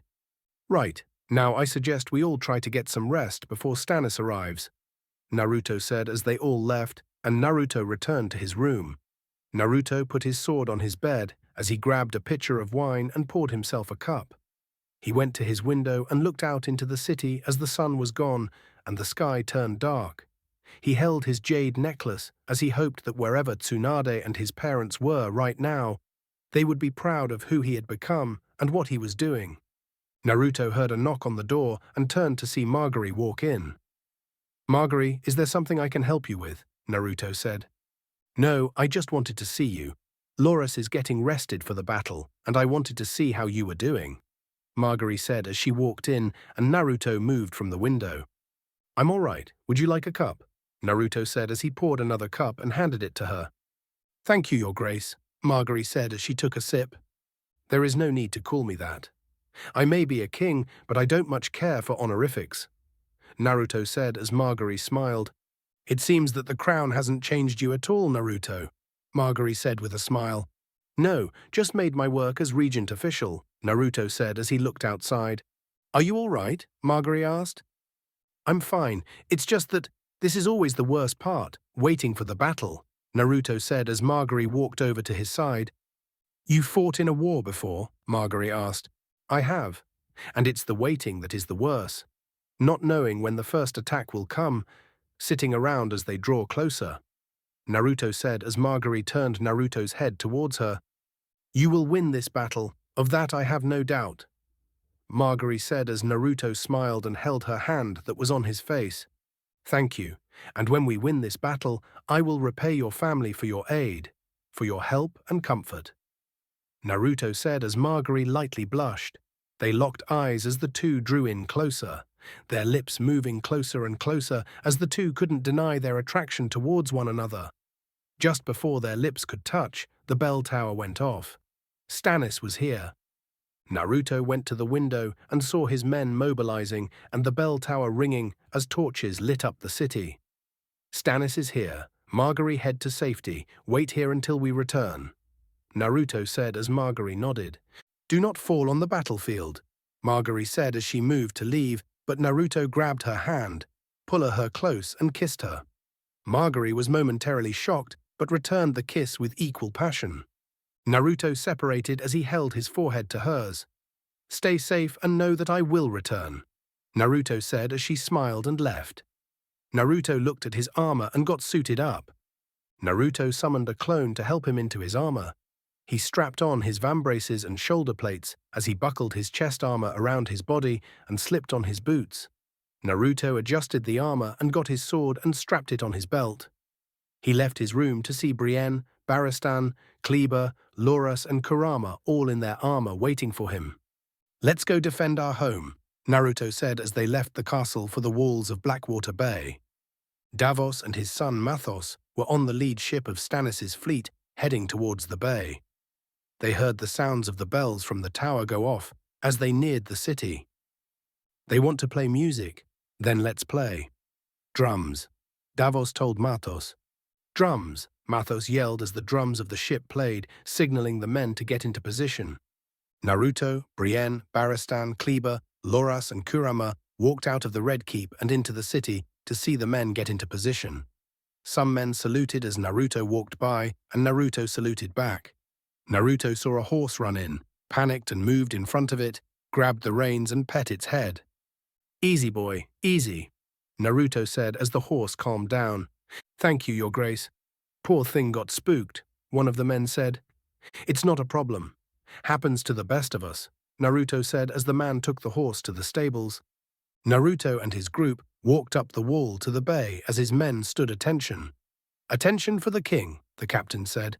"At ease, men," Naruto said as he joined them on the wall and looked out into the bay. They looked out into the bay to see nothing but the ocean and the stars illuminating the sky. "Sir, Stannis' fleet 3 leagues and closing," one of the men from the tower yelled as Naruto nodded. "All right, men, this is it. We fight with everything we've got," Naruto yelled as his troops cheered. "Give the signal. Commence Phase 1. Naruto yelled as Sir Kleber nodded.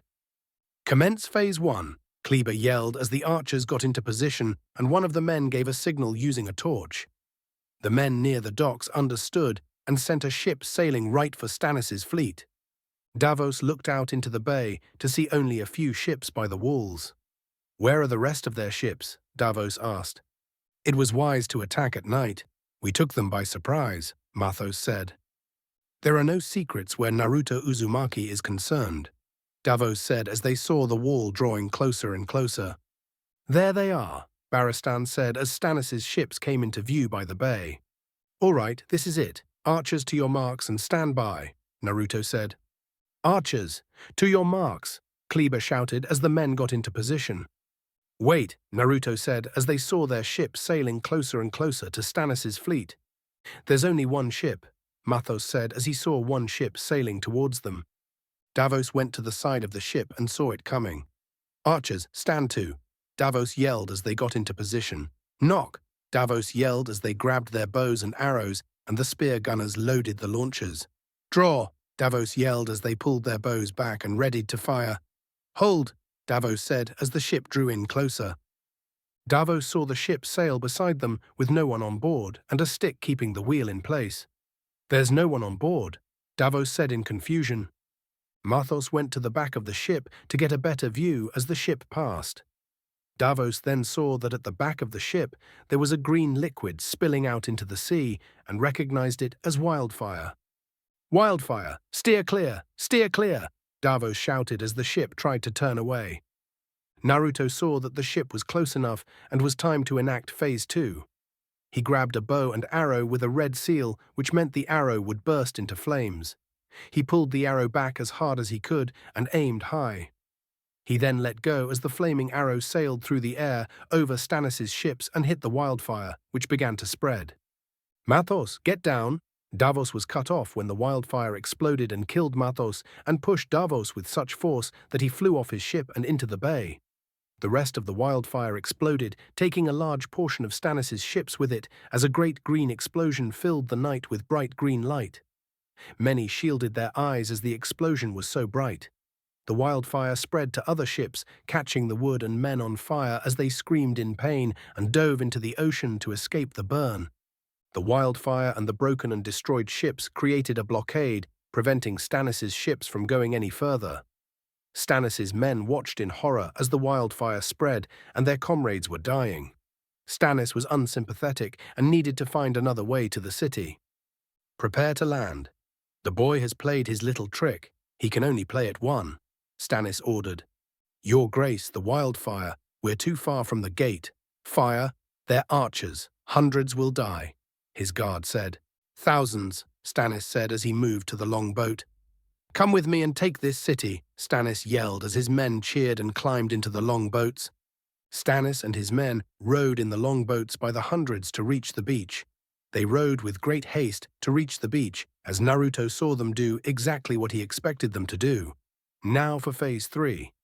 They're coming ashore, just like we planned, Kleber said. Sir Barristan, gather the archers and move towards the Mudgate, just as we planned. Tell them to kill any men that touches solid ground, but do not move from their cover. Naruto said. Yes, Your Grace, Barristan said as he left. Now we rain fire on them, Naruto said as Kleber nodded. Archers, ready, Kleber yelled as they got into position. Load blue arrows, Kleber yelled as the archers drew blue seal arrows. Draw, Kleber yelled as they drew back their bows. Loose, Kleber yelled as they shot a volley of arrows at Stannis' men. The arrows flew through the air, and when they hit something, they exploded in a burst of ice, freezing anything they touched. Some hit the water, creating ice spikes which some boats hit, and the men were forced to ditch. Others managed to hit boats and freeze them, while others hit men and froze them solid. Another volley of ice, Naruto yelled as Kleber nodded. Draw, loose. Kleber yelled as the archers launched another volley of ice arrows, and they hit their targets. Fire red arrows, Naruto said, as the archers loaded red seal arrows. Draw, loose, Kleber yelled as the archers shot red seal arrows, which burst into flames as they hit something. Men were hit with the flame arrows and caught on fire as the sky was filled with fire arrows. They men fired again as they kept firing, and Stannis finally managed to touch ground. Some of his men were killed with arrows, while others fell into the spike pits that were laid out. Others took cover by the spiked obstacles and forced to run down the paths that weren't blocked but hit with arrows, just like Naruto planned. Some managed to make it through the volley of arrows as they ran up the wall. Others carried ladders to climb and tried to run to the wall. Load yellow arrows, Naruto said, as the archers load yellow seal arrows. They fired at the charging forces as the yellow seals activated and made one arrow into 3. The yellow seal arrow was a shadow clone seal arrow which multiplied anything into 3. Now a larger swarm of arrows hit the enemies as more died. Stannis and his men continued to press forward, using shields and other people to avoid the arrows. Stannis and his men managed to get to the wall as archers shot more arrows and tossed rocks or bricks down on them. To the Mudgate, go now, Stannis yelled. First and second squads to the gate, a captain yelled as they ran to the gate. They're going to the gates now, Brienne said. All right, Kleber, stay here and keep the pressure up. We do not lose this wall, Naruto told him. Yes, Your Grace, Kleber said. Kurama, keep a bird's eye view of the wall. Should any man climb it, you act. Then when the wall is secured, come find me, Naruto said. Got it, Kit, Kurama said. Commence Phase 4. Men, you know your tasks, Naruto said as he and Brienne went to the Mudgate with a group of soldiers. I want to thank you, Brienne, for being by my side during this, Naruto said as they walked to the gate. There is no thanks needed. I should thank you for letting me fight for a just king, Brienne said as they arrived at the gate. The archers on top of the gate were firing below as the archers near the secret entrances were firing as well and thinning out the group of soldiers attacking the gate. But more and more were coming as they weren't giving up. Naruto decided to face them on the battlefield, so he created about 50 clones and had them jump the gate and charge. The clones jumped over the gate as arrows zoomed past them and engaged Stannis' troops. The clones drew their swords and attacked Stannis' troops, hacking and slashing their way as the enemies fought back. More of Stannis' troops were killed as 1 or 2 clones were killed by an arrow or by a throwing axe. As the clones dispatched the men, more and more longboats came to ashore with more men charging at the clones. Some clones went through hand signs and used jutsus like Great Breakthrough or Dragon Flame Jutsu to cut them down, while other clones used Rasengans to dispatch more and more troops. Another large garrison of troops arrived via the land and flanked the clones as they put up a fight. Soon the clones were beginning to poof away, but more of Stannis' men were falling. Speaking of Stannis, he was still by the wall as his men were able to get 2 ladders up on the wall. He climbed it as he fought and killed a few soldiers, but was kicked back by Kleber. Kurama then jumped down and landed on the wall as he tore apart and clawed soldiers. Stannis saw the fox and charged at him, swinging his sword down, but it bounced off the armor Kurama had on. Kurama then used a tail and knocked Stannis off the wall and onto the beach. Stannis groaned in pain as his men helped him up and took him to the mudgate. "All right, time for Phase 5, Kurama said as he ran to Naruto. Naruto's clones were almost gone, as Stannis' land's troops had finally arrived and helped the sea troops take out the clones. Some of Stannis' men began to bring the battering ram up as the last of Naruto's clone dissipated. Naruto knew they were coming to the gate, but all of Stannis' men were now exactly where they needed to be. Naruto saw Kurama land near him. "Kit, Stannis is rejoining his men here. Let's end this," Kurama said. "Right, time for Phase 5, Naruto shouted as he got on Kurama, and Brienne and Barristan got on horses as well. Naruto then looked at one of the men. "You know the plan. Count to 10 and we end this," Naruto said. "Yes, Your Grace," the man said, as Naruto, Brienne and Barristan joined Loras. Stannis' troops continued to push the gate as the archers did not let up. The men were able to get the battering ram at the gate and began to ram it. Stannis arrived and saw his men pushing the gate and smiled. He had won. Once that gate was down, the city was his. He then saw a flaming arrow sail high in the sky. Then he heard a loud rumbling as it got louder and louder as he saw that a large force was coming towards him. "Charge!" Naruto shouted as led the cavalry charge on Kurama. A horde of men on horses charged at Stannis' men as they stomped over the soldiers and sliced their swords and killed more and more enemies. While Naruto led his group from the side, another group charged from the secret entrance, so Stannis' men were hit on 2 sides. Loras rode on his horse, slicing and stabbing Stannis' men as Brienne and Barristan did the same. Naruto sliced and slashed at the enemy on the back of Kurama as the fox clawed, chomped, and stabbed all the enemies who came near him. The cavalry charge tore through a large portion of what remained of Stannis' army as the men on the ground knew they were outnumbered and out-strategized. They were being pushed from the gate and towards the water, and that's where they ran. "Run! Retreat! Fall back!" the men shouted as they ran towards their long boats and rowed back to their ships. "Stand and fight! Stand and fight! No!" Stannis shouted as his men dragged him away from the battle and to safety. Naruto saw that they had killed all of the troops, and what remained were retreating from the battle. "Kurama, send them a goodbye gift," Naruto shouted as Kurama charged a tailed beast bomb and launched it at the ocean, causing a huge explosion and some of Stannis' ships to explode. The force of the explosion was so great that it sent a wave of water that carried the ships away. "The battle is over. We have won," Naruto shouted as everyone cheered. Kurama gave a loud roar as everyone cheered and was happy as Naruto looked to the sea and saw the ships leaving. Stannis was still alive, but his army was gone. Line break, XX. Back with Robb in the Riverlands, he was in his tent talking with his mother about his latest moment with Talisa. He bed her and he was in love. But he was promised to someone else. "Walder Frey is a dangerous man to cross," Kat told him. "I know," Robb said. "And you mean to do it anyway?" Kat asked. "I love her," Robb said. "I know that seems important to you." "It is important to me," Robb told him mother. "Your father didn't love me when we married. He hardly knew me. Or I him. Love didn't just happen to us. We built it slowly over the years, stone by stone. For you, for your brothers and sisters, for all of us. It's not as exciting as secret passion in the woods, but it is stronger. It lasts longer," Kat told him. "And that will be what's in store for me with one of Walder Frey's daughters." "What you and father had?" Robb asked. "Why not? Because she's not beautiful, because she's not exotic or exciting." "I know you're arguing just to argue, because you arranged it," Robb said, "and you agreed to it. You gave him your word." Kat told him. "Treat your oaths recklessly, and your people will do the same.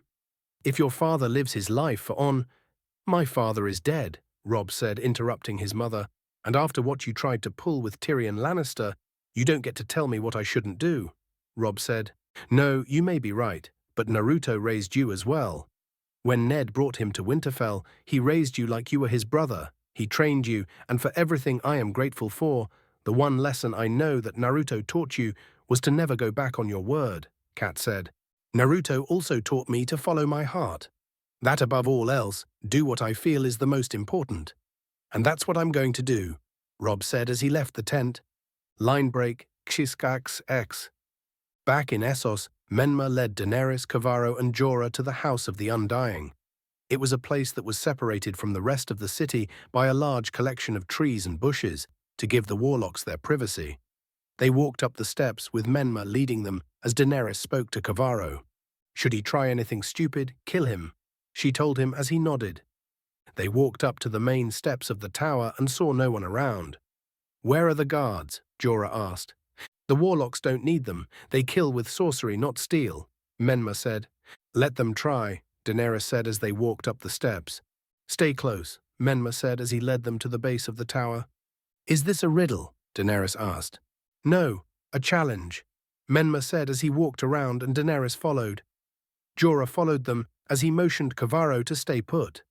Daenerys and Menma walked around the tower and were out of view for a split second, and Jorah saw them vanish and saw he had walked around to the point where they started. Khaleesi, Jorah yelled as he lost her.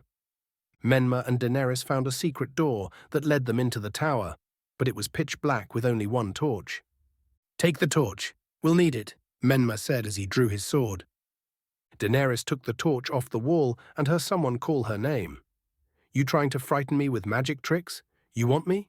Here I am. You afraid of a little girl? Daenerys shouted. That's Jorah. The warlocks only allow those they choose to enter the House of the Undying. I'm afraid we're on our own, Menma told her. Daenerys then heard the cry of her dragons. They're here. Where are they? Daenerys asked. This way, Menma said as he led her through the darkness. Keep the torch high, Naruto told her as they walked up the tower. They then came upon a door where the screeching of the dragons seemed to be coming from. Menma kicked the door open and walked in and saw a table, but nothing else. Daenerys followed him as the screeching of the dragons stopped. She looked around and tried to find a clue when she heard a dragon cry. She followed the noise to one of the doors in the chamber and entered it as Menma tried to stop her. Daenerys, wait, Menma shouted, but the door slammed shut, and when he opened it, he saw a brick wall. Menma then saw that all of the doors in the room had disappeared and he was left alone in the dark. Menma channeled energy into his sword, causing it to glow blue and give him some illumination. He then saw that part of the room began to morph and disappeared to show a snow-covered forest. He walked forward as he kept his sword ready. His feet crunched against the snow as he kept walking. He then stopped as he knew what this vision was. It was a vision of the future enemy that the Seven Kingdoms would have to unite to fight, or the entire world would fall. He heard that loud screech of something that had not been heard of for thousands of years. The White Walkers. With Daenerys, as soon as she opened the door, she was hit with a bright light. She shielded her eyes as she walked forward, and when she walked through and her eyes adjusted themselves, she couldn't believe what she saw. It was the throne room at King's Landing. The Iron Throne was right in front of her. But the most interesting thing was that the room was filled with people, talking and discussing matters of importance. Some turned to her and bowed their head. Good evening, my lady, a man said. You look lovely as always, my lady, another said as Daenerys nervously smiled, confused at what was going on. She looked around to see that the throne room was decorated with beautiful tapestries and had 4 banners hung up. One banner she recognized as her family banner, with the 3-headed dragon. Another she saw was a direwolf, which was House Stark, and the third was a flower, so House Tyrell. The last one she didn't not know, it was a fox with 9 tails and a leaf symbol in the center. She was very confused. Why were these 4 banners here? Then a knight in golden armor approached her. She saw that the man in the armor was Jorah. Khaleesi, there you are. I've been looking for you. Your husband was wondering where you went off, Jorah said as she followed him, confused. My husband? Daenerys asked. Yes, it's your daughter's name day. They were waiting for you, Jorah said. My daughter, Daenerys said as she saw a child of 9 with white hair, like her, but with streaks of blonde in it. She looked like a mini her. Mommy, her daughter shouted as she ran up and hugged her mother. Daenerys hugged back, shocked that it felt real. She hugged the girl close as she started to smile. "There you are. We were worried about you. Dad was going to send some knights go look for you," the girl said. "Did you lose track of time, feeding the dragons?" Daenerys heard as she looked up and saw a tall man with blonde hair and blue eyes, wearing the crown. She blushed as she saw how handsome the man was. She saw he was holding a young boy of about 6 who had white hair with blonde streaks. She then saw 2 other women come in, both holding their children's hands. "No, Daenerys couldn't seem to get a word out that she was so confused at what was happening. "Well, now that you're here, the festivities can begin," the man said as the children cheered. Daenerys smiled but heard her dragons screeching. She looked to see a door down the hall, and the screeching was coming from there. Daenerys felt her daughter tug on her dress. "What's wrong, Mommy?" the girl asked. "I have to go," Daenerys said. "Why?" the girl asked. "It's all right, sweetie. Your mother has a special gift for you, and she has to go get it," the man said as he held his daughter. "Okay, but hurry back, Mommy. I don't want to start without you," the girl said. "Hurry back," the man said as Daenerys nodded and walked to the door. She slowly walked towards the door as she turned back to see her husband and her children smiling. She quickly shook those thoughts from her head and opened the door. She had appeared back into the room she was before. She saw the same table she saw before, but saw her dragons on the table, tied in chains. They missed their mother. She heard and she turned around and saw Pyat. "They want to be with you." "Do you want to be with them?" Pyat said, as another duplicate appeared in the room. "You will be. When your dragons were born, our magic was born again. It is strongest in their presence, and they are strongest in yours. You will be with them. Through winter, summer, winter again. For 1,000 seasons, you will be with them," Pyat said as chains appeared on her arms, "and we will be with you when time comes to an end." "Welcome home, Daenerys Stormborn," Pyat said. "This is not my home. My home is across the sea where my people are waiting for me," Daenerys said. "They will be waiting a long time," Pyat said. "No, they won't." They heard as Menma appeared and killed 2 duplicates. "She's going home, and you will burn in fire."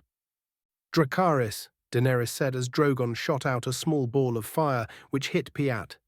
The other 2 soon followed, and all 3 dragons were breathing fire and roasting Pyat alive, until he withered in pain on the ground. Menma walked up to the body and stabbed the corpse in the head, just to make sure. He then used his sword and cut Daenerys free as she freed her dragons. Line break X66666. Back in King's Landing, the people had returned to the streets and were celebrating that the city was never breached and that their king kept them safe. People drank and were merry as the City Watch joined the festivities as well. Everyone deserved a small reprieve after the attack. With Naruto, he had assembled everyone in the throne room to discuss what happened and to offer his own condolences for the men who were killed in the battle and to offer his thanks as well. Naruto stood up from the throne with Kurama sitting beside him as he addressed the people in this room. "We all stand here today, alive and safe, because we all gave our hearts for this city and for the kingdom. King's Landing is safe, and Stannis Baratheon has fled back to Dragonstone, but he too shall be brought to justice for his crimes, and the dead shall have their peace," Naruto said as everyone clapped. "Grand Maester Pycelle, send a raven to every lord in the 7 kingdoms, telling them of their new king, and that Stannis Baratheon is considered an enemy of the crown, as well as Melisandre of Ashai," Naruto said. "Yes, your grace," Pycelle said. "Sir Kleber, please step forward," Naruto said as Sir Kleber did. "I thank you for your services in preparing for and defending King's Landing against Stannis. Your keen intellect and strategy is impressive. I would like to thank you for your help by asking if you would like to join my personal King's Guard," Naruto said. "It would be an honor, your grace," Kleber said as Naruto smiled. "Rise, Sir Travan Kleber of the King's Guard," Naruto said as everyone clapped and Kleber took his place next to Sir Barristan and Brienne. "Morton Kell, please step forward," Naruto said as Morton Kell, a captain of the City Watch, stepped forward and took a knee. "Captain, I would like to thank you for your bravery and leadership during the battle. I am pleased to tell you that you are now the commander of the City Watch. Protect and fight with honor." Naruto said. "Thank you, Your Grace," Morton Kell said as everyone clapped. "Sir Barristan, please step forward," Naruto said as Barristan took a knee. "Sir Barristan, you have been a trusted friend and advisor ever since I ruled as regent. You have protected my back, gave me counsel and helped me to bring King's Landing to the pristine position and state it is now.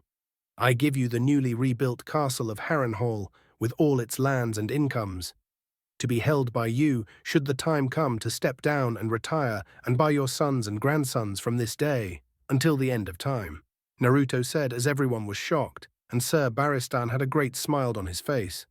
With Naruto, he changed up the King's Guard so that it is larger, and if a person wanted to retire or was too injured to continue, the person could leave. "You honor me beyond words, Your Grace," Barristan said as he got up and moved to Naruto's side. "I shall now have to acquire some sons and grandsons." Barristan joked as everyone chuckled.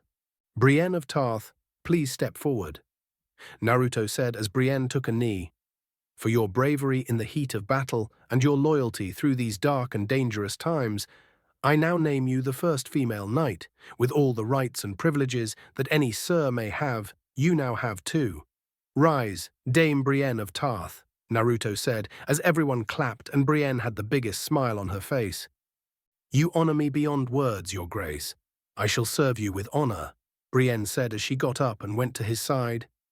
"Sir Loras of House Tyrell, please step forward," Naruto said as Loras took a knee. "Your house has come to our aid in defending King's Landing. The whole realm is in your debt, none more so than I. I promised you Stannis' head as justice, but should your family ask anything else of me, ask it, and it shall be yours," Naruto said. "Your Grace, my sister Margaery, her husband was taken from us before—" Loras began to choke up as he remembered Renly. "She remains innocent. I would ask it that you find it in your heart to do us the great honor of joining our houses," Loras said as everyone whispered. Naruto looked at Margaery, who was looking at him. "Is this what you wish, Lady Margaery?" Naruto asked. "With all my heart, Your Grace," Margaery said as she stepped forward. "I have come to love you during my time here in King's Landing. Tales of your courage and wisdom have been proven true from what I have seen. Your compassion and purity of heart have stolen my mind and keeps it only for you. It would be an honor to return your love, and I do. Sir Loras, I will gladly wed your sister. You will be my queen, and I will love you from this day until my last day." Naruto said everyone clapped and cheered that the king would soon be married. Brienne, Barristan, Kleber, and Pycelle all clapped and cheered that the protector of the city, who has given all he can to protect it, is now getting a small piece of happiness. Kurama smiled as Naruto was going to be married to someone who genuinely had feelings for him, and vice versa. Naruto looked at Margaery, who smiled at him and winked as she blushed. Naruto's reign as king was only just beginning, as he now had to tackle something he wasn't sure he was completely confident in: marriage. Line break, Caxix. Back in Korth, Zaro was sleeping peacefully in his bed with a woman, sleeping in bliss and ignorance until he felt something pulled from neck. He awoke and sat up to see a hooded man holding his key, and Daenerys with her men and holding her dragons in his room. The woman next to him woke up, and Daenerys saw it was Doreah. She had betrayed her. Doreah saw Daenerys and tried to come up with a lie. "Khaleesi, please. He said you never leave Korth alive. Come," Daenerys said as she left. Zaro stood up as Jorah and Menma drew their swords and pointed it at him. Zaro and Doreah were bound and dragged down to Zaro's impenetrable vault. Menma inserted the key and turned it, aligning it with the locks, and opened it. He pushed open the vault as Daenerys walked in to see nothing. Zaro was lying about his wealth. "Nothing," Daenerys said as she saw the empty vault. She then turned to Zaro. "Thank you, Zaro Shon Daxos.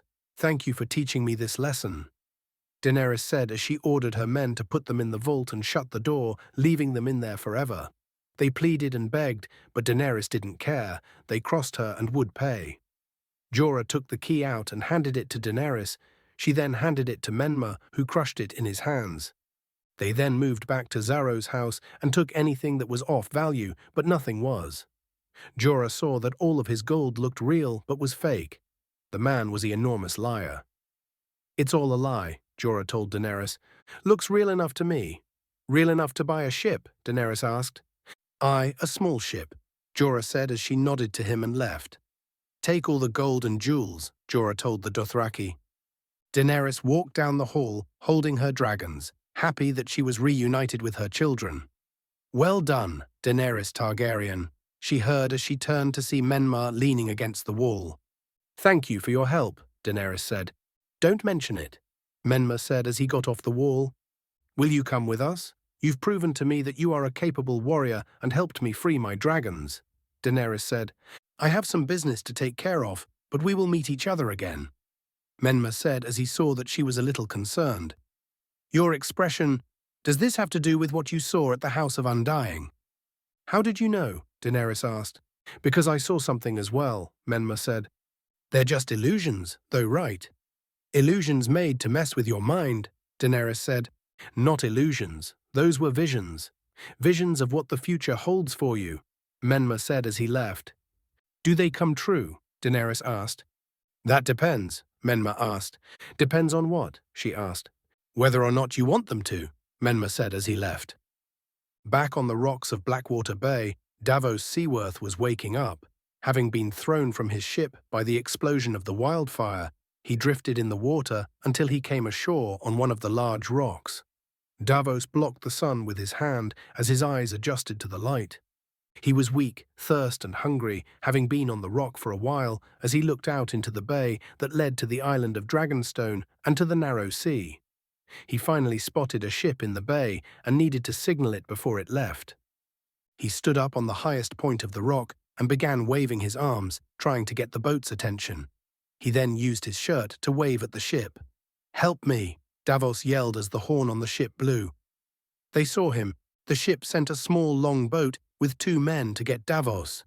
"Who are you?" one of the men asked. "I was in the battle, at Blackwater. I was a captain and a knight," Davos told the man. "Aye, sir, and serving which king?" the man asked. "The one true king of Westeros, Stannis Baratheon," Davos said as the man smiled and threw him a rope. Davos was brought to the ship and found that his pirate friend was the captain. His friend told him that ever since Stannis lost the battle for King's Landing, he had become reclusive, seeing only the Red Woman who has taken over his mind and whispered into his ear. She had twisted his mind to the point where she burns alive any man or woman who speaks out against her, burning innocent men and women who she says are followers of the darkness. And to add salt to his wound, after the ravens were sent out from King's Landing, telling everyone that Stannis had his brother killed with dark magic in order to take the throne, Stannis lost his bannermen. Every lord who supported him now left and were going to appease to the new king, and only his fanatic religious followers supported him. Line break XC6. With Robb, his men were getting more anxious and impatient about sitting around and wanted to fight. Robb decided to move them up on the river road and set up camp at the Golden Tooth, about 60 leagues from Casterly Rock and Lannisport. Naruto told him not to engage and keep the Lannisters on the defensive, but that was getting tougher by the day as his men just wanted to wipe them out, especially Karstark and Bolton. Jaime Lannister was still their prisoner as he attempted to try and escape by causing a disturbance and strangling Karstark's son with his chains. He almost made it out, but one of the men found him as he was running away and bound him again. Karstark was furious after that and wanted Jaime Lannister's head, but Cat and Robb dissuaded him from doing that. But Karstark wanted his vengeance, and he was going to get it. After a few more days of camping and preparing his troops, Robb and Cat got a raven that the Lord of House Tully. Cat's father had passed away. So Robb decided to pull back his forces to the Riverlands so he and his mother could go to the funeral. Many of his men said they shouldn't leave their position, but Robb pointed out that Naruto was literally down the road and could retake the position in 20 minutes if he wanted to. Robb and his men left to the Riverlands, but his army was beginning to break apart as time went on. With Daenerys, she and her group were on the ship that Jorah found for her and was sailing for Astapor. Daenerys loved it as she felt the wind blow in her hair and the crisp ocean air rush against her face. She smiled as she saw her 3 dragons fly around the ship, diving in the water to catch fish and spread their wings. The dragons had grown from their small size and were growing faster and faster as time went on. She saw Drogon dive into the water and fly back out with a fish in his mouth. He threw the fish in the air, roasted it with his fire breath, and ate it. Drogon then flew down on the ship railing as Daenerys pet his head. "They're growing fast," Jorah said. "Not fast enough. I can't wait that long," Daenerys said as she watched Drogon fly away. "I need an army. We'll be in Astapor by nightfall. Some say the Unsullied are the greatest soldiers in the world," Jorah said. "The greatest slave soldiers in the world. Distinction means a good deal to some people," Daenerys told Jorah. "Do those people have any better ideas on how to put you on the Iron Throne?" Jorah asked. "It's too beautiful a day to argue," Daenerys said as he heard another Dothraki puke. She saw all the Dothraki were suffering from horrendous boat sickness. They were woozy and puking over the sides of the ship. "You're right, another lovely day on the high seas," Jorah said as they saw how miserable the Dothraki were. "Don't mock them. They're the first Dothraki who've ever been on a ship. They followed me across the poison water. If they do, others will, and with a true Khalasar," Daenerys said. "The Dothraki follow strength above all, Khaleesi. You'll have a true Khalasar when you prove yourself strong. And not before," Jorah told her. Line break XXXX. Back in King's Landing, the city had gotten back into its normal groove as merchants and smiths got back to work, and the city had calmed down after the Battle of Blackwater Bay. Smith masons and architects worked with the city watch fix some walls that had taken some damage during the siege and to fix the beaches. After the festivities of victory had died down, the people heard that their king Naruto would be marrying Lady Margaery of House Tyrell, and they were ecstatic. The people were glad that their king was going to have a queen, even more so that it was Lady Margaery. During Margaery's time in King's Landing, she had gone down to the city and helped the people any way she could. She walked through the city and talked with the people. She helped families and people in need, and was a lot like Naruto since he often went down to the city to talk to the people. Many people thought that the two were perfect for each other because they both cared deeply for the people, and even though they were nobles, they didn't act like it. Speaking of Margaery, she was walking through one of the alleys of Flea Bottom with her handmaiden. Flea Bottom wasn't correct in its description since Naruto helped to refurbish and clean up the city. Even in the poorest districts, the streets were clean, and no sewage spills occurred thanks to Naruto's new plumbing system they were able to install with the help of a few dozen clones. The people living in Flea Bottom may have been commoners, but didn't live like it. They had plenty of food and clothing, warm beds and clean water, as the streets and houses were cleaner they then have ever been. And with Naruto's clones, he was able to refurbish and repair a lot of the old buildings and homes in a day, which would normally take months. Margaery walked down the alley as people nodded and bowed to her as she passed by, and she smiled and waved back. She was on her way to one of the orphanages that was here. She had stopped before on her visits and wanted to see the children again. She walked in the entrance as she heard the children laughing to a story being told. She walked into the central courtyard where she saw all the children had gathered, including some of the workers as they huddled together to listen to a story. And the storyteller was none other than the king, Naruto. Margaery was surprised to see him here, and not at the Red Keep working on papers. He was dressed in a very modest jacket and pants with his sword around his waist. Margaery saw that Kurama was there too as he was laying on the floor, resting with some of the children laying on him like a giant fluffy pillow. She smiled as she saw how engrossed the children were with his story. And so, after we stopped on the island of ice to shoot some scenes for the movie, we knew something was wrong. We saw that as soon as the cameras began to roll and the actors played out the scene, 3 ninja appeared on the ridge. Wearing advanced chakra armor, they slid down the snow slopes and attacked us. We all split up with Sakura staying behind to protect the princess. They had us on the defensive as their armor made our weapons bounce off. Naruto told the children as they were so engrossed in one of his stories from his shinobi career. One of the female snow ninja created ice prisms as Sasuke blew fire at her, but the ice was so strong that it deflected right off. I was then got off guard by one of the shinobi and punched through an ice wall as Kakashi created a giant water dragon to push the enemies back. Then the lead shinobi enemy created a giant ice tiger as it froze the water dragon in place. One of the men then tried to get the princess, but I tackled him out of the way as Kakashi then created a giant ice whale to push the enemy back so we could escape onto the ship. Naruto said as the children wanted to hear more. And the rest will be continued next week. Naruto said as the children didn't want the story to end. I'll continue the story next time, but you children have to make sure that you are diligent with your studies, okay? Yes, Mr. Naruto, the children said. Naruto worked with the orphanages to have the children go to classes to understand the history of the 7 kingdoms and the workings of all the houses, like the nobles do with their children.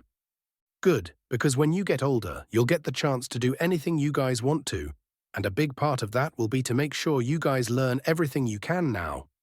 Naruto said as the children nodded, and Margaery smiled as she saw Naruto acting like a father. Mr. Naruto, did all of that really happen? One of the children asked. Yes, it did. All of those adventures turned me into the man I am today, Naruto said as he saw Margaery and smiled. Oh, kids, look, it's Lady Margaery. Naruto said as the children turned and smiled.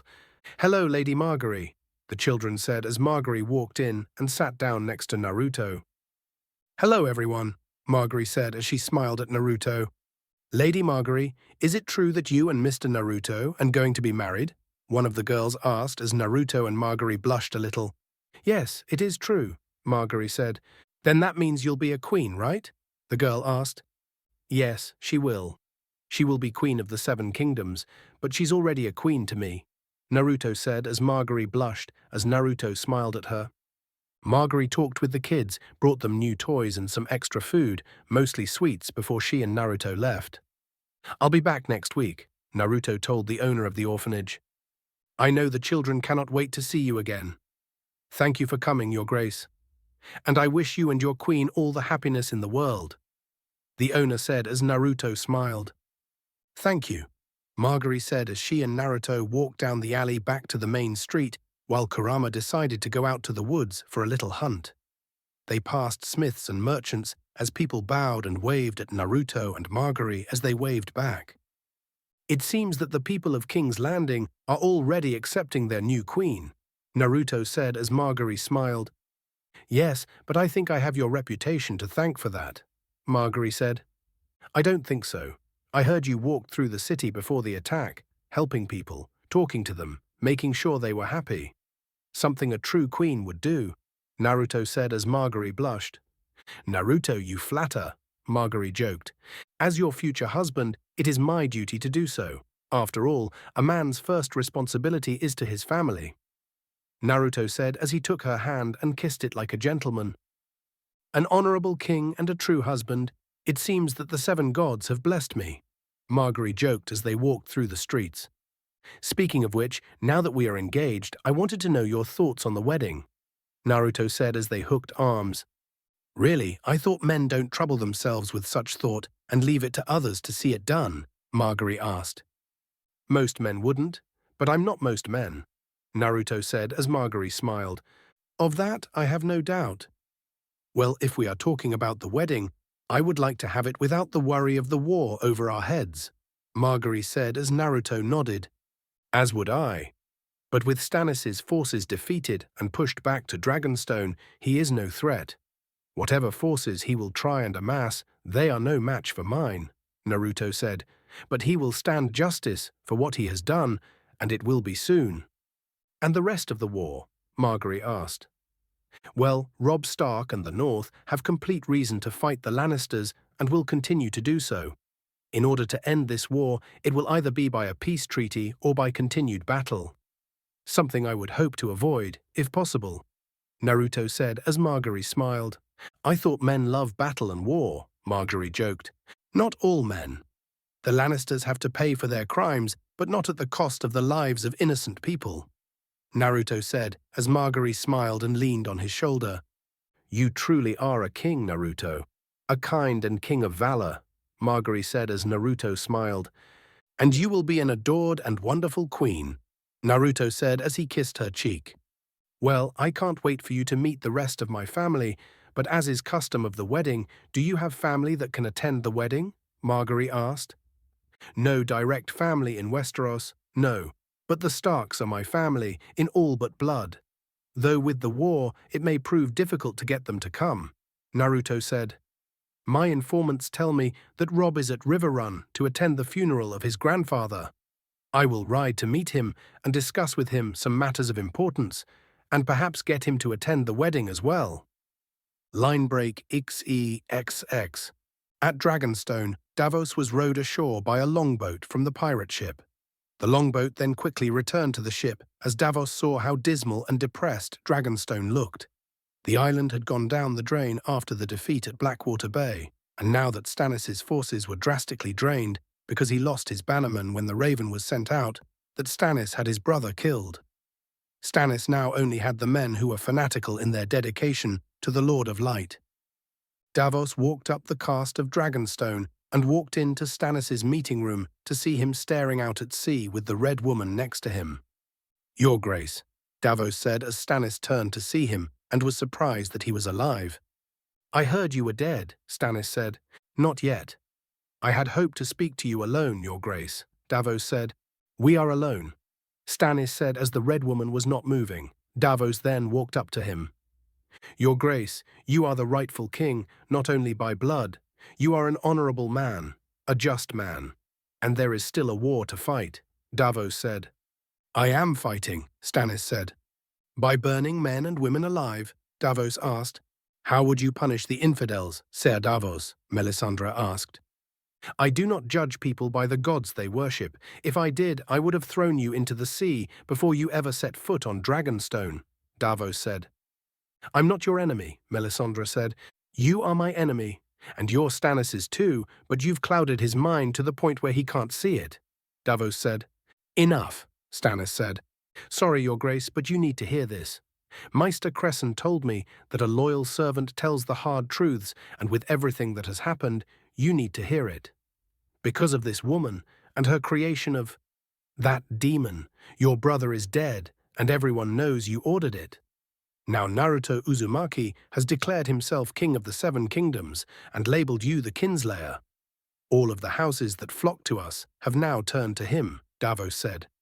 Stannis has no need for unloyal men and infidels when the Lord of Light offers him protection, Melisandre said.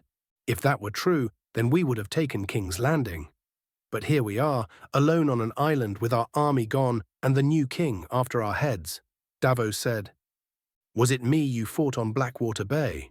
Did I set your ships ablaze? I wasn't there when the wildfire killed our men by the thousands. I could have saved those men. You would have taken the city, Stannis would be sitting on his rightful throne, and you would stand beside him. But I wasn't there, because you convinced your king to leave me behind, Melisandre said.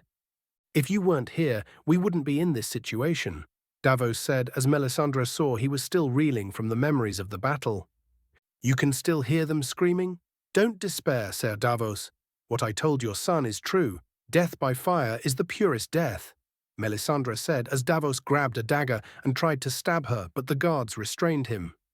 That woman is evil. She's the mother of demons, Davos yelled. Take him to the dungeons, lock him in a cell, Stannis said. Your Grace, Davos yelled. You have chosen the darkness, Ser Davos. I will pray for you, Melisandre said as Davos was taken away. Line break CXXX. With the Mother of Dragons, her ship had pulled into the harbour at Astapor, the home of the Unsullied, the greatest slave army in Essos, and a major slave trading city. Jorah told her she could buy her army to take the Iron Throne, but it would be an army of slaves, and she had her issues with that.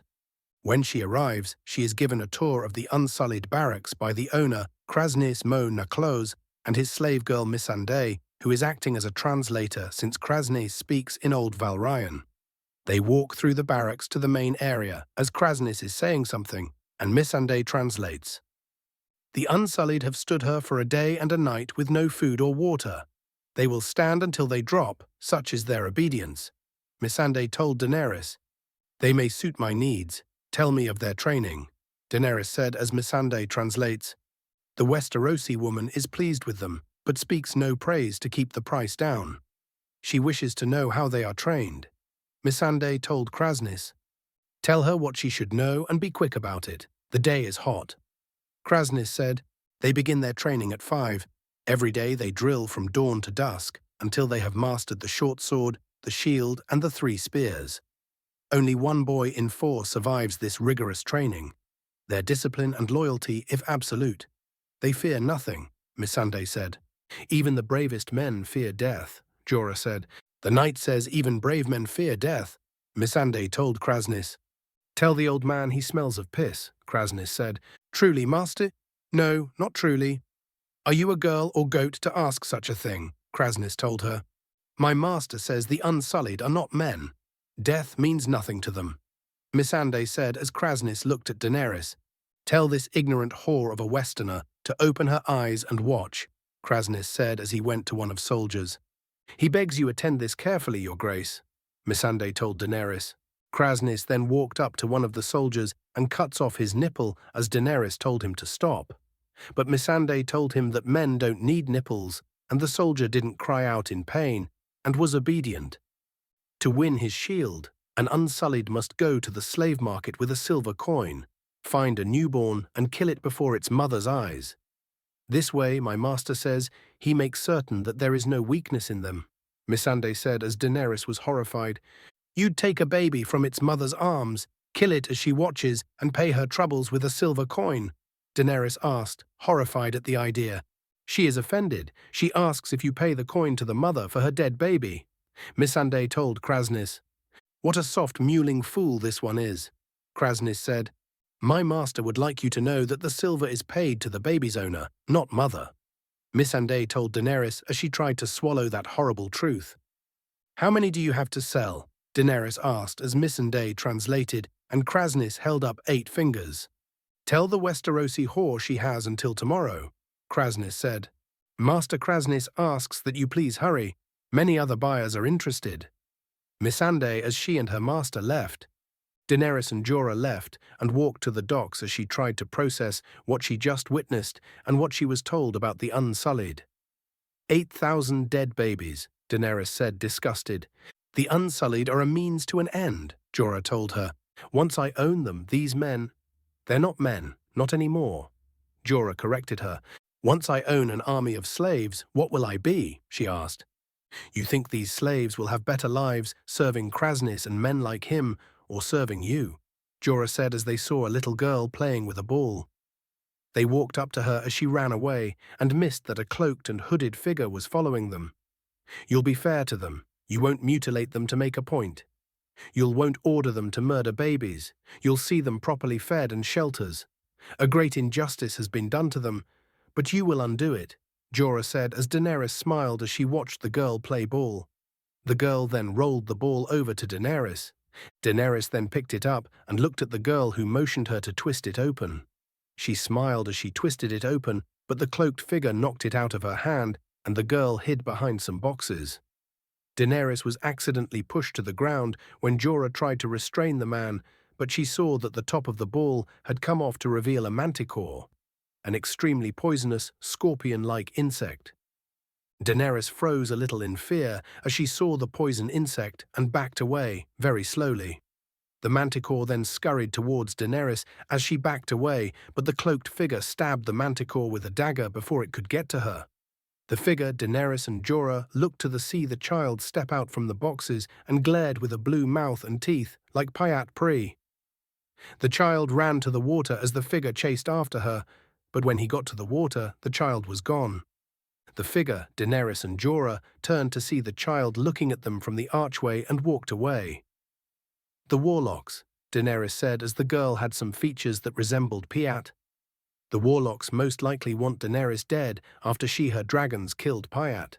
She then turned to the cloaked and hooded figure. I owe you my life, sir. Don't mention it. I'll just add it to the tab, the figure said as he removed his hood to reveal that it was Menma. Daenerys has a small smile, seeing the man who helped her come back. Menma, it's good to see you, Daenerys said. It is a good thing I found you. If I didn't, you'd be dead. That's 3 you owe me. Menma joked as Jorah walked up and shook Menma's hand, thankful for the save. What brings you to Astapor? Jorah asked. My business in Korth was done, and I figured I could use some more excitement, so I tracked you guys down, Menma said. Does that mean you'll help us? Daenerys asked, hoping to have some extra muscle and a skilled warrior by her side. If things stay exciting, why not? Menma said with a shrug of his shoulder. Jorah then pulled Daenerys to the side to talk to her. Khaleesi, are you sure? We know nothing of this man, and to have him with us is dangerous, Jorah told her. He's proven his skill, and he seems willingly to help us. I can't say why, but there is something about him that says we can trust him. But should he try something stupid at all, kill him. Daenerys told Jorah, who nodded as they looked to see Menma staring at the sky. Line break Ix Kex. Back with the Lannisters, Tywin had ordered a meeting with his kin and generals about their current status in the war. After his meeting with Naruto, Tywin had his daughter and his grandson on lockdown. He then left Lannisport in control of Tyrion for the time being, while he returned to Casterly Rock. Tywin needed to know if they had the forces to make a stand in this war, now that the Greyjoys supported them, or if he should try for peace. Tywin had difficulty with that last one, mainly because of the pride of the Lannister house complex, and if surrendering would be the best thing, he might take it. Tywin watched as his kinfolk and bannermen walked in and sat down at the table. Tywin took one more sip of his wine before he set it down and turned to his men. You're all probably wondering why I called you here. I need to know how our forces are now that we've added the Greyjoys to our forces, Tywin said. A mistake if there ever were one, my lord. The Greyjoys stick to their ships and haven't been heeding any commands to dock their ships and have all their forces join ours. The most we get are a few ships with men who'd rather drown than step on solid ground. One of the men said, He is not wrong in this, Lord Tywin. The Greyjoys are not worth what Lady Cersei has paid them. They take our food and barely fight. We've tried to organize their men and send them out, but they refuse to, Kevan Lannister said. My daughter was an idiot to even go to them for aid. Lord Balon is an incompetent man and is blinded by his own foolish ambition. Break our treaty with the Greyjoys, send them back to their islands where they can do what they want. Naruto will soon deal with them, Tywin said. Would Naruto Uzumaki have reason to attack the Greyjoys? One of the men asked. They attacked him at the peace talking, and they would seek to invade the Stark's home, people he considers family. You bet your weight in gold he will go after them, Tywin said. But what about us, Lord Tywin? One of the men asked. I don't know. He has his gripes with 2 of my children, and we've tried to have him killed several times. Those are not things a man simply forgets, Tywin said. Well, Lord Tywin, if he does act, we cannot fight a war on 2 fronts. The Starks may have pulled back to Riverrun for Lord Tully's funeral, but their numbers will grow with Tully support. And now that Naruto Uzumaki is king of Westeros, many of the houses have flocked to him after he defeated Stannis at Blackwater. Stannis was pushed to Dragonstone, and any men he had pledged fealty to Naruto after it was revealed that Stannis had his brother killed. And now that Naruto will marry Margaery Tyrell, he will have the Reach behind his back, one of the men said. Perhaps we could send assassins to kill him and that girl before they marry, Sir Amory Locke said. Oh yes, send an assassin to kill the king of Westeros and his future bride, Tywin said in a condescending tone. The problem with that plan is that we can't find a skilled enough assassin to kill him, and no one would be stupid to attack him with his fox protecting him. And you murder his future bride, then he'll slaughter us, Tywin told Locke. I thought I kept you around for more than your brute strength. I was wrong. Leave, Tywin ordered as Locke seemed confused. Out, Tywin yelled as Locke got up and left. Lord Tywin, what is our plan? Kevan Lannister asked. I'm not sure, Tywin said with a heavy heart. Line break. X. Back in King's Landing, Naruto was in his study, signing some papers about incoming trade deals with ships from Dawn and Pentos. He was diligently working through his papers and also reading some notes that were sent by lords that were pledging their fealty to him as their new king. Naruto shook his head at how easy nobles and lords were flocking to him since Stannis killed his brother. These were the very men who were working to kill him, and now they were sucking up to him to try and win favors. Idiots. Grand Maester Pycelle then walked into the room, holding some more papers. Your Grace, some more papers for you to sign. Some trading agreements, pledge papers and status of the other kingdoms, Pycelle said as Naruto got up and took the bunch of papers. Thank you, Maester Pycelle, Naruto said as Pycelle nodded and moved to leave, but Naruto stopped him. Pycelle, it seems that through everything we've been through, I've never properly thanked you for your service. None needed, Your Grace, Pycelle said. You have helped me a great deal since I became regent and now king. I know being Grand Maester under Robert couldn't have been easy, but thank you for your help, Naruto said.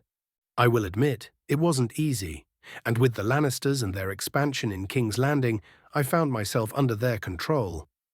But when you pushed them out, I will admit that it was a little strange.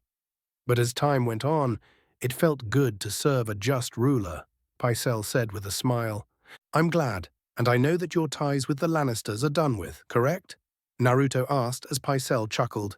Yes, Your Grace. I serve the new king of Westeros, Pycelle said as Naruto smiled.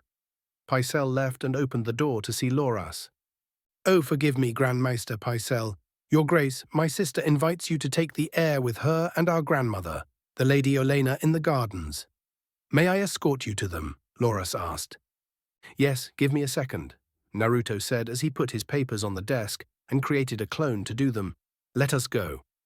Loras escorted Naruto through the gardens to where he would meet Margaery and his future grandmother-in-law. They walked through the gardens as the flowers were in bloom and the weather was nice. They saw Margaery talking to one of the handmaidens, but she then turned to see Naruto and Loras and smiled. You're such a dear, Margaery told Loras. I'll take my leave. Your Grace, Loras said as he left. Come, Margaery said as she hooked her arm with Naruto, and they walked to one of the sitting areas in the garden.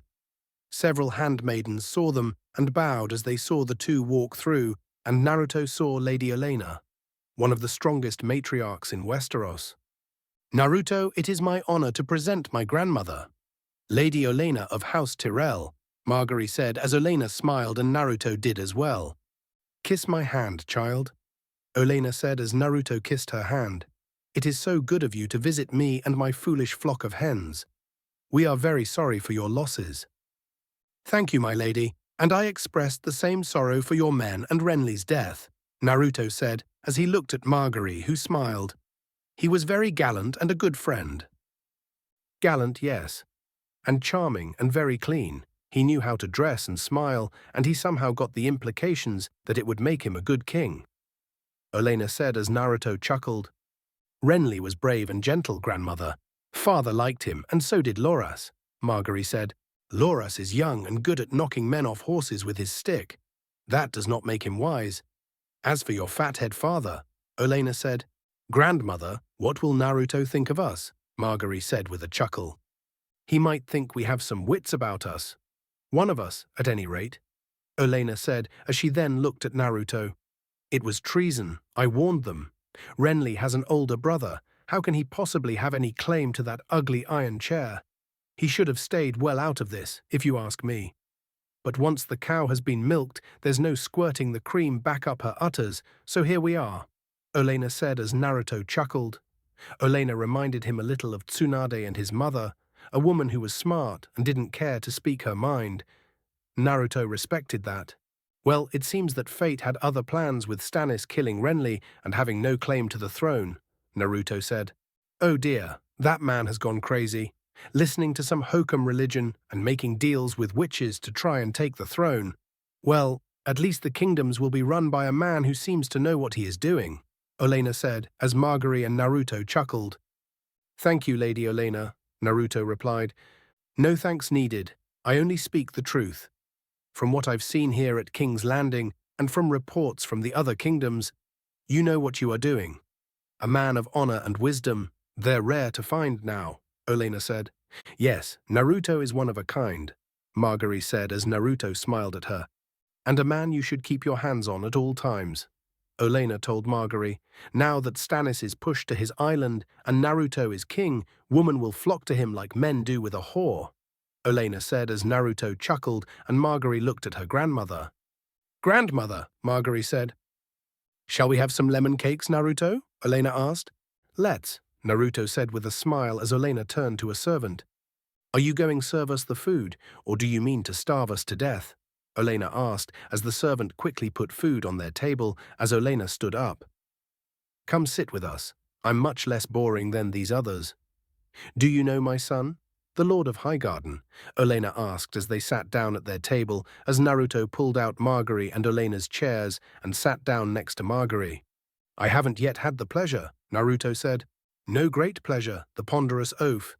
His father was an oaf as well. My husband, the late Lord Luther. He managed to ride off a cliff whilst talking. They say he was looking up at the sky and paying no mind to where his horse was taking. And now my son is doing the same, but he got lucky as he is riding a very clever fox. Olenna said as Naruto chuckled. You flatter, Naruto said as he took a sip of water. I only speak the truth. If my son had the brains to make peace with you long before he decided to plead to Renly, you may have decided to become king earlier, and this war might be over. Olenna said, perhaps, but one of my main goals is to see this war end and have the 7 kingdoms return to peace. Naruto said as Olenna looked at him. One of your goals? Pray tell, what are the others? Olenna asked as she ate some lemon cakes. Well, one of them would be to help rebuild my family name. I am the only surviving member of my family lineage, and I need to build my family house. Naruto said as Olenna nodded. And the other? Olenna asked. Well, the other would be to be the perfect husband to Margaery, and eventually a father, Naruto said as Margaery smiled. You truly are one of a kind, Naruto, Olenna said as the 3 enjoyed their little lunch. End of chapter 4. Hoped you guys liked the chapter. This chapter was a little difficult to write because of the different approaches I could have taken with it, but I hope you guys liked the story and how it came out. Coming up, Naruto heads to Riverrun and Daenerys' fate begins to change. For those who wanted Naruto to be a one-man army against Stannis, I didn't do that for a reason. I wanted to show Naruto's prowess as a good leader and strategist and set a good example for his troops by fighting with them, and Loras was able to fight against Stannis, like Naruto promised he would get his revenge. I decided after much thinking to add Daenerys to the pairing. I always did like the character, and with Naruto there will be great growth to her. Sansa will still be included, and Naruto and Margaery are set to marry. For fans of Jon Snow, he is still in the north with the wildlings, and the story there is following the canon until later. Also with the peace meeting, I wanted it to go that direction by having Naruto show Tywin the recordings and cause this turmoil with him and his daughter. It also will give me room to help slowly repair Tyrion and Tywin's relationship. As to where I'm taking the story with the Lannisters, I'm still not sure. Please leave a review. If you like it and if you hated it, I'm sorry, and not hate comments. If you don't like it, don't read it. Disclaimer, I don't own Naruto or Game of Thrones. Both belong to their respective owners. I'm just a huge fan. 5. Riverrun and the Red Wedding. Here is the 5th chapter of the Orange Flash in Westeros. Naruto makes a decision and rides to Riverrun to help Robb deal with Walder Frey before he returns to King's Landing and has to stop a wedding. The Orange Flash in Westeros. Riverrun and the Red Wedding. Back in Essos, after Menma saved Daenerys from the Manticore, he offered to stay behind and protect her, and she accepted. Daenerys couldn't figure out why, but something about him made her feel safe and somewhat happy. Daenerys, Jorah, and Menma were walking along the Walk of Punishment in Astapor. The Walk of Punishment is a warning, Daenerys, Menma told her. To who? Daenerys asked. To any slave contemplating doing what these slaves did, Menma told her as she stopped in front of a slave chained up. Give me your water, Daenerys told Jorah. Khaleesi, this man has been sentenced to death, Jorah told her. Daenerys walked up to the slave and offered him a drink. Here, drink, Daenerys told him, but the slave shook his head no, which shocked her. Leave this place tonight, Daenerys. Leave tonight, please, Menma told her. What is she to do for soldiers? Jorah asked. We can find other soldiers, but this is a price too high, Menma said. Is it we already, Menma? Jorah said. If you want to sit on the throne your ancestors built, you must win it. That will mean blood on your hands before it is done, Jorah told Daenerys. The blood of my enemies, not the innocent, Daenerys told him. Have you ever fought in any wars, Menma? Jorah asked. I have, some time ago, Menma told them. Have you ever seen a war where innocents didn't die by the thousands? Jorah asked. No, but in this case, it may not even have to come to war, Menma said, which caught Daenerys' attention. What do you mean? Daenerys asked. While I was in Korth, I spoke with some informants of mine in Westeros. They keep me informed of what goes on in the Seven Kingdoms. Any secret or twisted tale they can find and I will know, Menma said. Your point being, Daenerys asked, you don't need an army to go home. Robert Baratheon is dead, and with him any lingering animosity towards your house. After Robert Baratheon's death, any lingering idea or thought about killing you was immediately silenced, Menma said. Why? Daenerys asked. Because of the new king. It seems a lot has changed in Westeros. Robb Stark continues to fight the Lannisters, but Stannis Baratheon was defeated at Blackwater Bay. He lost his men and soon will be brought to justice for his crimes, and a new king has been crowned, Naruto Uzumaki, Menma said. The Orange Flash? Jorah asked. I see you've heard of him. Yes, after his rule as regent and Stannis killing his brother, Renly, Naruto Uzumaki decided that no Baratheon was worthy of the crown and decided to rule as king, to ensure peace and stability in Westeros. Menma told them. And your point? Daenerys asked. Naruto Uzumaki holds no animosity towards you or your family. He won't send assassins after you or kill you if you should head back home, Menma said. What makes you say that? Daenerys asked. I happen to know Naruto Uzumaki, some time ago, Menma said. You know him? Jorah asked as he reached for his sword. Relax, Jorah. I haven't seen the man in years. He wasn't the only one to appear years ago. I came along as well. He stayed in Westeros while I came to Essos, Menma said as Daenerys looked at him. How can you be so sure of what he would do? Daenerys asked. Because we're more alike than either of us would care to admit. Naruto Uzumaki is a gentle, compassionate yet strong man. He only fights to protect people, never to kill. And he doesn't hold animosity towards you. In fact, he and Ned Stark opposed King Robert's decision to kill you, and Naruto was the one who cancelled all efforts to find you. He has distaste for killing people he doesn't know, Menma said as Daenerys thought for a second. She didn't know if he was telling the truth, but something in his eyes told her that he was. Would he give me the crown should I return? Daenerys asked. That is a question I cannot answer, but you both are able to return home if you wish to, Menma said as Daenerys looked around at all the slaves in Astapor. But, Menma said as Daenerys looked at him, we can help innocent people while we remain here, Menma said as Daenerys smiled. He just gave her an idea.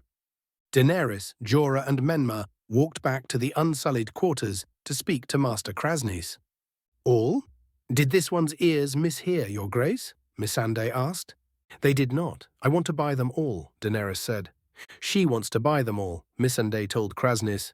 She can't afford them. The slut thinks she can flash her tits and make us give her whatever she wants, Krasnys said. There are 8,000 unsullied in Astapor. Is this what you mean by all? Missandei asked. Yes, 8,000, and the ones still in training as well, Daenerys said. If they fail on the battlefield, they will shame Astapor, Master Grayson said. Master Grayson says, then cannot sell half-trained boys. If they fail on the battlefield, they will bring shame upon all of Astapor, Missandei said. I will have them all or take none. Many will fall in battle. I need the boys to pick up the swords they drop, Daenerys said, keeping up the ruse that she still needed them for war. The slut cannot pay for all of this. Her ship will buy 100 unsullied, no more, and this because if love the curve of her ass. What is left will buy her 10. I will give her 20 to stop her ignorant whimpering. Her Dothraki smell of shit, but may be useful as pig feed. I will give her 3 for those. So, ask this beggar queen, how will she pay for the remaining 7,877? Krasnys said in Valyrian. Master Krasnys says you cannot afford this. Your ship will buy you 100 unsullied, because Master Krasnys is generous. The gold you have left is worth 10, but good Master Krasnys will give you 20. The Dothraki you have are not worth what they cost to feed, but good Master Krasnys will give you 3 unsullied for all of them. Master Krasnys asks how you propose to pay for the remaining 7,877 unsullied, Missandei translated. Daenerys looked to Menma and he nodded. I have dragons. I'll give you one. Daenerys said as Missandei translated. 3 dragons, Krasnis said in common tongue. 1, Daenerys replied. 2, Krasnis said. 1, Daenerys said again. Krasnis spoke to the other master and then spoke to Missandei. They want the biggest one, Missandei said. Done, Daenerys said. Done, Krasnis said. I'll take you as well now, Daenerys said, looking as Missandei. You'll be Master Krasnis' gift to me, a token of a bargain well struck. She asks that you give me to her as a present. She asks that you do this now, Missandei said as Krasnis nodded. Daenerys, Menma and Jorah left as Jorah talked to her. Khaleesi, I know that you're doing this because it's right, but what if something goes wrong? Jorah asked. It won't. If it does, then we'll have to act, Menma said, putting his hand on Jorah's shoulder. Relax, she's got this. Are you sure? Jorah asked as Daenerys walked with Missandei. The Targaryens ruled Westeros for centuries. You don't think just because Naruto Uzumaki is kind-hearted that he will make her queen. I can't answer that, but she will get to go home and prevent the death of thousands of innocent people if she were to start another war, Menma said as Jorah looked at Daenerys. You care for her, don't you? I do, but she does not feel the same for me, Jorah said. I know the feeling, loving someone who doesn't feel the same, but we stand by her side to protect her, Menma said. I still don't like this. It's too risky, Jorah said as Menma nodded. If you were her, would you just really walk away and leave them here? Menma said, referring to the slaves. He then walked as Jorah thought for a second and joined him. Line break XXX. Back in King's Landing, Naruto and Ser Barristan were in the Sept of Baelor with Margaery and Lady Olenna. The 4 were walking around and discussing matters about the upcoming wedding. Naruto showed Margaery around the Sept, while Lady Olenna and Ser Barristan talked about the wedding ceremony. The ceremony is traditionally held in the main sanctum, which seats 700 comfortably. Ser Barristan told Lady Olenna. There appears to be a good deal of room elsewhere on the premises for everyone else, Lady Olenna said. Of course, my lady. And we'll keep the doors open so that everyone can watch the ceremony. While the sept may be small, everyone who wants to can attend, Ser Barristan said. And our wedding will not just be a special ceremony for a few hundred. All of the city will share in the celebration, Naruto said as Margaery smiled. A lovely idea, Naruto, Margaery said as she hooked her arm with his. Come, show me the rest of the sept. Of course, Naruto said as the two explored the rest of the sept. One of kind, that boy, Lady Olenna said, watching Naruto show Margaery around. Indeed, in my years I have never met a man as humble, passionate yet strong in my life, Barristan said. And protected as a king. I reckon you've protected your fair share of men during your years, Olenna said. Indeed, I've protected Aerys Targaryen and watched as the voices in his head drove him to madness. Then had to still my resolve as Robert rebelled and became king. For years, I watched as he became a changed man, better at fighting a war and winning a crown than actually ruling it. But Naruto is different, a just king. A king of valor, Barristan said. Indeed, a king of valor and a queen of compassion.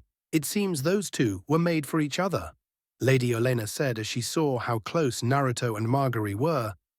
And here lays the bodies of the Targaryen house.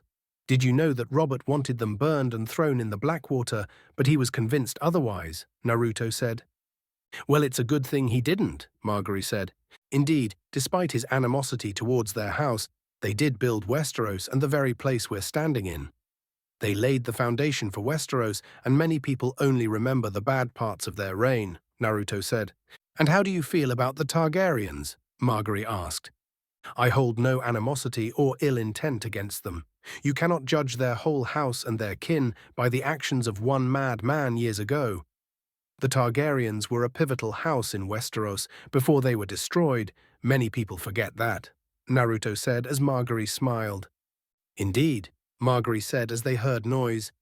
Naruto looked outside through a window and saw the people of King's Landing outside, shouting for Naruto and Margaery. It seems we have been followed, Naruto joked. Come, let us go greet our people, Margaery said as Naruto smiled. "Open the doors, please," Naruto said as the city watchguards in the Sept opened the doors. Lady Olenna and Barristan turned to see Naruto and Margaery walk out and wave at the people. "Lady Margaery, King Naruto, Gods bless you, King Naruto." "Bless you, Lady Margaery," the crowd shouted as the two waved back and smiled. Naruto smiled as he looked at Margaery and held her hand as the two waved at the people. Line break, Cheeks. In River Run, a funeral was being held for the now-deceased Hoster Tully, Lord of River Run and Catelyn Stark's father. Everyone of importance in River Run was in attendance, as well as other nobles who Lord Tully knew. Lord Tully's body was put on a pyre boat with his shield and sword with him, and the house sigil on the boat. Robb and Brynden Tully pushed the boat out into the river as the slow current carried the boat away. Brynden Tully, or Blackfish as he was called, is the younger brother of Hoster Tully and uncle to Cat, Lysa and their brother Edmure. The boat sailed out and eventually flowed in the small current. Edmure then stepped forward with a bow and a quiver of torch arrows. He pulled out one arrow, lit it in using a torch, and pulled back. He looked at the boat and fired, but it missed and went into the water. He drew another arrow as Cat shook her head at her brother's idiocy. This was not the time to mess up, and he knew that. Edmure lit and fired another arrow and shot it up, but it came short of the boat. Everyone saw he missed twice, and it was beginning to get awkward. Edmure fired a third, but it missed again as Blackfish had enough. He grabbed Edmure's bow and arrow and pushed him back. He lighted the arrow and looked at the wind current to anticipate how he should aim. He pulled back and fired and tossed the bow back to Edmure. The arrow hit its mark as the pyre boat was ignited and Hoster Tully left this world. After the funeral pyre boat send-off, Robb was in the banquet room for a meeting with Edmure and Blackfish. "If I may, nephew, I encountered a situation with one of my lieutenants at the stone mill, which may have some bearing." "Why don't you shut your mouth about that damned mill?" Blackfish said, interrupting Edmure. "And don't call him nephew, he's your king," Blackfish said. "Robb knows I meant him no disrespect." "You're lucky I'm not your king. I wouldn't let you wave your blunders around like a victory flag." Blackfish told Edmure, "My blunder sent Tywin's mad dog scurrying back to Casterly Rock with his tail between his legs. I think King Robb understands that we're not going to win this war if he's the only one winning any battles." "No, there's plenty of glory to go around," Edmure said. "It's not about glory," Robb shouted. "Your instructions were to wait for him to come to you." "I seized an opportunity," Edmure said. "What value was the mill?" Robb asked. "The mountain was garrisoned across the river from it," Edmure said. "Is he there now?" Robb asked. "Of course not. We took the fight to him. He could not withstand us," Edmure said confidently. "I wanted to draw the mountain into the west, into our country, where we could surround him and kill him. I wanted him to chase us, which he would have done because he is a mad dog without a strategic thought in his head. I could have that head on a spike by now. Instead, I have a mill," Robb said as Edmure felt like an idiot while Blackfish chuckled. "We took hostages. Willem Lannister, Martin Lannister," Edmure said. "Willem and Martin Lannister are 14 years old," Robb said. "Martin is 15, I believe," Blackfish said. "We have Jaime Lannister and Tywin hasn't sued for peace." "Do you think he will sue for peace because we have his father's brother's great-grandsons?" Robb asked. "No," Edmure said.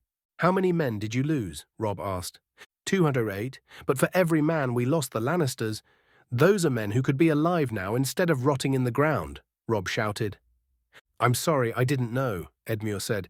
"You would have, right here today at the gathering if you had been patient," Robb said. "We seem to be running short of patience here," Blackfish said. "A problem we need to fix," Robb said. Talisa went to the dungeons where the two Lannister boys were being held and was tending to their small wounds on their hands. She was wrapping some bandages on one of the Lannister boys' hands with a guard standing watch. "You're Robb Stark's wife," Martin said. "Hold still," Talisa said. "Is it true what they say about him?" Martin asked. "I don't know." "What do they say about him?" Talisa asked. "That he can turn into a wolf at night," Martin said. "True," Talisa said. "And he eats the flesh of his enemies," Martin said. "True," Talisa said as the two Lannister boys looked at each other in worry. "You're a Lannister, aren't you?" "Martin Lannister," Martin said, introducing himself. Martin Lannister, you've nothing to fear. My husband doesn't eat children, unless it's a full moon. It's not a full moon tonight, is it? Talisa asked a guard who shook his head no. See? Nothing to fear, Talisa said. Line break xxx. Naruto was in his room, reading over some papers and getting a pack ready for a trip. He was going to River Run to see Rob and Kat and possibly end this war quicker. If Naruto could get Rob to agree with him, then this war was one step closer to ending. Stannis was all but defeated and wasn't a threat, and Naruto would deal with the Greyjoys soon. He had Pycelle sent a raven to Lord Balon, saying that he should surrender immediately and pay for his crimes to attempting to invade the north a second time and stand the king's justice. And when Naruto was able to get Rob on his side, Stannis would be taken care of. He was sharpening his sword as he heard a knock on his door. Lady Tyrell, my king, the guard said. Send her in. Naruto said as the guard opened the door and Margaery walked in. Margaery, Naruto said with a smile as he went up, and the two shared a brief kiss. Since they were to be married, the two often kissed, sometimes brief, other times long, but always full of passion. What brings you here? I heard you were off to River Run. I thought I would come by before you leave. Margaery said as Naruto smiled. Thank you. I ride for River Run to talk to Robb Stark and hopefully, Naruto said as he finished cleaning his sword, and it had a nice shine to it. Bring us one step closer to ending this war, Naruto said as Margaery smiled. I have no doubt you will find a way, Margaery said, and while I'm gone, I trust you to look after the people, Naruto said. Of course, but you do have a clone here, don't you? Margaery asked. When they got engaged, Naruto talked with Margaery about what he could do and explained his abilities. She was still shocked when she saw them, but amazed as well. I do, but the clone is much more for signing papers and looking over documents. I prefer a more hands-on touch when it comes to the people, and I hope you will look after them, Naruto said as Margaery smiled. As I always do, Margaery said as she looked at his sword. Have you ever held one before? Naruto said as he held his sword closer. No, I have not, Margaery said as she saw the nice shine and beauty of the design. Come, Naruto said as he held the sword out. Margaery grabbed the hilt with two hands since the sword was heavy for her. Naruto was behind her and held her hands together as Margaery marveled at the sword. A thing of beauty, the finest sword in Westeros, stronger than Valyrian steel and lighter as well. Kyuubi has always had my back, Naruto said as Margaery looked at him. And now, so will I, in life and in death, Margaery said as Naruto smiled and the two shared a kiss.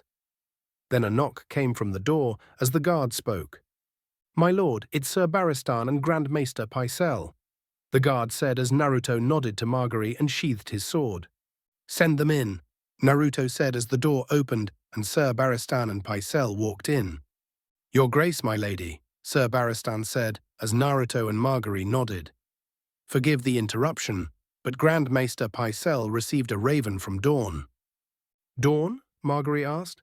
Yes, my lady, the Martells sent a raven requesting when to visit King's Landing to meet the new king, Pycelle said as he handed the letter to Naruto. Naruto read it over and thought for a second. Well, it seems as a good time as any. Perhaps with the Martells I can reach more of an understanding than Robert could have and give them some much-needed peace of mind. Pycelle, reply to this message and tell them I would like their arrival to the city in 4 months. That will bring them here at the same time as the royal wedding and a perfect time to speak to them, Naruto said as Pycelle nodded. Of course, Your Grace, Pycelle said as he left. Sir Barristan, gather the men. We leave as soon as we are ready, Naruto said. Yes, Your Grace, Barristan said as he left. Stay safe and look after the people while I leave, Naruto told Margaery. And return to me in one piece, Margaery said as they shared one more kiss and Margaery left. Naruto buckled his sword on waist and placed the last of his clothes and supplies in his bags as Kurama jumped in through the window. Hey, Kit, Kurama said. Hey, enjoying the freedom, Naruto said. Yeah, but I think I should go back now. I'm starting to feel a little wear in my step for being out for so long, Kurama said. No problem. I can handle things while you're gone. There shouldn't be any real problems, Naruto said. All right, After about a few days, I should be good to come back out, Kurama said as he turned to energy and absorbed back into Naruto's body. Naruto shook his head to get the cobwebs out. Kurama, you there? Naruto asked. Yeah, and I already miss being outside, Kurama said as Naruto chuckled.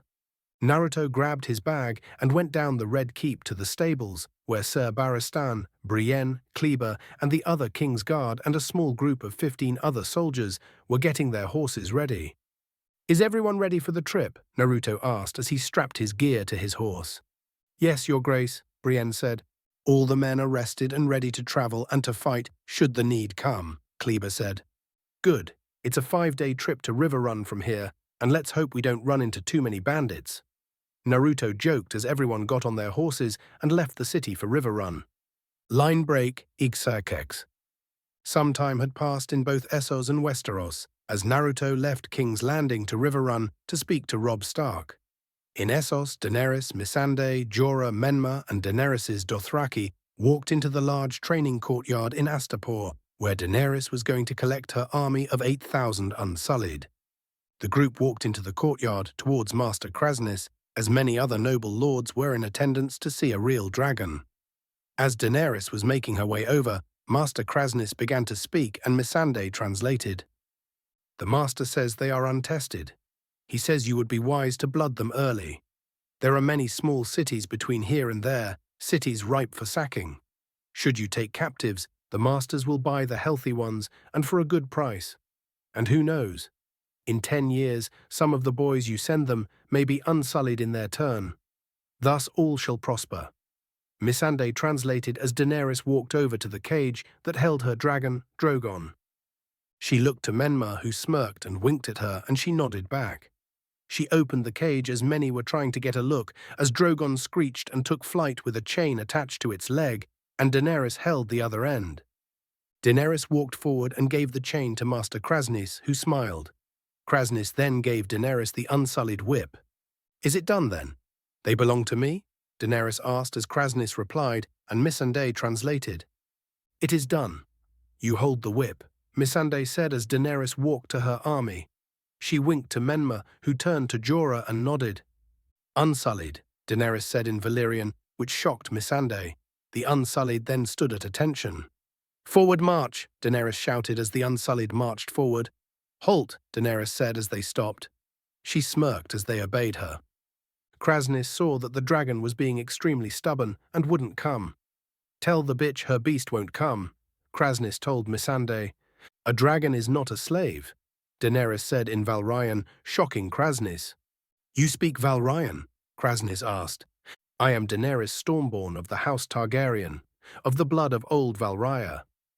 Valryan is my mother tongue, Daenerys said to him as Missandei smirked. She then turned to the Unsullied. Unsullied, slay the masters, slay the soldiers, slay every man who holds a whip, but harm no child. Strike the chains off every slave you see, Daenerys shouted. The Unsullied then began to kill some of the whipmasters that were near them as Master Krasnis shouted out for them to stop, but they wouldn't listen. 2 guards behind Menma and Jorah drew their sword, but Jorah quickly turned around and slashed the neck of one of the guards, while Menma threw a dagger and hit the guard right at the eye, killing him. Daenerys then turned to Krasnis. Dracarys, she said as Drogon let loose a huge burst of flame and burned Krasnis alive. The Unsullied then marched and killed the rest of the guards and the nobles in the courtyard as Drogon flew around and burned nobles and guards alive. When the brief fight was over, smoke and smell of dead bodies filled the courtyard. Daenerys looked at the outcome and the evil slavers were killed. Menma brought her a horse and she smiled as she got on. He then went over to Jorah and pat his shoulder. See, nothing to worry about, Menma said as Jorah chuckled. Daenerys then spoke to her 8,000 Unsullied soldiers. Unsullied, you have been slaves all your life. Today you are free. Any man who wishes to leave may leave, and no one will harm him. I give you my word. Will you fight for me? As free men, she shouted to them. For a few seconds, there was a brief pause of silence, but then one soldier stabbed his spear into the ground, over and over, making a rhythm.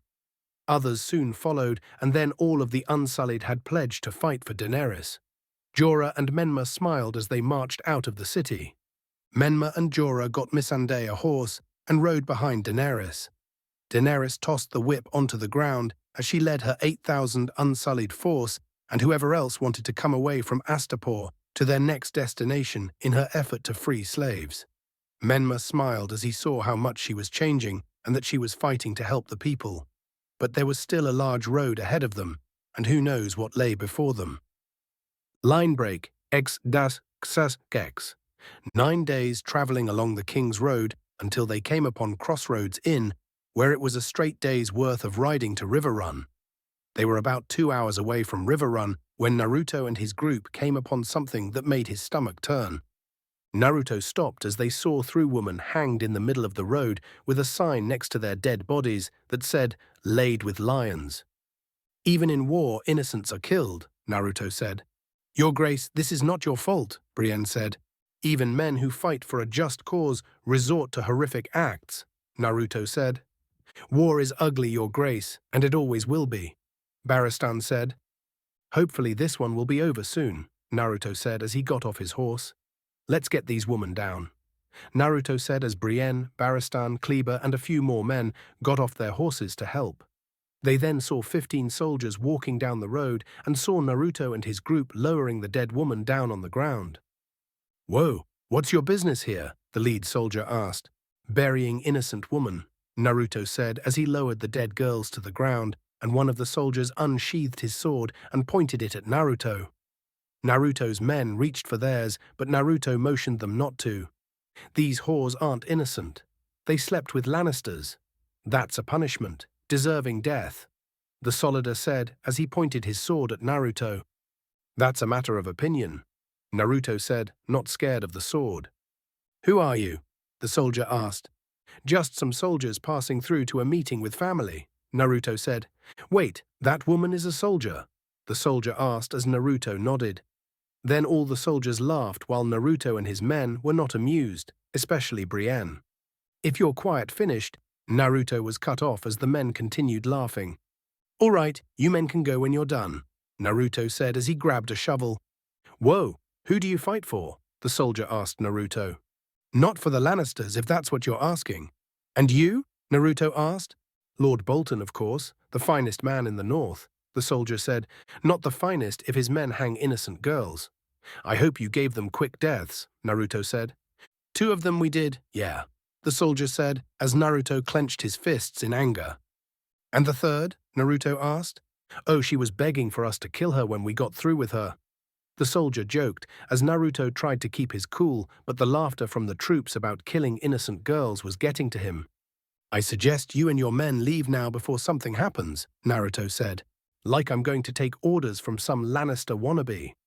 Why don't you hand over anything of value you have, or Lord Bolton will hear and you'll be in some serious—" The soldier was cut off as Naruto unsheathed his sword and slashed the soldier's throat, causing blood to fly out. He stabbed the second soldier in the heart, then blocked the third soldier's slash and kicked him away. Naruto then threw a kunai and hit the fourth soldier in the head, killing him. Naruto blocked a sword slash from the third, pushed the soldier back, slashed the back of the soldier's knee, and then decapitated him. He then disappeared in an orange flash and quickly killed the rest of the guards. "Pieces of trash," Naruto said in anger as he sheathed his sword. "Your Grace, I'm not so sure that was wise," Kleber said. "Maybe, but was necessary," Naruto said. "Lord Bolton won't be happy we killed his men," Barristan said. "Well, Lord Bolton and his men should more focused on fighting the war, not hanging innocent girls," Naruto said as he and his men buried the woman in the ground and the 15 soldiers as well. After the little spat and the burial of the women, Naruto and his group continued on towards River Run. After a day of traveling, the group had finally arrived at the Tully House and saw Rob's army camped out along the town and surrounding area. Many of the Stark or Northern soldiers who met Naruto during his years in Winterfell nodded and welcomed Naruto. Naruto and his group rode down the road of the town as many people ran outside to see the new king of King's Landing. Many smiled and waved as Naruto did so as well. Naruto then saw the Tully House and saw Rob and Kat outside waiting for him. Naruto also saw several of the Northern lords and a woman next to Rob that he figured was Rob's wife. Naruto stopped and got off his horse as a stable boy came up and took it away. Naruto walked up to Rob as Rob smiled. "Your Grace," Rob joked as Naruto laughed and the two hugged. "It's good to see you, Rob," Naruto shouted as he and Rob hugged. "And you as well. Welcome to River Run," Rob said as Naruto smiled. "Cat, it's good to see you again," Naruto said as he hugged her. "Glad to see you are alive and well," Cat said. "There are many things you must know, but first," Naruto said as he walked to Talisa. "You must be Talisa?" Naruto asked.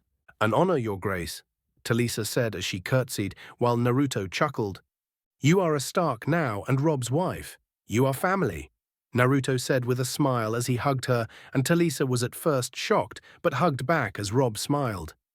"Welcome to River Run. I'm glad you came," Rob said. "So am I. We have much to discuss," Naruto told Rob, who nodded. Naruto then looked to Sir Barristan. "Set your horses at the stables and get some food and rest. I'll send for you if I should need to," Naruto said as they nodded. "Should we talk first?" Rob asked. "Not yet. There is someone I want to meet," Naruto said as Rob understood. Rob had some guards escort Naruto to the dungeons of the house. The guards escorted him to one of the heavily isolated cells that held Rob's prisoner, Jaime Lannister, the King's Slayer. The guard opened the door and Naruto saw Jaime Lannister chained up and sitting against the wall. His hair had grown out and he was dirty. He barely looked like the King's Slayer Naruto beat the crap out of 2 years ago. "Leave us alone," Naruto told the guard, who nodded. The guard closed the door and the King's Slayer looked up to see Naruto staring at him. "Well, you certainly have changed from the boy I met a while ago," Jaime said in a smug tone.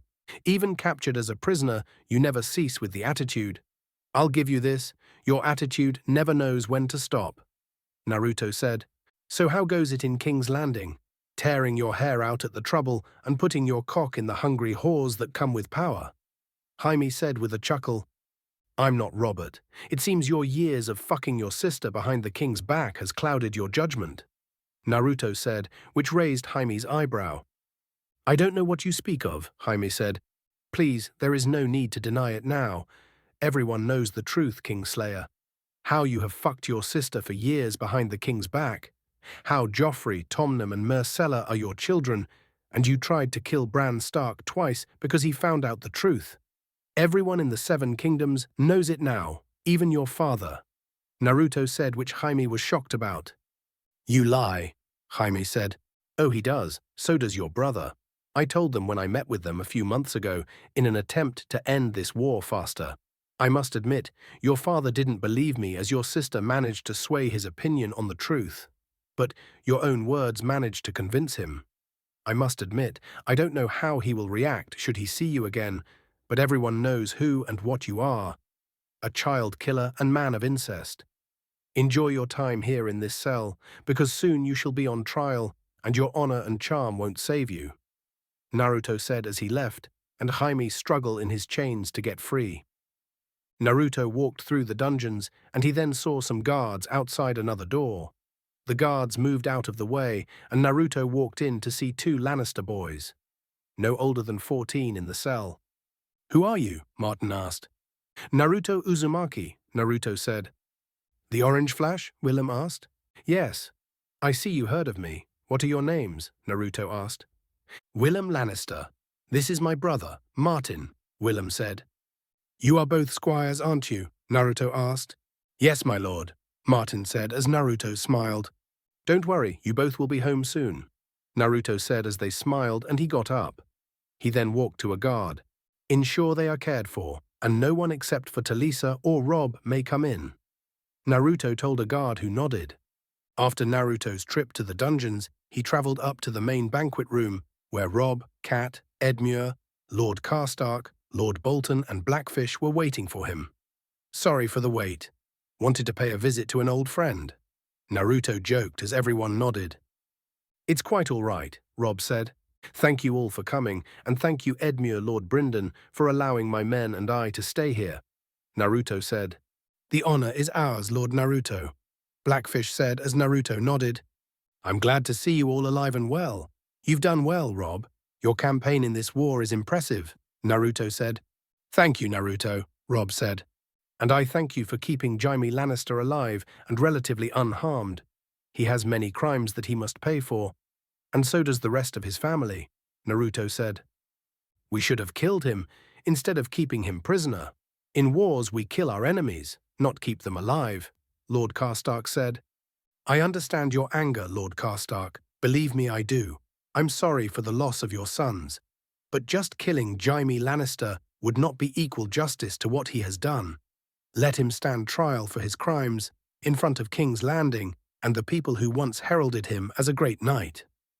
Naruto said as this raised Lord Karstark's attention. Let him be humiliated in front of the whole kingdom.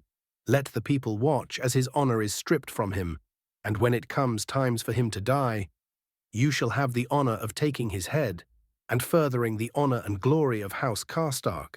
Naruto told him as Karstark had a small smile. Naruto was able to play it smart and get Karstark to agree with him. All right, thank you, Lord Naruto. My sons will have equal justice, Lord Karstark with a smile. Which brings me to one of the reasons I came here today. The War of Five Kings has come to its end. Stannis Baratheon's army is broken, and he is isolated on Dragonstone. Balon Greyjoy's efforts to take the north has failed, and he has retreated to the safety of his islands. And the Lannisters have retreated to Casterly Rock and Lannisport, surrounded and outnumbered, Naruto said as everyone nodded. Then let us combine forces and lay siege to their cities, Lord Bolton said. No. A siege to those two cities would only cost more lives that we want to save, Naruto said as Lord Bolton didn't like that Naruto disagreed with him and that he saw that Rob seemed to consider what he was saying. So what do you propose? We just wait them out, Edmure asked. No, the longer this war exists, the more the Seven Kingdoms suffer. Boys are taken from their families, crops and towns are laid siege to, and innocent women are killed for helping men on both sides, Naruto said as he looked at Lord Bolton. To end this war, the Lannisters must admit defeat and sign a treaty that will end this war for good. That's your proposal? A treaty? Lord Bolton asked. Yes, Naruto said. What makes you think that Tywin Lannister will even agree to meet, let alone sign a treaty? Kat asked. Because I've already met with him before, Naruto said, which raised their attention. When? Rob asked. It was before I was crowned king. I met with Tywin and Tyrion because Tyrion wanted to speak about possibly ending this war. Granted, our meeting was interrupting when Cersei ordered her men and some Greyjoy mercenaries to kill me, but they were taken care of, Naruto said. So why do you think he would agree to meet us after the meeting went so horribly? Rob asked. Because he knows the truth. The truth about his children, the incest, the attempted murder of Bran Stark, the several attempts on my life as well as Ned's, and he knows that he can't win this war. Tywin Lannister is backed into a corner in this war, a corner he knows that he cannot overcome. So his only choices at this point is either to agree to this treaty or his destruction, Naruto said as everyone nodded. I say we just go with his destruction and take his land, Lord Bolton said. We are not fighting this war to conquer territory. We took it to get justice for the death of Ned Stark and for the Lannisters to pay for their crimes. We do not need to continue this war and kill innocent people, Naruto said as Lord Bolton sneered. Rob thought for a moment before he spoke. Naruto's right. I started this war to bring justice to the Lannisters and to honor my father's death. I have done so, and if this treaty would do that, then this war doesn't need to continue, Rob said. My king, think about this for a moment. We have the numbers, we can easily defeat. I will hear no more on this matter. It is settled, Rob said as Lord Bolton reluctantly nodded. Good. Now another matter.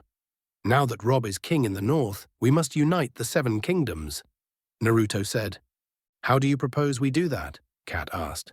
An alliance between the king of the north and the king of King's Landing, so that another war doesn't start. Rob will continue to be king in the north and have dominion of lands north of the neck, with consultation from me before any drastic action takes place, Naruto said as Rob stood up. You speak of a fealty oath? Rob asked. No, a partnership, a brotherhood. The north wants to rule on its own. I understand that, but you will prosper should you have ties with the rest of Westeros. I imagine for us a bond that will keep us connected. The king in the north and the king of the Seven Kingdoms, Naruto said. Rob should give an oath of fealty, Kat asked. I will as well. So that we understand that we don't rule over one another, but rule side by side, as I believe your father would want, Naruto said as he held his hand out, and Rob looked at it for a second before he smiled and shook Naruto's hand. Now our families will remain at each other's sides, Rob said. Ha, the king in the north and the king of Westeros. By the gods, I never thought I'd ever see this day, Blackfish said. Rob, we are one step closer to ending this war and going back to our normal lives, Naruto said as Rob smiled. But there are issues that must be dealt with before we push the treaty to the Lannisters, Kat said. What are you talking about, Kat? Naruto asked. Walder Frey, Kat said as Rob walked around and Naruto was confused. What do the Freys have to do with this? Naruto asked. While you were in King's Landing, we were pushing the war from the north. In order to keep the Lannisters on the defensive, we needed a pact with the Freys to get our army into position past the twins and for more men, Rob said. In exchange for his help, I agreed that Rob would marry one of Walder Frey's daughters or granddaughters, and that Arya would marry one of his sons as well, Kat said. And now that Rob married Talisa, the contract with Walder Frey is now broken, Naruto said as Kat nodded. And they're not happy about it. Walder Frey is a dangerous man to cross, and we now have to make amends for breaking the oath that we swore, Kat said. To be honest, I never understood why Ned tolerated Walder Frey. The man is a coward, conniving weasel whose over-fertility would make the gods turn a cheek in disgust, Naruto said as Kat was shocked. Naruto, Kat said, he speaks the truth, my niece. The Freys aren't exactly the most loyal and trustworthy of people, Blackfish said. Be that as it may, Walder Frey has control over a vital part of the Westeros and is a liege lord nonetheless, Kat said. Well, let's make him happy and get this over with. He may be a liege lord, but I'm certain as king of Westeros, I may be able to help, Naruto said as Rob smiled. Thank you, Naruto, Rob said. Think nothing of it. What is family for? Naruto said as Rob and Kat smiled. Walder Frey is sending 2 members of his family here to discuss about how we can make amends, Kat said. All right, that should be fine, Naruto said. Line break XXXXX. Back in Essos, Daenerys and her army of Unsullied and followers had camped in a valley near a stream to rest and to discuss their next move. The Unsullied were moving into formation or organizing supplies for camp. Daenerys, Jorah, Missandei, and Menma rode ahead to meet with the Unsullied soldiers who were the leaders of the army. The Unsullied leaders gathered as Missandei and the others got off their horses. Naruto helped Daenerys off hers as she smiled and looked at her soldiers. These are the ones? Daenerys asked. Yes, Khaleesi, the officers, Missandei said as they stood attention. You did not choose this life, but you are free men now, and free men make their own choices. Have you selected your own leader amongst your ranks? Daenerys asked as the soldiers moved to the side and let one stand before them as the soldier stepped forward. Remove your helmet, Daenerys said as the soldier did and stood before Daenerys. This one has the honor, the soldier said. What is your name? Daenerys asked. Grey Worm, Grey Worm said. Grey Worm, Daenerys asked as Missandei whispered to him. All Unsullied boys are given new names when they are cut. Grey Worm, Red Flea, Black Rat.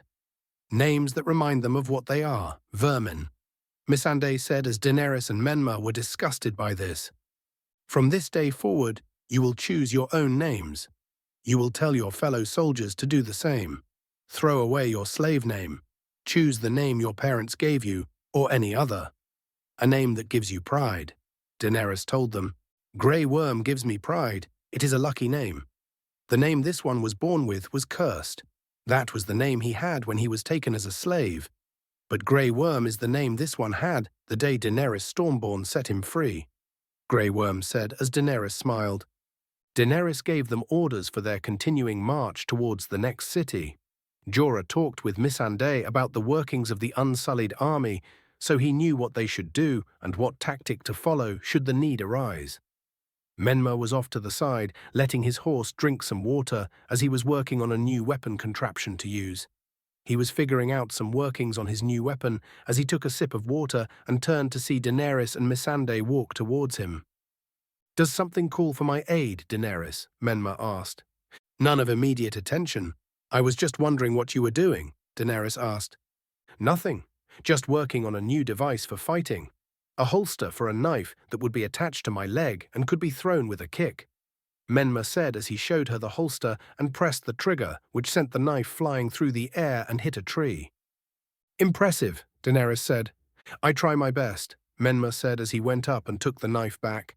"Are we prepared to march onward to the next city?" "Yes, after Jorah consolidates with the rest of the forces, we should be prepared to move," Daenerys said. "Perfect," Menma said as he saw Daenerys had something on her mind. "Is there something else I can help you with?" "Not help me with, but a question. Why are you here with us?" Daenerys asked, as Menma raised an eyebrow. "I wasn't aware that I needed a reason to help someone," Menma said as he strapped the holster to his leg. "You'll have to forgive my lack of gratitude. In my experience, men only help others for a prize or for profit. So what do you hope to gain from helping me?" Daenerys asked. "Nothing," Menma said as he stood up and went to his horse and made sure it was ready as Daenerys followed him. "Nothing? You honestly expect me to believe that you will help me free slaves from their masters and kill possibly hundreds or thousands of soldiers, and you will do this for nothing?" Daenerys asked sarcastically. "Believe whatever you want, Daenerys Targaryen, but it is the truth. I'm sorry your faith in men has wavered, but not all men do good deeds to expect payment. Look at Jorah. He fights for you and doesn't really expect anything else in return," Menma said as Daenerys looked at him. "Jorah swore an oath to protect the last dragon. His loyalty has never been questioned. He has proven himself," Daenerys said. "If you wish to continue this quest to free slaves and to return home and would feel safer if I were to leave, then by all means, I shall," Menma said as he got his horse ready to leave. "I never figured you for a coward," Daenerys said. "Coward, no, but I do not like remaining among company that does not trust me," Menma said. "Trust is a luxury I cannot afford," Daenerys said. "If that is true, then you will find ruling much more difficult," Menma said. "What do you mean?" Daenerys asked as Menma smiled. "Have you had any experience ruling a city or kingdom?" Menma asked as Daenerys didn't seem to have an answer. "If you wish to return to Westeros and possibly rule, you will have a long and difficult path ahead of you. Ruling 7 kingdoms and ensuring that the people are safe and cared for is no easy task," Menma said. "I have the right and force," Daenerys said. "Sheer force and right of birth does not make an effective rule. Look at King Robert. He had the force to take King's Landing, but his rule was horrible. He ruled through fear and many of the people resented him. Trust, honor, loyalty, and a good heart. Those are the qualities of a good ruler," Menma said as he prepared to get on his horse as Daenerys looked at him. "What do you know of ruling?" Daenerys asked. "I've known my fair share of rulers," Menma said. "Could you provide lessons and aid?" Daenerys asked as Menma smiled at her. "It would be my pleasure," Menma said as Daenerys had a grateful smile on her face. Line break Ixaxix. Back at Riverrun, a couple of days had passed since Naruto arrived, and now Lord Frey envoys had arrived. Naruto, Robb, Cat, Edmure, Blackfish, and Sir Barristan gathered in the banquet hall as 2 envoys from Lord Frey arrived to discuss terms. The men were Lothar, Walder Frey's son, and his great-grandson, Black Walder. They arrived and sat in the dining hall as Robb spoke first. "Thank you for riding here so quickly. I know travel isn't easy in these times," Robb said. "The roads are crawling with cutthroats and bandits, but when the king in the north summons us, we come," Black Walder said. "Our father has instructed us to tell you that his alliance with the north can continue if his terms are met. Lord Frey requires a formal apology for your violation of your sacred oath to marry one of his daughters," Lothar said. "Of course, he deserves as much. I was in the wrong," Robb said. "As restitution for this betrayal, he demands Harrenhal and all its attendant lands," Black Walder said. "That will be impossible, I'm afraid, Lord Black Walder," Naruto said as they looked at him. "As Harrenhal belongs to Sir Barristan and is under governance by me until Sir Barristan is ready to retire," Naruto said. "I thought the Kingsguard was for life," Lothar asked.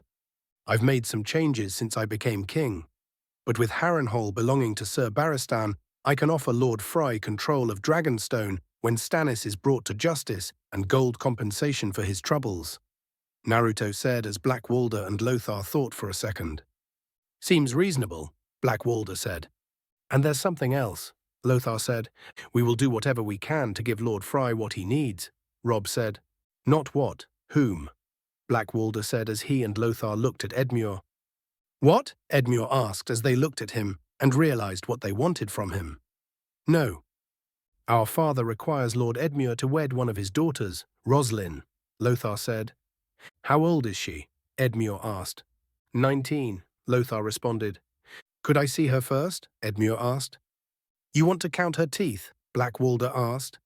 Those are Lord Frey's terms, but should King Naruto choose to marry one of his daughters instead of Edmure, then he has no need for the other terms, Lothar said as everyone looked at him. I'm afraid that would not be possible.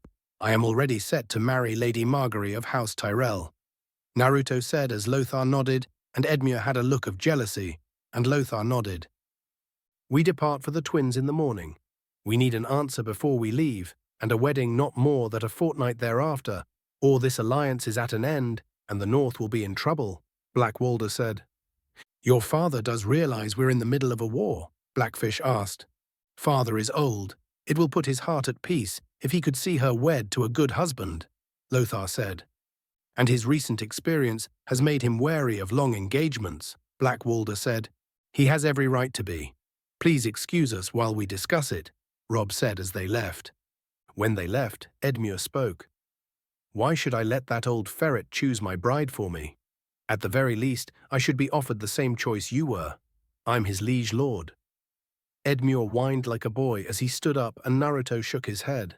He's a proud man, and we've wounded him, Robb said. I didn't wound him. My answer is no, Edmure said as Blackfish stood up. Listen to me and listen very carefully. The laws of gods and men are very clear, Edmure said. No man can compel another man to marry. The laws of my fist are about to compel your teeth, Blackfish said. It's all right. You heard him, Robb said as Blackfish sat down, and Robb spoke to Edmure. If you refuse, our alliance with the Freys is dead, and our trouble will only begin.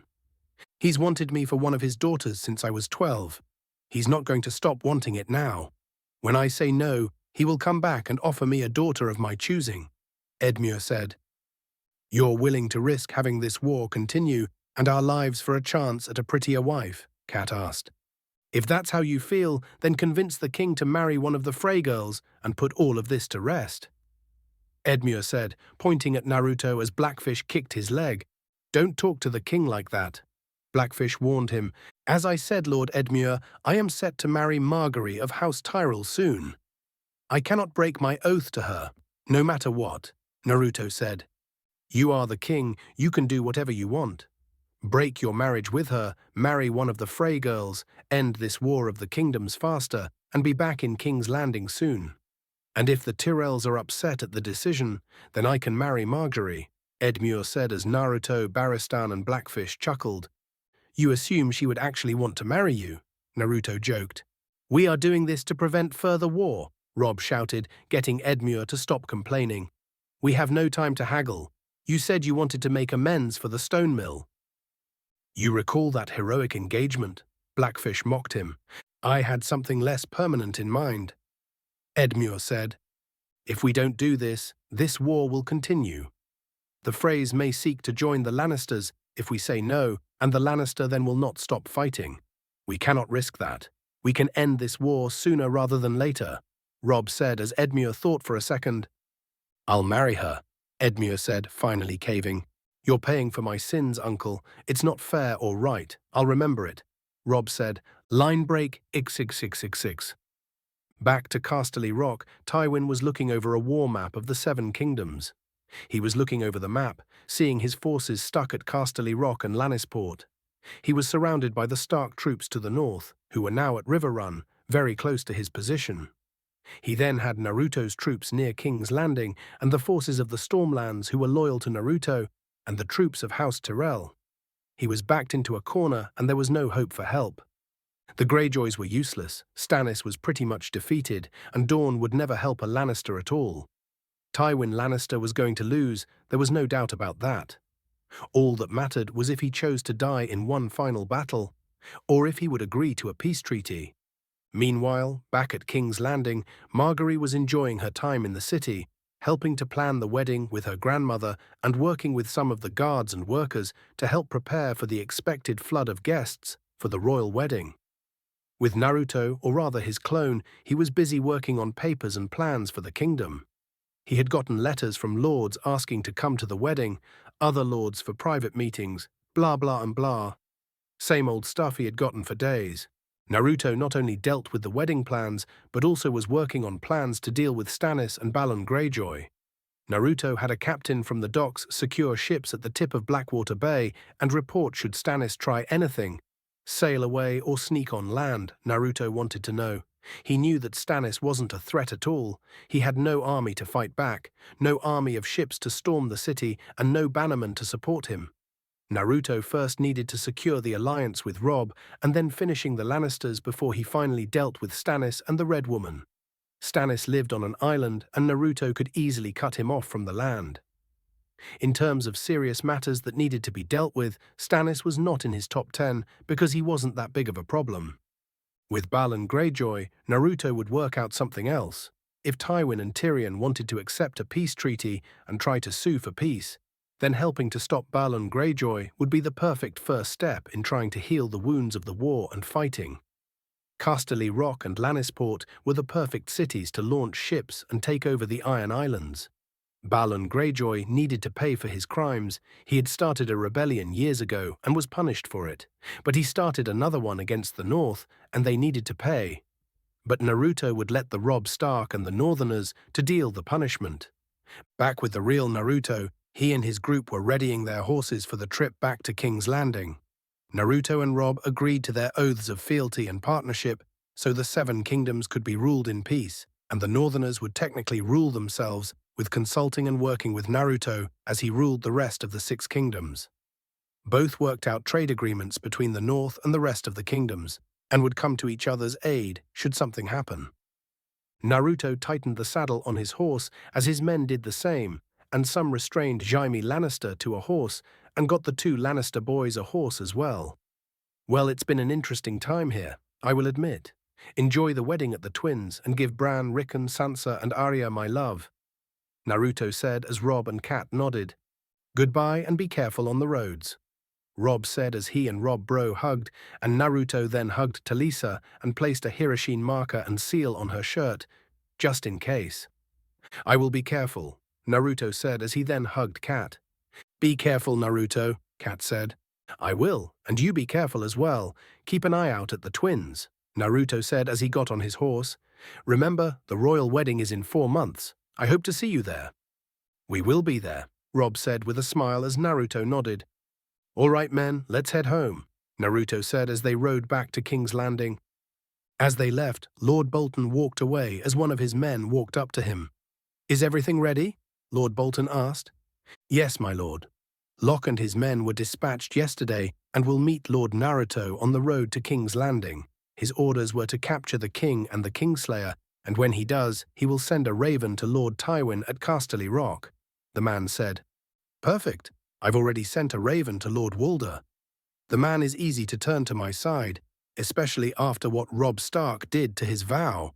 Now, once Locke does his part, he'll send a raven to me, and everything else will fall into place, Lord Bolton said as they walked away. Line break X666. North of the wall, or more accurately, on the base of the other side, a group of wildlings were preparing to climb the wall and get over as part of a plan to attack Castle Black and move down south. The group of wildlings were led by Tormund Giantsbane, as Mance Rayder told him to get a group south of the wall to hit the Night's Watch from 2 sides. With the group were other wildlings, their Warg Orell, Ygritte and Jon Snow. After Jon Snow went north of the wall with Commander Mormont and the other Night's Watch, he got separated and captured a wilding, none other than Ygritte. But instead of killing her like he was ordered, he spared her, and when he was surrounded by wildings, she spared him, convincing the others that he would help them against the Night's Watch. Jon was caught between a rock and a hard place, but went along with the wildings and developed an emotional bond with Ygritte that resulted in an intimate session in a cave. But right now, Jon was gearing up to climb the wall. Used to be you couldn't find a tree within a mile of the wall. Crows would come out every morning with axes, Tormund said as he put his pack on. Your flock gets smaller every year, Orell said to Jon as he joined Tormund. Jon looked at the wall and was a bit intimidated by the size that he would have to climb. You ever climbed it before? Jon asked Ygritte. No, but Tormund's done it half 100 times, Ygritte said as she saw the look on Jon's face. You're afraid. Aren't you? Jon asked. Aye, it's a long way up and a long way down, but I've waited my whole life to see the world from up there.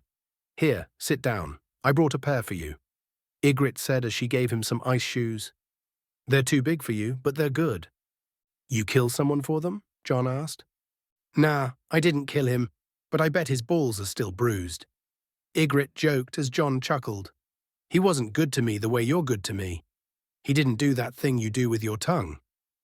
Can we not talk about that here? Jon asked. Can we not talk about that here? I've killed dead men and Corin Halfhand, but I'm scared of naked girls. Ygritte mocked Jon. Did I seem scared the other day? Jon asked. You were trembling like a leaf, Ygritte said. Only in the beginning, Jon said. Only in the beginning. You're a proper lover, Jon Snow. And don't worry, your secret's safe with me, Ygritte said. What secret? Jon asked. Do you think I'm as dumb as all those girls in silk dresses you knew growing up? You're loyal and you're brave. You didn't stop being a crow the day you walked into Mance Rayder's tent, Ygritte said as she got closer. But I'm your woman now, Jon Snow. You're going to be loyal to your woman, Ygritte said as she tightened his boots. The Night's Watch don't care if you live or die. Mance Rayder don't care if I live or die. We're just soldiers in their armies, and there's plenty more to carry on if we go down. It's you and me that matters to me and you. Don't ever betray me, Ygritte told him. I won't, Jon said, 'cause I'll cut your pretty cock right off and wear it round my neck. Ygritte joked as they saw Tormund come back. He handed Jon an ice axe and pulled him close. Sink your metal deep and make sure it holds before taking your next step. And if you fall, don't scream. You don't want that to be the last thing she remembers. Tormund joked as he left. Line break XXX. Back in Essos, Daenerys, Jorah, Menma, and the army of Unsullied arrived before the city of Yunkai. Menma walked ahead and took out his scope to get a better view as Daenerys, Jorah, and Grey Worm walked up behind him. Yunkai, the Yellow City, Jorah said as Menma handed him the scope so he could get a look at the city. I heard the Yunkish train bed slaves, not soldiers. Easily defeated in battle, Menma said. On the field, with ease. But they won't meet us on the field. They have provisions, patience, and strong walls. If they're wise, they'll hide behind those walls and chip away at us, man by man, Jorah said as Daenerys thought for a moment. I don't want half my army destroyed before I even head back to Westeros, Daenerys said. We don't need Yunkai Khaleesi. Taking this city will not bring you any closer to Westeros, Jorah said. What about the 200,000 slaves in Yunkai? Menma asked as Jorah handed him the scope back, and he took another look. Then we have 200,000 reasons to take the city, Daenerys said. If you want, I can try and sneak my way in, kill the masters and be done with it, Menma said as Daenerys looked at him like he was crazy. You plan to sneak into a city, sneak past hundreds of guards and then kill their masters, Daenerys asked. Not a good plan, Jorah said. Hey, I've had worse, Menma said as Daenerys took the scope and looked at the city. Let's try diplomacy first. That is one of the things you taught me, Daenerys said as Menma smiled. After their conversation, Menma began to advise her on how a good leader would act in certain situations. Daenerys then turned to Grey Worm. Send a man to the city gates. Tell the slavers I will receive them here and to prevent bloodshed. Otherwise, Yunkai will suffer the same fate as Astapor, Daenerys said as Grey Worm nodded. A soldier was sent to the wall, and the Yunkish replied, saying that they would send an envoy to talk. The Unsullied stood at attention as Yunkish group arrived to Daenerys's camp, with slaves carrying the master that agreed to speak with Daenerys. The master saw the rows of unsullied soldiers as he went further into the camp and was a little intimidated at their numbers, and should the mother of dragons really have dragons, then, hopefully, she would accept his deal. They made their way to the main tent where Daenerys was waiting along with Jorah, Menma, Grey Worm, Missandei, and her 3 dragons. The slaves put the carriage down as the master stepped out. Daenerys was a little disturbed at seeing the condition of the slaves and looked at Menma. "Easy, Daenerys. Take it one step at a time." Menma whispered to her as she nodded, and the master walked to the tent. "Now comes the noble Rasdal Moeraz of that ancient and honorable house, master of men and speaker to savages, to offer terms of peace." Missandei introduced as Rasdal walked forward, and Daenerys' 3 dragons screeched, causing Rasdal to back away in fear, and Menma to chuckle a bit. "Noble lord, you are in the presence of Daenerys Stormborn of House Targaryen, Khaleesi of the Great Grass Sea, breaker of chains and mother of dragons. You may approach." "Sit," Daenerys said as Missandei got Rasdal a chair and he sat down. "Will the noble lord take refreshment?" Missandei asked as he nodded, and she poured a glass of water and he drank. "Ancient and glorious is Yunkai. Our empire was old before dragons stirred in old Valyria. Many an army has broken against our walls. You shall find no easy conquest here, Khaleesi," Rasdal said as Daenerys took a piece of fish from a plate and tossed it up as the 3 dragons fly around to catch and eat it. "I do not want this to come to war. As a good friend has told me, diplomacy is a ruler's first action. I merely wish to exchange my terms with you so that we may both live another day," Daenerys said as Menma smiled. "I'm glad.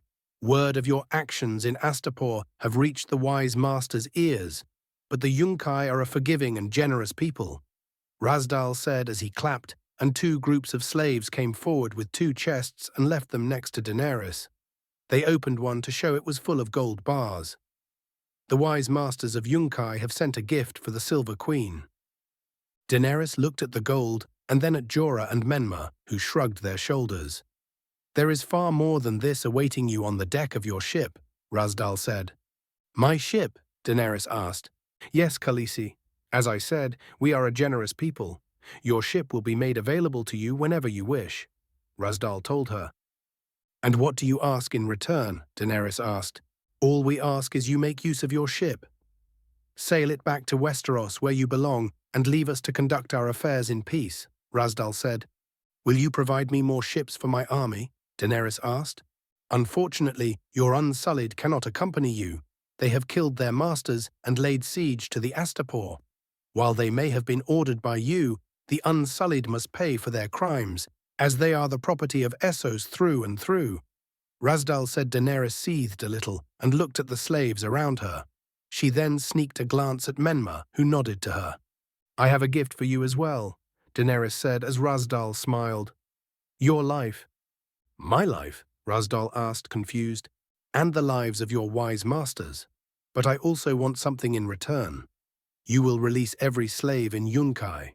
Every man, woman, and child shall be given as much food, clothing, and property as they can carry as payment for their years of servitude, and will be allowed to leave with me. Reject this gift, and it will come to war," Daenerys said. "You are mad. We are not Astapor or Karth. We are Yunkai, and we have powerful friends. Friends who would take great pleasure in destroying you. Those who survive, we shall enslave once more. Perhaps we'll make a slave out of you as well," Rasdal threatened as he stood up, but Drogon screeched at him, and Menma drew his bow and arrow and readied to fire at his head. "You swore me safe conduct," Rasdal said. "I did, but my friend here did not, and hates it when you threaten his friends. And my dragons made no such promises, and you threatened their mother." Daenerys told him. "Take the gold." Rasdal ordered his slaves as they cautiously walked forward to the chests of gold. Menma shot an arrow at the ground near the slaves' feet, getting them to stop, and readied another arrow. Drogon then got in front of the chest and screeched, scaring off the other slaves. "My gold. You gave it to me, remember? And I shall put it to good use. You'd be wise to do the same with my gift to you. Now get out," Daenerys said as Rasdal and his party left. "The Yunkish are a proud people. They will not bend, Jorah said. And what happens to things that don't bend? Daenerys asked as Jorah and Menma chuckled. Well done, Daenerys. The mark of a good ruler is keeping a cool head and never backing down to threats, Menma told her as she smiled. Indeed, well done, Khaleesi, Jorah said. He said he had powerful friends. Who was he talking about? Daenerys asked. I don't know, Jorah said. Find out, Daenerys said as he nodded. Drogon then flew to Daenerys and she pet his head as Drogon leaned into her hand and purred. She then turned to Menma. Menma, double security near our camps. I will not be caught unaware, she said as Menma nodded. Of course. And about my offer to sneak into the city to end this quicker? Menma asked as she looked at him. I will not gamble away your life. It's too dangerous, Daenerys said. Wouldn't be dangerous at all, would it, Drogon? Menma asked as he pet Drogon, and Daenerys was surprised that Drogon liked it and then fly near him as Menma continued to pet the dragon. He seems to like you, Daenerys said, surprised that her dragons were comfortable with anyone else aside from their mother. I have a way with animals, Menma said. I'll get to work on securing the camp. But just so you know, if you wish to take the city, I'll be ready, Menma said as he left. Daenerys looked at Drogon and saw he was watching Menma leave, and looked a bit sad that he left. This was interesting. Line break xxx. Back with Naruto, he and his group had traveled for a few days, but instead of heading to the Crossroads Inn and take the road straight to King's Landing, Naruto decided to keep going through River Run and stop outside of Lannisport to drop off Martin and Willem Lannister. Wait here, I'll be back in a second, Naruto told his group as they nodded. And keep an eye on him, Naruto said, looking at Jaime. Yes, Your Grace, Brienne said. Sir Barristan, let's go, Naruto said as he and Sir Barristan rode to the gates of Lannisport with Willem and Martin Lannister. Willem and Martin were on their horses as they saw the gates of Lannisport as Naruto was next to them. Don't worry, you're home now, and hopefully this war will be over, Naruto said as the guards at the gates saw them approach and immediately ran for Tyrion. The gates then opened as some Lannister guards came out, including Tyrion and Willem and Martin's father. Go ahead, Naruto said as the two boys rode ahead, got off their horses and were happy to see their father again. Thank you for getting me my sons back, their father said. Of course, Naruto said. Always saving lives, aren't you, Naruto? Tyrion said. It's my job, Naruto joked. Robb Stark and I have agreed to an alliance to end this war, and I come here to deliver a message to you. If Tywin Lannister wants this war to end and will accept to a peace treaty, he is to meet with me 1 month from now at Deep Den to discuss the surrender. He will be allowed 5 guards to accompany him, the same shall be held by me. Should he not come, then I will take that as his answer. Convince your father to agree to this, Tyrion, or this war will end bloody, Naruto said as Tyrion nodded and Naruto and Barristan rode off. Tyrion then immediately got a horse and rode to Casterly Rock and ran to his father, who was in his chambers looking over a map. What is it? Tywin asked. It's Naruto, Tyrion said as Tywin listened. Well? Tywin asked.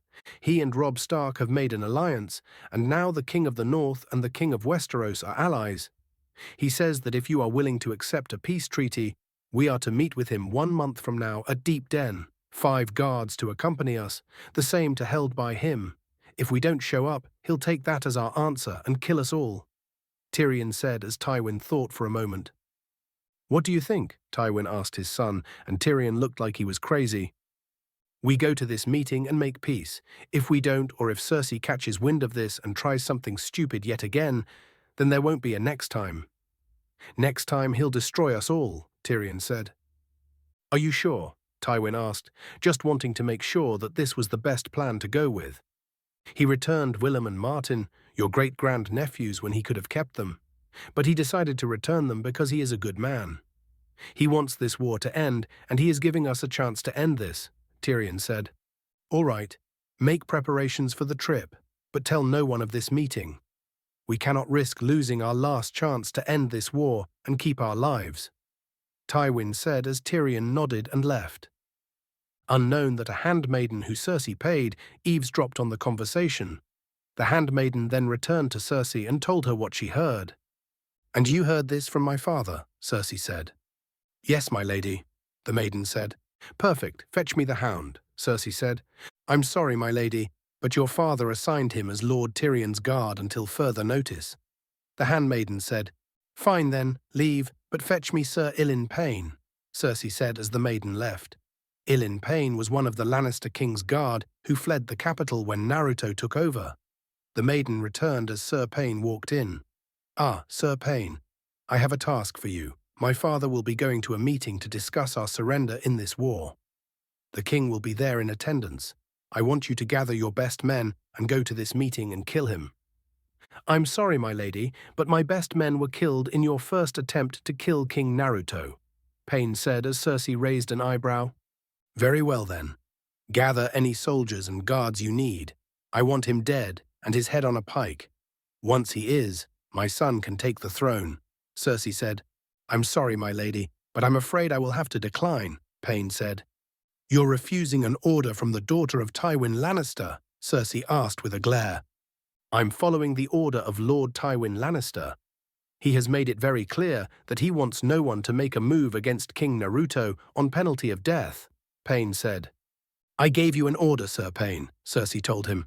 "I'm sorry, my lady, but Lord Tywin's orders were very specific, and I'm smart enough to know to never go against your father," Payne said as he left, and Cersei seethed in anger. Line break, Xaxa X. Back with Robb and his forces, they were heading to the Twins to meet with Walder Frey and to apologize for Robb's vow-breaking and have Edmure wed one of the Frey girls. Along the way, bad weather set in, so they set up camp. In Robb's tent, Talisa was drying his hair as Cat, Edmure and Blackfish were talking. "That rain will cost us another day," Blackfish said. "Lord Frey will wait. He knows we're coming," Edmure said. "Lord Walder is prickly by nature," Cat said. "Prickly? That what you call it?" Blackfish joked. "Might be the least pleasant man I've ever met." "Yes, and that is why I've seen wet shits I liked better than Walder Frey," Blackfish said as Talisa looked at him. "Apologies, Your Grace. Spent too many years around lancers and pikemen. I've spent the last 2 years nursing wounded men, watching them bleed and die. I'm not afraid of wet shits," Talisa joked as they chuckled. "Lord Frey will take this delay as a slight," Cat said. "He can take it as he likes. He's getting the wedding he wanted," Edmure said. "He's getting a wedding. It was a king he wanted," Cat said as she looked at Robb.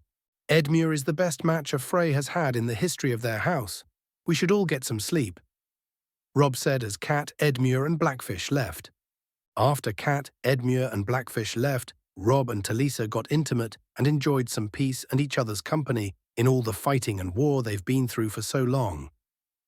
After their little session, Robb put on a robe and walked over to get a drink and looked at the war map. Soon, God's willing, he wouldn't need it anymore. While Robb was looking at the map, Talisa got a pen and parchment and began to write down a letter. Robb looked over to see her writing. "Who are you writing?" Robb asked.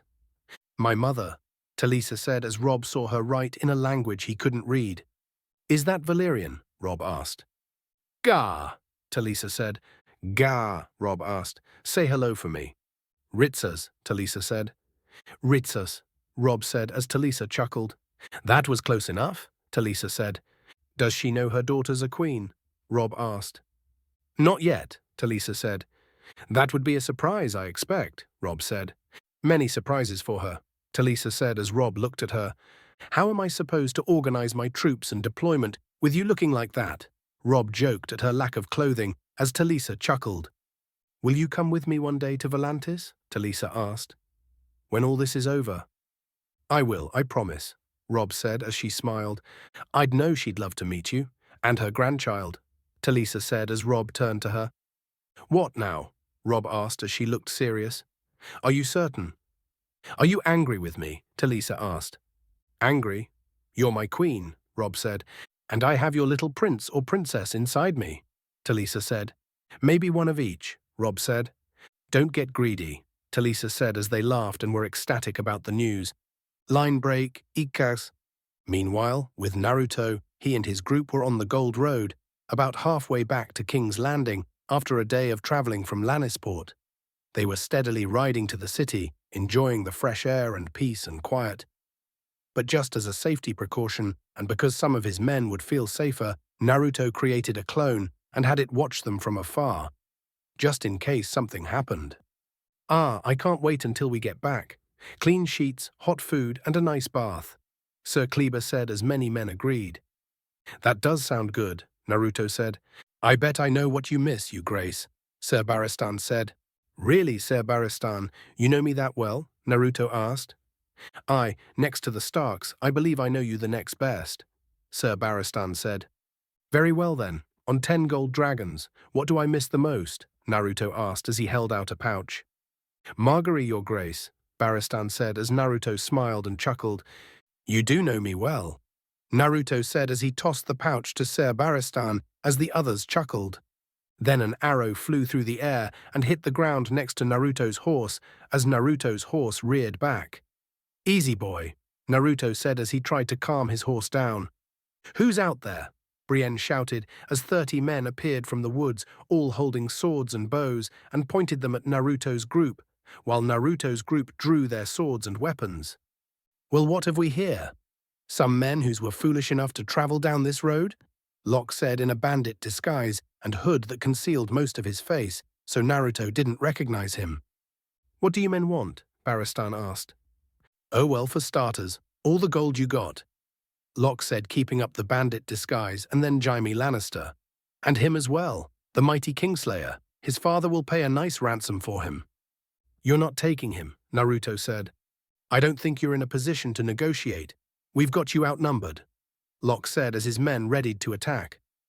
"Your Grace, what do we do?" Barristan asked.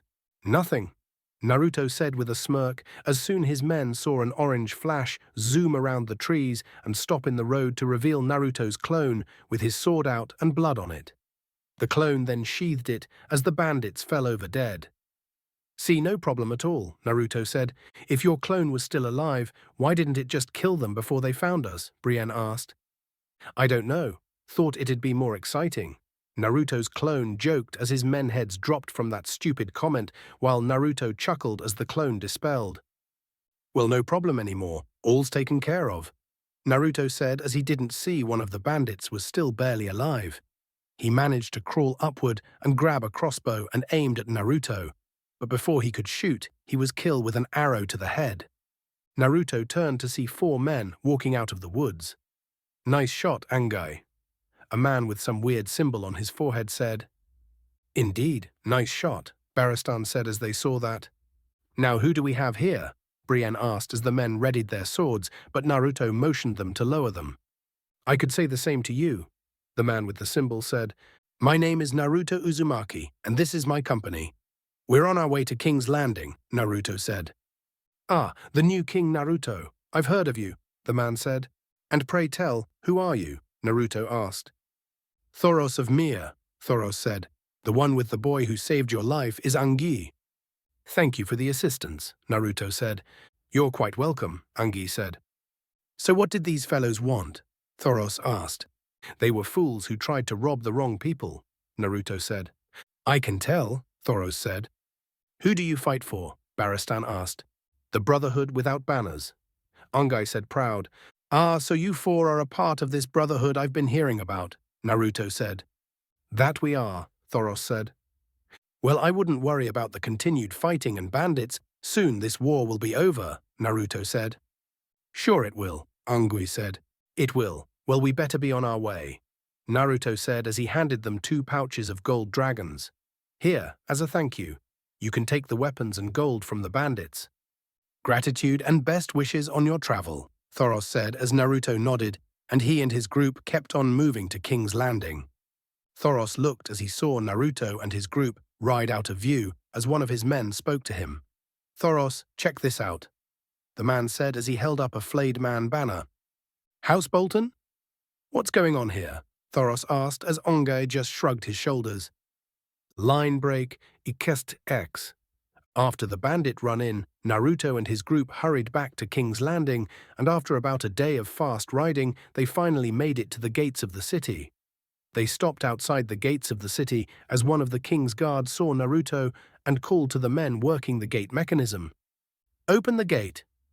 The king has returned," the guard said as the gate opened.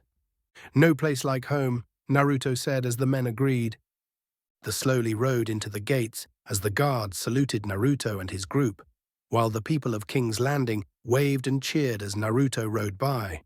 Naruto smiled and waved back as the people smiled and cheered for their king's safe return. Naruto and his group smiled as they also saw some new faces, visiting nobles and lords who had come early to attend the royal wedding of Naruto and Margaery. Naruto and his group finally arrived at the Red Keep stables and got off their horses. Naruto got off his as some stable boys came over and took the horses. "All right, men, get some rest and food," Naruto said as they nodded.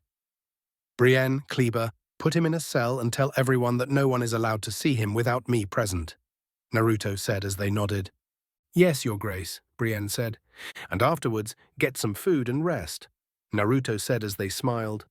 "Sir Barristan, go enjoy yourself," Naruto said. "And what about you, Your Grace?" Barristan asked. "I'm off to see Lady Margaery and Lady Olenna. I'll be fine," Naruto said as he left, and Barristan went to get some food.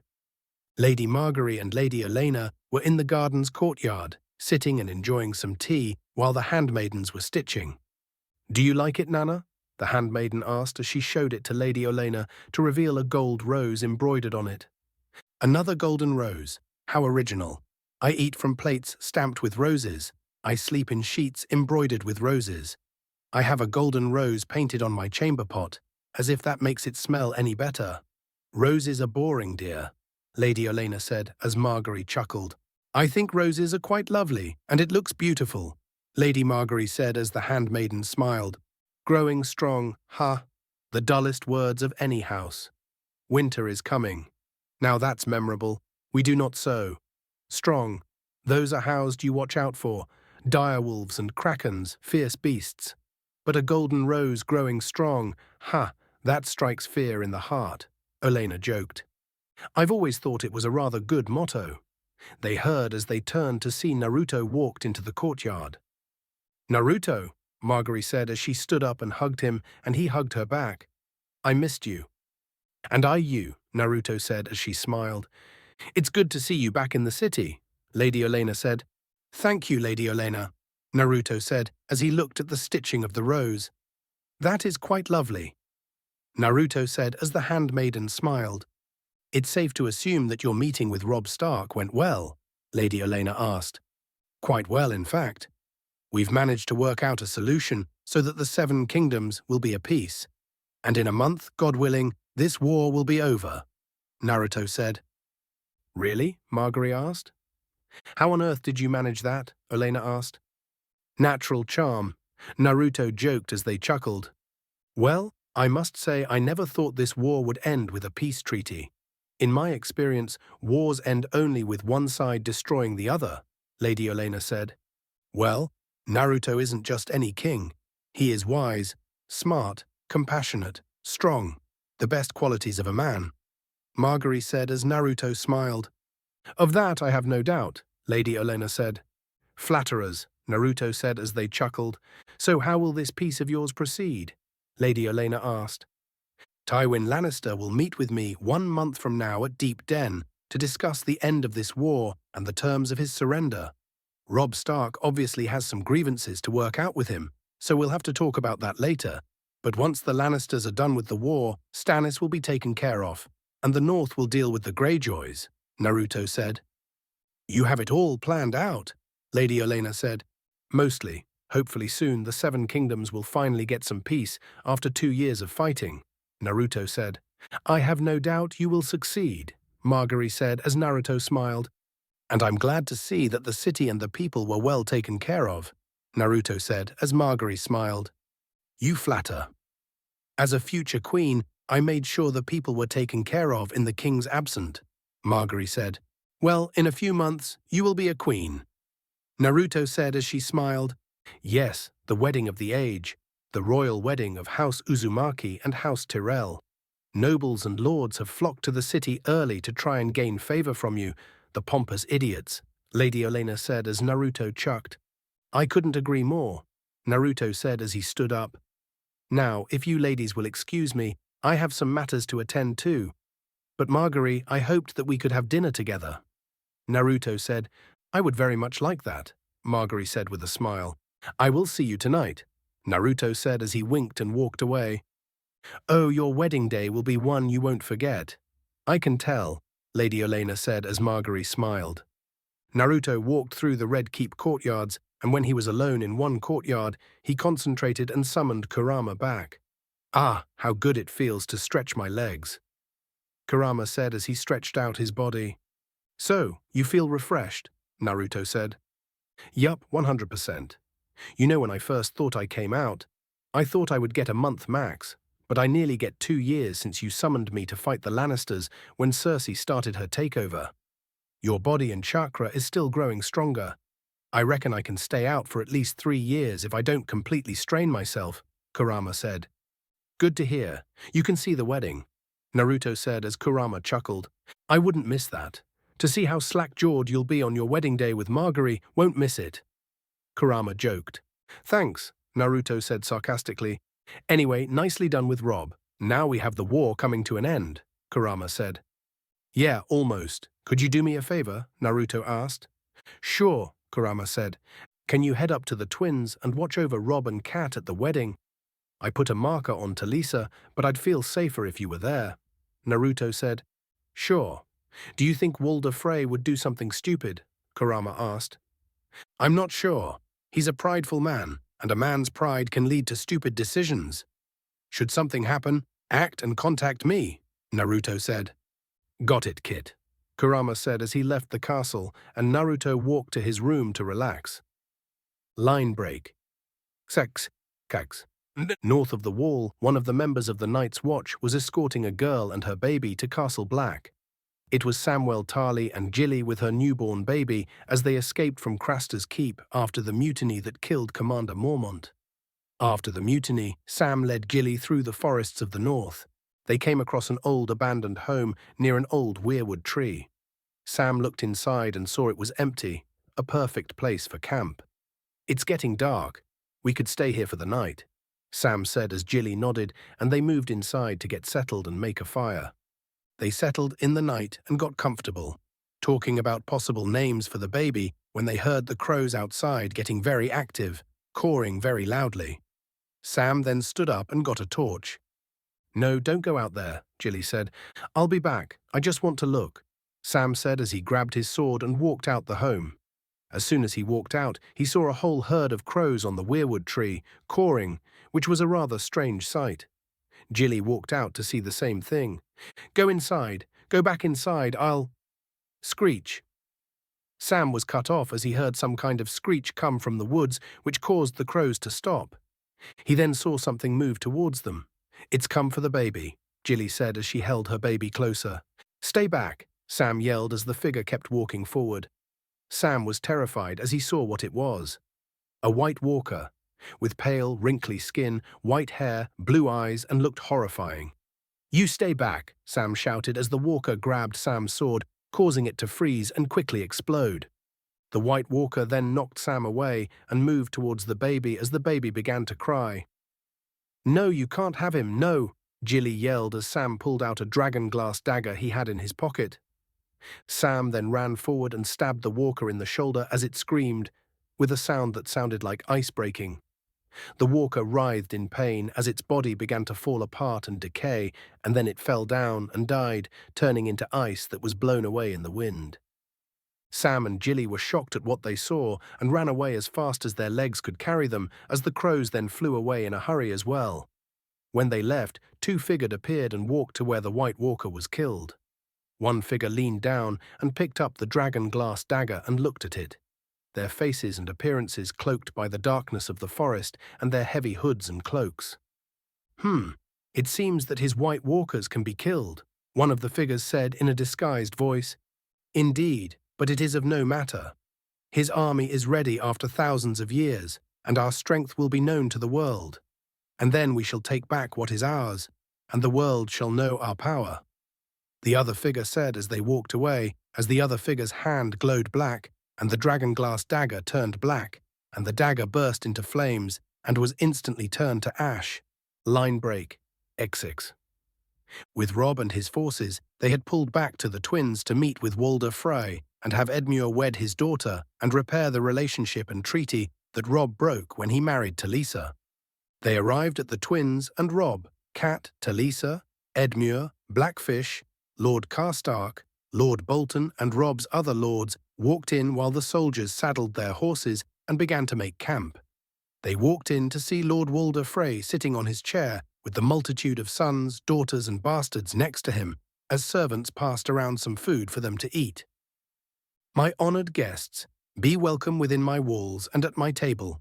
I extend to you my hospitality and protection in the light of the Seven. Lord Walder Frey said, We thank you for your hospitality, my lord.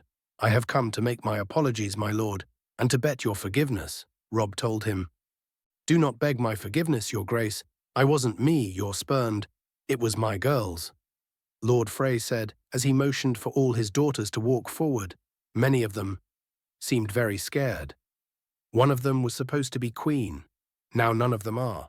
This is Arwy and my daughter Walder, my daughter Derwa, my daughter Waldra, my eldest granddaughters Ginia and Neela, Sarah and Sarah, granddaughters, twins. You could have had either. Could have had both for all I care. My granddaughter Marianne, my granddaughter Freya, my granddaughter Huerta, Frey said as the girl shook her head. Frey had so many daughters and granddaughters that he forgot her name. Waldra, Waldina, Frey said. I'm Merry, Merry said. Fine. And here's my youngest daughter, Shireh. Though she hasn't bled yet. Clearly you don't have the patience for all that, Frey said as Robb just ignored his comment. My ladies, all men should keep their word, kings most of all. I was pledged to marry one of you, and I broke that vow. The fault is not with you. Any man would be lucky to have any one of you.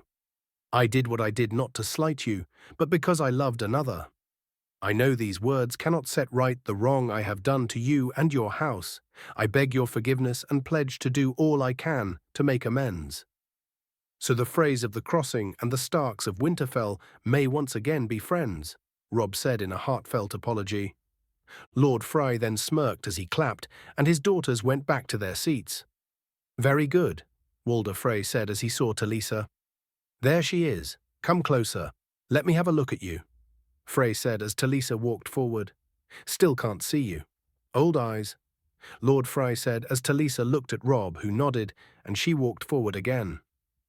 Love, that's what the Starks in Winterfell call it, eh? Chuckles, very honourable. I call it a pretty face. Very pretty. Prettier than this lot, that's for sure. Very shapely as well. Oh, you try to hide her under that dress. If you wanted to hide her, you shouldn't have brought her here in the first place, Lord Frey said as Robb was unamused. I can always see what's going on beneath a dress. Been at this a long time.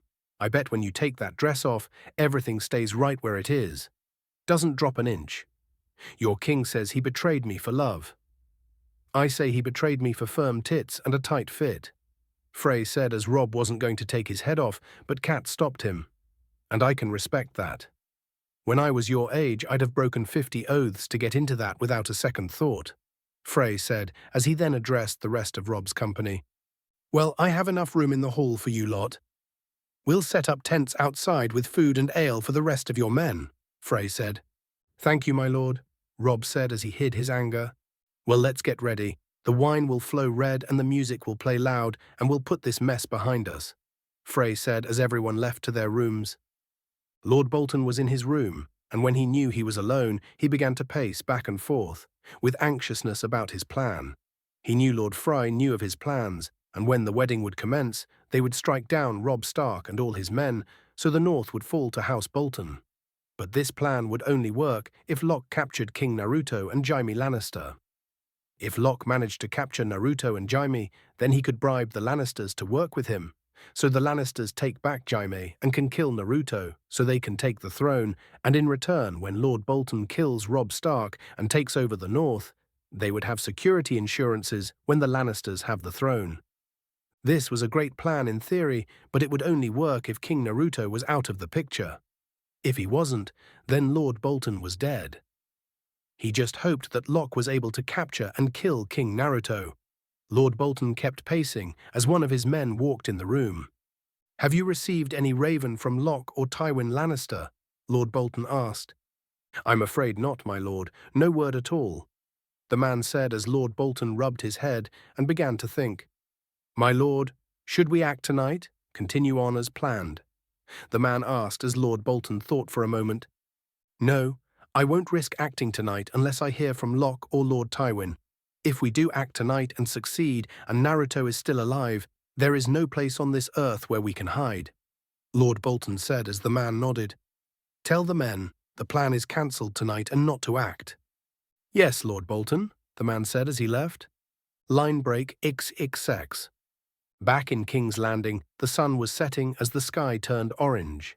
Many people in the Red Keep were in their rooms or making dinner. Naruto was overlooking the water of Blackwater near the coastal courtyard that overlooked the bay and out to the narrow sea.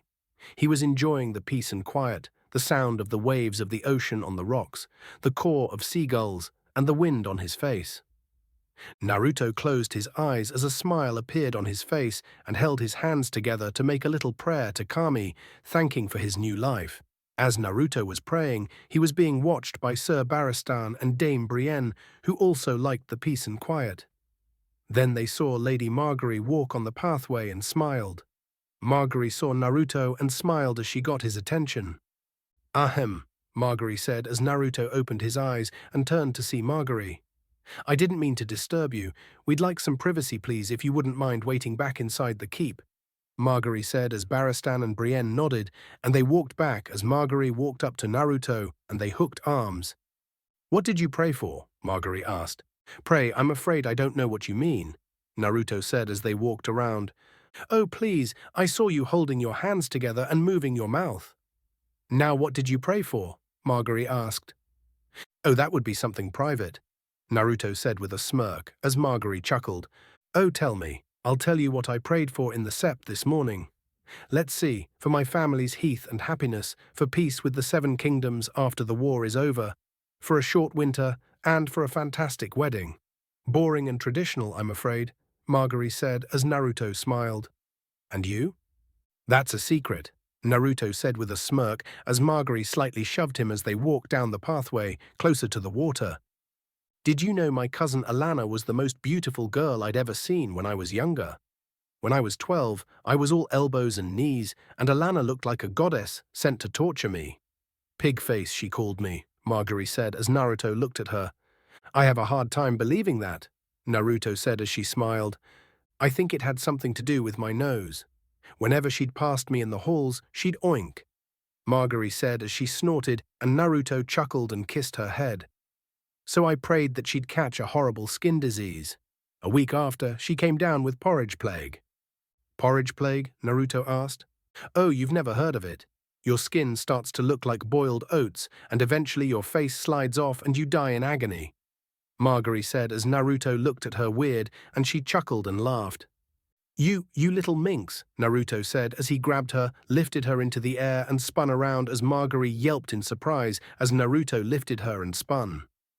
Naruto then put her down as they laughed, and Margaery fixed her hair. Naruto then kissed her cheek as she smiled. So what happened to Alanna? Naruto asked. Oh, she grew up to be the most beautiful woman and married a handsome lord, and they have darling children and live in a castle by the sea. It's all terribly frustrating, Margaery said. I'm sure she's jealous of you now. You are now the most beautiful woman in Westeros, set to marry the most handsome man in the kingdoms, and will be queen. And she will have to pretend that she is happy for you, Naruto said as she smiled and then looked out to the water, and Naruto saw she had something on her mind. Margaery, is everything all right? Naruto asked as she looked at him and tried to speak. When I was in the Sept talking with the High Septons, they told me of an old doctrine that the Targaryens placed years ago, Margaery said. Margaery, what's wrong? Naruto asked as he saw that she seemed very troubled. The High Septon told me of an old doctrine that the Targaryens had made, where a man who was the last of his family house and name, in the light of the 7, would be allowed to marry more than one wife, Margaery said, as Naruto understood. And you're worried that I will take more than one wife in the future, and lose interest in you, Naruto said as Margaery looked worried. Naruto walked up to her, brushed some hair behind her ear and kissed her. Margaery returned the kiss, reaching her arms up and hooked them around his neck, and he rested his on her back.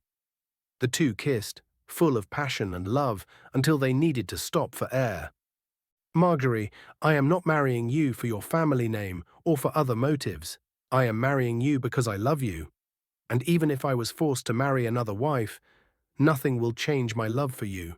Your place as my rightful queen and our future son's right as heir. Nothing will change that, and I would rather kill myself than to put you through that pain, Naruto said as Margaery saw he was telling the truth and smiled and kissed him again. I love you, Naruto, Margaery said. I love you too, Margaery, and when we marry, you will be queen. Nothing will change that, Naruto said as she smiled. Line break xxxx. While the sun set in King's Landing, it had also set in the Twins, where the North Army had set up their tents, eating and drinking their fill and enjoying their times of peace, while Robb Stark and the Lords of the North were inside the Twins to witness the wedding of Edmure Tully and Rosalind Frey. Everyone was in the sept of the Twins, and then stood up as Walder Frey escorted his daughter into the sept. They walked hand in hand with a veil over her face so Edmure couldn't see her.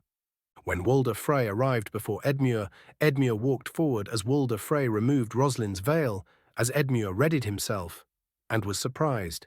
He saw Rosalind and she was very beautiful, much more beautiful than the rest of Walder Frey's daughters and the rest of his family for that matter. Rosalind then got on her knees before Edmure. Lord Edmure, I hope I'm not a disappointment to you, Rosalind said as Edmure helped her back up.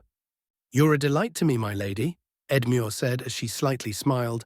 You may not cloak your bride and bring her under your protection, the Septon said as Edmure removed his cloak and placed it on her shoulders. The two then placed their hands on top of one another as the Septon placed a piece of cloth and wrapped it around their hands. In the sight of the seven, I hereby seal these two souls, binding them as one for eternity. Look upon each other and say the words. The Septon said as the two faced each other. Father, smith, warrior, mother, maiden, crone, stranger, I am hers and she is mine. I am his and he is mine. From this day until the end of days. They both said as they were wed before the eyes of the seven gods. After the wedding ceremony at the sept, everyone then moved to the main banquet hall, where they ate, drank and laughed as a band played music. Lord Walder sat at the head table, looking over everyone with his wife and his daughter Rosalind and Edmure. Everyone was having a grand old time. Robb, Talisa, Lord Karstark and Bolton, Cat and Blackfish. Everyone was eating their fill and drinking wine. The Northerners were so busy enjoying themselves that they missed a few of the Frey men, looked somewhat nervous and focused on something. But everyone was so busy having fun, they didn't pick up on that. Cat saw Edmure sitting with Rosalind, talking, laughing, and she shook her head. He complained about this marriage the entire ride from Riverrun, and now look at him, Cat said as she saw how much Edmure was enjoying himself. The gods love to reward a fool, Blackfish said. Uncle, Cat said. What? He's my nephew, and I love him. And he's a damned fool, Blackfish said as she chuckled. A maid came by and poured some wine in Rose Bolton's cup, as he took it and held it up, as he faced Lady Catelyn, Blackfish and Lord Karstark. A toast, my lady, to an enjoyable wedding, and one step closer to peace, Bolton said as Lady Catelyn clinked her cup with his, and they drank. Ah, now you're loosing up, Bolton, Karstark yelled as he downed his cup of wine. Lord Bolton, didn't you marry one of these Frey girls? Blackfish asked. Aye, Lord Walder let me choose any of his granddaughters and promised me the girl's weight in silver as a dowry. So I have a fat young bride, Bolton joked as Blackfish and Karstark laughed. I hope she makes you very happy, Cat said. Well, she's made me very rich, Bolton joked as he drank some more. Pardon, my lord, my lady. I need to find a tree to piss on, Blackfish said as he left, and Robb saw that his mother was now talking with Lord Bolton. My mother's alone with Rose Bolton. I should rescue her, Robb said to Talisa. Your mother is less in need of rescue than any woman I've ever met. Talisa joked. Be kind. She's finally starting to like you, Robb said. And I like her. But if she had her way, I would be back in Volantis playing my harp, and you would be sitting over there eating blackberries out of Rosalind's Frey's hand, Talisa said as they saw Rosalind feed Edmure. Perhaps I've made a terrible mistake, Robb joked as Talisa scoffed and tried to hit him, but Robb caught her arm. Striking your king is an act of treason. Robb joked as Lord Walder spoke. Your Grace, Lord Walder said as everyone calmed down so he could speak. The Septon has prayed his prayers, some words were said, and Lord Edmure has wrapped my daughter in a cloak. But they are not yet man and wife. A sword needs a sheath, Lord Walder said as everyone laughed. And a wedding needs a bedding, Lord Walder said as everyone cheered. What does my sire say? To bed, to bed. Everyone chanted as Talisa was completely confused. Robb then stood up and walked forward as everyone calmed down. If you think the time is right, Lord Walder, by all means, let us bed them, Robb said as everyone cheered and the band began to play music. A few of the men and women came up to escort Roslyn and Edmure out of the feast hall and to their bed. Everyone was cheering as they saw them being escorted away, and Talisa felt so out of place at what was happening before her eyes. Poor girl, Kat said as she saw them being escorted out. Every bride suffers the same. I'm sure you endured yours with grace, Roose said. Oh, Ned forbade it, Kat said as Roose Bolton raised an eyebrow. He said it wouldn't be right if he broke a man's jaw on our wedding night, Kat said as Bolton chuckled. That is a very strange custom, Talisa told Robb. I suppose it does seem strange from a foreigner's perspective, Robb said. It seems normal to you, Talisa asked. It's a tradition. Without a bedding ceremony, there's no real proof the lord and lady consummated their marriage, Robb said as she chuckled. But there are other ways of providing proof, Talisa said as she placed Robb's hand on her stomach. Boy or girl? Robb asked. I don't know, but It's a boy. I know what we should name him, Talisa said. Oh, do you? It seems to me the father should have some say in his son's naming, Robb said. Eddard, Talisa said as Robb momentarily froze. Don't you want to teach little Ned Stark how to ride horses? I do, Robb said as the two kissed, and Kat smiled as she saw her son was happy. She then saw Black Walder close the doors to the banquet hall, and the seconds they did, the band began to play the Rains of Castamere, which confused Kat and told her that something was wrong. Lord Bolton also heard the music, and he saw the Frey men moving into position. What's the fool thinking? I told him the plan is off, Rose thought to himself. In the forests surrounding the twins, Kurama was watching everything and saw the Frey troops mobilize with armor and weapons, ready, which wasn't appropriate for a wedding, so he contacted Naruto that something was wrong. Rose Bolton then went up to Kat. My lady, what's going on? He whispered, trying to play his facade of loyalty. Then Walder Frey raised his hand, signaling the band to stop. Your Grace, I feel I've been remiss in my duties. I've given you meat and wine and music, but I haven't shown you the hospitality you deserve, Lord Frey said as Rose sneaked a look at Kat, and she saw the food knife he gripped in his hand, and then glanced at the Frey men around the room, and she nodded back and grabbed hers. My king has married, and I owe the new queen a wedding gift, Lord Frey said. Robb, Kat shouted as Lothar Frey pulled out a knife from his sleeve and ran forward to Talisa. He grabbed her shoulders and was about to stab her, when the seal on her shirt glowed red, and a hand grabbed Lothar's, twisted it and stabbed him in the gut. Lothar turned to see Naruto glaring at him, twisting the knife in his stomach, and tossed him to the ground. In the blink of an eye, Kat, Robb, Rose Bolton, Lord Karstark, and the Northern Lords saw King Naruto appear in an orange flash and kill Lothar Frey. He then ran in front of Robb and grabbed the 5 crossbow bolts that were shot at him, and threw them back at the archers disguised as the band, hitting them in the head. He then flashed around the room, and all Kat, Robb, Talisa, Bolton, Karstark, and the bannermen saw was an orange flash move around the room, and then King Naruto appeared in the middle of the room with a bloodied sword in his hand. Everyone turned to see all the Frey men were killed, with their throats cut or heads cut off. Lord Frey was panicked as he saw the King of Westeros kill all his men and save the Starks. You picked the wrong family to mess with, Naruto said as he then flashed over to Walder Frey, grabbed him and tossed him over the table and onto the ground. It seems the tainted Frey line will die with you, Naruto said as he whistled, and Kurama barged in through the doors, and Greywind, Robb's dire wolf, ran into the room and pounced on Walder Frey, ripping his throat out and killed him. And thus came the end of Walder Frey. Robb ran up to Talisa and hugged her close, glad she was safe as many of the northern men were still shocked at what they saw, and Lord Bolton looked at the dead Walder Frey. "The fool," Rose thought.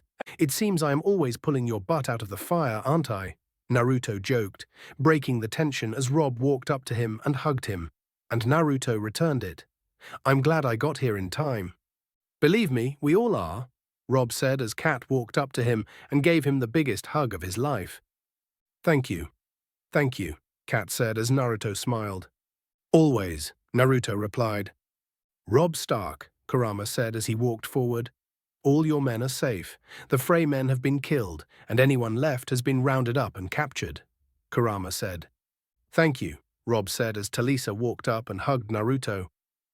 "Thank you for saving all of us, including my child," Talisa said as Naruto smiled. "Always. The Starks are my family, and there isn't anything I wouldn't do for family," Naruto said as Kat, Talisa, and Robb smiled. "Now what?" Kat asked. "The twins are technically in my dominion, but given the circumstances, I figure the North should deal out punishment and control over the twins accordingly," Naruto said. "Really?" Robb said. "Yes. They tried to kill you and your family, so you should deal out the punishment, execute them, or send them to the wall. It's up to the King of the North," Naruto said. "Thank you, Naruto," Kat said. "Of course, and I will meet with Lord Tywin at Deep Den in a few weeks and this war will be over," Naruto said as they were happy. "Good. You can handle the peace treaty, Naruto. I trust you in handling this treaty so that this war will end, and we will all be happy," Robb said. "I won't disappoint. Now sort through your matters, get home and get some rest. I'll see you in 3 months for the wedding," Naruto said as he and Kurama walked out of the hall and Hiroshined back to Winterfell. Having enough of the Red Wedding. End of chapter 5. Hoped you guys liked the chapter. This chapter was fun as I got to twist the Red Wedding, and Robb and Naruto have pulled the North and King's Landing to peace. Next chapter, the treaty with Tywin Lannister to end this war. The Martells come to King's Landing, and the royal wedding commences, and the future of Westeros is being playing out. Sorry, it took a while. I've had to update my Arrow crossover story, and I'll be updating my other stories as well, but I'll keep working on this one. It may take a while longer since I'm back at school, so please be patient. For those who wanted Robb Stark and his group to die, I didn't because in my story and the events that took place, it wouldn't happen. I twisted Roose Bolton and Walder Frey's approach to the Red Wedding so it would make more sense.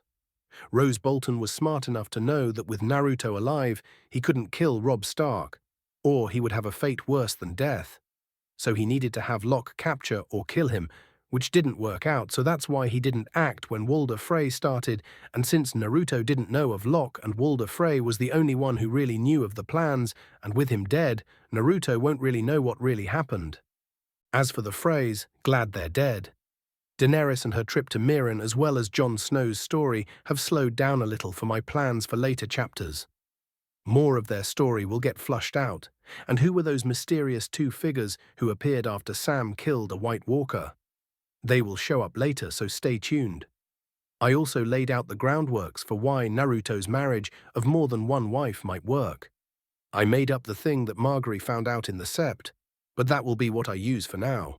Look forward to the next chapter, the royal wedding of Naruto and Margaery, and the layout for the future of the Orange Flash in Westeros comes soon. Also, a big thanks to the Maximus, who sent in a lot of suggestions that I will be using for future chapters, so thank you again. And take it easy with the emails. Please leave a review if you like it, and if you hated it, I'm sorry and no hate comments. If you don't like it, don't read it. Disclaimer, I do not own Game of Thrones or Naruto. Both belong to their respective owners. I'm just a huge fan. 6. The Royal Wedding. Here is the 6th chapter of The Orange Flash in Westeros. Naruto is one step away from signing for peace with Lord Tywin, and the royal wedding comes up at King's Landing.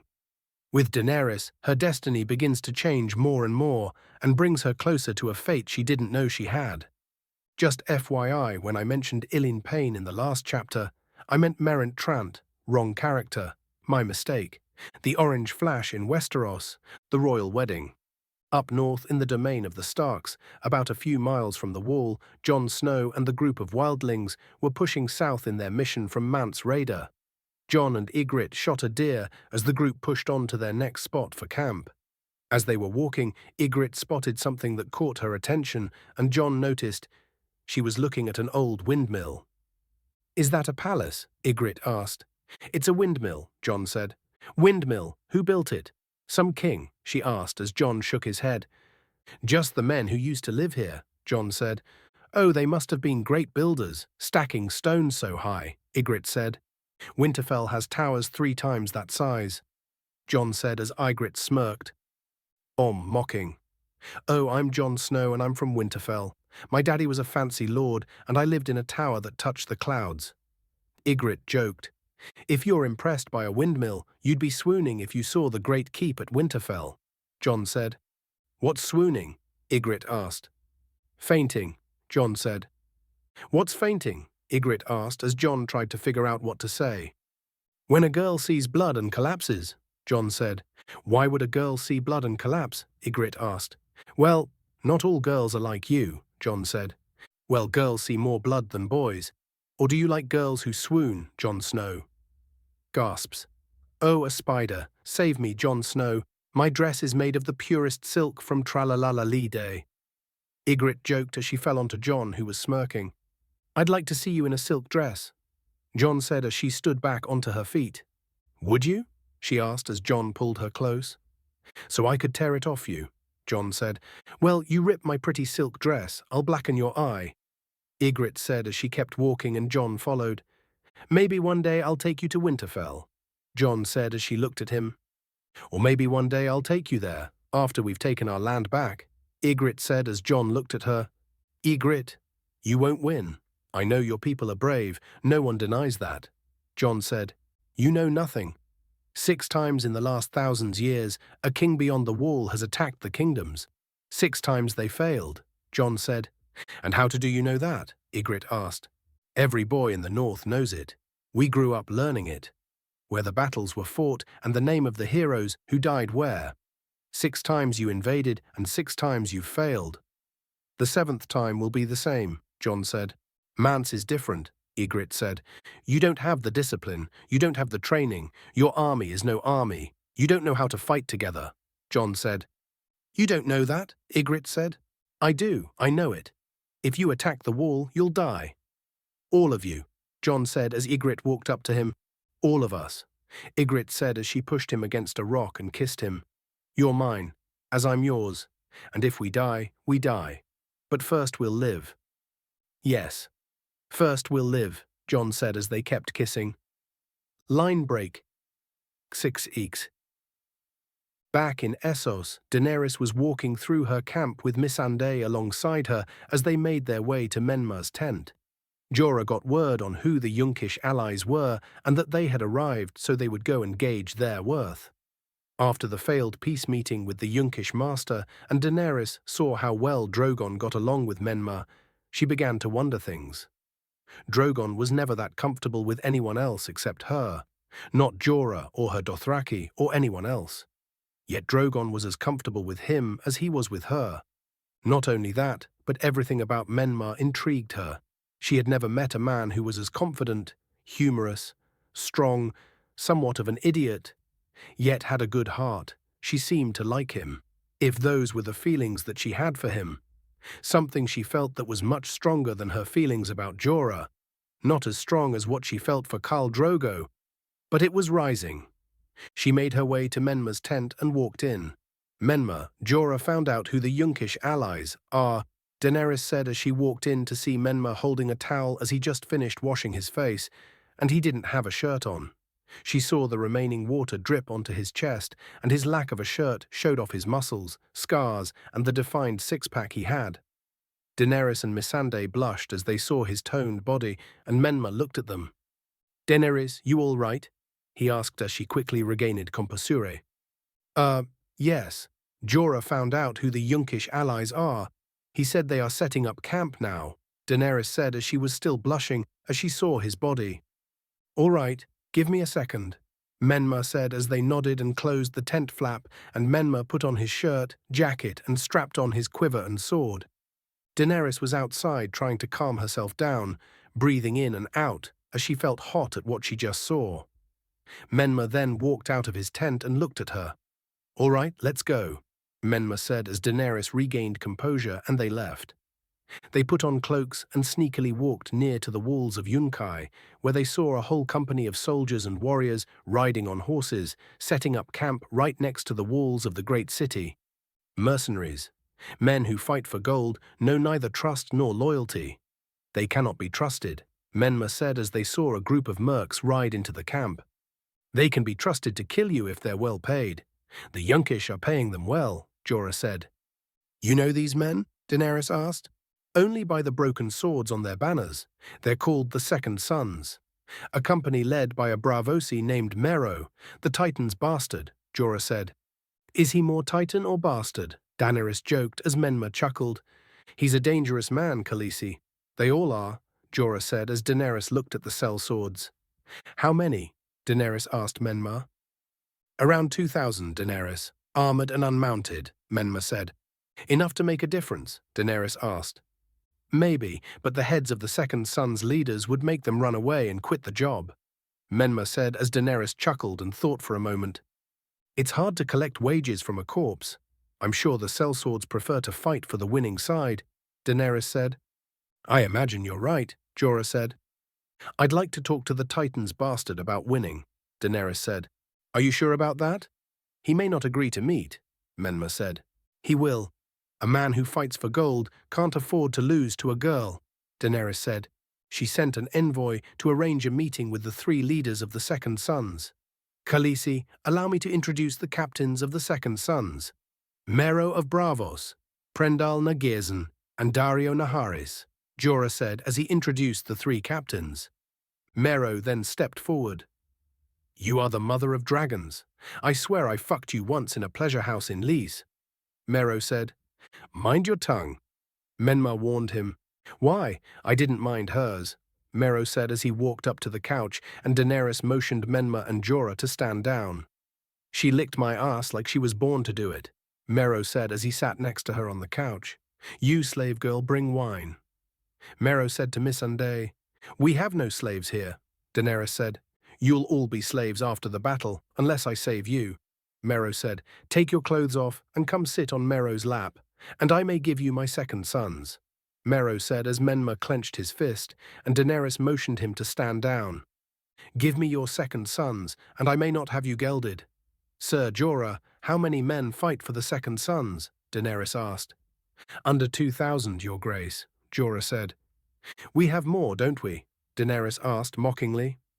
10,000 unsullied, Jorah said. "I'm only a young girl, new to the ways of war, but perhaps a seasoned captain like yourself can explain how you propose to defeat us," Daenerys said. "I hope the old man is better with a sword than he is with a lie," Dario said. "You have 8,000 unsullied." "You're very young to be a captain," Daenerys said. "He's not a captain, he's a lieutenant," Prendal said. "Even if your numbers are right, you must admit the odds don't favor your side," Daenerys said. "The Second Sons have faced worse odds and won," Mero said. "The Second Sons have faced worse odds and run," Menma said as Daenerys smirked. "Or you could fight for me," Daenerys said as Mero laughed. "We've taken the slavers' gold. We fight for Yunkai," Mero said. "I would pay you as much and more," Daenerys said as Mero tried to sniff Missandei, but Menma held him back with a glare. "Our contract is our bond. If we break our bond, no one will hire the Second Sons again," Prendal said. "Interesting. A sellsword's interpretation of honor and loyalty," Menma said as Prendal looked at him. "Fight for me and you will have castles, land and all the gold you desire. You have 2 days to decide," Daenerys said as Mero looked at her. "Show me your cunt. I want to see if it's worth fighting for," Mero said as Menma had enough and tightened his hand against his sword, and Daenerys smirked at him and nodded. Menma then kneed Mero in the back of the head, knocking him to the ground. He then flipped over the couch and blocked a knife jab from Dario and elbowed him in the face, and then tossed him over this shoulder and onto Prendal. Prendal got back to his feet and pulled out his knife and lunged at him. Menma blocked the jab, punched him in the gut, then in the throat, and then flipped him onto the ground and punched him. Mero got up and tried to grab Menma, but Menma elbowed him in the gut, banged the back of his head against Mero's face, and tossed him over his shoulder, and then pulled out his sword and a dagger. He placed the sword tip against Dario's neck, his dagger against Prendal's heart, and Menma's boot blade against Mero's crouch. "You should treat women with more respect," Menma said to Mero. "You have my terms. And you've seen what can happen should you try to fight back. Now get out," Daenerys said as Menma got up, and the three captains got up and walked away. "Once I kill him, maybe you'll beg forgiveness and we'll share you," Mero said to Daenerys as he held his nose that was bleeding. Mero, Dario, and Prendal left the tent. "Menma, sneak into the camp and take his head first," Daenerys said. "Gladly, Daenerys," Menma said. "Line break, shikasheks." Back at the twins, Blackfish and Edmure were organizing and cleaning the twins after the tragic end of the Red Wedding and death of Walder Frey, whose head was now on a pike outside of the twins. Blackfish was having some of the men and women clean up the place while Edmure was with Roslyn. Despite the aftermath of the wedding, Edmure was indeed married to the Frey line and now was lord of both the twins and the Riverlands. Since most of Walder Frey's sons were killed when Naruto arrived, the remainder were arrested and sent to the wall. So the twins was under the dominion of House Tully. Blackfish had arranged to have some of the Tully soldiers stay in the twins to stabilize the area, and Rob arranged to have some of his soldiers to stay behind as well. After the Red Wedding, Rob spent a few days in the twins to help stabilize the area, and then he and many of his northern bannermen returned to the north, to their homes and families, and to enjoy the end of the fighting, as Naruto would be meeting with Tywin Lannister, and if Tywin Lannister was smart, the war would end. Speaking of Naruto, he was at the stables with the 5 people he would bring with him to the meeting at Deep Den, to speak to Lord Tywin to end this war. Accompanying King Naruto would be Sir Barristan, Dame Brienne, Sir Kleber, and Sir Loras, and well, Kurama counted as the 5th person. Or more like 1,000,000, but one for now. Naruto strapped the saddle to Kurama as he tightened it a bit too much. "Easy there, Kit, too tight," Kurama said as Naruto loosened the saddle. "Sorry," Naruto said as he loosened it and put the packs on Kurama's saddle as his men got their horses ready. Margaery then walked up to Naruto. "Be careful and come back to me alive," Margaery said. "Of course. We shall be wed in 2 months, and I shall not leave you before we are married," Naruto said as Margaery smiled, and the two shared a brief kiss, and then Margaery looked to Loras. "You'll look after him, won't you?" Margaery asked. "Of course," Loras said as Margaery smiled. "We're all ready, Your Grace," Brienne said as Naruto nodded. "All right, let's saddle up," Naruto said as they all got on their mounts. "Don't worry, I'll be back," Naruto said to Margaery. "I know you will," Margaery said as Naruto and his men rode out of the city as the people of the city waved them goodbye, wishing them the best of luck. Naruto and his group rode for about 2 days until they came to Deep Den, location of House Lydon, who were gracious enough to let Naruto use the city for the peace signing. They even set up a large tent in the city where King Naruto could meet with Lord Tywin. Naruto and his group arrived at Deep Den and saw that the guards of the city were set up to keep the people away from the meeting. As Naruto and his group arrived, Kurama sniffed out a scent. "Kit, they're here," Kurama said as Lord Tywin arrived with his group. His son Tyrion, Sandor Clegane the Hound, Kevan Lannister, and Tyrion's friend Bronn. "Anyone else? If there is another ambush waiting, it's better to end this now," Naruto said. "Nope, I've got no ill intent for Miles," Kurama said. "Good, keep watch," Naruto said. "Got it," Kurama said as Naruto and his men got off their mounts as Tywin and his group did the same. Naruto walked forward as Tyrion walked in front of his father, trying to keep things civil. If anyone had a chance of trying to keep the peace, it would be Tyrion. "Lord Tywin, Tyrion, thank you for agreeing to meet with me," Naruto said. "Of course, though you didn't really give us much of a choice," Tyrion joked. "Well, if the choice is between more war or the end of war, I'd think the choice is rather simple," Naruto joked back as Tyrion chuckled. "Indeed," Tywin said as they entered the tent, and Sir Barristan handed Naruto a map of Westeros, while Brienne handed some paper to Tyrion. "Tyrion, if you wouldn't mind writing down what happens here," Naruto said. "Of course," Tyrion said. "Lord Tywin, just to make this matter clear, you are agreeing to meet to end this war and submit your surrender?" Naruto asked. "Yes," Lord Tywin said. "Good. So if you accept to end this war, then both Robb Stark and I will end the fighting between our houses," Naruto said as Lord Tywin thought for a moment and looked at Tyrion, who nodded. "Yes," Lord Tywin said. "Good," Naruto said as Tyrion started to write it down. "The Starks have obvious grievances against your family, mainly your children, and they shall have to face trial for their crimes, yes? Indeed, you have my son, and I believe you have some grievances with my daughter, Cersei," Lord Tywin said. "And Joffrey as well. I am truly sorry about this, Lord Tywin, but they must face the consequences of their actions," Naruto said. "I've spent my entire life trying to protect my children, teaching them to honor their house, but they have constantly besmirched their name. It's time that they understand that their actions have consequences," Tywin said with somewhat of a heavy heart. "I truly am sorry for what you will have to go through. But your grandchildren Tommen and Myrcella and innocent and clean slates for the Lannister house to start anew. Both Tommen and Myrcella will be allowed to keep their Lannister name," Naruto said. "Thank you," Tywin said. "As restitution for the war, the Lannister house will be restricted to the lands of Casterly Rock and Lannisport. You will help repair and pay for the damages of the war against the North, as well as the sacking of the Riverlands," Naruto said as Tyrion wrote that down. "All right," Tywin said as he listened. "Also, the Lannister house will not be allowed to marry into my house bloodline, or the bloodline of my kin in the future. The Lannisters will also not be allowed to enter King's Landing unless authorized for trade or authorized by myself or by one of my close advisors," Naruto said. "That's fine," Tywin said. "Also, you must give over Gregor Clegane and Amory Lorch," Naruto said as Tywin raised an eyebrow at this. "Why those two?" Tywin asked. "Unless you would be willing to stand trial for the murder and rape of Elia Martell and her children, I believe the men who committed the crimes with extreme brutality are sufficient enough," Naruto said as Tywin nodded. "Yes," Tywin said, "and the Lannister house will also send all men who accompanied the Mountain in the Riverlands to the Wall as punishment for the destruction and for the murder and rape of the innocent women. Your dog went wild without a leash, and his men were just as bad. I heard of the women they raped and murdered. If there is one thing I distaste more than senseless violence, is rape," Naruto said as Tywin nodded. "1. Yes," Tywin said, "but to help repair the violence and pain of war and fighting, I am also offering House Lannister the chance to start to rebuild its reputation in the light of the Seven and to the rest of the kingdoms.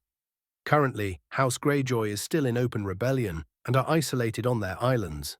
My ships are on the other side of Westeros, and the North does not have many ships that would be helpful in taking the islands. Casterly Rock and Lannisport are ideal ports to launch attacks on the Iron Islands. If you are willing to accept, I would like you to use your ships to block off the Greyjoys from sailing north and eventually help me bring Balon Greyjoy to justice," Naruto said as Tywin seemed to like the idea. "Sound fair, but it will take some time as many of our ships haven't had the need to sail into battle for quite some time," Tywin said. "How long until you have a fleet ready to sail against the Greyjoys?" Naruto asked. "I would have to talk with my men, but as far as I can guess, 4 months, optimistically to fix our ships and prepare for a naval fight," Lord Tywin said. "That's fine. Just keep an eye out on the islands for any signs of movement and send a raven if you spot a possible attack against the rest of the kingdoms," Naruto said as Tywin nodded. "To further help the bonds of the Lannister house, I would ask that Tyrion be my new master of coin," Naruto said as Tyrion was shocked. "I'm sorry?" Tyrion asked. "I would like to have you as my master of coin. A Lannister knows their way around money, and it would help improve the Lannister house image if a Lannister was helping to ensure the finances of the king," Naruto said as Tywin looked at Tyrion. "I believe that is up to my son," Tywin said as he looked at Tyrion. "I may be a Lannister, but I know more about spending money than saving it," Tyrion said. "Which is why you will be the perfect master of coin. You will know what not to do," Naruto said as Tyrion chuckled. "Well then, it would be my pleasure," Tyrion said. Good, I will see you in King's Landing then, Tyrion. Take your time. Also, Lord Tywin, you are invited to the royal wedding and to appear at the trial of your children. Naruto said. Thank you, Your Grace, Lord Tywin said. Well then, I do believe we have come to an understanding, Naruto asked. We have, Tywin said. Then this war is over, Naruto said as he held out his hand. Indeed, it is, Tywin said as they shook hands, and the War of Five Kings had ended. 2. Line break X, Checks X. Back up north, Jon and the group of wildlings were scoping out a nearby farm as Orell used his warg powers on his hawk to get a bird's-eye view on the farm. Only one man and 8 good horses, Orell said. What's one old man doing with 8 horses? Tormund asked. He breeds them for the watch, Jon said. How's he keep the folks from stealing them? Ygritte asked. The watch protects him, Jon said. Not today they don't. He's selling good horses. He's got some gold in there, Orell said. And proper steel. Let's carve him up. Orell said. We just take the horses and go. The old man's no threat, Jon said as they looked at him. I keep telling you, Orell said. He's an old man. A spear through the heart's a better way to die than coughing up your last with no one but your horses to hear, Ygritte said. The watch might send a few men looking for a horse thief. They'll send a lot more to hunt down murderers, Jon said. I hope so. Killing crows in their castle is tough. Killing them out here in the open, that's what we do. Spread out, surround the hut and move in.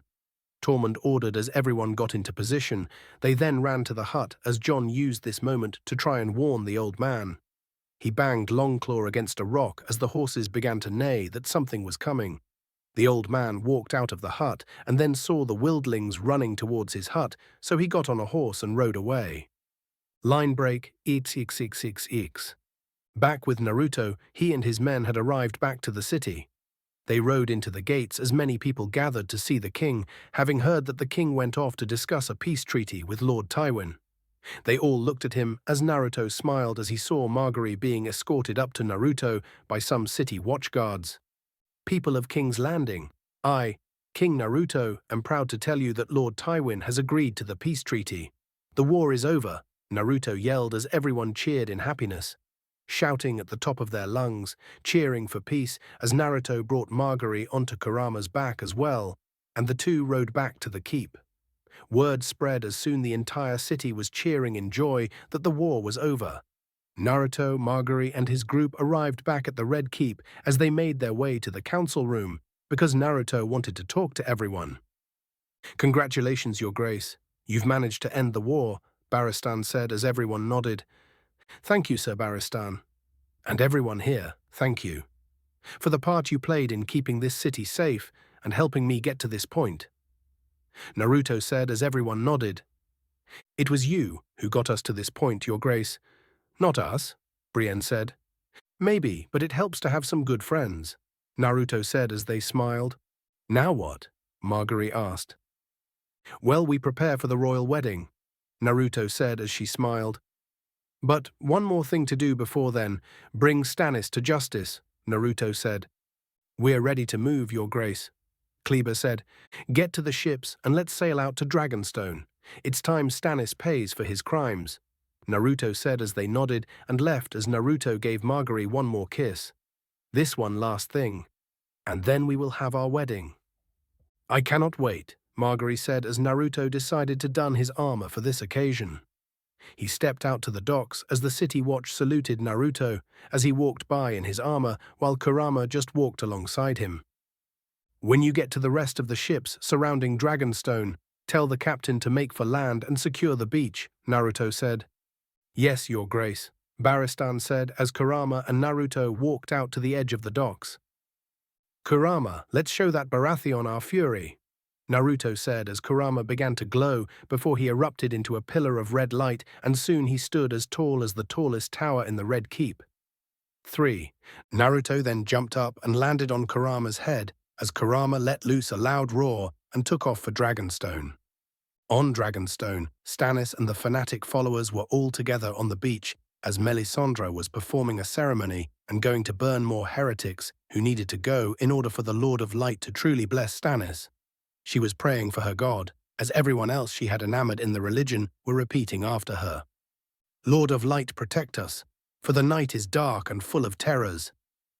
Melisandre shouted as the fire moved to completely engulf the infidels tied to stakes, but then a loud roar broke through the sky, and a large wave of wind blew through the beach and snuffed the fires, and even pushed some people onto their backs.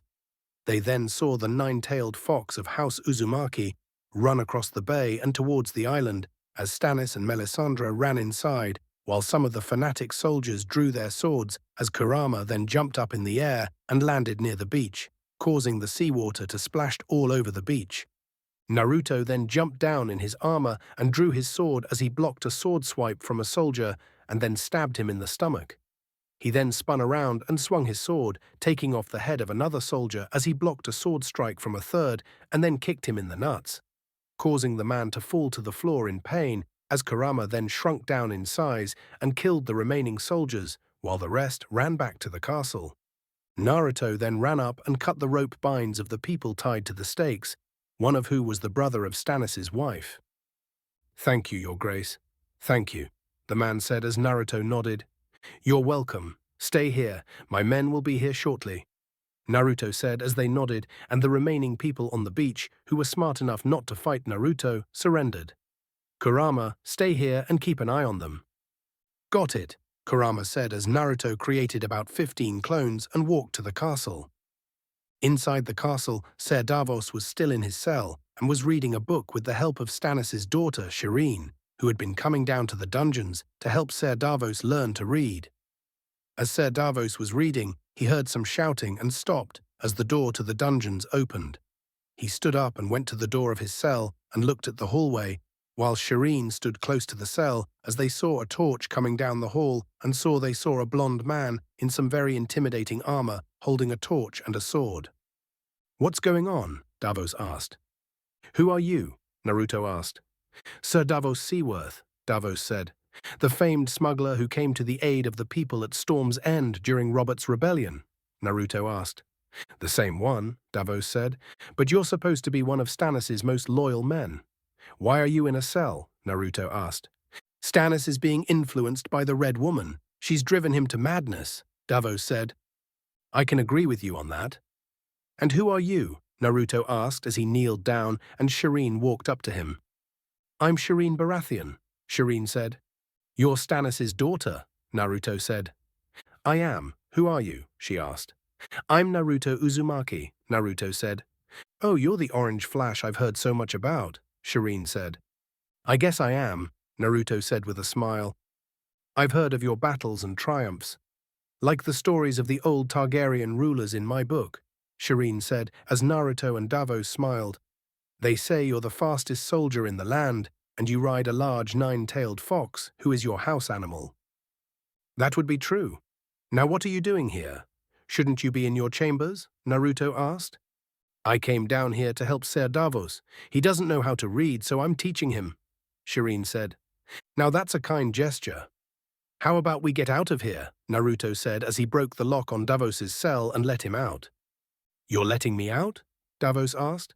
"I want the Red Woman to pay for her crimes of what she's done here. I'm guessing you do too. That is, unless you like it in your cell?" Naruto asked as Davos looked back into his cell and then at Naruto. "Right," Davos said as he walked out and followed Naruto out of the dungeons and onto the beach and saw Ser Barristan, Ser Loras, and some city watch who volunteered to come arrived on the beach. They were helping some people while others were tying up soldiers who were still fanatical in their love of the Lord of Light. Kurama then walked up to Naruto. "Kit, your men have secured the island and taken over the castle, and your clones are on their way down with Stannis and the Red Woman as we speak," Kurama said. "Nice," Naruto said as Shireen and Davos were amazed at the large fox. "Amazing," Davos said. "Ah, so you're the man who led the naval assault against King's Landing," Kurama said as Davos nervously nodded. "I'm sorry it came to fighting, and I'm sorry for the loss of your son. How did you—" "Kurama's unique in that sense. He knows everything," Naruto said to Davos. "Not everything, but I do have amazing eyesight and hearing," Kurama said. "Thank you," Davos said as Kurama nodded. And who's the little one? Kurama asked. Shireen Baratheon, Shireen said. Nice to meet you, Kurama said as he held out one of his tails and Shireen shook it. Kurama then noticed the grayscale on the side of her face. A horrid disease that if it didn't kill you would leave you horribly scarred. Kurama Chakra sensed the disease and smirked. Shireen, would you like to see a magic trick? Kurama asked. Yes, I would, Shireen said. Okay, close your eyes. Kurama said as Shireen did, and Kurama then concentrated and breathed out a red puff of chakra-infused air onto Shireen's face as the chakra made instant contact with the grayscale on her face as it glowed red, and then began to steam away as the chakra turned to black smoke and carried away the disease as the smoke dispersed in the wind and Shireen's face was normal. 4. Now open your eyes, Kurama said as Naruto held out his sword for her to see her reflection, and she was shocked to see her face without the disease. How? She asked. Magic, Kurama joked as Shireen ran up and hugged Kurama tight. Thank you, she said as Naruto and Davos chuckled.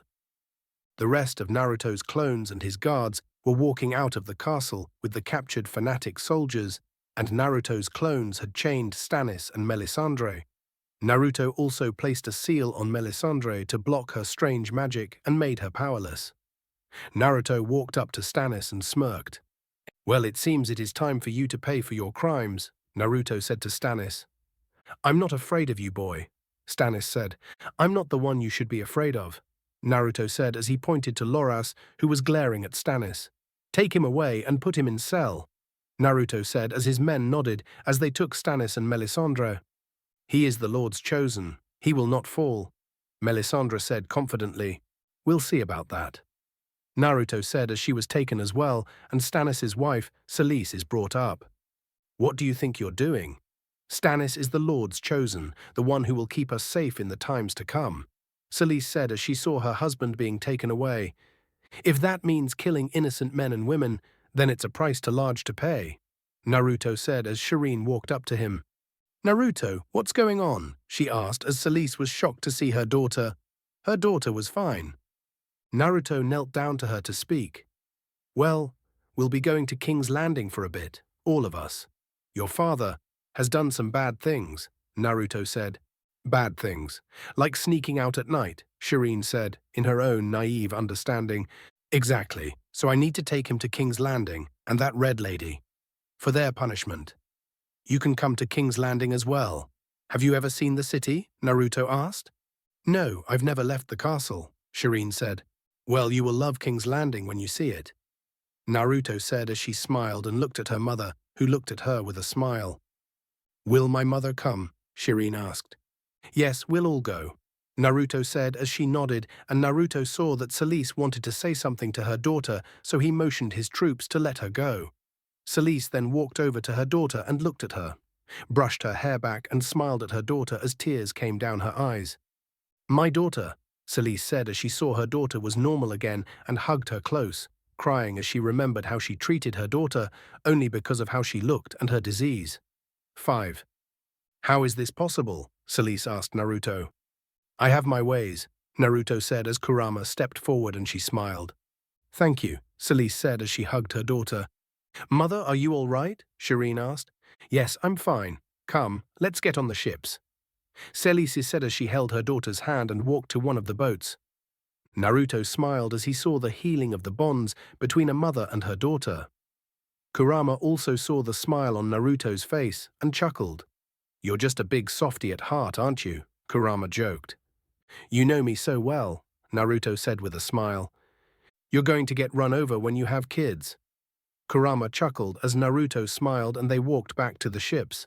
Line break XX, Chiex. Back in Essos after the meeting with Daenerys, the 3 Second Sons leaders returned to their camp outside the walls of Yunkai and were sitting at a tent as Mero cleaned his nose and a whore came by and sat on his lap. That dragon bitch, she talks too much, Prendal said. You talk too much, Dario said. She won't talk so much when she's choking on my cock, Mero said. 8,000 unsullied, and the man who kicked your ass stand between her and your cock, Dario said. Once his head is on the ground, my cock will find a way. Tell him, is there any place that my cock can't reach? Mero asked his whore. She'll tell me whatever you pay her to tell me, Dario said. Dario Naharis, the whore who doesn't like whores, Mero said. I like them very much. I just refuse to pay them. And I'm no whore, my friend, Dario said.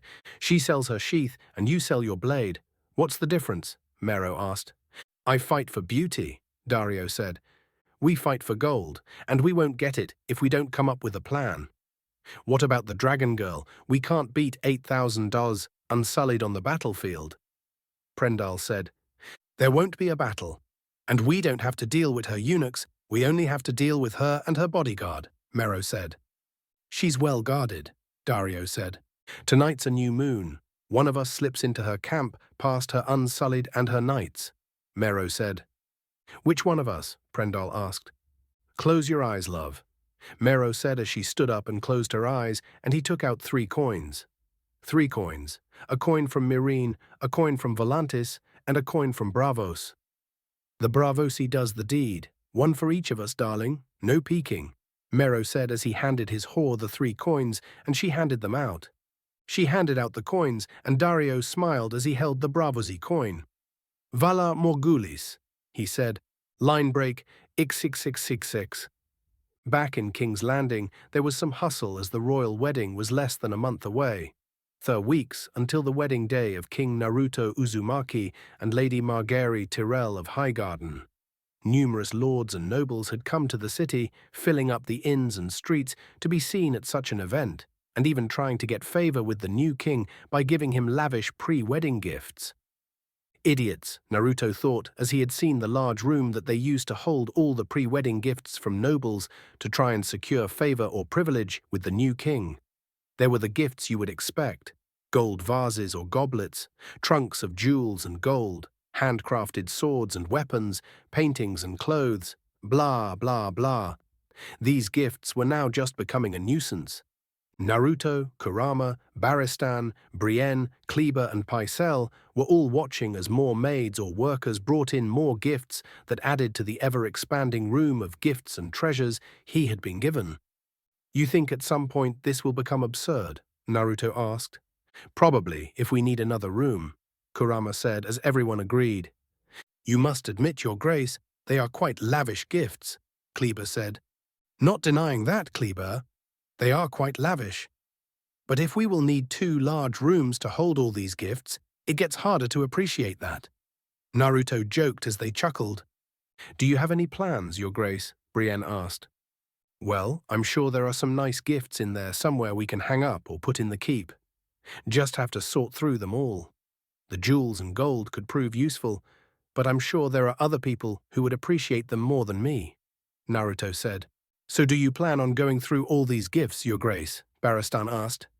Nope, I'll leave that to Tyrion. He is my new master of coin, and all of this is now his territory, Naruto said. Your Grace, are you completely positive that having a Lannister as one of your council members is the best idea, even if it is Tyrion? Pycelle asked. I understand your reticence, Grand Maester Pycelle, but the war is over. We have to start acting like it and move forward. Holding on to lingering animosity is not going to help keep the peace. Besides, Tyrion is a good person, and I trust him. I have a gift with this sort of thing, Naruto said. Actually, I have the gift to tell the good people from the bad, Kurama pointed out as Naruto chuckled. Speaking of, shouldn't he be here by now? Barristan asked. Probably riding up to the gate as we speak, Naruto said as he then faced them. Now, Tyrion is the new master of coin, so treat him accordingly. Help him should he need it, and get word to Ross and Oliver at the brothel. Tell them to expect Tyrion soon, Naruto said. Yes, Your Grace, they replied. Good. Now, Sir Kleber, since you used to be head of the City Watch, coordinate and plan with Morton Kell. As the wedding draws closer, the city will be a bit more crowded, so we'll need the City Watch to keep order. Yes, Your Grace, Kleber said. Pycelle, double-check and make sure everything will be ready for the ceremony, the sept and the wedding feast after, Naruto said. Of course, Your Grace, Pycelle said. Brienne, stay close to Margaery. It's starting to get a bit hectic, and I'd feel better if you were watching over her, Naruto told her. It would be my honor, Your Grace, Brienne said. That it's. Sir Barristan, a word, Naruto said as everyone left. Yes, Your Grace, Barristan said as they walked down to the gates of the Red Keep, and Kurama left to go on a hunt. Sir Barristan, I have a question, and I would like your honest opinion, Naruto said. Of course, Barristan said. Now that Tyrion is my new master of coin, I've been thinking about restoring some of the council seats that the kings of Westeros have used, Naruto said. Really? I think that you've been doing an excellent job ruling the kingdoms by yourself, Barristan said. Thank you. But I don't want to be a complete monarch. And should something happen to me, I would feel better knowing I have trusted councilmen who will help in the best interests of the Seven Kingdoms. Besides, I've come this far with the help of very good friends, Naruto said as Barristan smiled. Thank you, Your Grace. So what positions do you think you want filled? Barristan asked. Well, Master of Coin is the only one so far. If it's not much to ask you, Sir Barristan, would you be my Lord Commander of my armed forces? Naruto said. It would be my honor, Your Grace, Barristan said as Naruto smiled. Thank you, my friend, Naruto said. What other positions? Would you like a Master of Whisperers and possibly a Hand of the King? Barristan asked. Maybe. Still now sure yet, but if you have some ideas, please let me know. Naruto said as Barristan nodded, and they walked to the gates of the Red Keep and saw Tyrion and his group arrive. Naruto saw Tyrion, his squire Podrick, Bran, Sir Sandor Clegane the Hound, a few other Lannister guards and servants. A woman that Naruto noticed looked at Tyrion, and then Naruto saw the wagon that held Gregor Clegane and Amory Lorch, who were restrained in chains. Welcome back to King's Landing, Lord Tyrion Lannister, new Master of Coin, Naruto said as he bowed with a light chuckle as Tyrion chuckled. It's been a while since I've been back to this city, and I can say that without a doubt that the city looks better than it did before, Tyrion said. Thank you, and you should get used to it. For you will be staying in the city for a while for your new responsibilities, Naruto said as Tyrion nodded. For which I am prepared to do my best, Tyrion said. That is all I ask, Naruto said as he saw his city watchguards take the mountain and Amory Loch from the wagon. And your father delivered on one of the conditions of the treaty. Of course, Tyrion said. When he arrives, he'll personally bring Joffrey and Cersei. Sir Barristan, take the city guards and escort the mountain and Lorch to their cells. That will be their new homes until they stand trial, Naruto said. Yes, Your Grace, Barristan said as he escorted them to the jails. Well, I'm sure you'll find your stay comfortable here. I've instructed my guards to help you in any way possible with your new job. Naruto told Tyrion. Thank you, Your Grace, Tyrion said as Naruto chuckled. There's no need to call me that, Tyrion. I may be the king, but I still prefer Naruto. Naruto said. Quite right, Tyrion said. Well, then I should get settled and begin my duties. Yes, the guards will escort you and your men to the rooms you will be staying in. They'll also help you with any documents you may need, and I believe the first step in your position would be to head down to Baelish's brothel, Naruto said. Littlefinger's brothel? Tyrion asked. Now under the management of Ros and Olivar, and they told me they found some of Baelish's papers. I figured you could make use of them, Naruto said. Thank you, Naruto, Tyrion said. Of course. And enjoy yourself. We are 3 weeks out from the wedding. It's a time to be happy. Now if you'll excuse me, I have to see a certain jeweler in the city, Naruto said as he left, and they saw him leave. He seems nice, Shay said as Tyrion chuckled. Aye, boy's smart and an excellent fighter if my memory serves me right. I'd say we got ourselves a nice new job here, Bronn said. Indeed, let's get settled in and head down to the brothel, Tyrion said. Trip to the whorehouse, I thought you'd never ask. Bronn joked as they were escorted to their rooms in the Red Keep. Naruto walked into the city and was greeted with the sight of a busy day in King's Landing. With the royal wedding soon, many guests and lords and people of importance had arrived to attend the wedding. Merchants and vendors were selling food, jewelry, clothing, or weapons as families went shopping and kids played in the streets. Naruto smiled as many people smiled back and bowed to Naruto as Naruto bowed and waved back. Naruto made his way over to a certain jeweler about a special piece he was having commissioned for Margaery. After a few hours of working with the jeweler, Naruto left with a small wrapped package and a smile on his face. He was walking through the city when he noticed Shireen and Ser Davos walking with some city watch escorting them. "King Naruto!" Shireen shouted as Naruto smiled as Shireen ran up to him and hugged him as Naruto hugged back. After Shireen had moved to King's Landing, she began to fit right in, and Naruto looked after her and she liked him. "Hello, Shireen. Are you having a good time?" Naruto asked as he saw she was dressed in a lovely blue and green gown. "I am. Ser Davos and I were walking through the city. My mother is back at the castle. She was too busy to come," Shireen said. Celise was able to stay out of a cell because Naruto let her to be close to Shireen and repair their bond. So as a sort of probation, she asked if there was anything she could do to help, and Naruto told her to organize all of Stannis' old letters and records from Dragonstone that Naruto had taken. Naruto didn't know what he was looking for, but it never hurt to be prepared. "Oh really?" Naruto asked as he looked at Ser Davos. "Aye, it's been a long time since I've been to King's Landing, and I can say that the city looks great," Ser Davos said. "Good, that's what I wanted. Would you like to get something to eat? There's a lovely restaurant nearby that is a place you must eat at," Naruto said. "I'm in," Ser Davos said. "Me too, what do they make?" Shireen asked. "Something called ramen," Naruto said with a smile. "Never heard of it," Davos said. "Not surprising, it's something I used to eat back where I came from. So when I became regent of King's Landing, I met with a cook who was willing to try my ramen recipe, and it's been a big hit," Naruto said. "All right, let's eat," Davos said.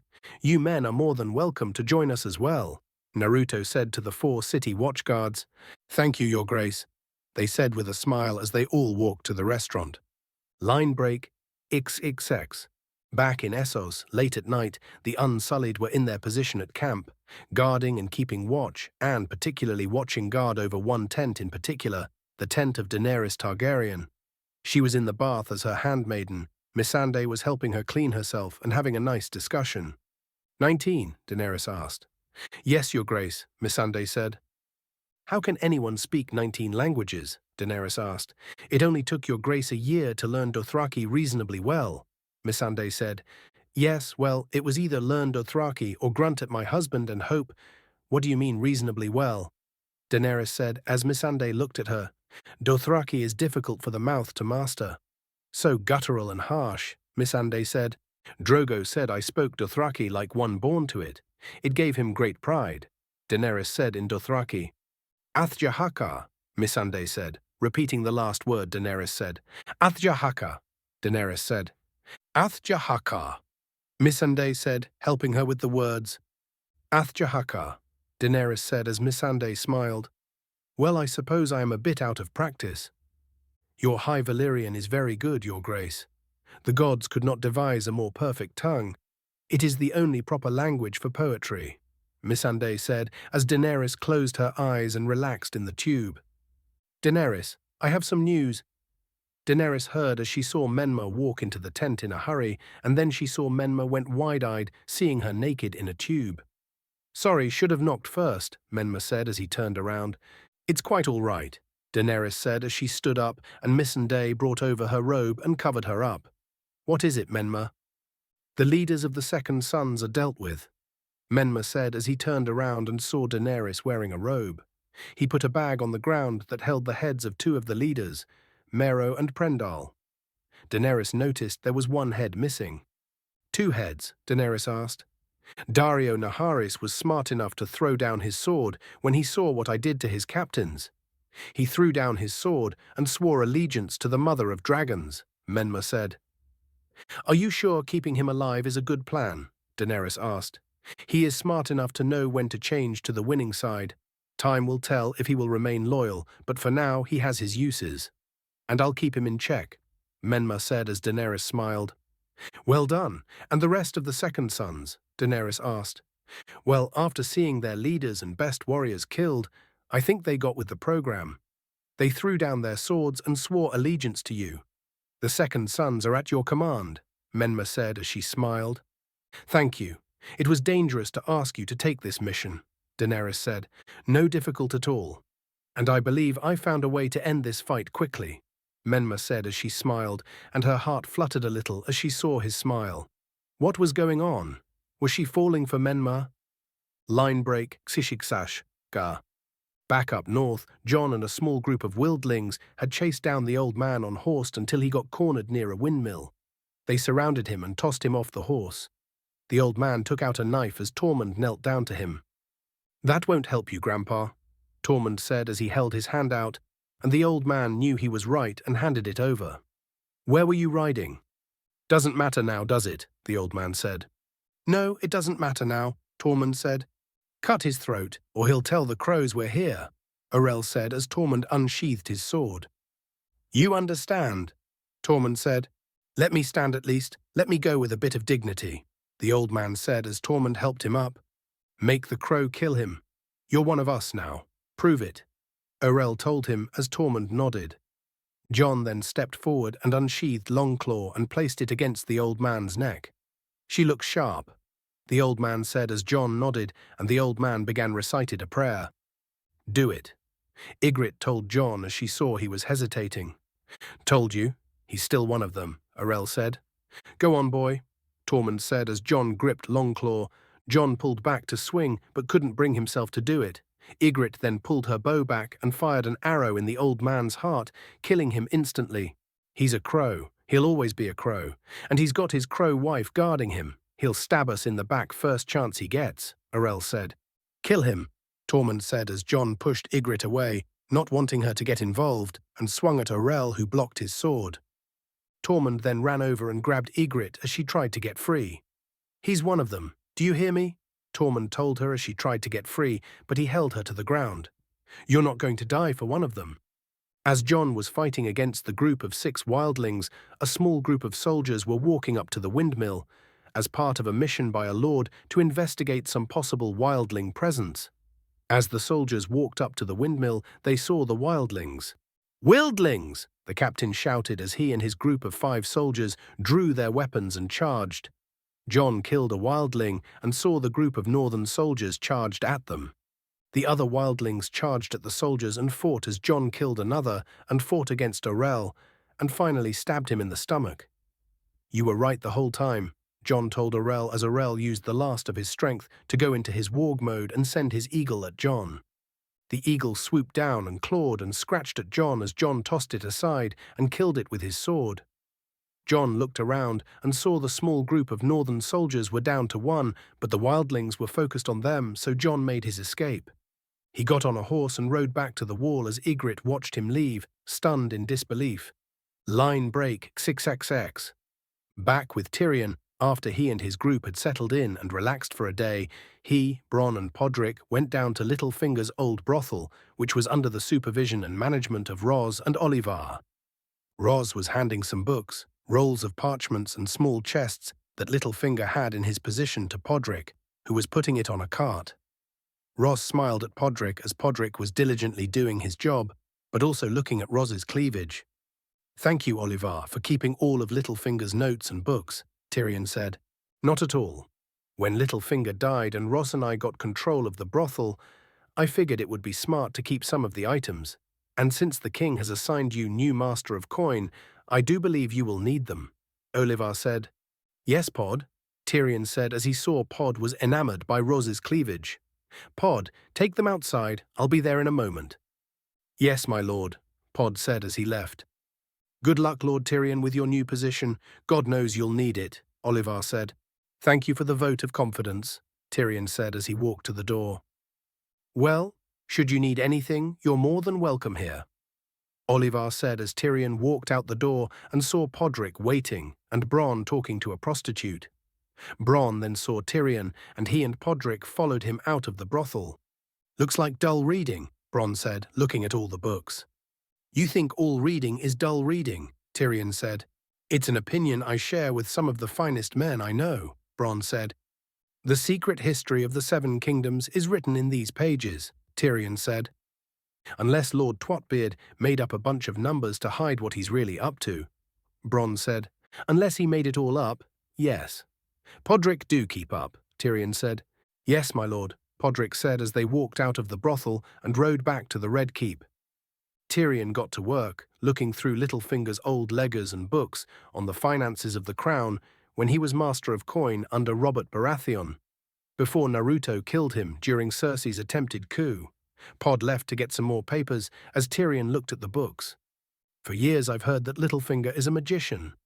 Whenever the crown needs money, he rubs his hands together and poof, mountains of gold, Tyrion said. Let me guess, he's not a magician, Bronn said. No, Tyrion said. He's stealing it? Bronn asked. Yes, but he's also been borrowing it, Tyrion said. What's wrong with that? Bronn asked.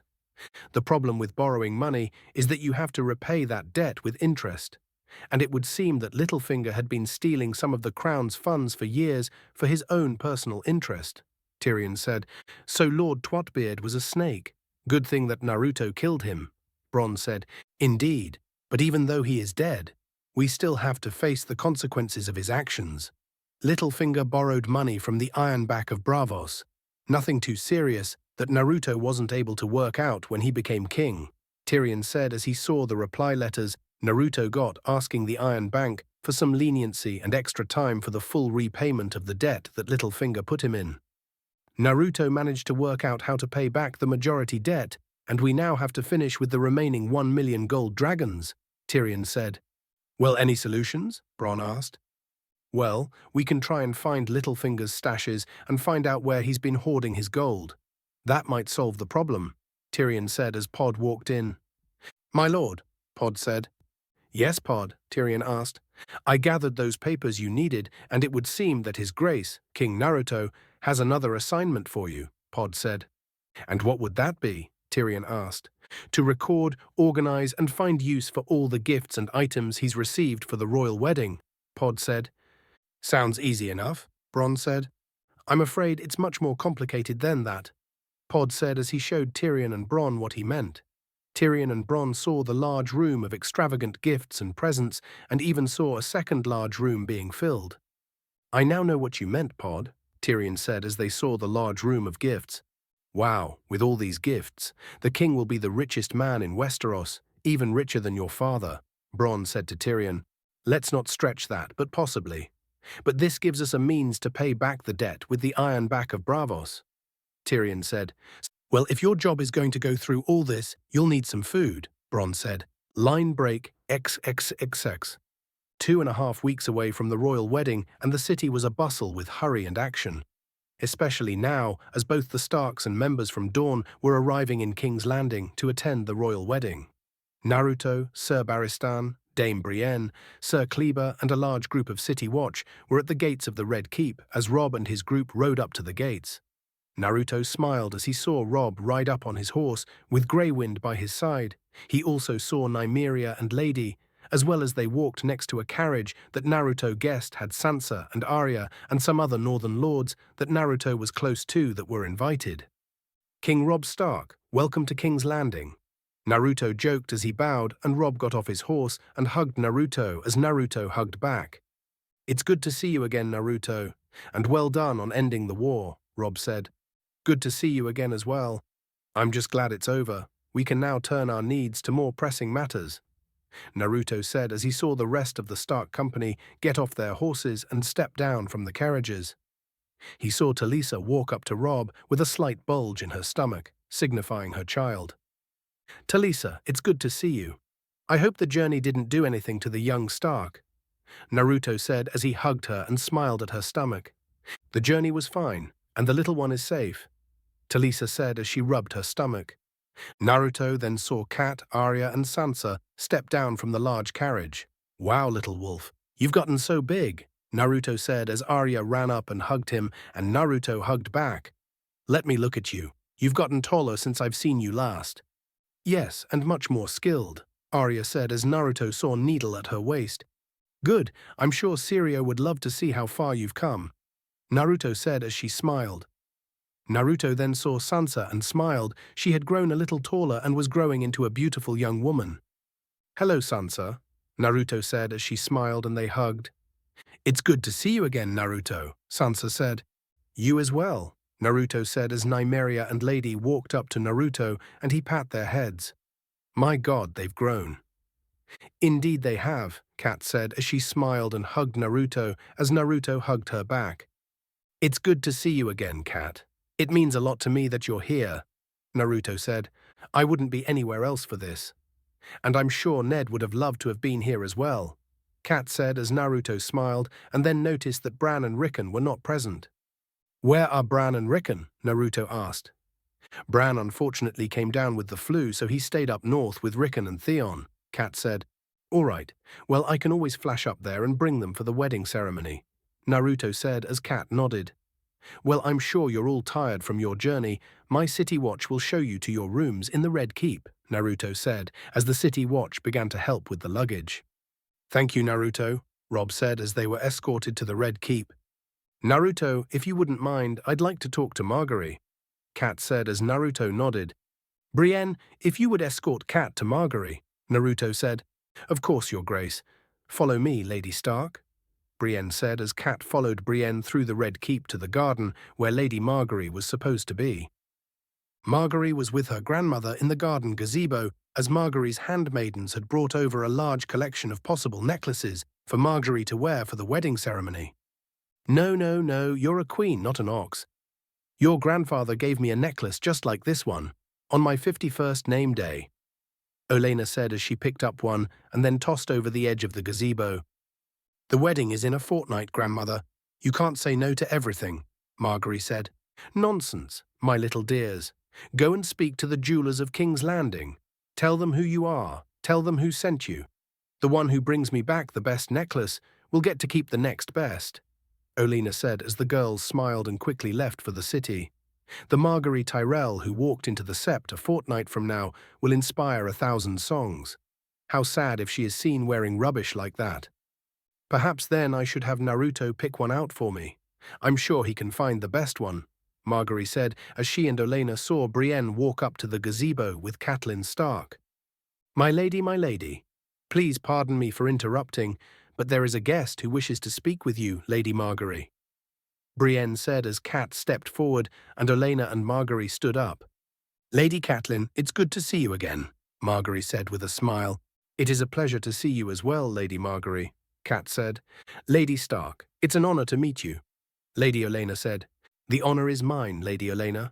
I've heard wonderful tales from Naruto about you, Kat said. Oh, I should hope so. Otherwise this meeting would not be as pleasant. But that boy is the most well-mannered and interesting boy I have ever met.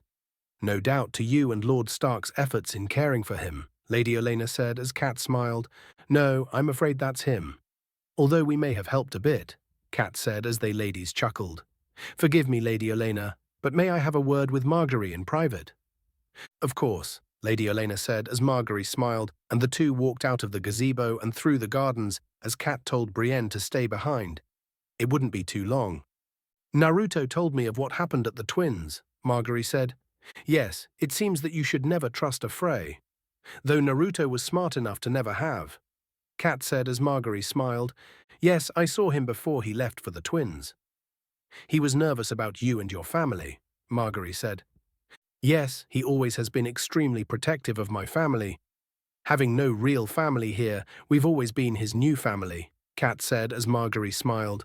One I hope to be a part of, Margaery said as Kat smiled.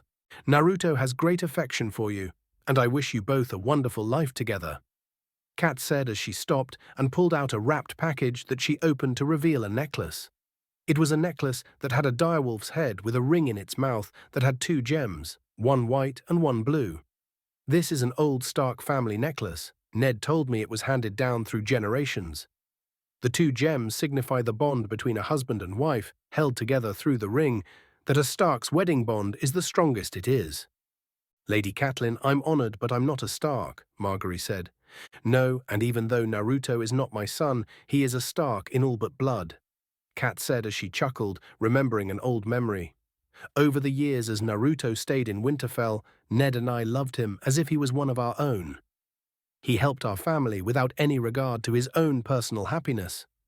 I know, Naruto is the most selfless and compassionate man I've known. I'm happy to marry him, Margaery said. I know. Ned showed me this a few years ago and said, that should Naruto find a woman who managed to snag his heart, That maiden was to be given this, Kat said as she handed it to Margaery, to signify that not only was she a part of Naruto's life, but ours as well, Kat said with a smile as Margaery wrapped it around her neck. Thank you, Lady Catelyn, for the necklace and for everything, Margaery said with a smile as Kat hugged her. 6. Line break. 666. The Starks settled in at the Red Keep and helped with some last-minute items and details about the royal wedding. Food, musicians, seating, etc. The workers were setting up for the large banquet that would follow the ceremony at the Sept and would host all the guests near the Red Keep, and the City Watch were getting their routes and details of their jobs and areas to guard and maintain order and peace during the wedding while the rest of the city celebrated. Naruto was with Brienne, Barristan and Kleber, as well as Tyrion, Bronn and Podrick, with a large group of City Watch guards near the entrance to the city, awaiting the arrival of the party from Dawn and the arrival of the Martells. They were waiting around as some of the City Watch were playing cards or dice, engaging in discussion and drinking some water. Naruto walked back and forth as Tyrion stood waiting.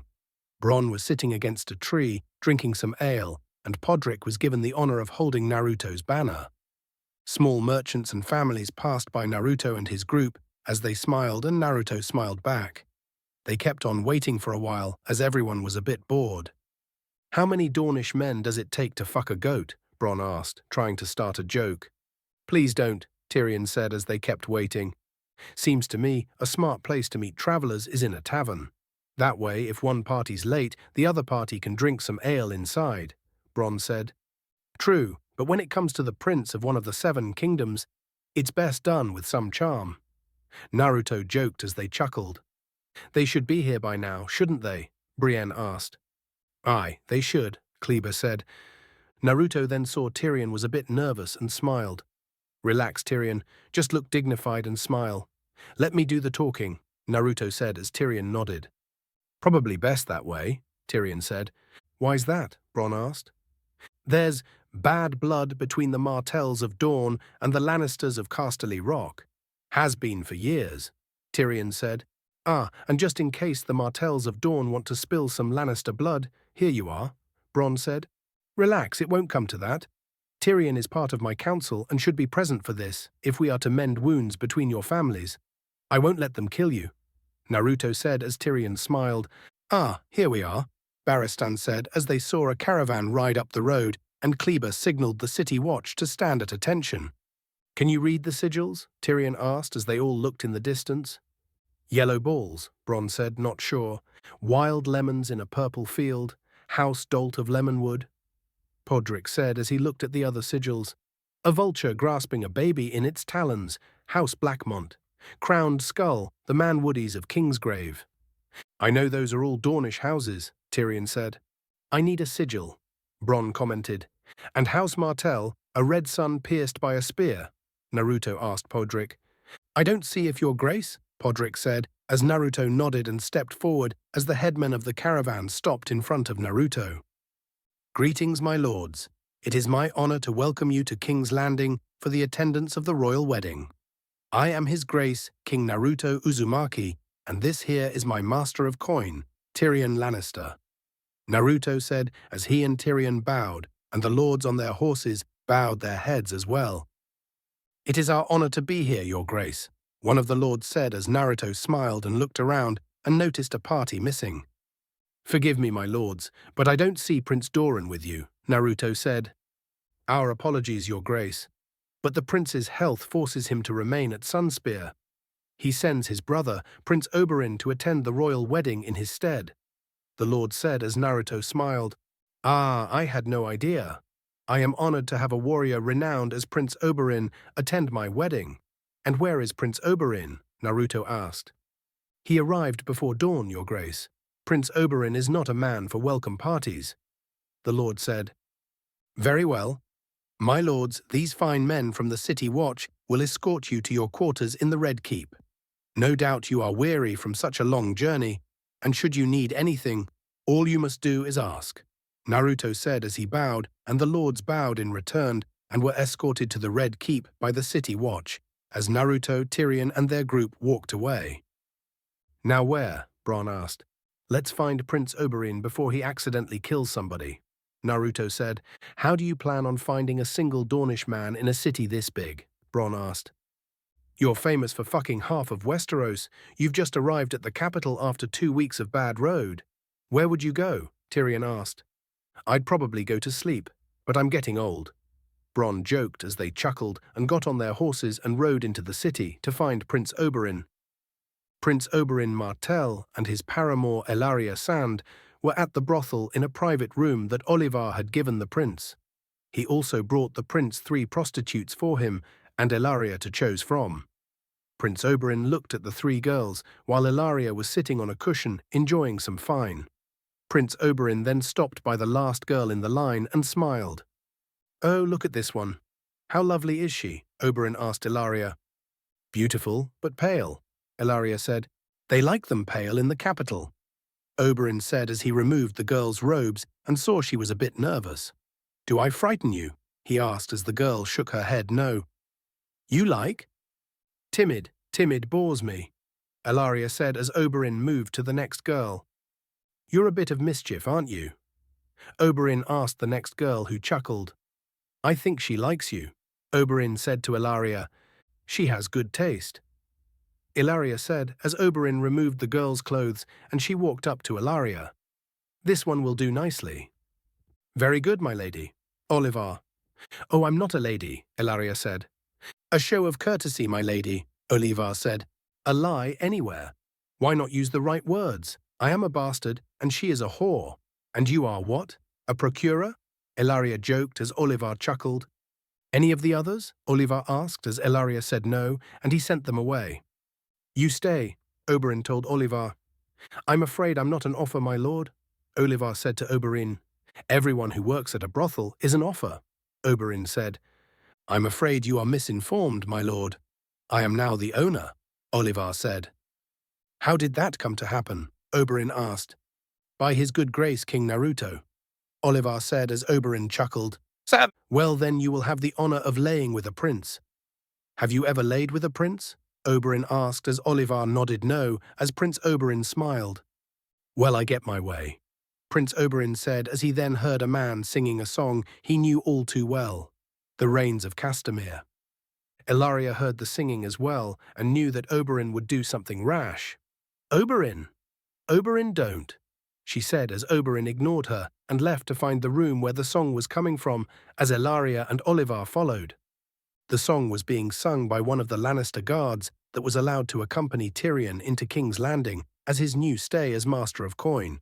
Naruto allowed Tyrion a small group of his family guard under the order that they would behave themselves. Well, that wasn't going to last much longer. 2 Lannister guards were in one of the rooms of the brothel with a woman on their laps as one of the men sang the song. The man finished the song as the 2 Lannisters saw a Dornish man walk in. You lost, friend? One of the Lannisters asked. Forgive me for staring. I don't see many Lannisters where I'm from, Oberyn said. I don't see many Dornishmen in the capital, the Lannister said. I don't like the smell, Oberyn said as Oliver and Ellaria walked into the room. Come with me, lover, Ellaria said to Oberyn to try and get him to leave.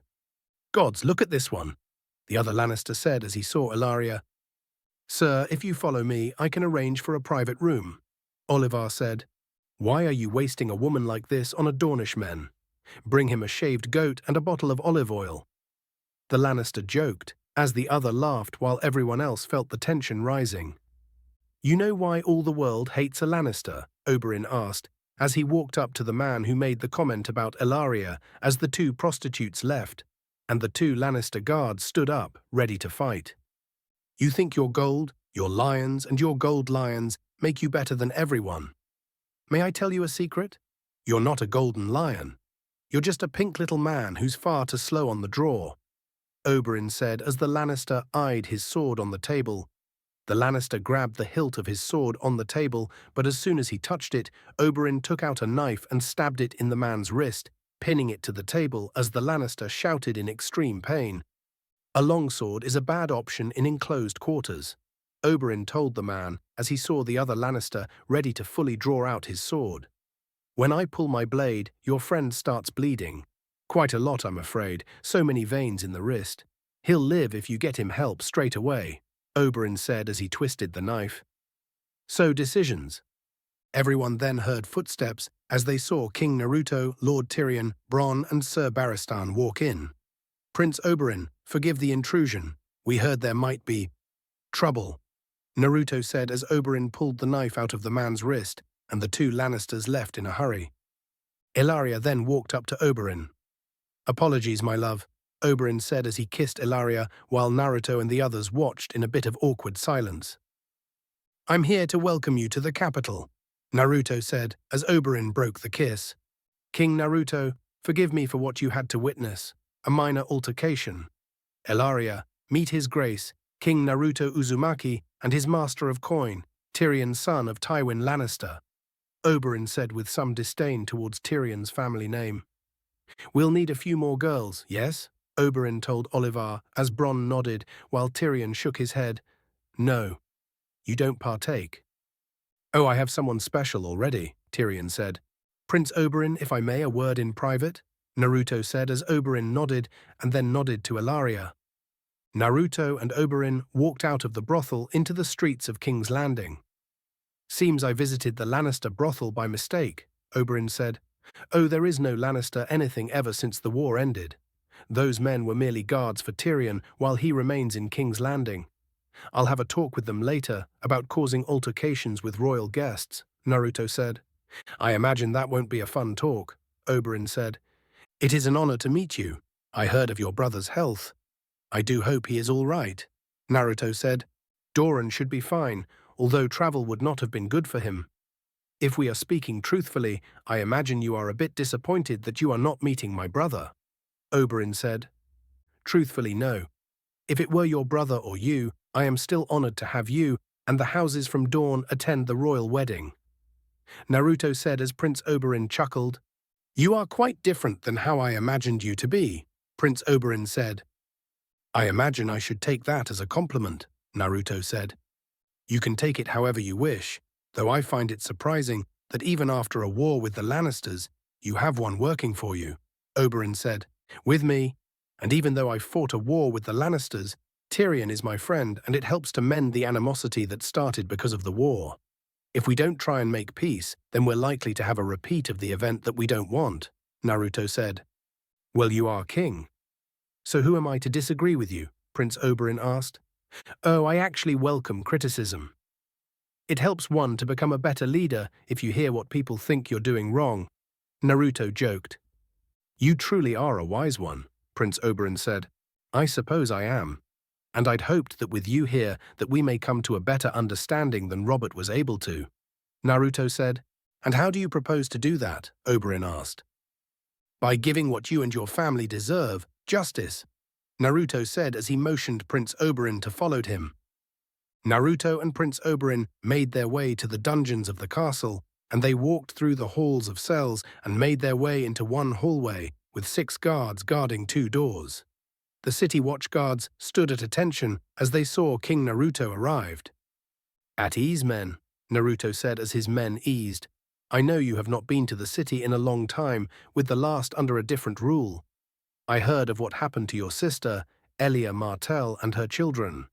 While I cannot bring her back to life, I can grant you the opportunity to see that her soul is at rest, and your family be given justice, Naruto said as he motioned his guards to open the cell of the 2 doors, and Prince Oberyn glared at who he saw. In the 2 cells were Gregor Clegane and Amory Lorch chained and restrained to the walls of their cells. Prince Oberyn glared in anger of the 2 men who had killed his sister and nieces and nephews. The Mountain raped and killed his sister, while Lorch had viciously murdered his niece and nephew. I know that the loss of your sister can never be regained, but you deserve justice. These men, along with others, will be sentenced to trial after the royal wedding, at which point you will be allowed to weigh judgment and carry out the final sentence, Naruto said as Prince Oberyn looked over to him and smiled. He then walked over and Bro hugged Naruto as Naruto returned the hug. Thank you, Your Grace. The Red Viper shall be patient, and when he is allowed, will strike them down, Oberyn said as he glared at the 2 men. Line break ESX. Back in Essos, Daenerys had gathered Jorah, Grey Worm, Missandei and Menma in her tent to discuss Menma's plan. He got from Diario, who was currently waiting outside since this was a private meeting and he wasn't yet trustworthy. Menma pulled out a map of Yunkai that Dario gave him and placed it on the table as he told them the plan. "Where?" Daenerys asked as she looked at the map. "There," Menma said as he was by her side and pointed to one of the gates. "It's a back gate. Dario said that the second sons use it to visit Yunkai's bed slaves." "His men, but not him?" Jorah asked as they looked outside. "He didn't say. This is where we enter the city. Very few guards are in position. Dario says they know him, so they'll let him inside." Menma said. "We're not going to sneak an army through a back gate." Jorah said. "We won't. We kill the guards and sneak through the back streets, which Dario says he knows well, and then open the front gates, which will allow the army in, and then the city will fall in hours," Menma told them as they all shared looks of unease. "Or he'll lead you and us into the slaughter, cutting the head off our army," Jorah said as he then looked at Grey Worm. "You command the Unsullied. What do you think? You are a leader now. Do you trust him?" Daenerys translated for Grey Worm. Grey Worm looked at Menma. "I trust him." "You honor me, my friend," Menma said in Valyrian, surprising everyone. "You speak Valyrian?" "How?" Daenerys asked. "I asked Missandei to teach me when she wasn't too busy. I figured it would help," Menma said as Daenerys looked at Missandei. "Lord Menma is an excellent student and has grasped the language quicker than most," Missandei said. "Is there anything you can't do?" Daenerys asked Menma. "Lead my friends into a possible trap. Which is why it'll be just me going in," Menma said as they were shocked. "Menma, that's crazy," Jorah said. "I'll go in alone with Dario and another one of his men. If it is a trap, I can take care of Dario and then open up the gate. Plus, if there is a smaller number of men, it'll be much easier for me to sneak around the city," Menma said as Daenerys and the others thought it was a crazy idea. "Menma, this is absurd. I cannot let you do this," Daenerys said. "I wasn't asking for your permission, Daenerys. I can do this and this way. No one else can get hurt," Menma said as she reluctantly nodded. "All right, you leave tonight," Daenerys said. "I'll prepare," Menma said as everyone left the tent as Jorah walked up to Menma. "Menma, you could use another sword in there," Jorah said. "You've been with Daenerys the longest, Jorah. Your place is by her side. I can handle myself," Menma said as Jorah shook his hand, wishing him luck. Menma then looked at Daenerys as she smiled, and he winked as he left for his tent to prepare. Line break, sex, act sex. Back in King's Landing, it was a few days before the wedding, as the pressure began to intensify a bit and everyone was working double time to make sure that everything was ready. All the invited guests to the wedding had arrived and enjoying themselves as the last guest strolled up to the gates of the Red Keep, and that was Lord Tywin Lannister. When he rode up the city to the Red Keep, he was met with some anger and frustration as some of the residents of the city were refugees because of Tywin's attacks on their villages and homes, so he wasn't completely welcome, but they didn't chuck rocks at him, which was a plus. Tywin, along with some guards and servants, and his brother Kevan, rode up to the gate with the carriage that was carrying Joffrey and Cersei. Tywin saw Naruto waiting at the gate with his personal king's guard, some city watch, along with Robb, Cat and some Stark men, and Tyrion and Bronn as well. "Lord Tywin, welcome to King's Landing," Naruto said as Tywin got off his horse and did a half bow to Naruto. "It is an honor, Your Grace, to be here. Thank you for the invitation and for your leniency to my house," Tywin said. "Of course," Naruto said as Tywin motioned his men to take Cersei and Joffrey from the carriage. "I will escort my children to the dungeons," Tywin said. "Tyrion, Bronn, would you please go with Tywin?" Naruto asked. "Of course," Tyrion said as he and Bronn escorted Tywin, Cersei and Joffrey to the dungeons. Tyrion, Bronn and some city watch escorted Lord Tywin and the prisoners to the dungeons in the Red Keep. The city watch opened up 2 cells as they put Cersei and Joffrey in their new homes. "Father, please," Cersei said as she was put in her cell and the city watch locked the door. Tywin gave a loud sigh mixed with relief, exhaustion, and somewhat sadness. He then left the dungeons as Tyrion stayed behind and went up to the cell of his brother, Jaime. Tyrion motioned the guards to open the door and they nodded. The door opened and Tyrion saw his brother chained up to the wall. Tyrion saw that Jaime looked much better than when he first saw him a few days ago. Naruto, because he felt that no one deserved to be put in that kind of ragged condition, allowed Jaime to bathe and clean up, so his horrible odor didn't kill him before the trial. Jaime was allowed to bathe under strict watch and supervision, and given a shave and some new clothes. Naruto wanted him to pay, but he wasn't cruel. Jaime looked up and saw Tyrion walk in as the guards closed the door. "Well, aren't you a sight for sore eyes?" Jaime said. "The same could be said for you," Tyrion said. "You've seen better days." "Well, sorry I cannot give a better appearance. I've been held captive for well over 2 years." Jaime said, "You know, this isn't actually that bad. It's roomy, you're given plenty of food, a bucket to piss in, and Naruto allowed you to bathe and shave." Tyrion said, "Yes, you should have seen me before. I was a regular wildling." Jaime said as the brothers chuckled. "I imagine you would make a pretty decent wildling." Tyrion joked as Jaime scoffed. "No, really. You're skilled enough to defend yourself, you're ruthless when you want to be, and you'll get to live how you want." "Well then get me out of here and I'll head north of the wall," Jaime joked as he and Tyrion chuckled. "Even after everything, chained here in this dungeon, your attitude and humor remains." Tyrion said with a smile, happy to see his brother was still there. "Is there anything you can do?" Jaime asked. "I'm afraid I've done all I can. I was the one who talked Naruto into meeting with our house to discuss a peace treaty so he didn't destroy us all. Even father realized he couldn't fight against Naruto. He agreed to the peace treaty and even gave over the mountain and Lorch to stand trail," Tyrion said. "And Cersei?" Jaime asked. "You, Cersei, and Joffrey are to stand trial for your crimes after the wedding," Tyrion said. "He's putting us on trial?" Jaime asked. "He is. Many would have gone for a direct execution, but Naruto wants a trial. You'll have a chance to win your freedom," Tyrion said. "Easy, a trial by combat, and I'll be out of here," Jaime said. "I hope your confidence will help you in the fight," Tyrion said. Back with Naruto, he was in the Red Keep training courtyard, getting some bow practice and de-stressing after all the work he's been doing. He pulled back an arrow and fired it at the first target, splitting the other 5 arrows he fired at the center. Naruto then heard someone walk into the courtyard and turned to see Sansa. "Sansa, how are you liking the city?" Naruto asked as Sansa hugged him and Naruto hugged back. "It's great.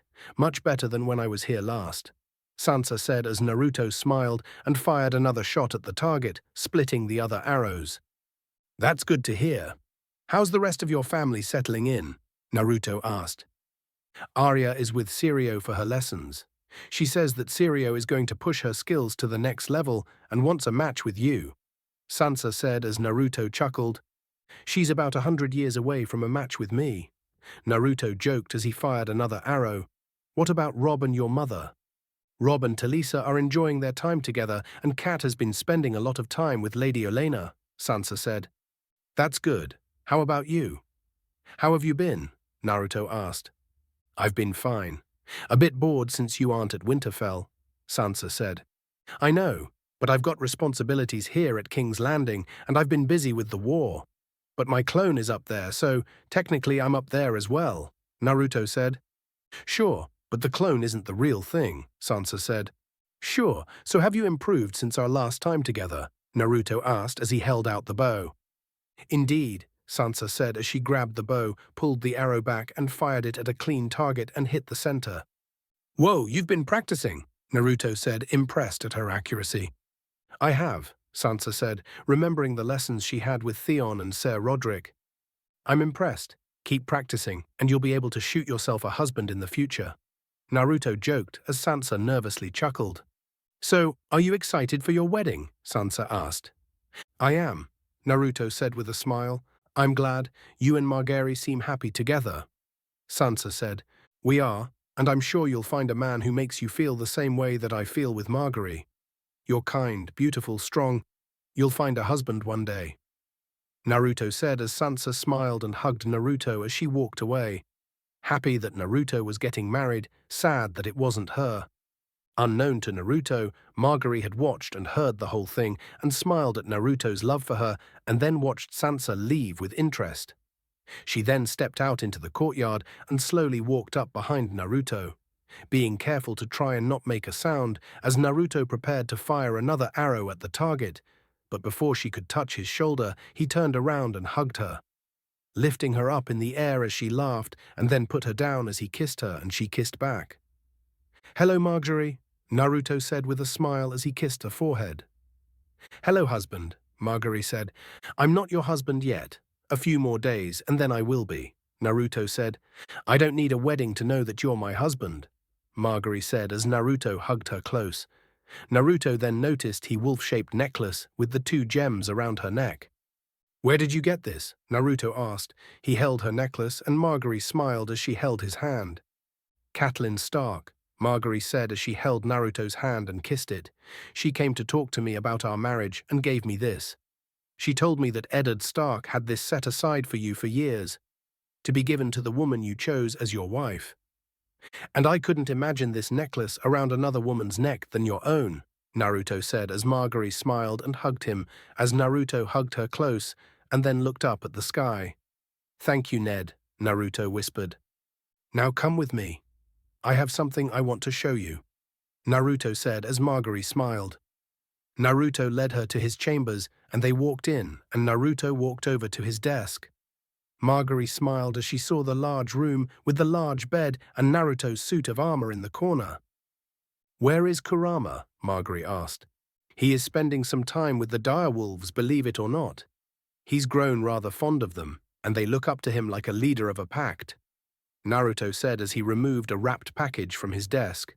"In a few days, this will be our chambers," Margaery said. "It will.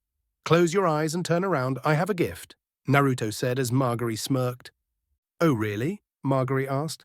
"Please, it's a surprise, and I want to see the expression on your face," Naruto said as Margaery chuckled and turned around and closed her eyes. Naruto then walked up behind her and moved her hair so it didn't get in the way. He then unwrapped his gift and placed it around her neck. Margaery smiled as she felt a necklace around her neck. "Now open." Margaery opened her eyes and gasped at what she saw. It was a silver and light blue colored necklace. It was strung together by expertly woven and interconnected curves of silver metal, gems and jewels, rather than a chain to hold it all together. At the center of the necklace, it held a beautifully designed flower with a diamond in the middle and an expertly crafted jeweled fox that seemed to be laying on the flower. Then hanging from the flower was a gem that was the same shape and size of Naruto's jade on the necklace Tsunade had given him years ago. "Do you like it? I worked with one of the city's finest jewelers to make it especially for you," Naruto said as Margaery touched the necklace and she loved it. She turned and kissed him as Naruto returned the kiss. "I love it," Margaery said as she fingered the gem on her necklace and then held the gem on Naruto's necklace. "It's like yours." "It is. My necklace was given to me by a woman I considered a grandmother when she believed in me to do great things and become a great man. And I'm sure that if she ever met you, she would love you.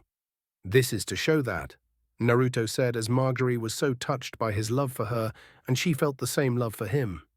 She kissed him as the two engaged in a very passionate and rather long make-out session with their wedding just a few days away. Line break X66666666.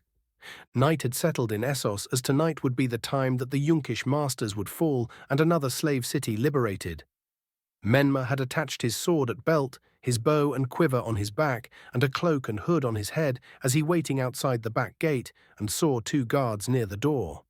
He hid behind some boxes as Dario and his another of the second son mercenaries prepared to go in. "When you hear a songbird whistle, you go in. I'm a great whistler, the greatest in the land," Dario told Menma, who just scoffed and watched Dario and his man walk to the door. Dario and his man walked to the back door as the 2 guards readied their spears and shouted in Valyrian, "Dario Naharis," Dario said as the 2 guards lowered their weapons and opened the back door and escorted him in. Menma then waited for about 15 seconds and then heard a songbird whistle and walked up to the gate and saw the 2 guards were dead. "That one was quick, the other not so much," Dario said as he whipped his blade clean of blood. "You took too long," Let's go. There may be others, Menma said. I doubt it. The Yunkish prefer to let their slaves do their fighting for them, Dario said as they then heard shouting and a group of 10 guards arrived, while Menma quickly took out his bow and shot 3 of them dead with arrows. The remaining 7 attacked with 3 attacking Menma and 2 attacking Dario and his man each. Menma put his bow away and drew his sword and a dagger. He blocked a sword strike to his head and kicked the soldier away, then parried at spear thrust from side and drove his dagger into the heart of the soldier, killing him. He then grabbed the spear and spun it around, smacking the 3rd soldier in the face. He stabbed forward with the spear at the 1st soldier, but the soldier blocked the spear thrust and broke off the spear tip. Menma then ducked under a sword swing, smacked the soldier in the stomach with the wooden spear staff, and then kneed him in the gut, and stabbed him in the back with his sword. Menma was then grabbed from behind by the 3rd soldier, but Menma elbowed the soldier in the gut and then spun around and smacked the soldier across the face, hard with the spear staff, and knocked him out. Dario killed his 2 soldiers with his curved sword, but Dario's friend was killed by the 2 soldiers. Menma attacked the 1st soldier, slashing his leg, then stomach, and then slashed his neck and killed him. He then blocked and parried a sword strike to his stomach, grabbed the soldier's arm, spun him around and threw him back into Dario, who slashed the soldier in the stomach. "That's what you call a few guards?" Menma asked as Dario smirked.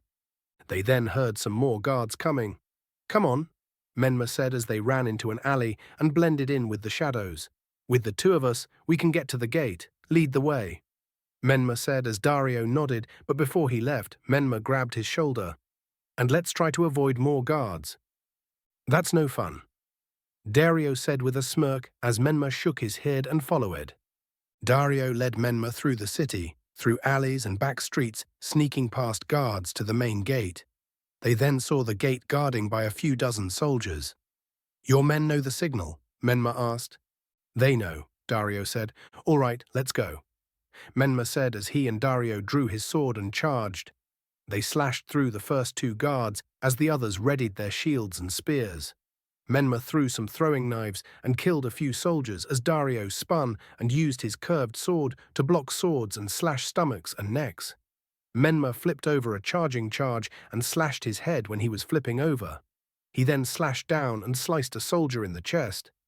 He then blocked a sword strike and kicked the soldier in the chest, activating his boot blade, stabbing the soldier in the heart. Menma then kicked and shot out his 2 boot blades and stabbed 2 soldiers in the head. He then parried and blocked more spears and swords as he then spun around slashing and swing his sword like a whirlpool as he slashed and killed a dozen guards. He saw Dario engaging the rest, so he ran to the gate and unlocked it. He then pushed it open, grabbed a torch arrow from his quiver, lit it from one of the torches, and fired it in the sky as the signal and the second sons stormed the city. Menma smirked at Dario as the plan had worked, now to make sure the wise masters surrendered. A few hours had passed as Daenerys, Missandei, Grey Worm and Jorah waited for Menma to return with news. Daenerys paced back and forth, worried about what happened in the city and what happened with Menma. Had he fallen in battle? Was the whole thing a double cross for Dario and the wise masters? "We've been waiting a long time, haven't we?" Daenerys asked Jorah as he shrugged. "I don't know. You tell me. How long does it take to sack a city?" "Depends," Jorah said as Daenerys didn't seem to be brightened by that answer. They then heard rustle and movement outside as they saw the Unsullied in movement, and Menma and Dario walked into the camp. Dario waited outside the tent as Menma walked in, with some blood on his face and clothes, and Daenerys smiled, seeing he was alive. "What happened?" Daenerys asked. "It was just as we planned. Their slave soldiers threw down their spears and surrendered when the gate was breached," Menma said as he then took out the flag of Yunkai. "The city is yours." Daenerys smiled as Jorah walked up to him and Bro hugged him, congratulating him on a job well done, and even offered him a cup of wine, which he quickly gulped down. Daenerys then walked over and hugged him tight, happy that he was alive. Menma smiled and hugged her back. Daenerys smiled as her cheeks flushed, and she felt warm and comfortable in his embrace. She was falling for Menma. Line break XXX. The time had come. Wedding day, the royal wedding between King Naruto Uzumaki, the Orange Flash and champion of the Nine-Tailed Fox, and Margaery of House Tyrell, the Beauty of Roses and Lady of Thorns. I just made those up. Today was the day, and everyone was excited. Margaery was spending the day getting ready while Naruto had plans as well. Right now, he was in the council room, looking out the window to the city, holding his necklace in his hand. "Granny, I wish you could be here for this," Naruto thought as he heard the door open and in walked Kleber, Barristan and Brienne. "Your Grace, your guests have gathered for breakfast," Brienne said as Naruto nodded. "Thank you," Naruto said as he looked out to the city. "Is everything all right, Your Grace?" Barristan asked. "Yes, I guess I'm just a little nervous. The day is finally here," Naruto said as they chuckled. "Everyone feels the same on their wedding day," Kleber said as Naruto nodded. "Well, just because it's my wedding day doesn't mean I'm the only one who should enjoy it," Naruto said as he walked over to the side of the room where there was a large cloak covering something. "I wanted to get you guys something for sticking with me for so long." "Your Grace, being by your side is reward enough," Brienne said. "Well, this is an extra reward," Naruto said as he removed the cloak to reveal 3 sets of armor, expertly designed and crafted. Barristan's is the same as his King's Guard armor, but a little darker in color and lighter. Kleber's is the same as Barristan's, and Brienne's armor is the armor she receives from Jaime in Season 4. You 3 are the proud owners of chakra armor. Lighter, more durable, and able to deflect swords and spears off like a butter knife. Nothing can get through this except a chakra weapon, and I have the only one," Naruto said, as they all were amazed by the armor. They were expertly designed and crafted. "How did you make them?" Brienne asked. "The same smith who made my armor. I had him design these shortly after we defeated Stannis, as a thank you for sticking with me for so long," Naruto said as they smiled. "Thank you, Your Grace," Barristan said as they all bowed. "No thanks needed," Naruto said with a smile. "Now get suited up. We've got a busy day ahead of us. I'm getting married," Naruto said with a smile as he left to get dressed for breakfast in the gardens with some guests. Kleber, Brienne and Barristan got suited up and escorted Naruto to the gardens where he and some guests were having a nice breakfast before the wedding. The Starks were there, including Bran and Rickon, as Naruto flashed up and grabbed them for the celebration, and so were the Martells. Tyrion, Shae, Bronn and Podrick were there as well, and Lord Tywin was allowed to eat along with some other lords and nobles. Everyone was enjoying themselves, engaging in fun conversation as Naruto sat beside Robb, Talisa and Kat on one side, and Tyrion on the other. Then some guests were going to present their gifts today, as Lord Mace Tyrell was up first. "From House Tyrell and the people of the Reach, Your Grace, it is my honor to present you with this wedding cup," Mace Tyrell said as he presented Naruto with a very large and lavish goblet. "May you and my daughter Margaery drink deep and live long." "A handsome goblet, my lord. Or shall I call you father?" Naruto asked. "I should be honored, Your Grace," Mace Tyrell said as he bowed and went back to his seat. Robb then stood up as one of his men brought over a beautiful circular shield with Naruto's leaf symbol etched on. "A gift from us, Naruto. A great shield, forged from a meteorite," Robb said as Naruto smiled and hugged Robb. "Thank you, Robb," Naruto said as Robb smiled, and Naruto picked up the shield and felt that it was very light, even though it looked heavy. "Very light. It is a mystery, Your Grace, on the workings of meteorite. But it is said they have properties similar to that of Valyrian steel," Grandmaster Pycelle said. "Light, strong and durable. The best qualities of a shield," Naruto said. "Now all I need is a name for it." Naruto said as many of the guests began to call out name as Naruto heard one he liked. "Honor's shield. I like it," Naruto said as he placed the shield down. Then Tyrion stood up and Podrick walked over and placed a large book in front of Naruto. "While this gift is not as handsome or precious as a goblet or shield, it is nonetheless any more valuable," Tyrion said. "A book?" Naruto asked. "The Lives of 4 Kings, Grand Maester Kaith's history of the reigns of Daeron the Young Dragon, Baelor the Blessed, Aegon the Unworthy, and Daeron the Good. A book every king should read," Tyrion said as Naruto smiled, and even Tywin smiled at his son. "A book of 4 great kings is most invaluable." "Thank you, my friend," Naruto said as Tyrion smiled and bowed, and went back to his seat. After breakfast, everyone relaxed for a little, as it was almost time to head to the sept for the ceremony. Naruto was changing into his formal wedding clothes, which consisted of a robe and the cloak he would wear, and then put on Margaery. Naruto also looked at the crown he was given when he became king. He hardly ever wore it, even when he addressed the people after they defeated Stannis, he never wore it. It was the crown of House Baratheon, not his. He would wear it for today, but after the wedding, he would need to place it with Robert. It was his, not Naruto's. He then walked down the Red Keep and arrived at the gate where his king's guard and Tyrion were waiting for him. They would walk to the sept. Naruto and his group walked through the city to the sept as the streets were filled with tables and people who were celebrating the wedding of their king. They smiled, waved and cheered for their king as he walked by, and Naruto smiled and waved back. It was his wedding, but everyone would join in the festivities. They finally arrived at the sept as many of the guests had filled in. Robb, Cat and the Starks were on the right side of the sept as Naruto's family, and Lady Olenna and the Tyrells were on the left, and Kurama took his place near the High Septon. Other guests, such as Sir Davos, Shireen and Selyse, were also in the crowd. Tyrion and everyone else moved to their places as Naruto walked up the steps and nodded to the High Septon who was waiting at his pedestal. Naruto turned to face the people as Cat smiled and nodded to him, and Naruto smiled back. Then the clock in the Red Keep rang, signaling noon and the ceremony to begin.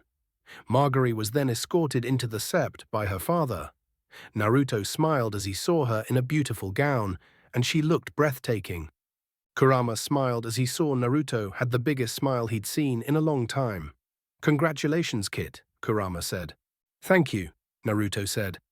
Lord Tyrell then bowed as Naruto bowed back and walked up to Margaery, who had the same smile on her face as Naruto.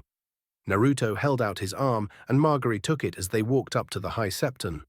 Naruto then took off his cloak and placed it around Margaery's shoulders. They then took each other's hands as the High Septon wrapped them together with a ribbon.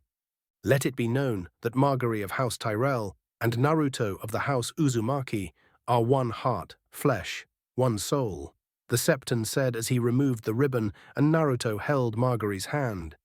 Cursed be he who would seek to tear them asunder. Naruto then turned to Margaery.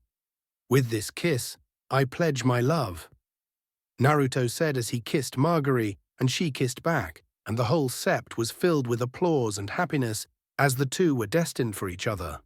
Even outside the sept, applause and cheer could be heard from the people who were not able to get into the sept.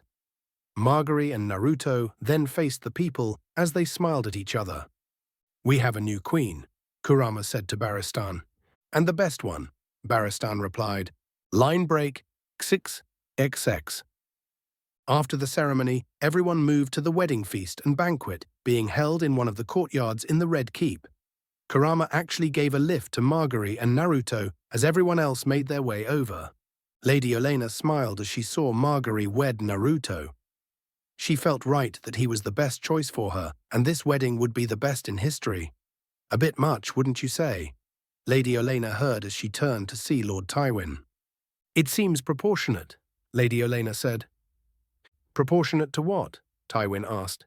"The expected extravagance of a royal wedding," Lady Olenna said as they walked to the feast. "People who spend their money on this sort of nonsense tend not to have it for very long," Tywin said. "You ought to try and enjoy something before you die. You might find it suits you," Lady Olenna said as Mace Tyrell walked up to them. "Not now, Mace. Lord Tywin and I are speaking. Anyway, I find it quite interesting that you are here. After all, you waged a war against this boy for well over 2 years, and now here you are at his wedding as one of his guests," Lady Olenna said. "Indeed, the shock is not only limited to you, but it seems Naruto is much more forgiving than most. And my son Tyrion was able to smooth out transgressions between us, which ended the war." Tywin said, "Ah yes, the new master of coin, a big eccentric but a smart man, your son," Lady Olenna said. "Indeed, it has become more and more apparent to me the worth of my son. He now commands an important position on the King's Council, much more so than his siblings," Tywin said. "Yes, between the King's Slayer, the Mother of Madness, and the Half-Man, Tyrion is the most honorable. He has brought honor to the House Lannister. Perhaps as Master of Coin, he can help you. Wars are expensive, and Iron Bank will have its due. How they love to remind everyone. Almost as much as you Lannisters with your debts, Lady Olenna said. I'm not worried about the Iron Bank, Tywin said. We both know you're smarter than that. Come, Tywin, let us celebrate young love. Olenna said as they joined the festivities. The wedding feast was in full swing. Exotic dancers and performers were entertaining the guests with wonderful gymnastics and music. Servants and cooks were passing out food as the guests all sat at tables. Pheasant and meat pies, sausages, roasted pig and deer, vegetables, fruits, pies and cakes with plenty of wine and water circulated among everyone. Beautiful tapestries and banners were hung up with the House Tyrell and House Uzumaki banners up as well. At the main tent, Naruto and Margaery sat together, eating and enjoying the party. Margaery's family sat at a table next to her, while the Starks sat at a table next to Naruto.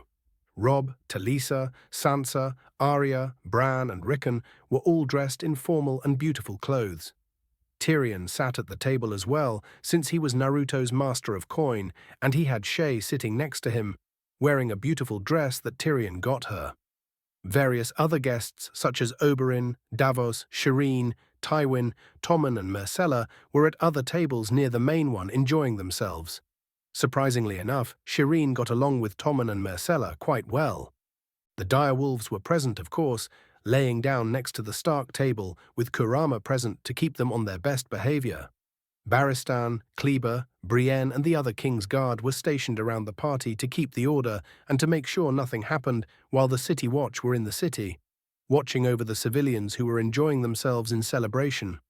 Naruto and Margaery smiled and chatted as they ate some food and listened to music. Lords and ladies came up to congratulate the new king and queen as Naruto and Margaery thanked them for coming. Servants came by with food as Margaery playfully fed Naruto. He was a bit embarrassed about it, but it was his wedding and she was allowed to. Robb saw Naruto feed Margaery a grape and then kissed her and smiled as he saw how happy Naruto was with Margaery. I don't think I've ever seen Naruto this happy before, Robb said as Kat nodded. Indeed, this is truly the happiest I've ever seen him, Kat said. It's his wedding, he should be, Talisa said as Tyrion raised a cup. A toast, Lord Stark, on your new marriage and the peace that we enjoy, Tyrion said as Robb felt merry and raised his cup and cheered with Tyrion. Cheers to you, Lord Tyrion, Robb said as they all drank and Kat smiled. She didn't think that people who were on opposite ends of a war could find reason to share a drink. Only Naruto could manage that. Naruto and Margaery smiled as they listened to beautiful music played by a trio of men using bagpipes and wind chimes. Naruto looked at Margaery and saw the peaceful smile on her face and held her hand. Is the wedding everything you dreamed it would be? Naruto asked as Margaery smiled and kissed him. That and more, Margaery said as the trio of musicians ended their song. Beautiful, thank you, Naruto said as he handed them a pouch of money and they all bowed. The honor is ours, Your Grace, they said as they left. Margaery then looked at Naruto. Perhaps we shall make the announcement. Yes, Naruto said as he stood up and clanked his glass as everyone quieted down. Honored guests, my queen would like to say a few words, Naruto said as Margaery stood up to address everyone.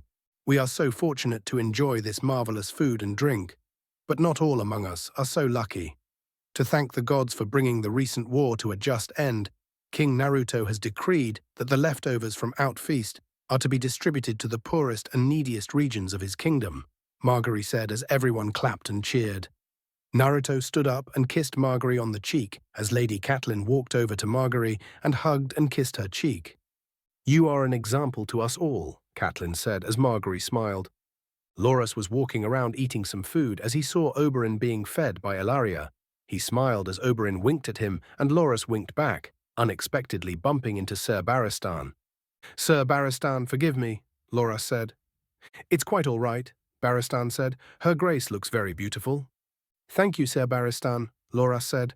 So any thought on what to do next? The war is over, no more need to fight. Barristan said. There will always be a need to fight, Loras said as he and Barristan chuckled. But any plans on what's next? Stay here in King's Landing or head back to the Reach? Barristan asked. I'd imagine I'd have to go back to the Reach.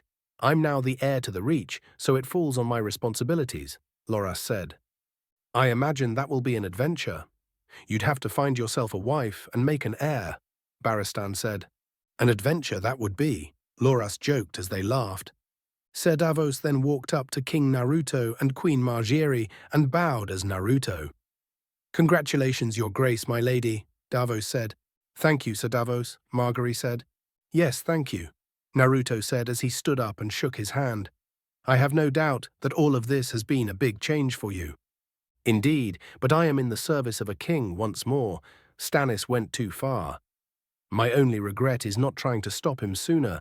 Perhaps more lives would have been saved, including his, Davos said with a heavy heart as Naruto pat his shoulder. We cannot change the past. We must look towards the future, Naruto said as Davos nodded. Yes, Your Grace, Davos said, and I would have us move forward and remove any lingering doubt over your place here. I name you my new master of ships, Naruto said as Ser Davos went wide-eyed. An honor, Your Grace. But is now the right time? Davos asked. As good a time as any, Naruto said as he looked at Kurama, who nodded. It's time, Kit.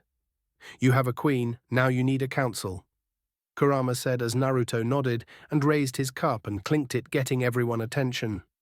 Honored guests, I hope you are enjoying yourselves, for now is the time for celebration. A royal wedding is a time for celebration, but it should also be a time for all of us to remember how we arrived at this point.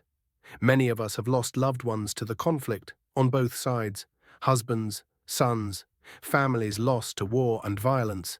Let us raise a glass to honor those who are no longer with us, Naruto said as everyone raised a glass and drank in silence to honor the fallen ones. A royal wedding is also a time to look towards the future, which is why I would like to make some announcements.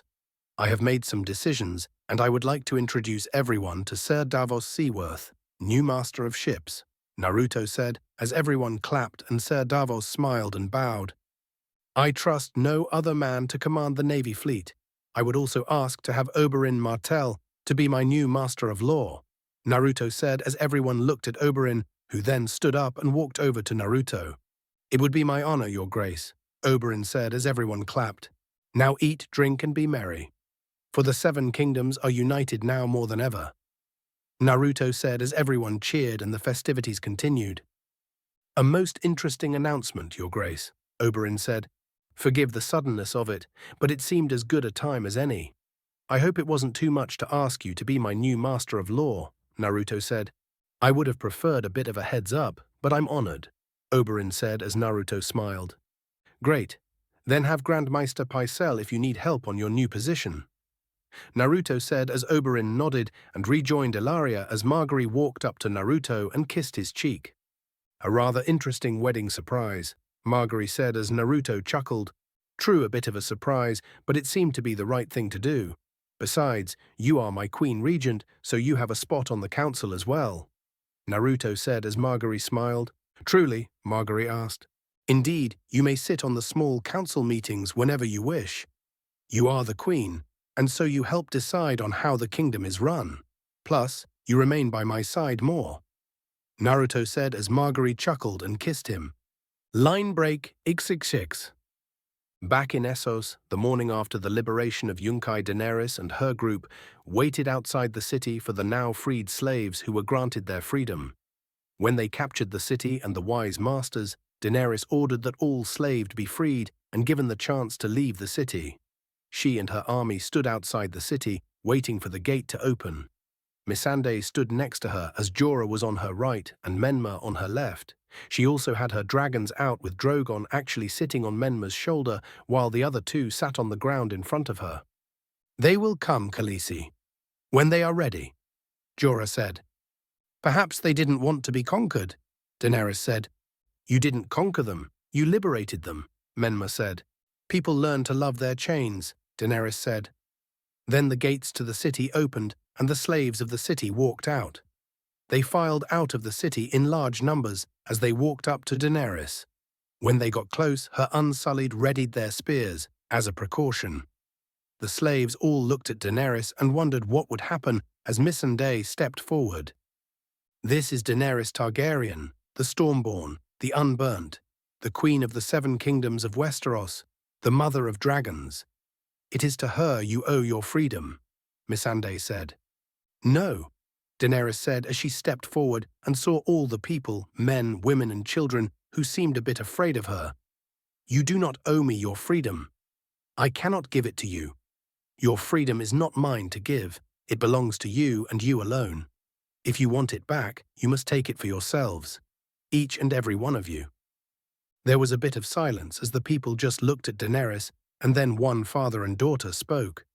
"Mihisa, Maisa, Maisa, Maisa, Maisa, Maisa, Maisa." The people chanted as Daenerys was confused. "What does it mean?" Daenerys asked. "It is Old Giscari, Khaleesi.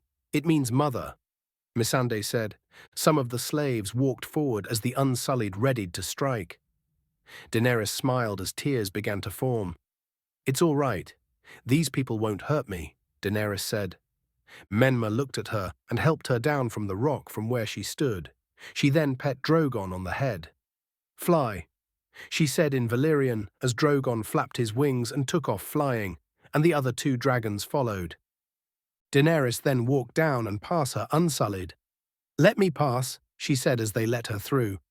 Daenerys then walked into the crowd of slaves, chanting Mother, and saw they had smiled and praised her.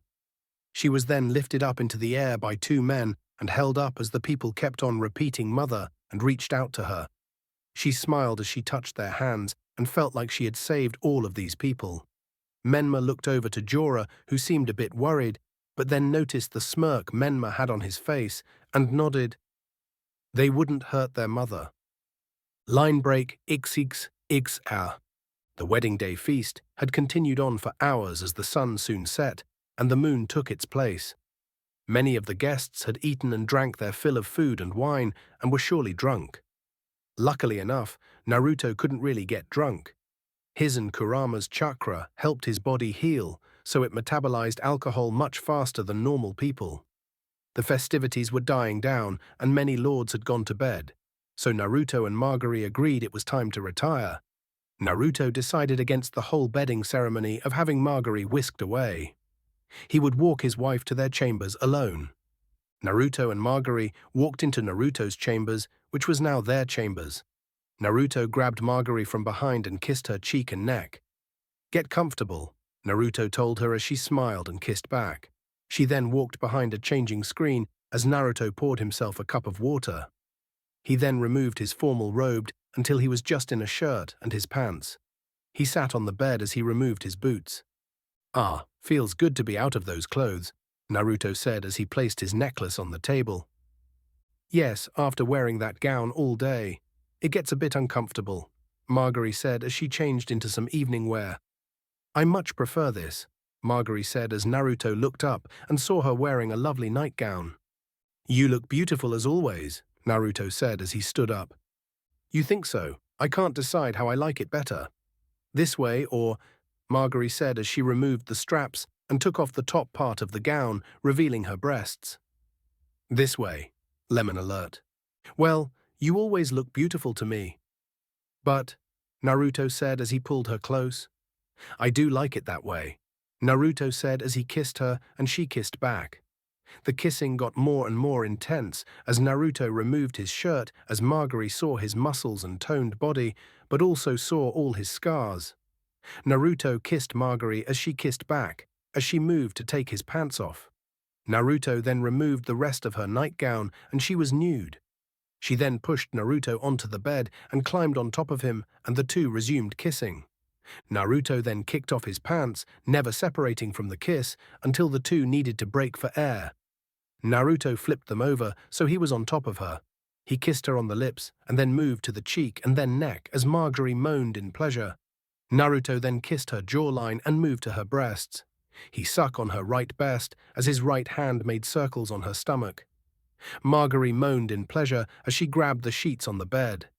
Naruto's hand then made its way down south to her womanhood, which was wet with arousal. He then inserted a finger as Margaery moaned in pleasure. The two kept on kissing as Naruto's fingers kept on moving inside of her. Margaery then managed to flip herself on top of Naruto and smiled. She kissed his lips and made her way south, kissing his chest and tracing her fingers on his scars. She then made her way down and removed his shorts to show his 9-inch manhood, standing straight up. She then licked the shaft and began to suck on the tip and put her mouth around it. Naruto moaned in pleasure as Margaery began to blow him. Naruto then pulled Margaery up and kissed her neck and cheek as she moaned and kissed his neck. Naruto then sat up and pulled Margaery onto his lap as she wrapped her legs around him. The two held each other, their hands running around their bodies. "Naruto, I'm ready," Margaery whispered as Naruto kissed her. Naruto then lined up his manhood and thrusts in all the way as Margaery moaned in pleasure and kissed him. "We are one." Naruto pulled out and then thrusts back in and repeated over and over as Margaery's moans got louder and louder. "Harder, faster," Margaery said as Margaery fell on her back and Naruto fell on top of her. He used his hands to keep himself from squashing Margaery and kept on thrusting into her. Naruto kissed her neck as Margaery wrapped her legs and arms around Naruto, her moans getting louder and more frequent as Naruto kept on thrusting. Margaery could feel herself reaching her end. "Naruto, I'm coming," Margaery said. "Me too, I'm close," Naruto said as his pace increased. "Naruto, Margaery!" They shouted as they both came, with Margaery squirting and Naruto came inside her. Both were breathing heavy as sweat glistened on their bodies and rested their foreheads against each other as they smiled. They kissed as Naruto rolled off her and she rested her head on his chest. End of lemon. "Amazing," Margaery said as she kissed his chest, and Naruto chuckled and kissed her head. "I'm glad. We have the rest of our lives together. I expect more nights to come," Naruto said. "The night is not yet over," Margaery said as Naruto looked at her. "No, it's not," Naruto said as Margaery rolled on top of him and Naruto rolled around as Margaery laughed, and the rest of the night was filled with moans and grunts from the king and queen. End of chapter 6. 1. Naruto heard of the various women raped and killed when he traveled to River Run to meet with Rob and along the way to Casterly Rock. It's also as the punishment for the original sack of the Riverlands that Ned had Beric Dondarrion try and bring the mountain down for, but failed. 2. For people who are wondering why Tywin is just agreeing with Naruto on the terms of the peace treaty, is that in general, when the victor wins a war, they decide the spoils and punishments of war, and so Tywin knows he is in no position to argue over terms. Naruto also isn't completely unreasonable and only does the basic things he knew that should arise from this peace treaty, such as the reparations and pay to the North and Riverlands, and handing over Cersei and others to stand justice. I wanted to show the change in the character, and eventually as I keep writing, to show how he and Naruto will interact and grow in the future. 3. Kurama can actually go bigger, but just for the circumstances of bringing Stannis to justice, Kurama doesn't need to grow so big. 4. With the grayscales disease, I don't know that much about it, but it's a disease that if it doesn't kill, you will crackle and flake the flesh, leaving the person scarred. For this story, the grayscales is caused by very bad energy that eats away at the person's body, and if it doesn't kill them, will leave them scarred. Kurama was able to look at Shireen and sense the evil or bad energy, and if he exposed pure chakra to it, it would kill the bad energy. Kurama put some extra chakra into the breath to help repair the skin. Kurama sensed that his chakra would work, while in the cases of King Robert and Ned, Kurama couldn't use chakra because it wasn't an energy issue, it was just injuries. Deep lacerations and infections are better healed by chakra healing techniques, but if regular chakra is exposed, it could be dangerous. 5. I just made that up. I thought it would be nice for Shireen to have her mother's and Selyse seeing that her daughter was cured, puts the other ideas of Shireen being cursed or sinful away, and makes her realize that she needs to rekindle the bond with her daughter. 6. I added this in to have some interaction between Kat and Margaery. Since there never was a real actual interaction between the two, except for the brief hello in Season 2, I wanted to try it. Kat does love Naruto like a son, so by giving Margaery the necklace, it signifies that Margaery is now considered part of the family. I made up the part of the necklace, but I liked the idea of Ned and Kat wanting to give a heartfelt gift to the would-be wife of Naruto. Hoped you guys liked the chapter. Sorry it's been a while. Things have gotten really busy at school and with summer job and internship stuff, so I haven't been able to write as much. This chapter had the royal wedding and the end of the War of Five Kings. Naruto begins to repair bonds with the Martells and with Lord Tywin as well. For those who thought Naruto wasn't as harsh on Lord Tywin as he should be, I did that on purpose. Naruto isn't a hateful or vengeance-seeking person. He has occasion, but he never seeks out to hate or hold animosity towards people. Naruto has the Lannisters pay off the standards that should come from a peace treaty, but he also wants to look towards the future and make allies, not enemies with people who hate him. For those who are expecting bad things to happen at the peace signing or the wedding, I didn't do that for a reason. I wanted this to show some happiness for Naruto and the prospect of a good and promising future. But don't worry, the happiness and good times won't last for long, as the White Walkers are coming, and a much larger conflict and enemy will come to ravage the Seven Kingdoms, and Naruto will have to ready himself to stand against it. For Daenerys, her destiny keeps on going, but it will change as well, and Menma will play a large role in that. Jon will soon return to the Wall and the Night's Watch, and the Seven Kingdoms must deal with Mance Rayder and the Wildlings, as well as a much larger threat that many didn't think were real, all being controlled by something that no one really knows about. Look forward to the next chapter. The trials of the accused and the enemy begins to show their face by messing with certain people. Also, again, big thanks to the Maximus for all the suggestions for future chapters. Again, thank you. Please leave a review if you liked it, and if you didn't, sorry. No flames. Disclaimer, I don't own Naruto or Game of Thrones. Both belong to their respective owners. I'm just a huge fan. 7. The shifts occur. Here is the 7th chapter of the Orange Flash in Westeros. The trials of the accused is coming up, and the destiny of the Seven Kingdom has begun to shift more and more with a new enemy that will lay waste to all of the Seven Kingdoms, and it will be up to Naruto to try and stop them. Enjoy. The shifts occur. Back up north, Jon had escaped from the group of wildlings on the way back to Castle Black. He stopped his horse near a small clean pond of water to rest his horse and get some water. Jon knelt down next to the pond and drank as much as he could as his horse ate some grass. Jon was using some of the water to clean some cuts on his face when he heard footsteps. He turned around and saw Ygritte with an arrow pointed at him. He stood up as Ygritte kept her bow steady and an arrow pointed right at his chest. Ygritte, you know I didn't have a choice. You always knew who I was, what I am. I have to go home now. I know you won't hurt me, Jon said. You know nothing, Jon Snow, Ygritte said as Jon chuckled. I do know some things. I know I love you. I know you love me. But I have to go home now, Jon said with a heavy heart as Ygritte felt heartbroken. Jon turned around to get on his horse, but Ygritte let go of the arrow and it hit him in the back of the shoulder. Jon fell to the ground in pain and was surprised that she hit him, but he had to leave. He got on his horse as Ygritte shot another arrow and hit his leg. Jon then grabbed the reins and rode away as Ygritte fired another arrow and hit him in the back. She cried as she watched him ride away. Line break. 6. Back in King's Landing, the sun had risen over the horizon and filled the city with daylight. Many of the people were nursing hangovers or full bellies from a full day of drinking and festivities from the royal wedding, but they got back to their feet and resumed with the day jobs. The sun shined into the window of the chambers of King Naruto and Queen Margaery. Naruto squinted his eyes as the light shined on them, raising his hand to block the light so his eyes could adjust. Naruto slowly opened his eyes and lowered his hand as his eyes adjusted. He looked around and saw the sunlight up his chambers, and then smiled as he looked down and saw Margaery snuggling into his chest. Last night was one of the best nights he had in a long time. Naruto pat her hair and gently ran his other hand down her arm and kissed her head as Margaery moaned and snuggled deeper into Naruto's chest.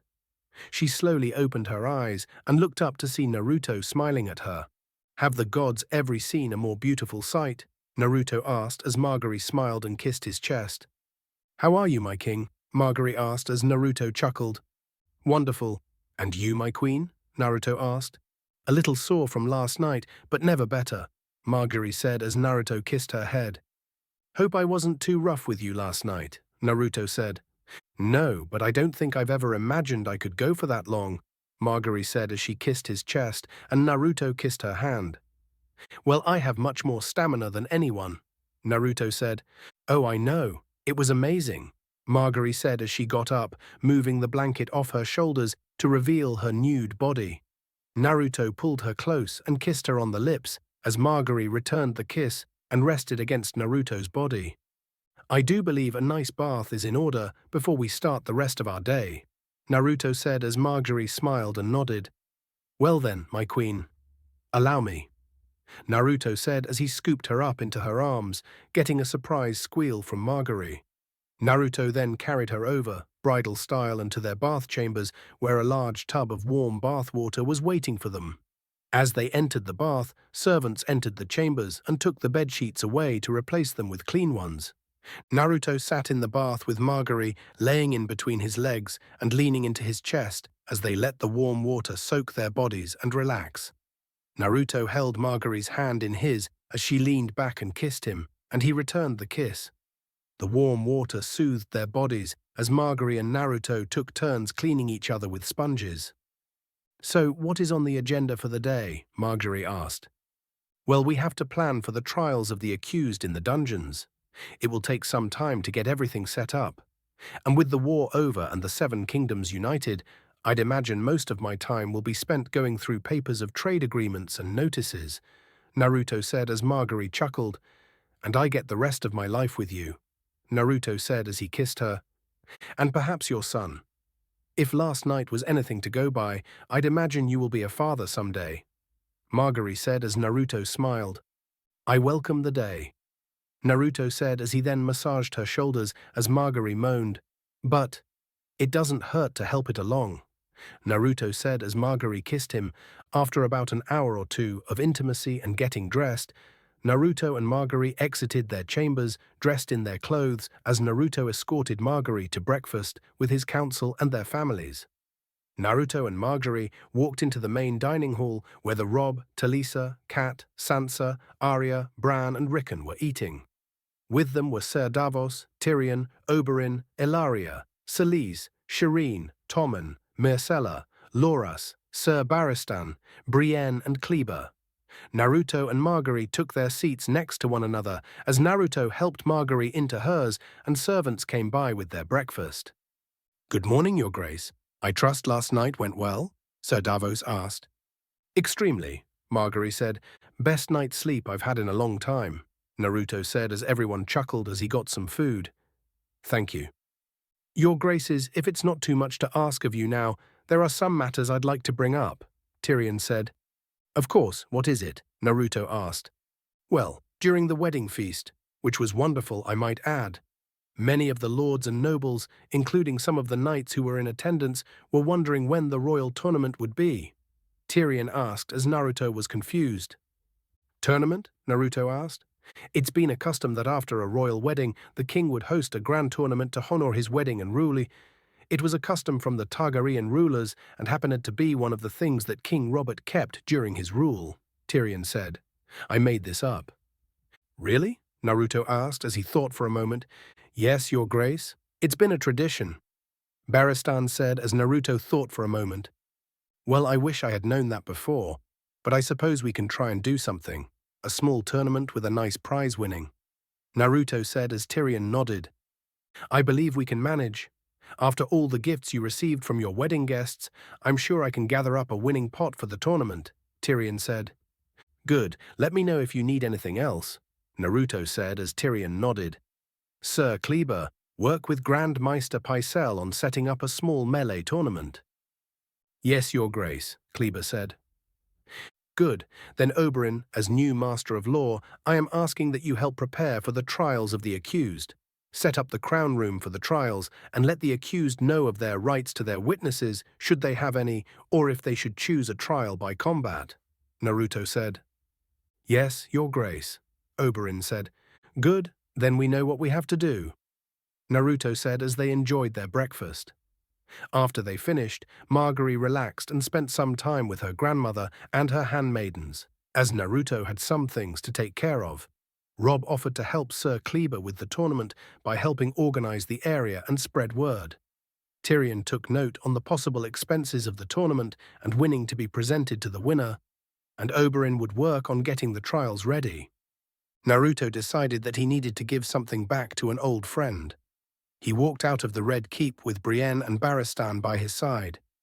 Many of the citizens of King's Landing bowed and waved at their king as Naruto waved back. Kurama saw Naruto walking through the city and decided to join him. Naruto walked through the city and made his way to his destination, the Sept. He and Kurama walked up the stairs and into the Great Sept, where the High Septon and Septors bowed at King Naruto. Naruto then walked over to one grave near the side that was in remembrance to King Robert of the House Baratheon. Naruto smiled as he then placed Robert's crown that he wore during his reign on his grave. Naruto left the crown there and left. It was the crown of the House Baratheon, so it should be with him.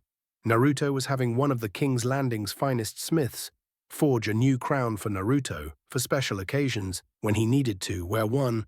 He may be king, but he didn't really enjoy wearing it all the time. Line break et sex.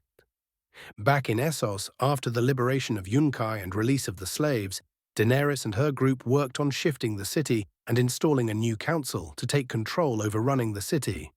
Then, after gathering all the supplies they could get, taking the Yunkish and Second Son's assault catapults, and organizing a caravan of all the free slaves who would be accompanying Daenerys, they moved from Yunkai to the city of Meereen. They had traveled for about a week and decided to stop to rest the horses and regain their strength as they kept pushing towards Meereen. They all ate food and drank water, tended to the horses, and made sure that everyone was doing fine. Daenerys decided to enjoy some quiet time with her dragons and Menma. After he went on a suicide mission into Yunkai to ensure that Daenerys won and freed the slaves, Daenerys kept him close. She finally admitted it to herself, she had fallen for Menma. He wasn't like Drogo. Menma was kind, brave, strong, a bit of a goofball which helped to keep her smiling, and he was incredibly loyal in keeping his friends and allies safe. But there was something else. She could tell that he was hiding something. Nothing horrible like he massacred a whole city or anything like that. But he was hiding something. Even though Daenerys didn't know everything about him, she felt calm and happy next to him. Whenever he looked at her, she always had a smile on her face. He seemed to know what to do to make her smile. And he was very good with her dragons. They took a liking to him. Not just Drogon, but Viserion and Rhaegal as well. There seemed to be something about him that calmed them down and turned them like loyal dogs. She seemed to trust him. There was something about Menma that washed away her feelings of suspicion, but she wondered what he was hiding. Right now, Daenerys and Menma were sitting on a rock overlooking the ocean, enjoying the sea breeze and cool air as Drogon laid his head on Daenerys' lap. Drogon, Viserion, and Rhaegal had all grown much larger in the past week after eating so much and flying around. They were becoming fiercer dragons. Daenerys pet Drogon on the head as she watched Viserion and Rhaegal fly in the distance, one of whom seemed to be carrying something. Menma was sitting on the ground next to Daenerys, sharpening his sword as he enjoyed the calm wind of the ocean. Drogon shifted and moved as he got comfortable as Daenerys soothed him and pet his head. Then Drogon let loose a loud burp of gas and hit Menma right in the face as Menma clenched his nose. "Ah, Drogon!" Menma said as Daenerys chuckled and Drogon seemed to smirk at Menma. Viserion and Rhaegal flew closer and dropped the corpse of a sheep on the ground in front of Daenerys and Drogon. It had been eaten partially as the smell of fresh food caught Drogon's attention. Viserion and Rhaegal landed and began to fight over the sheep, as Drogon also made a fight for the sheep, and the three flew away, fighting over their lunch as Daenerys and Menma chuckled. "You know, we'll have to figure out a steady way to feed them," Menma said. "Really?" Daenerys asked as she looked at him. "Oh yes, we can't have Drogon fly around, torching farms and stealing livestock for his lunch. That may come back to bite us in the future," Menma said as Daenerys nodded. "We'll think of something," Daenerys said as Jorah walked over to the two. Khaleesi, it's time to move on, Jorah said as she nodded, and they moved back to the group and got on their horses, and the company of the Mother of Dragons moved forward to Meereen. Menma volunteered to ride ahead with some of her Dothraki to scout the area as Jorah agreed it was a good idea. They would ride ahead a few leagues to make sure there weren't any surprises waiting for them. After riding for a few leagues, Menma and his group rested for a bit to let the others catch up.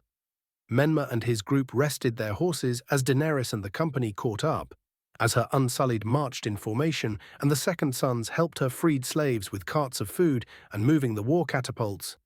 Menma then had 2 Dothraki riders scout ahead as the army had caught up while Menma looked around the land and took note of what grew. Daenerys and Missandei were near the edge of the road, overlooking the water of Slaver's Bay, and could see the glimpse of Meereen in the distance. "Have you ever been to Meereen?" Daenerys asked. "Several times, Your Grace, with Master Krasnis," Missandei said. "And?" Daenerys asked. "They say 1,000 slaves died building the Great Pyramid of Meereen," Missandei said, "and now an army of former slaves are marching toward its gates." "You think the Great Masters are worried?" Daenerys asked. "If they're smart, Your Grace," Missandei replied as Menma walked over to the two. "What is it, Menma?" Daenerys asked. "Nothing, just something I'd like to talk to you about. In private," Menma said as Daenerys nodded to Missandei, who left them alone. "Yes?" Daenerys asked as Menma pulled out a beautiful flower. "A dusk rose." Menma showed her as she scoffed, thinking it was his attempts at flattery. "If that's your attempt at being romantic, you failed miserably," Daenerys said as she walked back to her horse as Menma followed and showed her a white flower. "And this one is called Lady's Lace," Menma said. "This is not flattery but strategy. More lessons on being a successful ruler." "Flowers?" Daenerys asked. "No, knowledge. You have to know a land to rule it. Not just its people, but its plants, its lands, its rivers, its roads, and their culture. By making an effort to show that you respect the land and the culture of the people who live on said land, you make for a better ruler," Menma said as Daenerys looked at him. "Dusk rose is particularly useful in tea as it eases fever. If you truly want them to follow you, you have to become a part of their world." "Knowledge," Menma said as he then pulled out a red flower. "Harpy's gold, can't make tea from this one. Beautiful but poisonous." Menma then put the flowers together and handed them to Daenerys. "Learn," Menma said as he nodded and walked back to his horse as Daenerys looked at the flowers and smirked at Menma. Her smirk quickly left when she and Menma heard the shouts of one of her Dothraki who came racing back to tell Menma something. Menma then looked at Daenerys with a somber look as she, Missandei, Grey Worm and Jorah followed the Dothraki to what he had to show them. A slave child, killed and nailed to a wooden post as a warning. "There's one on every mile marker from here to Meereen," Jorah said. "How many miles are there between here and Meereen?" Daenerys asked. 163, Your Grace," Jorah said. "I'll tell the men to ride ahead and bury them." "You don't need to see this," Menma said. "You will do no such thing. I will see each and every one of their faces. Remove her collar before you bury her," Daenerys said as she now had 163 more reasons to take Meereen. Line break, Ixis. While Daenerys had made some headway in Essos, Naruto was having some downtime. After Naruto had dropped off Robert's old crown, he decided to take a look at the book that Tyrion had given him, The Lives of Four Kings. He found it quite an interesting read as he read through Grand Maester Keith's accounts of Daeron the Young Dragon's siege of Dorne during his rule. Though things got interesting as he reached the section of Aegon the Unworthy. The accounts during this reign really showcased that Aegon the Unworthy earned his title as a horrid ruler whose act of legitimizing his bastards led to the Blackfire Rebellion. Naruto chuckled as he read the horrid rule of Aegon the Unworthy and then continued to the final pages of Daeron the Good. He then raised an eyebrow as he read the last few sentences. "I defeated my bastard brother, Daemon Blackfire, why my father the oath even though of legitimizing him shows how much he earned the title, Aegon the Unworthy. The Blackfire Rebellion, as I hear some start to call it, concerns me though. Demon lay dead, but our fabled swords Blackfire and Dark Sister have vanished. the loss of two great Valyrian swords that are prizes by my house and a civil war that turned half the nation against me troubles me dearly. But that is not all that has occupied my mind. The final words of Daemon and his sons troubles me more than anything. Daemon and his two sons said the same thing to me. The Blackfires will rise again. Maybe not now, but the Great One has promised us that our house will rule, and all men shall die. Naruto read Grand Maester Keith's accounts of Daeron's last words. That's weird. All three of them said the same thing. And who's the Great One? Naruto said aloud, as he was pulled from his thoughts by a knock on his door. Come in, Naruto said as the door opened to reveal Prince Oberyn. Your Grace, I hope I'm not interrupting you, Prince Oberyn said. No, I wasn't doing anything. What do you need? Naruto asked as Prince Oberyn walked over to him with some parchment. I have sent messages to our prisoners in the dungeons. The Mountain and Lorch demand trials by combat, as does Jaime Lannister, Oberyn said as Naruto looked over the parchment. And Cersei and Joffrey? Naruto asked. The former queen is less than cordial. She demands to speak to her father at once and won't say anything about her or her son's trial. Oberyn said, Well, she does have that right. I'll let Tywin know. Have you found two other judges? Naruto asked. Not yet. I do believe Robb Stark wishes to be one, so I will find another. Oberyn said as Naruto nodded, and he saw that Prince Oberyn seemed to want to say something else. Anything else? Naruto asked. Nothing, Your Grace. It's just that I've come to the realization that my new duty as Master of Law will require all of my time here. Prince Oberyn said, Yes, it will. But you are more than welcome to bring your daughters to King's Landing, to stay with you here, Naruto said as Oberyn smiled. Thank you, Your Grace. You honor me, Oberyn said. Think nothing of it. A man is nothing without his family.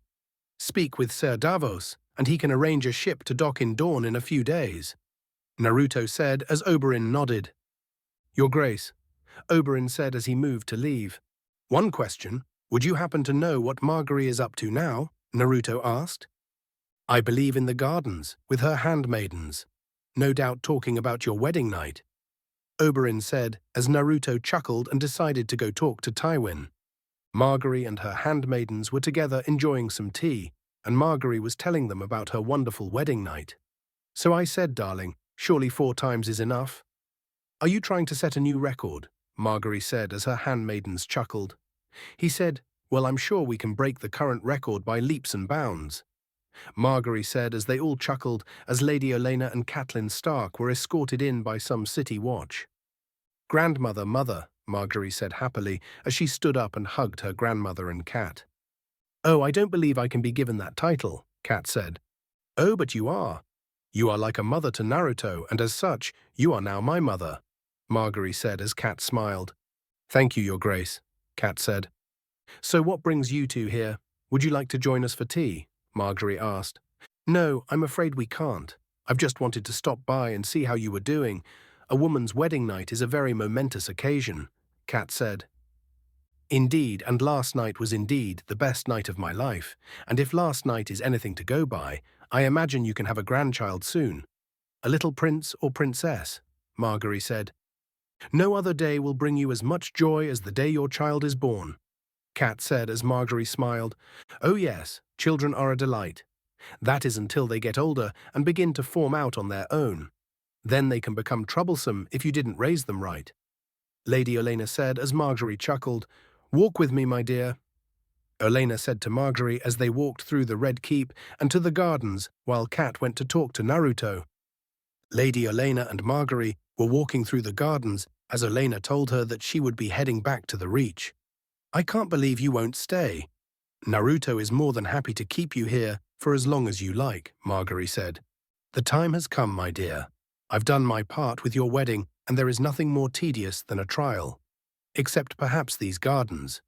If I have to take one more leisurely stroll through these gardens, I'll fling myself from these cliffs, Lady Olenna said as Margaery chuckled. I truly wish you would stay, Margaery said as Lady Olenna sat down and Olenna held her hand. I know, my dear, but I've done my job. You are now queen and you and Naruto are married, Lady Olenna said as Margaery sat down next to her. He loves you and you love him. But your marriage will be strained in the years to come, and it will be up to you to keep it strong. Our love for one another is strong, Margaery said. Oh, of that I have no doubt. But knowledge of Naruto's status as the last of his house has spread throughout the Seven Kingdoms, as well as the knowledge that he can marry more than one wife to restore his house, Lady Olenna said, as that was what worried Margaery a bit, as she and Naruto had this talk. Did you know I wasn't supposed to marry your grandfather? Lady Olenna asked. No, Margaery said. He was engaged to my sister, your great-aunt Viola. I was to be given to some Targaryen or other. Marrying a Targaryen was all the rage back then. But the moment I saw my intended, with his preachy little ferret's face and the ludicrous silver hair, I knew he wouldn't do. So the evening before Luther was supposed to propose to my sister, I got lost on my way back from my embroidery lesson and happened upon his chambers, Olenna said as Margaery chuckled. How absent-minded of me. The following morning, Luther never made it down the stairs to propose to my sister because the boy couldn't bloody walk. And once he could, the only thing he wanted was what I'd given the night before.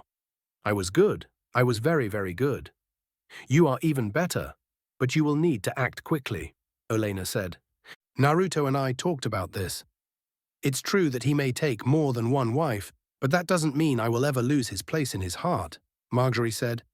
Maybe, but there are women out there who are just as determined and beautiful. You will have to assert your dominance over them should Naruto take another wife, Olenna said. And I do believe there is one you can start with now. Sansa? Margaery asked. The young Stark girl. I saw the way she looks at him, her eyes filled with love and admiration for him. It's obvious she wants to be with him. More than likely, she will ask to stay here in King's Landing when the rest of the Starks go back north. And then she will try to make her move. She'll have an advantage, given she was raised with Naruto, Olenna said. What are you suggesting? Margaery asked. Naruto will more than likely take another wife, of that I have no doubt. But you must assert your dominance over the rest of them.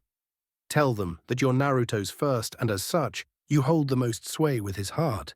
You can make sure that the women he will marry know that you are his queen, Olenna said as Margaery thought for a moment. Back with Naruto, he and Tywin were walking in the throne room, talking about Cersei and Joffrey.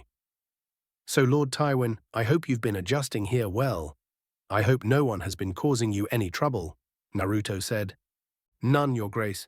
People have kept their distance and have been respectful either out of fear of what you would do or have not associated themselves with me, Tywin said. Give them time. All wounds will heal, but they will take some time. For now, we should focus on the matters at hand, the restoration and repair of the Seven Kingdoms and moving forward, which brings me to one of the two reasons I asked you here, Naruto said as they entered the small council chambers. Is this about my children? Tywin asked. Yes, for their upcoming trials. Jaime has asked for a trial by combat, but Cersei is refusing to answer for herself or her son until she speaks with you, Naruto said as Tywin thought for a moment. Why would she ask for me? Tywin asked. Don't know, but it seems that her first instinct is to talk to you. She thinks that you may be able to solve all her problems, Naruto said as Tywin exhaled. Thank you, Your Grace. I'll talk to her. Tywin said, What was the other reason you asked me here? The other reason isn't as serious, but it's something I'd like to know. You were Hand of the King for King Aerys Targaryen when he ruled over the Seven Kingdoms until his demise. From what I've heard from Robert before he died, and from Grand Maester Pycelle and Sir Barristan, is that the Seven Kingdoms stayed afloat because of your work. Can you tell me more about King Aerys? Naruto asked. Now too much to tell, Your Grace. The Mad King was, as his title said, a mad king. The man had lost his mind, burning men to their death with wildfire and laughing as he did, killing Rickard and Brandon Stark, allowing his children to run amok and steal Lyanna Stark, which led to the war that eventually led to his own demise. The records and stories of the Mad King are true. Being the hand to the king of a mad man was very dangerous. I had served his faithfully for 20 years, and the kingdom had prospered because of that. Aerys grew increasingly erratic and hostile, viewing any threat to his house or rule as treason, Tywin said. The behavior continued and got worse, Naruto asked. Indeed, through the years, his behavior got worse and worse. He would mumble in his chair, saying things to himself that were completely ludicrous. And he became increasingly obsessed with the idea of using wildfire to become a pure dragon. The man became increasingly bitter and rude, marrying his son to Elia Martell instead of Cersei. The match seemed ideal and perfect. Marrying the prince to the daughter of one of the crown's most loyal houses. But no. I had grown tired of his provocative behavior and left. I was lucky enough to leave with my force and wealth intact. I heard that many hands of the kings weren't so lucky. Tywin said. Naruto said as he thought for a moment. The Mad King's babbles of insanity. Did they ever make any sense? Not really, Your Grace. Typically shouts and mumbles about his enemies, people he thought were talking behind his back. His theory about wildfire and such. Tywin said as he then remembered something. There was one other thing he mentioned a lot. He repeated the phrase often, but I and others never could make any sense of it. What was it? Naruto asked. It was something along the lines of, the Great One is calling to me, or I shall become a dragon and join the Great One. Something along those lines. Grand Master Pycelle often thought that was a reference to death, Tywin said as Naruto thought for a moment. Why are you so interested in this, Your Grace? Nothing, just curious is all, Naruto said as he stood up. That'll be all, Lord Tywin. Tywin got up, bowed and left, as Naruto thought for a moment. The Targaryens were becoming more and more interesting. After reading that book that Tyrion gave him, Naruto began to wonder more and more about the Targaryen line and the men of that house. King Aerys, the Mad King, and then Demon Blackfire. Did the Targaryen house have some kind of fascination with death, if that was the Great One? Reading that book also made him remember the other thoughts that Naruto's had his entire time in Westeros when he first arrived. About Rhaegar and Lyanna Stark, and Ned. Rhaegar was known as a master swordsman and fighter, winning several tournaments and jousts, and even besting Ser Barristan, who is considered the best fighter in the land. He had a reputation of being a skilled warrior, and his kidnapping of Lyanna Stark was the reason Robert rebelled and started a war. That much was known. Rhaegar kidnapped Lyanna and raped her, and ended up killing her, but Naruto wasn't so sure. After talking with Ser Barristan about his time protecting the Targaryens, Barristan told him that Rhaegar was a skilled warrior, but was much more gentle than people knew or remembered. Barristan told him about the times when Rhaegar would go down to the city and sing as a minstrel to entertain the people and give his money to people in need. Barristan said he was a good man, so what would cause him to kidnap Lyanna? Then Barristan kept on explaining his time protecting Aerys and Rhaegar, how Barristan was bested in a joust tournament at Harrenhal by Rhaegar Targaryen, and he won the tournament. He was proclaimed champion, and then it was time to give a bundle of blue winter roses to his Queen of Love and Beauty. You would think that would Elia Martell, who he was married to, but Barristan said that Rhaegar gave them to Lyanna.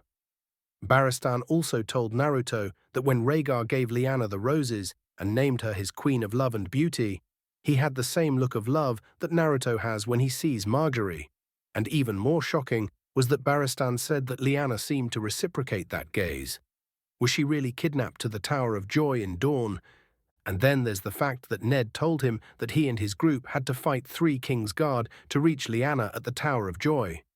Why were the King's Guard left to guard Lyanna rather than protecting Aerys' other children? Daenerys and Viserys. Rhaegar could have left soldiers to guard Lyanna when he went to war, yet there were King's Guard. That didn't make any sense. Remembering that, Naruto also remembered when Ned explained to him the events of Robert's rebellion when they found him on their way home. Ned told him that Lyanna asked Ned to promise her something. What the promise was, Naruto had no idea.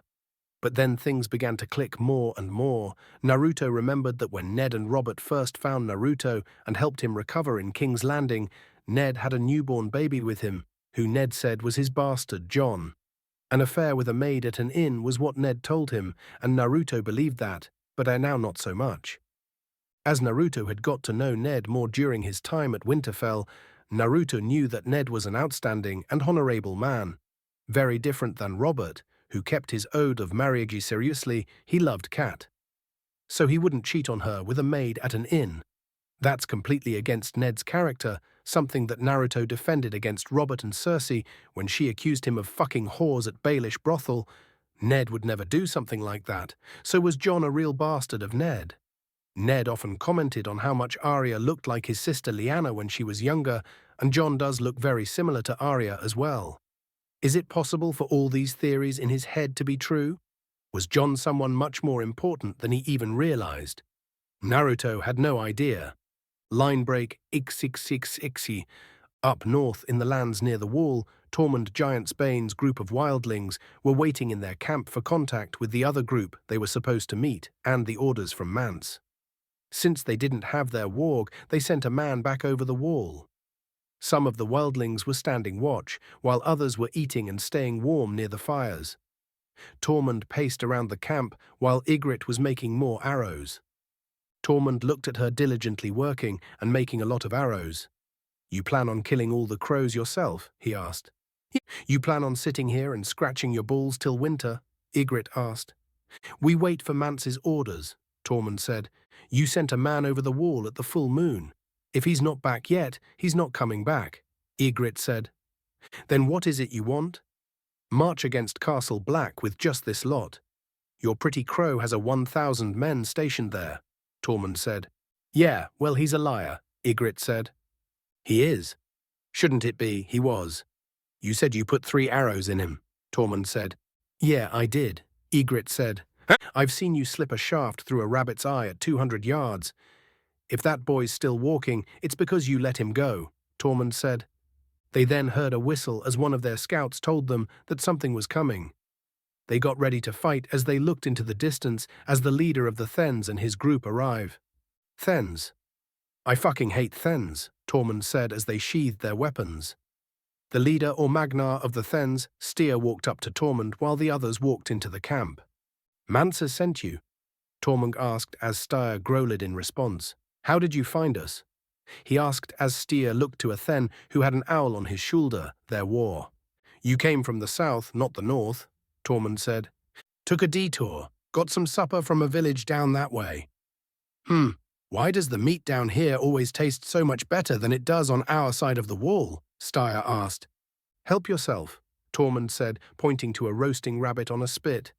"Maybe everything is just better fed down here, fat and lazy, easier for us," Styr said as he walked past Tormund and pat his shoulder.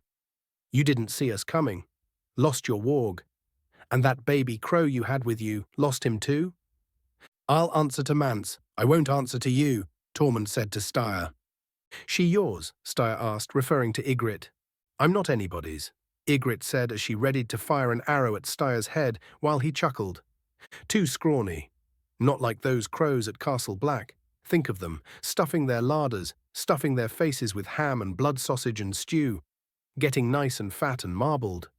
I know we've had our differences, Tormund, but just one time, before you die, you really ought to try crow," Styr said, looking at the arm that was roasting over the fire. Back at Castle Black, Sam and Gilly had arrived and were escorted in where Sam had to explain his situation. That looked very unfavorable to Maester Aemon. Maester Aemon sat in his chair in his study as he saw Sam standing in front of him with Gilly to his side and a newborn baby in her arms. "I know how this much look. What I meant was, I swear to you, my lord." "I'm not a lord, my dear," Maester Aemon said. "Not for many, many years. Every man who joins the Night's Watch renounces all former titles, among other things." "What is your name?" Maester Aemon asked. "Gilly," Gilly said. "Ah, for the gillyflower. Lovely," Maester Aemon said. "Yes, my—" Gilly froze, not knowing what to call him. "Maester," Sam told her. "Master," Gilly said. "Maester," Sam corrected her. "And the child?" Maester Aemon asked. "She hasn't chosen a name yet," Sam said. "His name is Sam," Gilly said as Sam looked at her and smiled. "Tarly, do you remember the oath you swore when you joined this order?" Maester Aemon asked. "He's not my child, Maester Aemon. She's one of Craster's wives," Sam said as Maester Aemon understood. "I remember every word of the oath. Night gathers and my watch begins. I am the shield that guards the realms of men." The realms of men. That means her as well as us. We didn't build 500 miles of ice walls 700 feet high to keep out men. The night is gathering, Maester Aemon. I've seen it. It's coming for all of us. Gilly, you and your son will be our guests for the time being. We certainly cannot send you back beyond the wall, Maester Aemon said. Thank you, Master. I can cook and clean, and I can— Good, Maester Aemon said. Samwell, fetch a quill and inkwell. Maester Aemon told him as Sam moved to the table and got a quill and some paper. I hope your penmanship is better than your swordplay. Miles better, Sam said. We had 44 ravens at last count. Make sure they are all fed. Every one of them flies tonight. Maester Aemon told him as Sam got to work on writing 44 replicas of the same message for the 44 ravens. After about a few hours of that, Sam got Gilly situated at Castle Black and got her and Sam comfortable. But then heard some noise from the side gate. Rider approaching. Sam heard from the gate as he and the other members of the Night's Watch gathered to see what was going on. The watchguards brought a man into the courtyard with some arrows in his body and barely conscious, wearing wildling coats. Sam and Pip came running to see who it was as they turned him over to see it was John. John, it's us, Sam said to him. I don't think he can see us, Pip said. Pip, John said. Sam? Hush now. You're home. Carry him inside, gently, Sam said as they brought John inside to tend to his wounds. Line break. Sax. With Daenerys and her group, they had finally arrived at the outskirts of the city of Meereen. She and her group rode with her Dothraki army and her followers to the large gates of the city of Meereen. Her army stood in formation, ready to fight as Jorah and Menma stood by her side. The great masters, slave owners and elites had gathered on the city walls walkways to see, and their slaves were in attendance as well.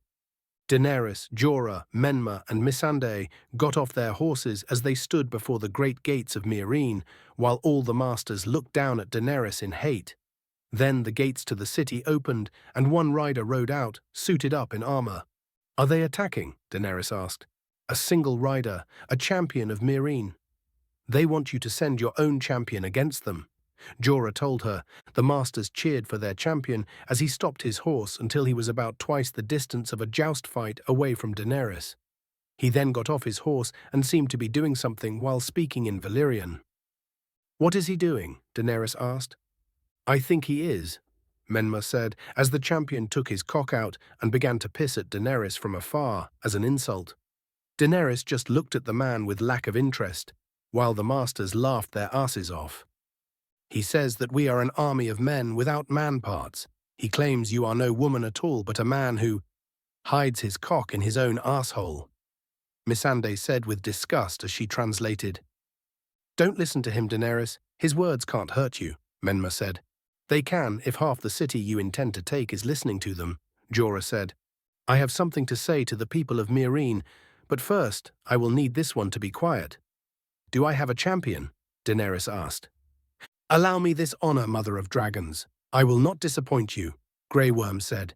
You are the commander of the Unsullied. I cannot risk you, Daenerys said. I've been with you longer than most of anyone here, Khaleesi. Let me stand for you today as well. Jorah said, You are my most trusted advisor, my most valued general and my dearest friend. I will not gamble with your life. Daenerys said to him, I'll do it. I can take him out, keep it clean, be done with this soon, and this whole thing will be over in time for a nice glass of wine. Menma joked as he stepped forward as Jorah and Daenerys raised an eyebrow. You sure about this, Menma? Daenerys asked. Yeah, besides, not much you can do to stop me. Menma joked. No, you're right, Daenerys said with a smirk as Menma stepped forward, signaling the other rider that he was their champion. Then a guard from Meereen ran out to give their champion his jousting spear and to prep his horse. He is very brave, Your Grace, Missandei said to Daenerys. Yes, win or lose, as long as the whole city is watching, Daenerys said as she walked up to Menma. You sure you don't want a horse? Why would I want a horse? Menma asked. Horses are faster than men, Daenerys said. Not as smart, though, Menma said as Daenerys smirked and backed away. The Meereen champion then went into a full gallop towards Menma as everyone watched, and the masters of Meereen cheered for their champion. Menma looked back at Daenerys and winked as she was a bit worried. The rider kept on getting closer and closer while Menma remained completely calm. He looked at his nails and bit off a hangnail as if he wasn't paying any attention. Daenerys and Jorah saw the rider getting even closer and closer and were beginning to get worried that Menma hadn't even drawn his sword yet. The rider was closer as Menma then twisted his leg into the dirt and then did a flying spin kick, shooting out his two boot blades and sending them through the air. The blades flew through the air and stabbed into the champion, with one hitting his heart and the other his throat, killing him instantly and thrown with such force that he was thrown off the horse. The horse then stopped in front of Menma as Menma calmed it down. Menma then looked back at Daenerys with a smirk as she chuckled. The masters then ordered the guards to open fire on Menma as they fired a volley of arrows at him. They hit the ground and one did manage to find its way towards Menma, but Menma caught it with his bare hands before it hit him. "Well, that was rude," Menma said as he dropped the arrow and Daenerys stepped forward. "I am Daenerys Stormborn," Daenerys said as the slaves listened with intent. "Your masters may have told you lies about me, or they may have told you nothing. It does not matter. I have nothing to say to them. I speak only to you," Daenerys said to the slaves. "First, I went to Astapor. Those who were slaves in Astapor now stand behind me, free. Next, I went to Yunkai. Those who were slaves in Yunkai now stand behind me, free. Now I have come to Meereen. I am not your enemy. Your enemy is beside you. Your enemy steals and murders your children. Your enemy has nothing for you but chains and suffering and commands. I do not bring you commands. I bring you a choice, and I bring your enemies what they deserve," Daenerys said as she looked to Menma and nodded as he nodded back. "Forward!" Menma shouted as the Unsullied moved the catapults forwards. "Fire!" Daenerys shouted as the Unsullied launched the catapults that sent large wooden barrels over the walls of Meereen. When the barrels hit walls or stone, they broke apart and hit the floor, showing what was inside, collars of the free slaves. It was a message to the masters of Meereen as well as to the slaves. Line break XXXX. A day had passed since Naruto had talked to Tywin, and Tywin was on his way to the dungeons. Cersei was sitting against the wall of her cell as she heard her son shout at the guards to let him out, saying he was the true king and his mother would deal with them soon. She wouldn't give that Naruto boy the satisfaction of making a trial that would mock her, her brother and her son. She wanted to speak to her father and try and get out of this. While she was sitting, she remembered a moment from her youth when she met a witch on her father's land. Flashback. In the lands of Casterly Rock, a young Cersei was walking through the woods of the land with her friend, Malera Heatherspoon. They were trudging through the mud and dirt, as Cersei was determined, but Malera was not. "We shouldn't be out here alone," Malera said. "Why not?" Cersei asked. "If your father he'll never know we're gone," Cersei said. "But if he finds out?" Malera said as Cersei turned to her. "You don't need to be afraid of my father," Cersei said as she guided her friend through the woods. They kept on waking, past a small river, and saw a hut with smoke coming out of the roof that means someone was living there. "Are you sure?" Malera asked, afraid. "Yes," Cersei said. "We shouldn't go in," Malera asked. "Of course we should," Cersei said, not scared at all. They walked up to the hut and entered, past the bushel and twigs and twine, as Cersei saw various dried herbs, plants and medicinal things, as well as dried dusts of what seemed to be magic ingredients. Then she saw what she had come for, the witch who lived in the hut. Cersei could only see the hands and legs of the witch as her face was clouded in the darkness. Cersei stepped forward as Malera bumped into a rat cage and shrieked, "Get out! Get out!" They heard as the witch leaned into the light and they saw her face, and she seemed like a normal woman. No boils or warts on her face, just normal. She was the wood witch Maggie. "Let's go," Malera said as she tried to pull Cersei away, but Cersei didn't move. "No," Cersei replied. "Listen to your friend," Maggie told Cersei. "They said that you were terrifying, with cat's teeth and 3 eyes. You're not terrifying, you're boring," Cersei said smugly. "You don't know what I am," Maggie said. "I know you're a witch and you can see the future. Tell me mine," Cersei ordered. "Everyone wants to know their future. Till they know their future," Maggie said. "This is my father's land." My land, tell me my future, or I will have your two boring eyes gouged out of your head. Cersei threatened her as Maggie just chuckled and decided to amuse her. So she grabbed a knife on a table. Your blood, give me a taste, Maggie said as she held out the knife. Cersei took the knife and cut her thumb a little so it would start to bleed. Maggie then grabbed Cersei's hand and drank the blood as Cersei and Melera looked at her weird. Maggie was finished and then pushed Cersei's hand away. 3 questions you get. You won't like the answers, Maggie said. I've been promised to the prince. When will we marry? Cersei asked. You'll never wed the prince.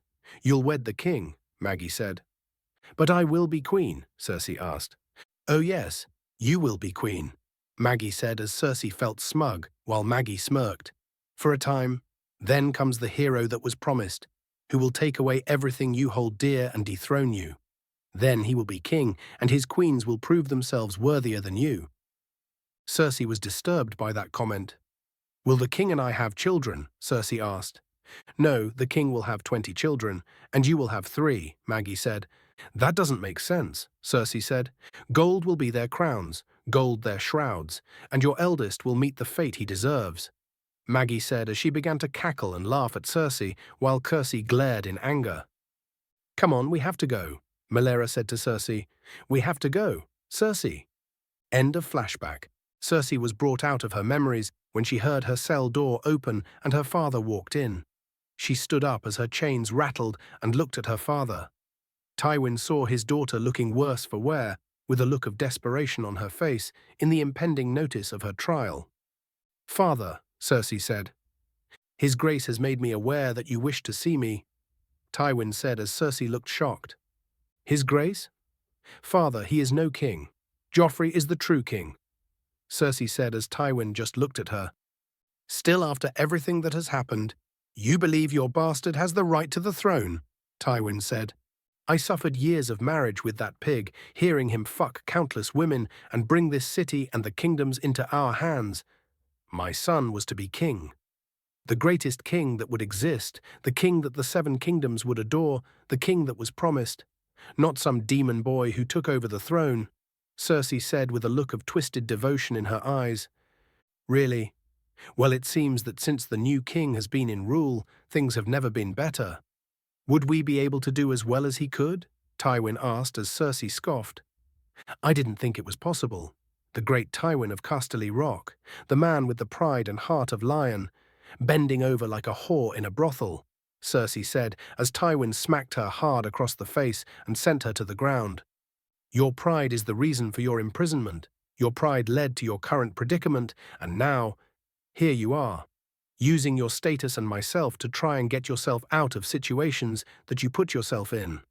Well, no longer. Let the trial and the gods determine your fate, Tywin said as he walked out and closed the cell door behind him. Father, father, father, don't turn your back on me. You'll burn for this. I swear I'll get out and burn our house down, Cersei shouted as Tywin walked away out of the dungeons, running into Margaery, who was being escorted by city watch guards. Your Grace, Tywin said as he bowed as Margaery smiled and bowed back. Lord Tywin, I hope to see you at the tournament, Margaery said. I am heading there as we speak. And Your Grace, Tywin asked. I shall be there in a moment, Margaery said as Tywin bowed and left, as Margaery walked down the hall of cells as the city watch saluted her. She then stopped at the door to Cersei's cell. Open the door, please. The guard then unlocked the door as Margaery turned to her guards. Wait her for a moment, I won't be long, Margaery said as she walked in and saw a dishevelled and unkempt Cersei. Not the pompous, high and mighty Lannister she was years ago. My, this is not as glamorous as I assume you wished it could be, I imagine. Years of living in the Red Keep, with your father's riches to buy you everything you could want, it seems that it didn't do you any good, Margaery said to Cersei as Cersei just glared at her. Here comes the demon's whore, dressing herself up as a queen. You are no queen, Cersei said. Well, I have a marriage that would say otherwise. I am the Queen Regent of the 7 Kingdoms. I am Naruto's wife, something I'm sure you are unfamiliar with, seeing as how your marriage was nothing compared to mine. You birthed no legitimate heirs, so your right as queen comes into question, Margaery said, mocking Cersei's time as queen. I am the queen. I earned that right. I have the status, the money, the power. I am the queen, Cersei shouted. Lies come easily to you. No innocence, decency, concern. Perhaps that's why Tommen and Myrcella haven't come down to see you at all. They've been having too much fun with their uncle Tyrion and Naruto. He clearly knows how to care for children better than you did, Margaery said as Cersei glared at her. Something all the kingdoms will know during your trial. Get out, Cersei said. Yes, I must be on my way. I'll visit again when you've had the chance to calm down a bit. Margaery said. I don't want to see you again, Cersei said. Oh, I hope you reconsider that. I've heard that men often go insane in the black cells beneath the Red Keep. Though I suppose your isolation will end when your trial begins, Margaery said. Leave, Cersei said. Yes, I must. My husband awaits me at the tournament to honor our marriage, Margaery said as Cersei shouted and threw her cup of water at the wall. Get out, you whore, Cersei shouted as Margaery just looked at her. Do you mean you? Margaery said as she left. Back with Naruto, he was waiting with the other people of King's Landing at one of the old melee tournament areas for the tournament in honor of the new kings and queens of Westeros. It was a small tournament with about 24 knights and warriors participating. Many of the nobles and lords were in attendance, as well as the common people of the city who wanted to watch. Naruto sat in the stands with the Starks, Oberyn, Tyrion, Tywin, Davos and Shireen, and was looking around to see where Margaery was as the people talked amongst themselves. Where is she? Naruto asked. Here she comes, Tyrion said as Margaery and her handmaidens entered the stands and she took her seat next to Naruto. Sorry, I'm late. Some matters needed my attendance, Margaery said. Is everything all right? Naruto asked.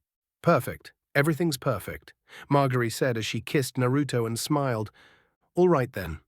Let's get this started, Naruto said as he stood up and everyone else got quiet. Everyone, sorry for the wait, but I assure you it will be worth it. For we are gathered to watch a spectacle of talent and bravery as these brave 16 warriors fight to show their skill and testament in battle. Usually these tournaments are held in honor of a singular event or person, but not today. Today this tournament is to honor the fallen with the clashing of steel, and for the preservation of peace, Naruto said as everyone clapped and cheered. So without further ado, let the first match of the tournament begin. Enter Sir Alistair Marco from Dorne and Sir Hyden Blair from Hornwood, Naruto shouted as the two knights stepped forward into the arena. Alistair Marco was dressed in very light chainmail and steel plate armor around his chest, arms and legs, which would protect his vital areas but not restrict his movements too much. Hyden Blair was the opposite and was in full knight plate armor. Alistair had his squire come over and hand him his two curved scimitars, while Hyden was given his shield and sword. The two stepped forward, faced each other and bowed, and then faced King Naruto and Queen Margaery and bowed. Begin, Naruto shouted as the two began to fight. Alistair had increased mobility with his armor, while Hyden was able to block most of the sword attacks to his shield, and his armor protected his joints. The two fought as everyone cheered at the amazing fight. The fight would end when a warrior was pushed outside the circle that was drawn in the ground, or would surrender, or when Naruto would call a winner, or in the extreme case, when a warrior was killed. Alistair swung his two swords and slashed at Hyden's shield as the swords embedded themselves in.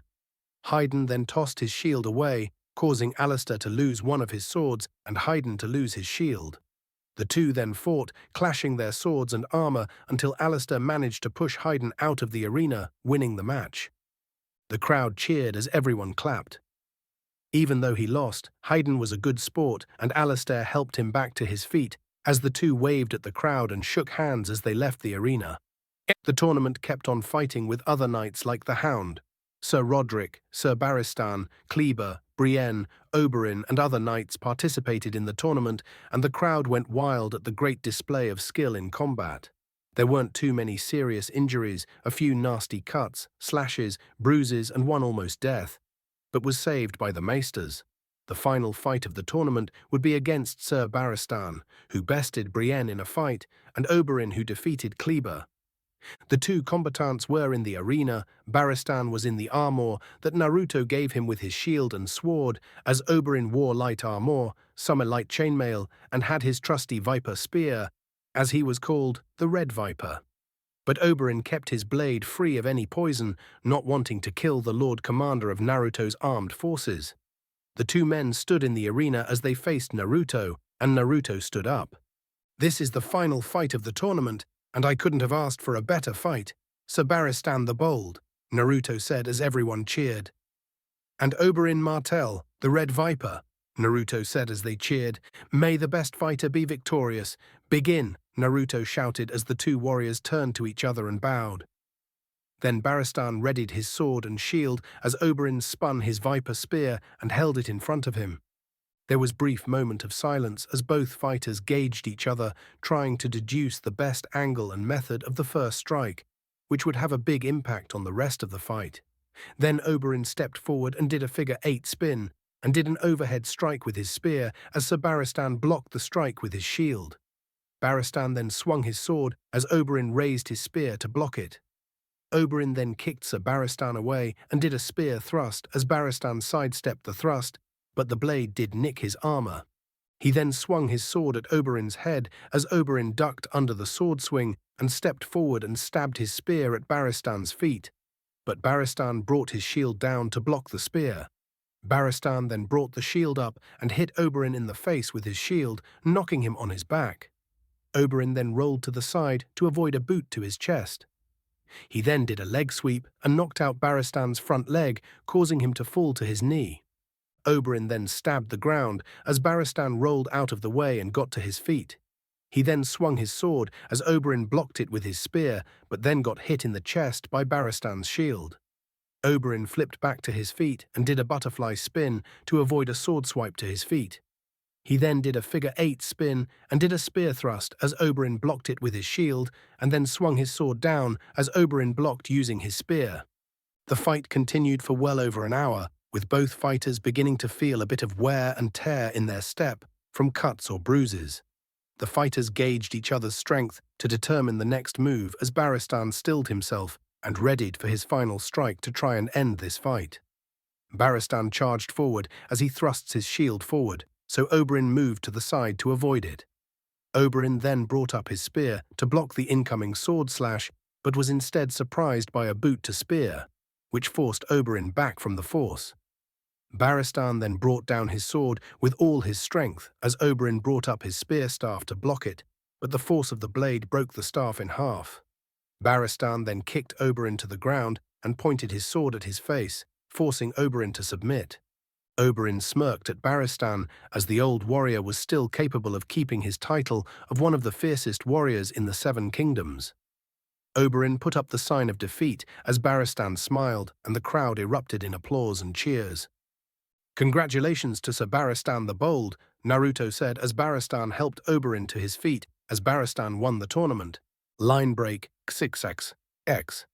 Back up north, the new recruits were being trained by seasoned Night's Watch in archery and combat, as Sam was on his way to see Jon and see how he was doing. He passed some new recruits doing archery training and walked into the medical hall where Jon was recovering.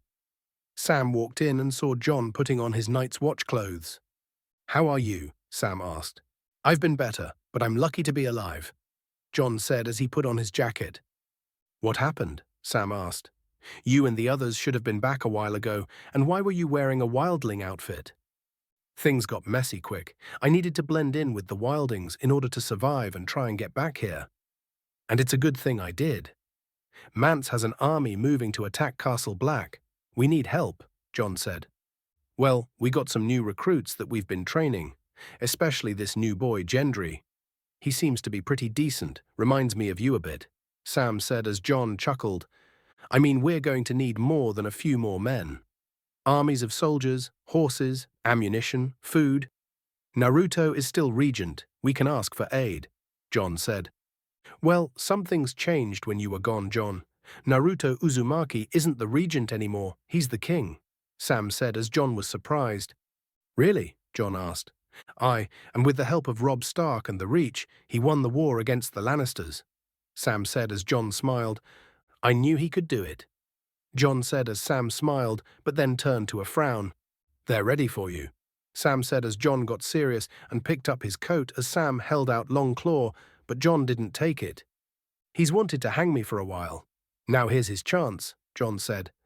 "No one's going to hang you. You've done nothing wrong," Sam said.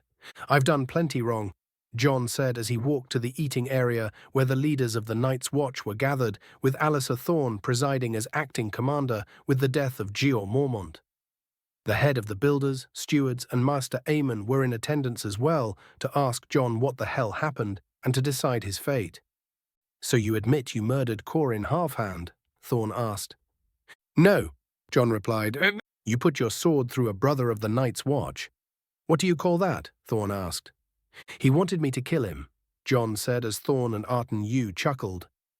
Arten Yu was a captain of the City Watch back in King's Landing, who Naruto sent to the Wall as punishment for his part in helping the Lannisters. When he came to the Wall, he immediately suckered up to Thorne to secure his place above the other brothers, despite his lack of experience. "The bastard tells a lie." "What would you expect?" Arten joked. "The Halfhand believed that our only chance to stop Mance was to get a man in his army," Jon said. "Don't talk about the Halfhand as if you knew him. He was my brother," Thorne said. "And you know he would do anything to defend the Wall. The Free Folk would have boiled him alive, but letting me kill him—" "Free Folk? Listen to him. He even talks like a wildling now," Arton said. I talk like a wildling. I ate with the wildlings. I climbed the wall with the wildlings. I lay with a wildling girl," Jon said. "You admit to breaking your vows then?" Arton asked.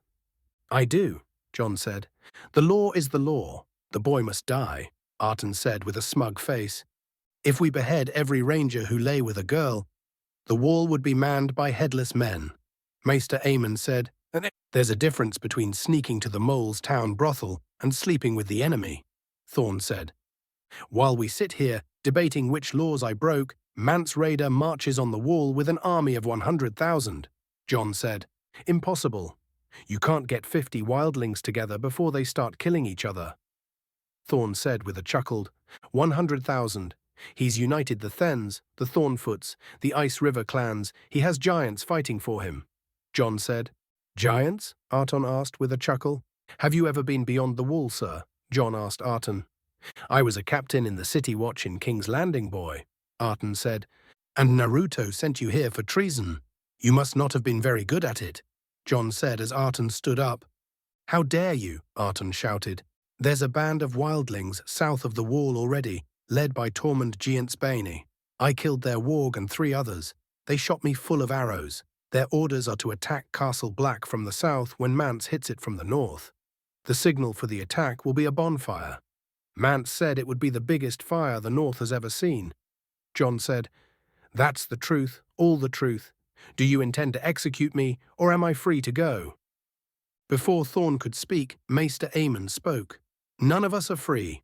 We are men of the Night's Watch, but we won't be taking your head today, Jon Snow." "Go on," Maester Aemon said as Jon bowed. "Maester Aemon, with the army marching on the Wall, we should send a raven for aid.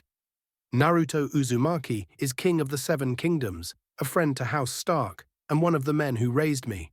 He knows the tales of the North and the threat the wildlings possess. He would more than happily help," Jon said.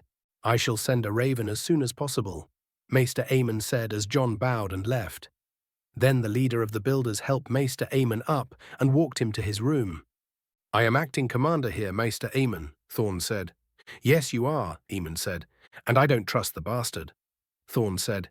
"He told the truth," Aemon said, "and you always know when a man is telling a lie." "How did you acquire this magical power?" Aemon asked. "I grew up in King's Landing," Aemon said as he left. Line break.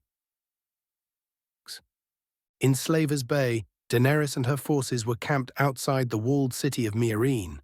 She and Menma came up with a plan to take down the leaders of the city from the inside, and it might work.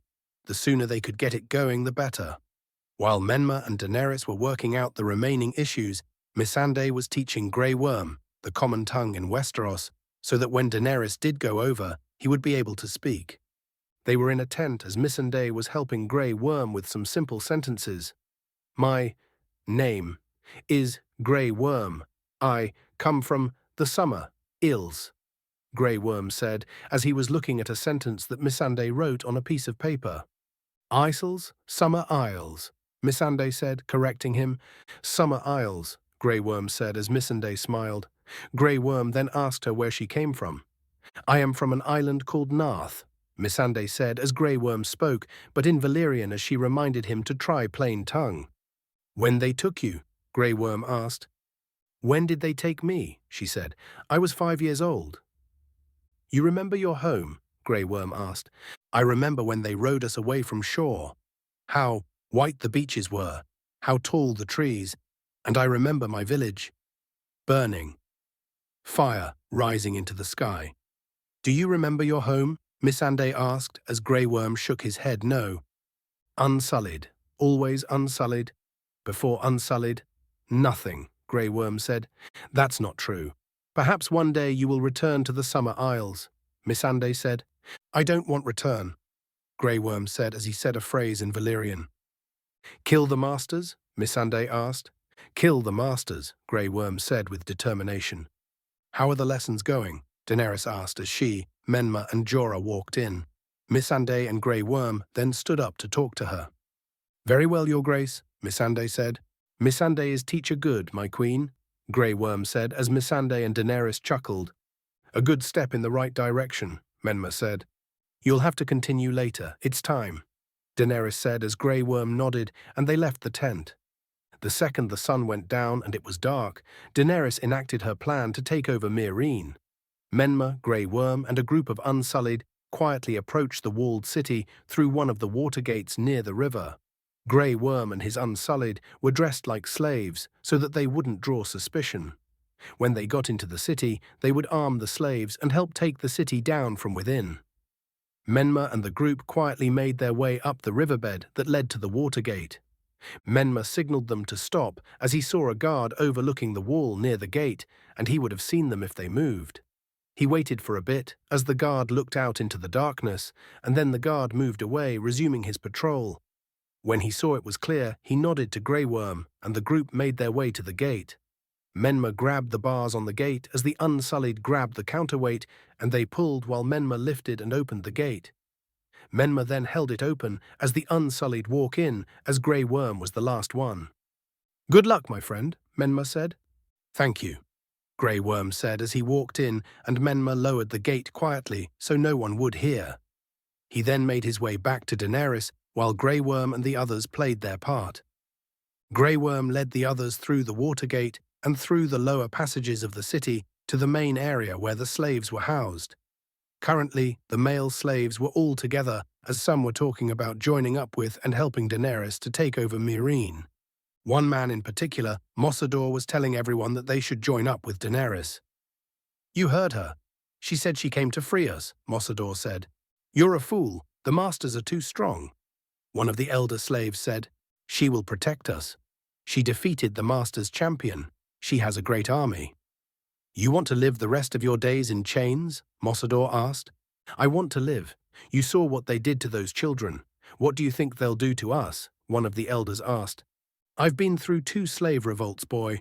They always end the same way. The master's in power and the slaves dead. Another elder said, Valar Morghulis. They heard as they turned to see Grey Worm and the Unsullied as they walked in. But I promise you, a single day of freedom is worth more than a lifetime in chains. Some of the elders stood up, seeing the new people enter. Who are you? An elder asked. This one is called Grey Worm. I was taken as a baby by the masters of Astapor, raised and trained as Unsullied.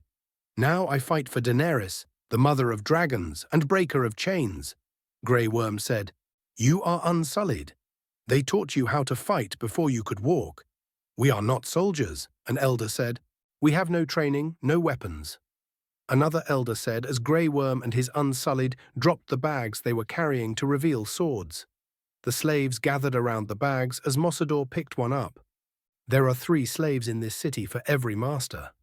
No one can give you your freedom, brothers. If you want it, you must take it, Grey Worm said. Dawn had begun to break as the darkness was beginning to lift from the city of Meereen. One of these slave masters and two guards were walking through the alleyways and streets of the city when the master spotted something that made him angry. Written on one wall was the phrase "Kill the masters" in red paint, probably blood. The master cursed in Valyrian and wanted the people who did this to pay when his guard alerted him. The master looked in the direction of the guard and saw he was looking at the Great Pyramid of Meereen, and at the top, where the great gold harpy statue was, he saw a banner being put up that was black with a red dragon on it. He then looked down the street and saw about 8 slaves armed with swords running to him. The guards ran to fight them as the master tried to leave through the other alley, but another group of 10 slaves walked down that alleyway.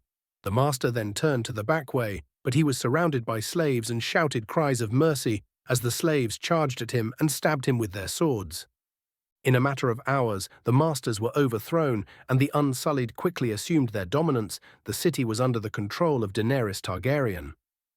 After the conquest of the city, Daenerys was walking along the walkway that overlooked the ocean, with all the slaves cheering and waving at her with bright smiles. They threw down their collars and shouted Misa as she walked by. Daenerys walked by with a group of children walking with her, and Menma and Jorah walked behind her. Daenerys, Menma and Jorah walked with her as they walked to the main overlook podium the masters used to use when they watched their slaves. A group of her Unsullied were there along with Grey Worm and Daario as the second sons were moving up the remaining masters that lived in the city. "Remind me, Sir Jorah, how many children did the wise masters nail to mileposts?" Daenerys asked. 163 Khaleesi, Jorah replied. "Yes, exactly," Daenerys said as she then looked at Grey Worm and nodded. He understood and then nodded to one of his men who gave a command, and the Unsullied began to move the masters away. "Daenerys, can I have a word for a second?" Menma asked as Daenerys glared at the masters and then moved to the side to talk to Menma. "Yes?" Daenerys asked. "We won. The city is yours now, and everyone in this city are your subjects. But perhaps it might be wise to show some mercy," Menma said as Daenerys looked at him weird. "I would think that you of all people would agree with what I'm doing," Daenerys said. "I understand, and believe me, I would probably do the exact same thing that you're doing. But the fact is that you are not me. The true mark of a great leader is knowing that sometimes the best way to combat injustice is with mercy," Menma said.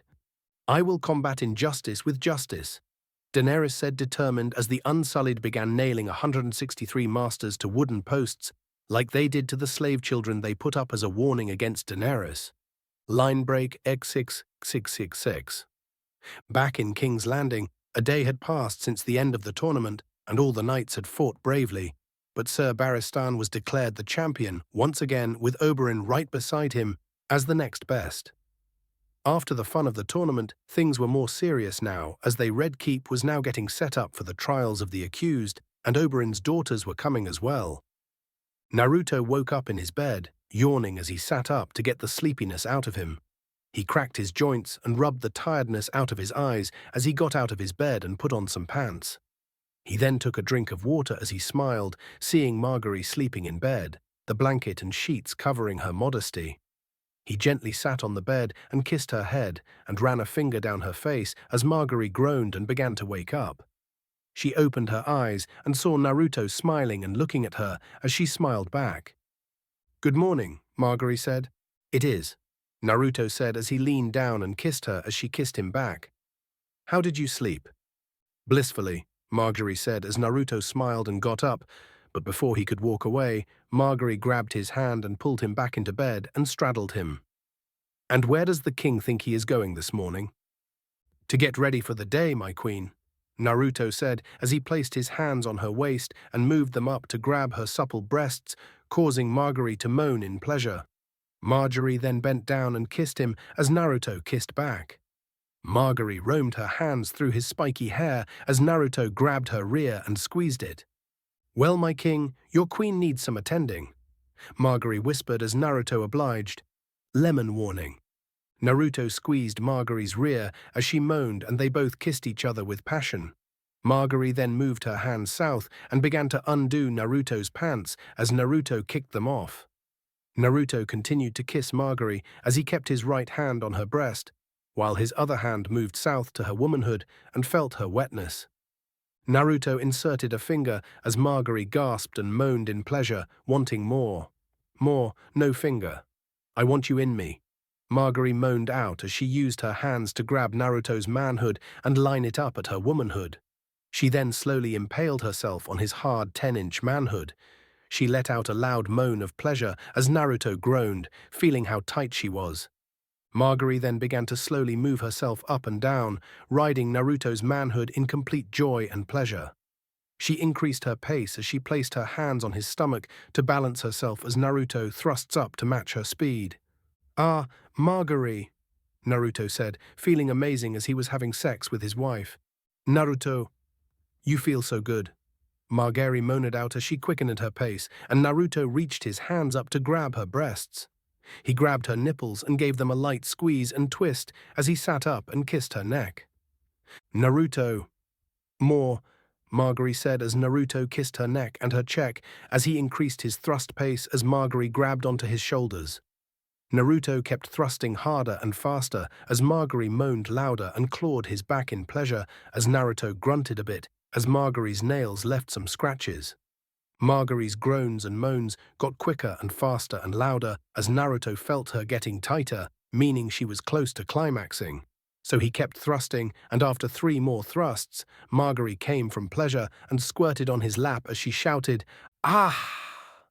Margaery shouted as she had an amazing release. She was breathing heavily as Naruto smiled and kissed her neck. She had her release, but Naruto hadn't. That was amazing.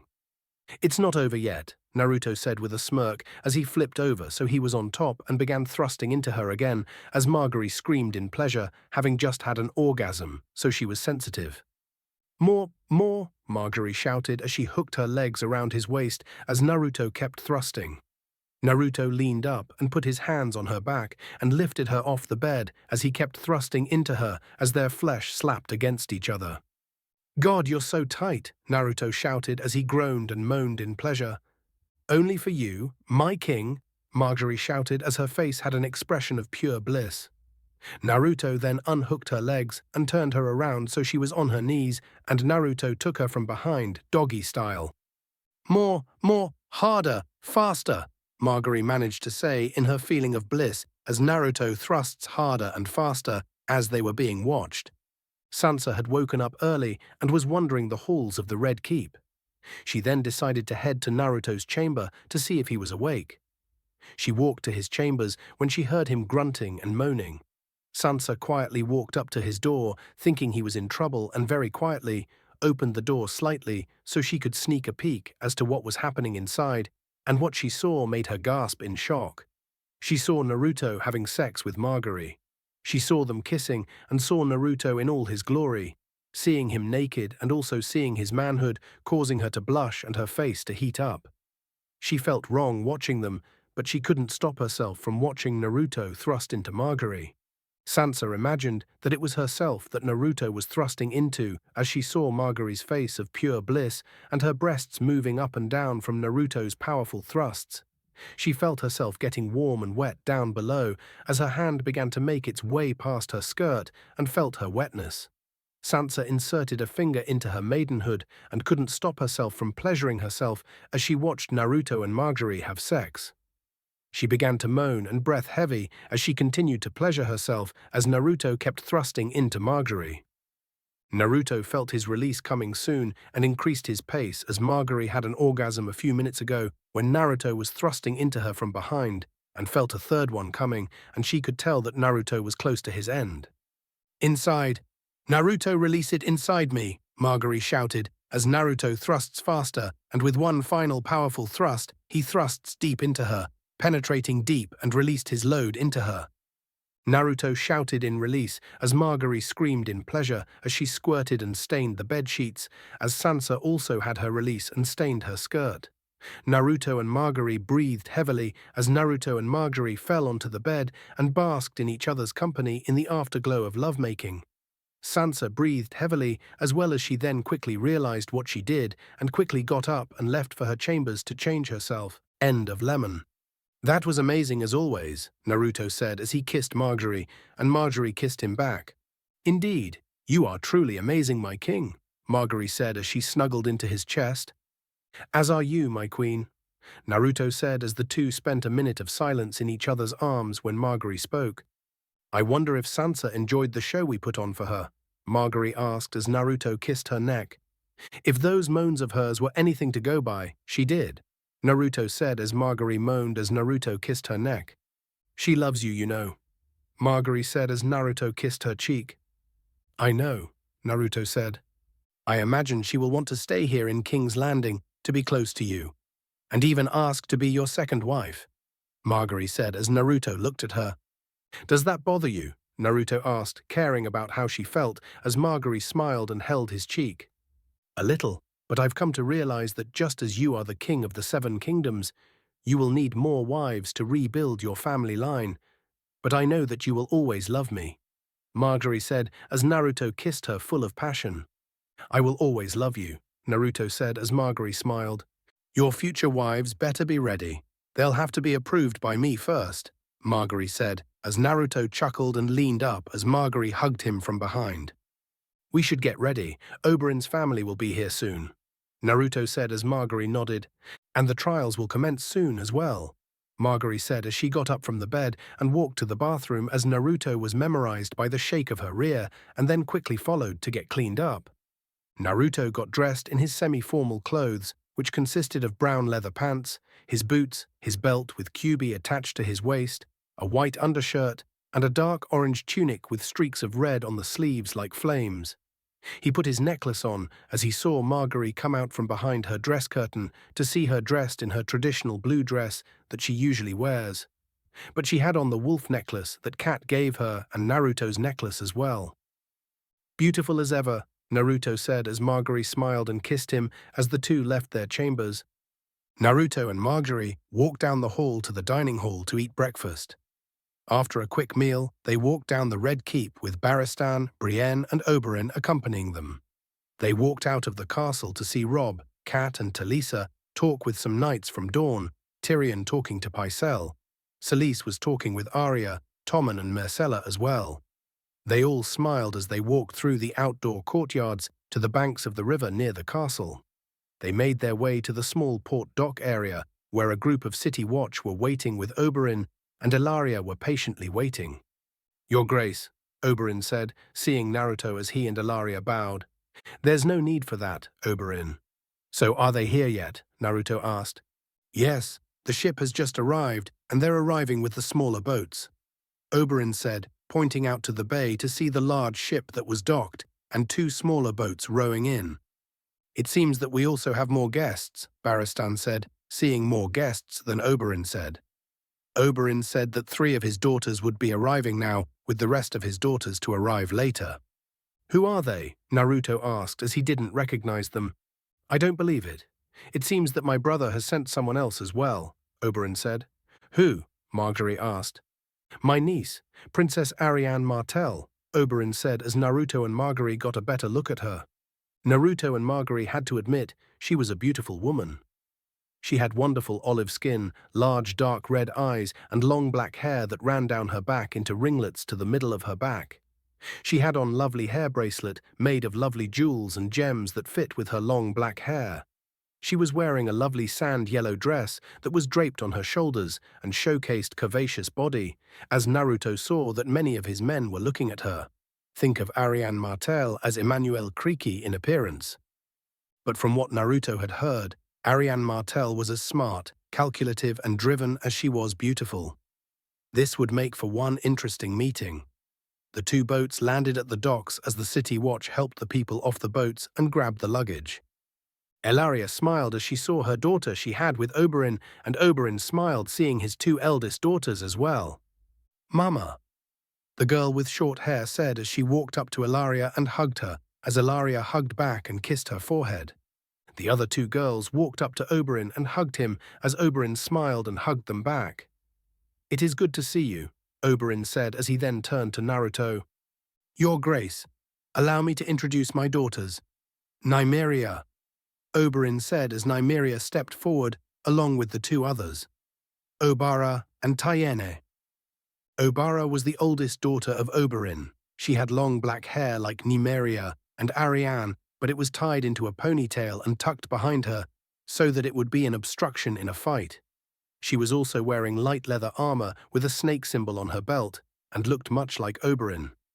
Nymeria had long hair as well, but she had a different look upon her because of her mother was of far eastern descent. She and Tyenn were wearing nice Dornish dresses. Tyenn was the youngest of the three and the daughter of Elaria and looked like her. She had short black hair with 2 snake daggers attached to her waist. All 3 girls bowed in front of Naruto.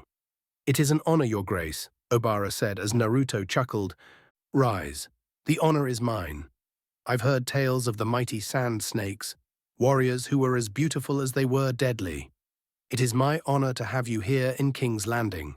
As long as Oberyn wishes it so, you may stay here as long as you may like and treat King's Landing as your home," Naruto said as they smiled. "Allow me to introduce my wife and queen, Margaery Tyrell Uzumaki." "Welcome to King's Landing. It is an honor to meet all of you," Margaery said. "Uncle." Oberyn turned to see Arianne there. "Arianne, it is wonderful to see you," Oberyn said as they hugged. "Though your presence does come with some shock. I didn't think my brother would be sending you." "I asked to come," Arianne said. "How did you manage to convince my brother?" Oberyn asked. "I'll admit, it took some time, but after receiving your note about sending Obara, Nymeria and Tyenn to King's Landing, I managed to convince him that if I were to go, it would give him a better picture of how the new king is," Arianne said as she looked at Naruto and smiled. He was gorgeous. Tall, built, strong, and a king, just the kind of man she wanted. "Your Grace, it is an honor to meet you.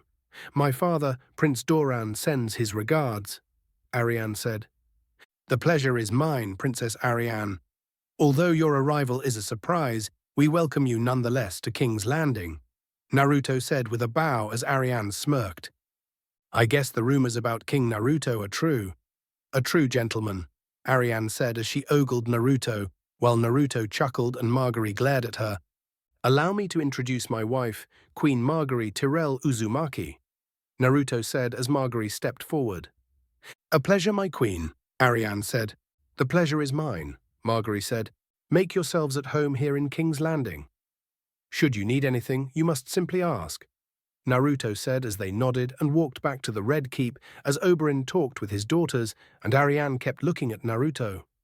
Naruto was talking with Margaery when Ser Davos ran up to him. "Your Grace," Davos said as he then stopped to catch his breath. "Your Grace," gasp. "Easy, Davos. Breathe, then speak," Naruto said as Davos took a breath. "Your Grace, 2 ravens came down from Castle Black. It's of the utmost importance that we meet and discuss this," Davos said as Naruto saw he was serious and nodded. "All right. Oberyn, get your daughters settled in and meet in the council chambers," Naruto said as Oberyn nodded. Naruto then looked at the city watch. "Gather the rest of the small council and have them meet us in the council chambers." "Yes, Your Grace," they said. "Hang on, Margaery," Naruto said as he pulled her close and flashed to the council chambers. Naruto and Margaery waited in the council room as Ser Davos was the first one to arrive. He then immediately handed the 2 letters they got from Castle Black, and Naruto began reading them, and what he read shocked him. The rest of the council began to walk into the room. Oberyn, Ser Barristan, Brienne, Kleber, Pycelle, Tyrion, and Robb Stark were in attendance. "So what calls our attention, Your Grace?" Tyrion asked as Naruto passed the letters around, and they all looked at it, with some not believing it at all. "Surely you don't believe this, Your Grace?" Oberyn asked, referring to the letter about the White Walkers. "It's been 1,000 years since the White Walkers walked this earth. It's hard to believe that they had returned," Robb said. "I'm not saying that they have returned, but why now of all times? Why not decades, centuries before?" Tyrion asked. "Grand Maester Pycelle, any knowledge you would care to share on the White Walkers?" Naruto asked. "I'm afraid that the White Walkers have not been seen for a millennium, Your Grace, and records on them are very scarce as it is, with any possible records of their existence residing with the Castle Black Maester," Pycelle said. "Surely we're not believing this report. For all we know, the Night's Watchguard was hysterical and could have mistaken some wildlings for White Walkers," Kleber said. "That doesn't matter now. The other letter does. Mance Raider marches on Castle Black with an army of 100,000 wildlings," Naruto said. I still can't believe it. From what I've heard, the wildlings have never been able to amass such a large force of numbers before, Brienne said. They have. People who live in the north have grown up with the stories of the wildlings who have tried to march against the wall, following their king beyond the wall, but they've never managed to breach the wall, Rob said. They've never managed to amass an army this large before. And Jon says that Mance Rayder is much different. He has a group of wildlings south of the wall already to strike Castle Black, while Mance attacks it from the north. Mance is smart, he's not an idiot, Naruto said as he put the letter on the table and faced the window to think. If Mance tries to attack Castle Black, he'll have to go through the Night's Watch, and they would rather die than let the wildlings pass, Margaery said. That may be true, but Castle Black isn't as it once was years ago. And with the passing of Jeor Mormont, I'm not sure what they can do against 100,000 wildlings. Tyrion said, knowing from his trip there what it was like. Then it'll be up to us to help them, Naruto said as everyone nodded.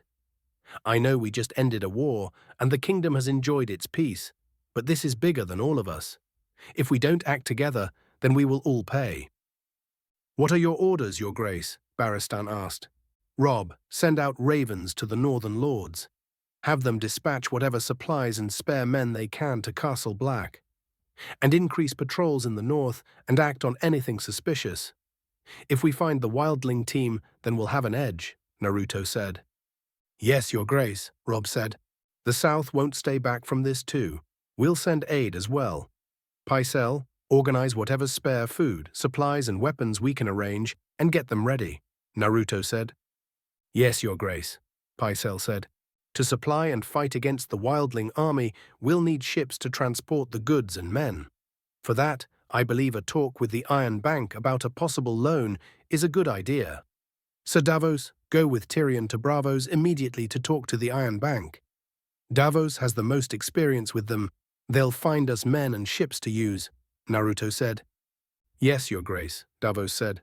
We're off to Braavos, Tyrion said. As for the rest of us, assemble whatever forces we can. Soldiers, weapons and everything. After the trials, we head to the wall, Naruto said as they nodded. End of Chapter 7. For those of you a bit confused by the timeline of this story, the timeline generally fits the same way as in the canon TV show, so all of the Season 4 events, such as Daenerys' taking of Meereen, Jon's and the Watch's issue with the wildlings, and the stuff going on at King's Landing happen at the same time. I slowed down the story with Daenerys and Jon for a reason to focus on Naruto and Margaery. Now that Margaery and Naruto are married, I'll speed up the other two stories so that they will eventually sync up. Just to clarify, if you were a bit confused as a day had passed with Naruto, while a week or so with Daenerys or Jon, I'm speeding up the other two storylines so that they will catch up with the canon timeline. I hoped you guys enjoyed the chapter. I'm sorry it took so long. But between my summer camp counselor job and vacation and my other stories, I was really busy. I've got some other new stories I'm working on, such as a Naruto Marvel Cinematic Universe one, and Naruto Resident Evil, and a Naruto Harry Potter crossover, so look forward to that. I had originally intended this chapter to include the trials, but I'm going to save that and the fights for the next chapter to keep them together. I hope you like how it's going. Naruto and Margaery are even more in love, and I added another lemon in there for you guys. Daenerys has reached Meereen, and the wildlings are coming, so Naruto has his work cut out for him. I've also brought in the Sand Snakes and Princess Arianne Martell. I felt like the Sand Snakes weren't real badasses in the show like they should have been, so I decided to bring them in now. I've also added in Princess Arianne Martell, even though she's not on the show. She may be another potential love interest for Naruto, and if she is, that will be the max. Next chapter, the trials and fights commence as danger comes to the wall. Look forward to that. Also, to any talented artists out there, I'd really like to see some fan fiction art of what my Naruto from my stories would look like, and if you manage to create one, please send me a link. If you liked the chapter, please leave a review. If you didn't, I'm sorry, and no hate comments.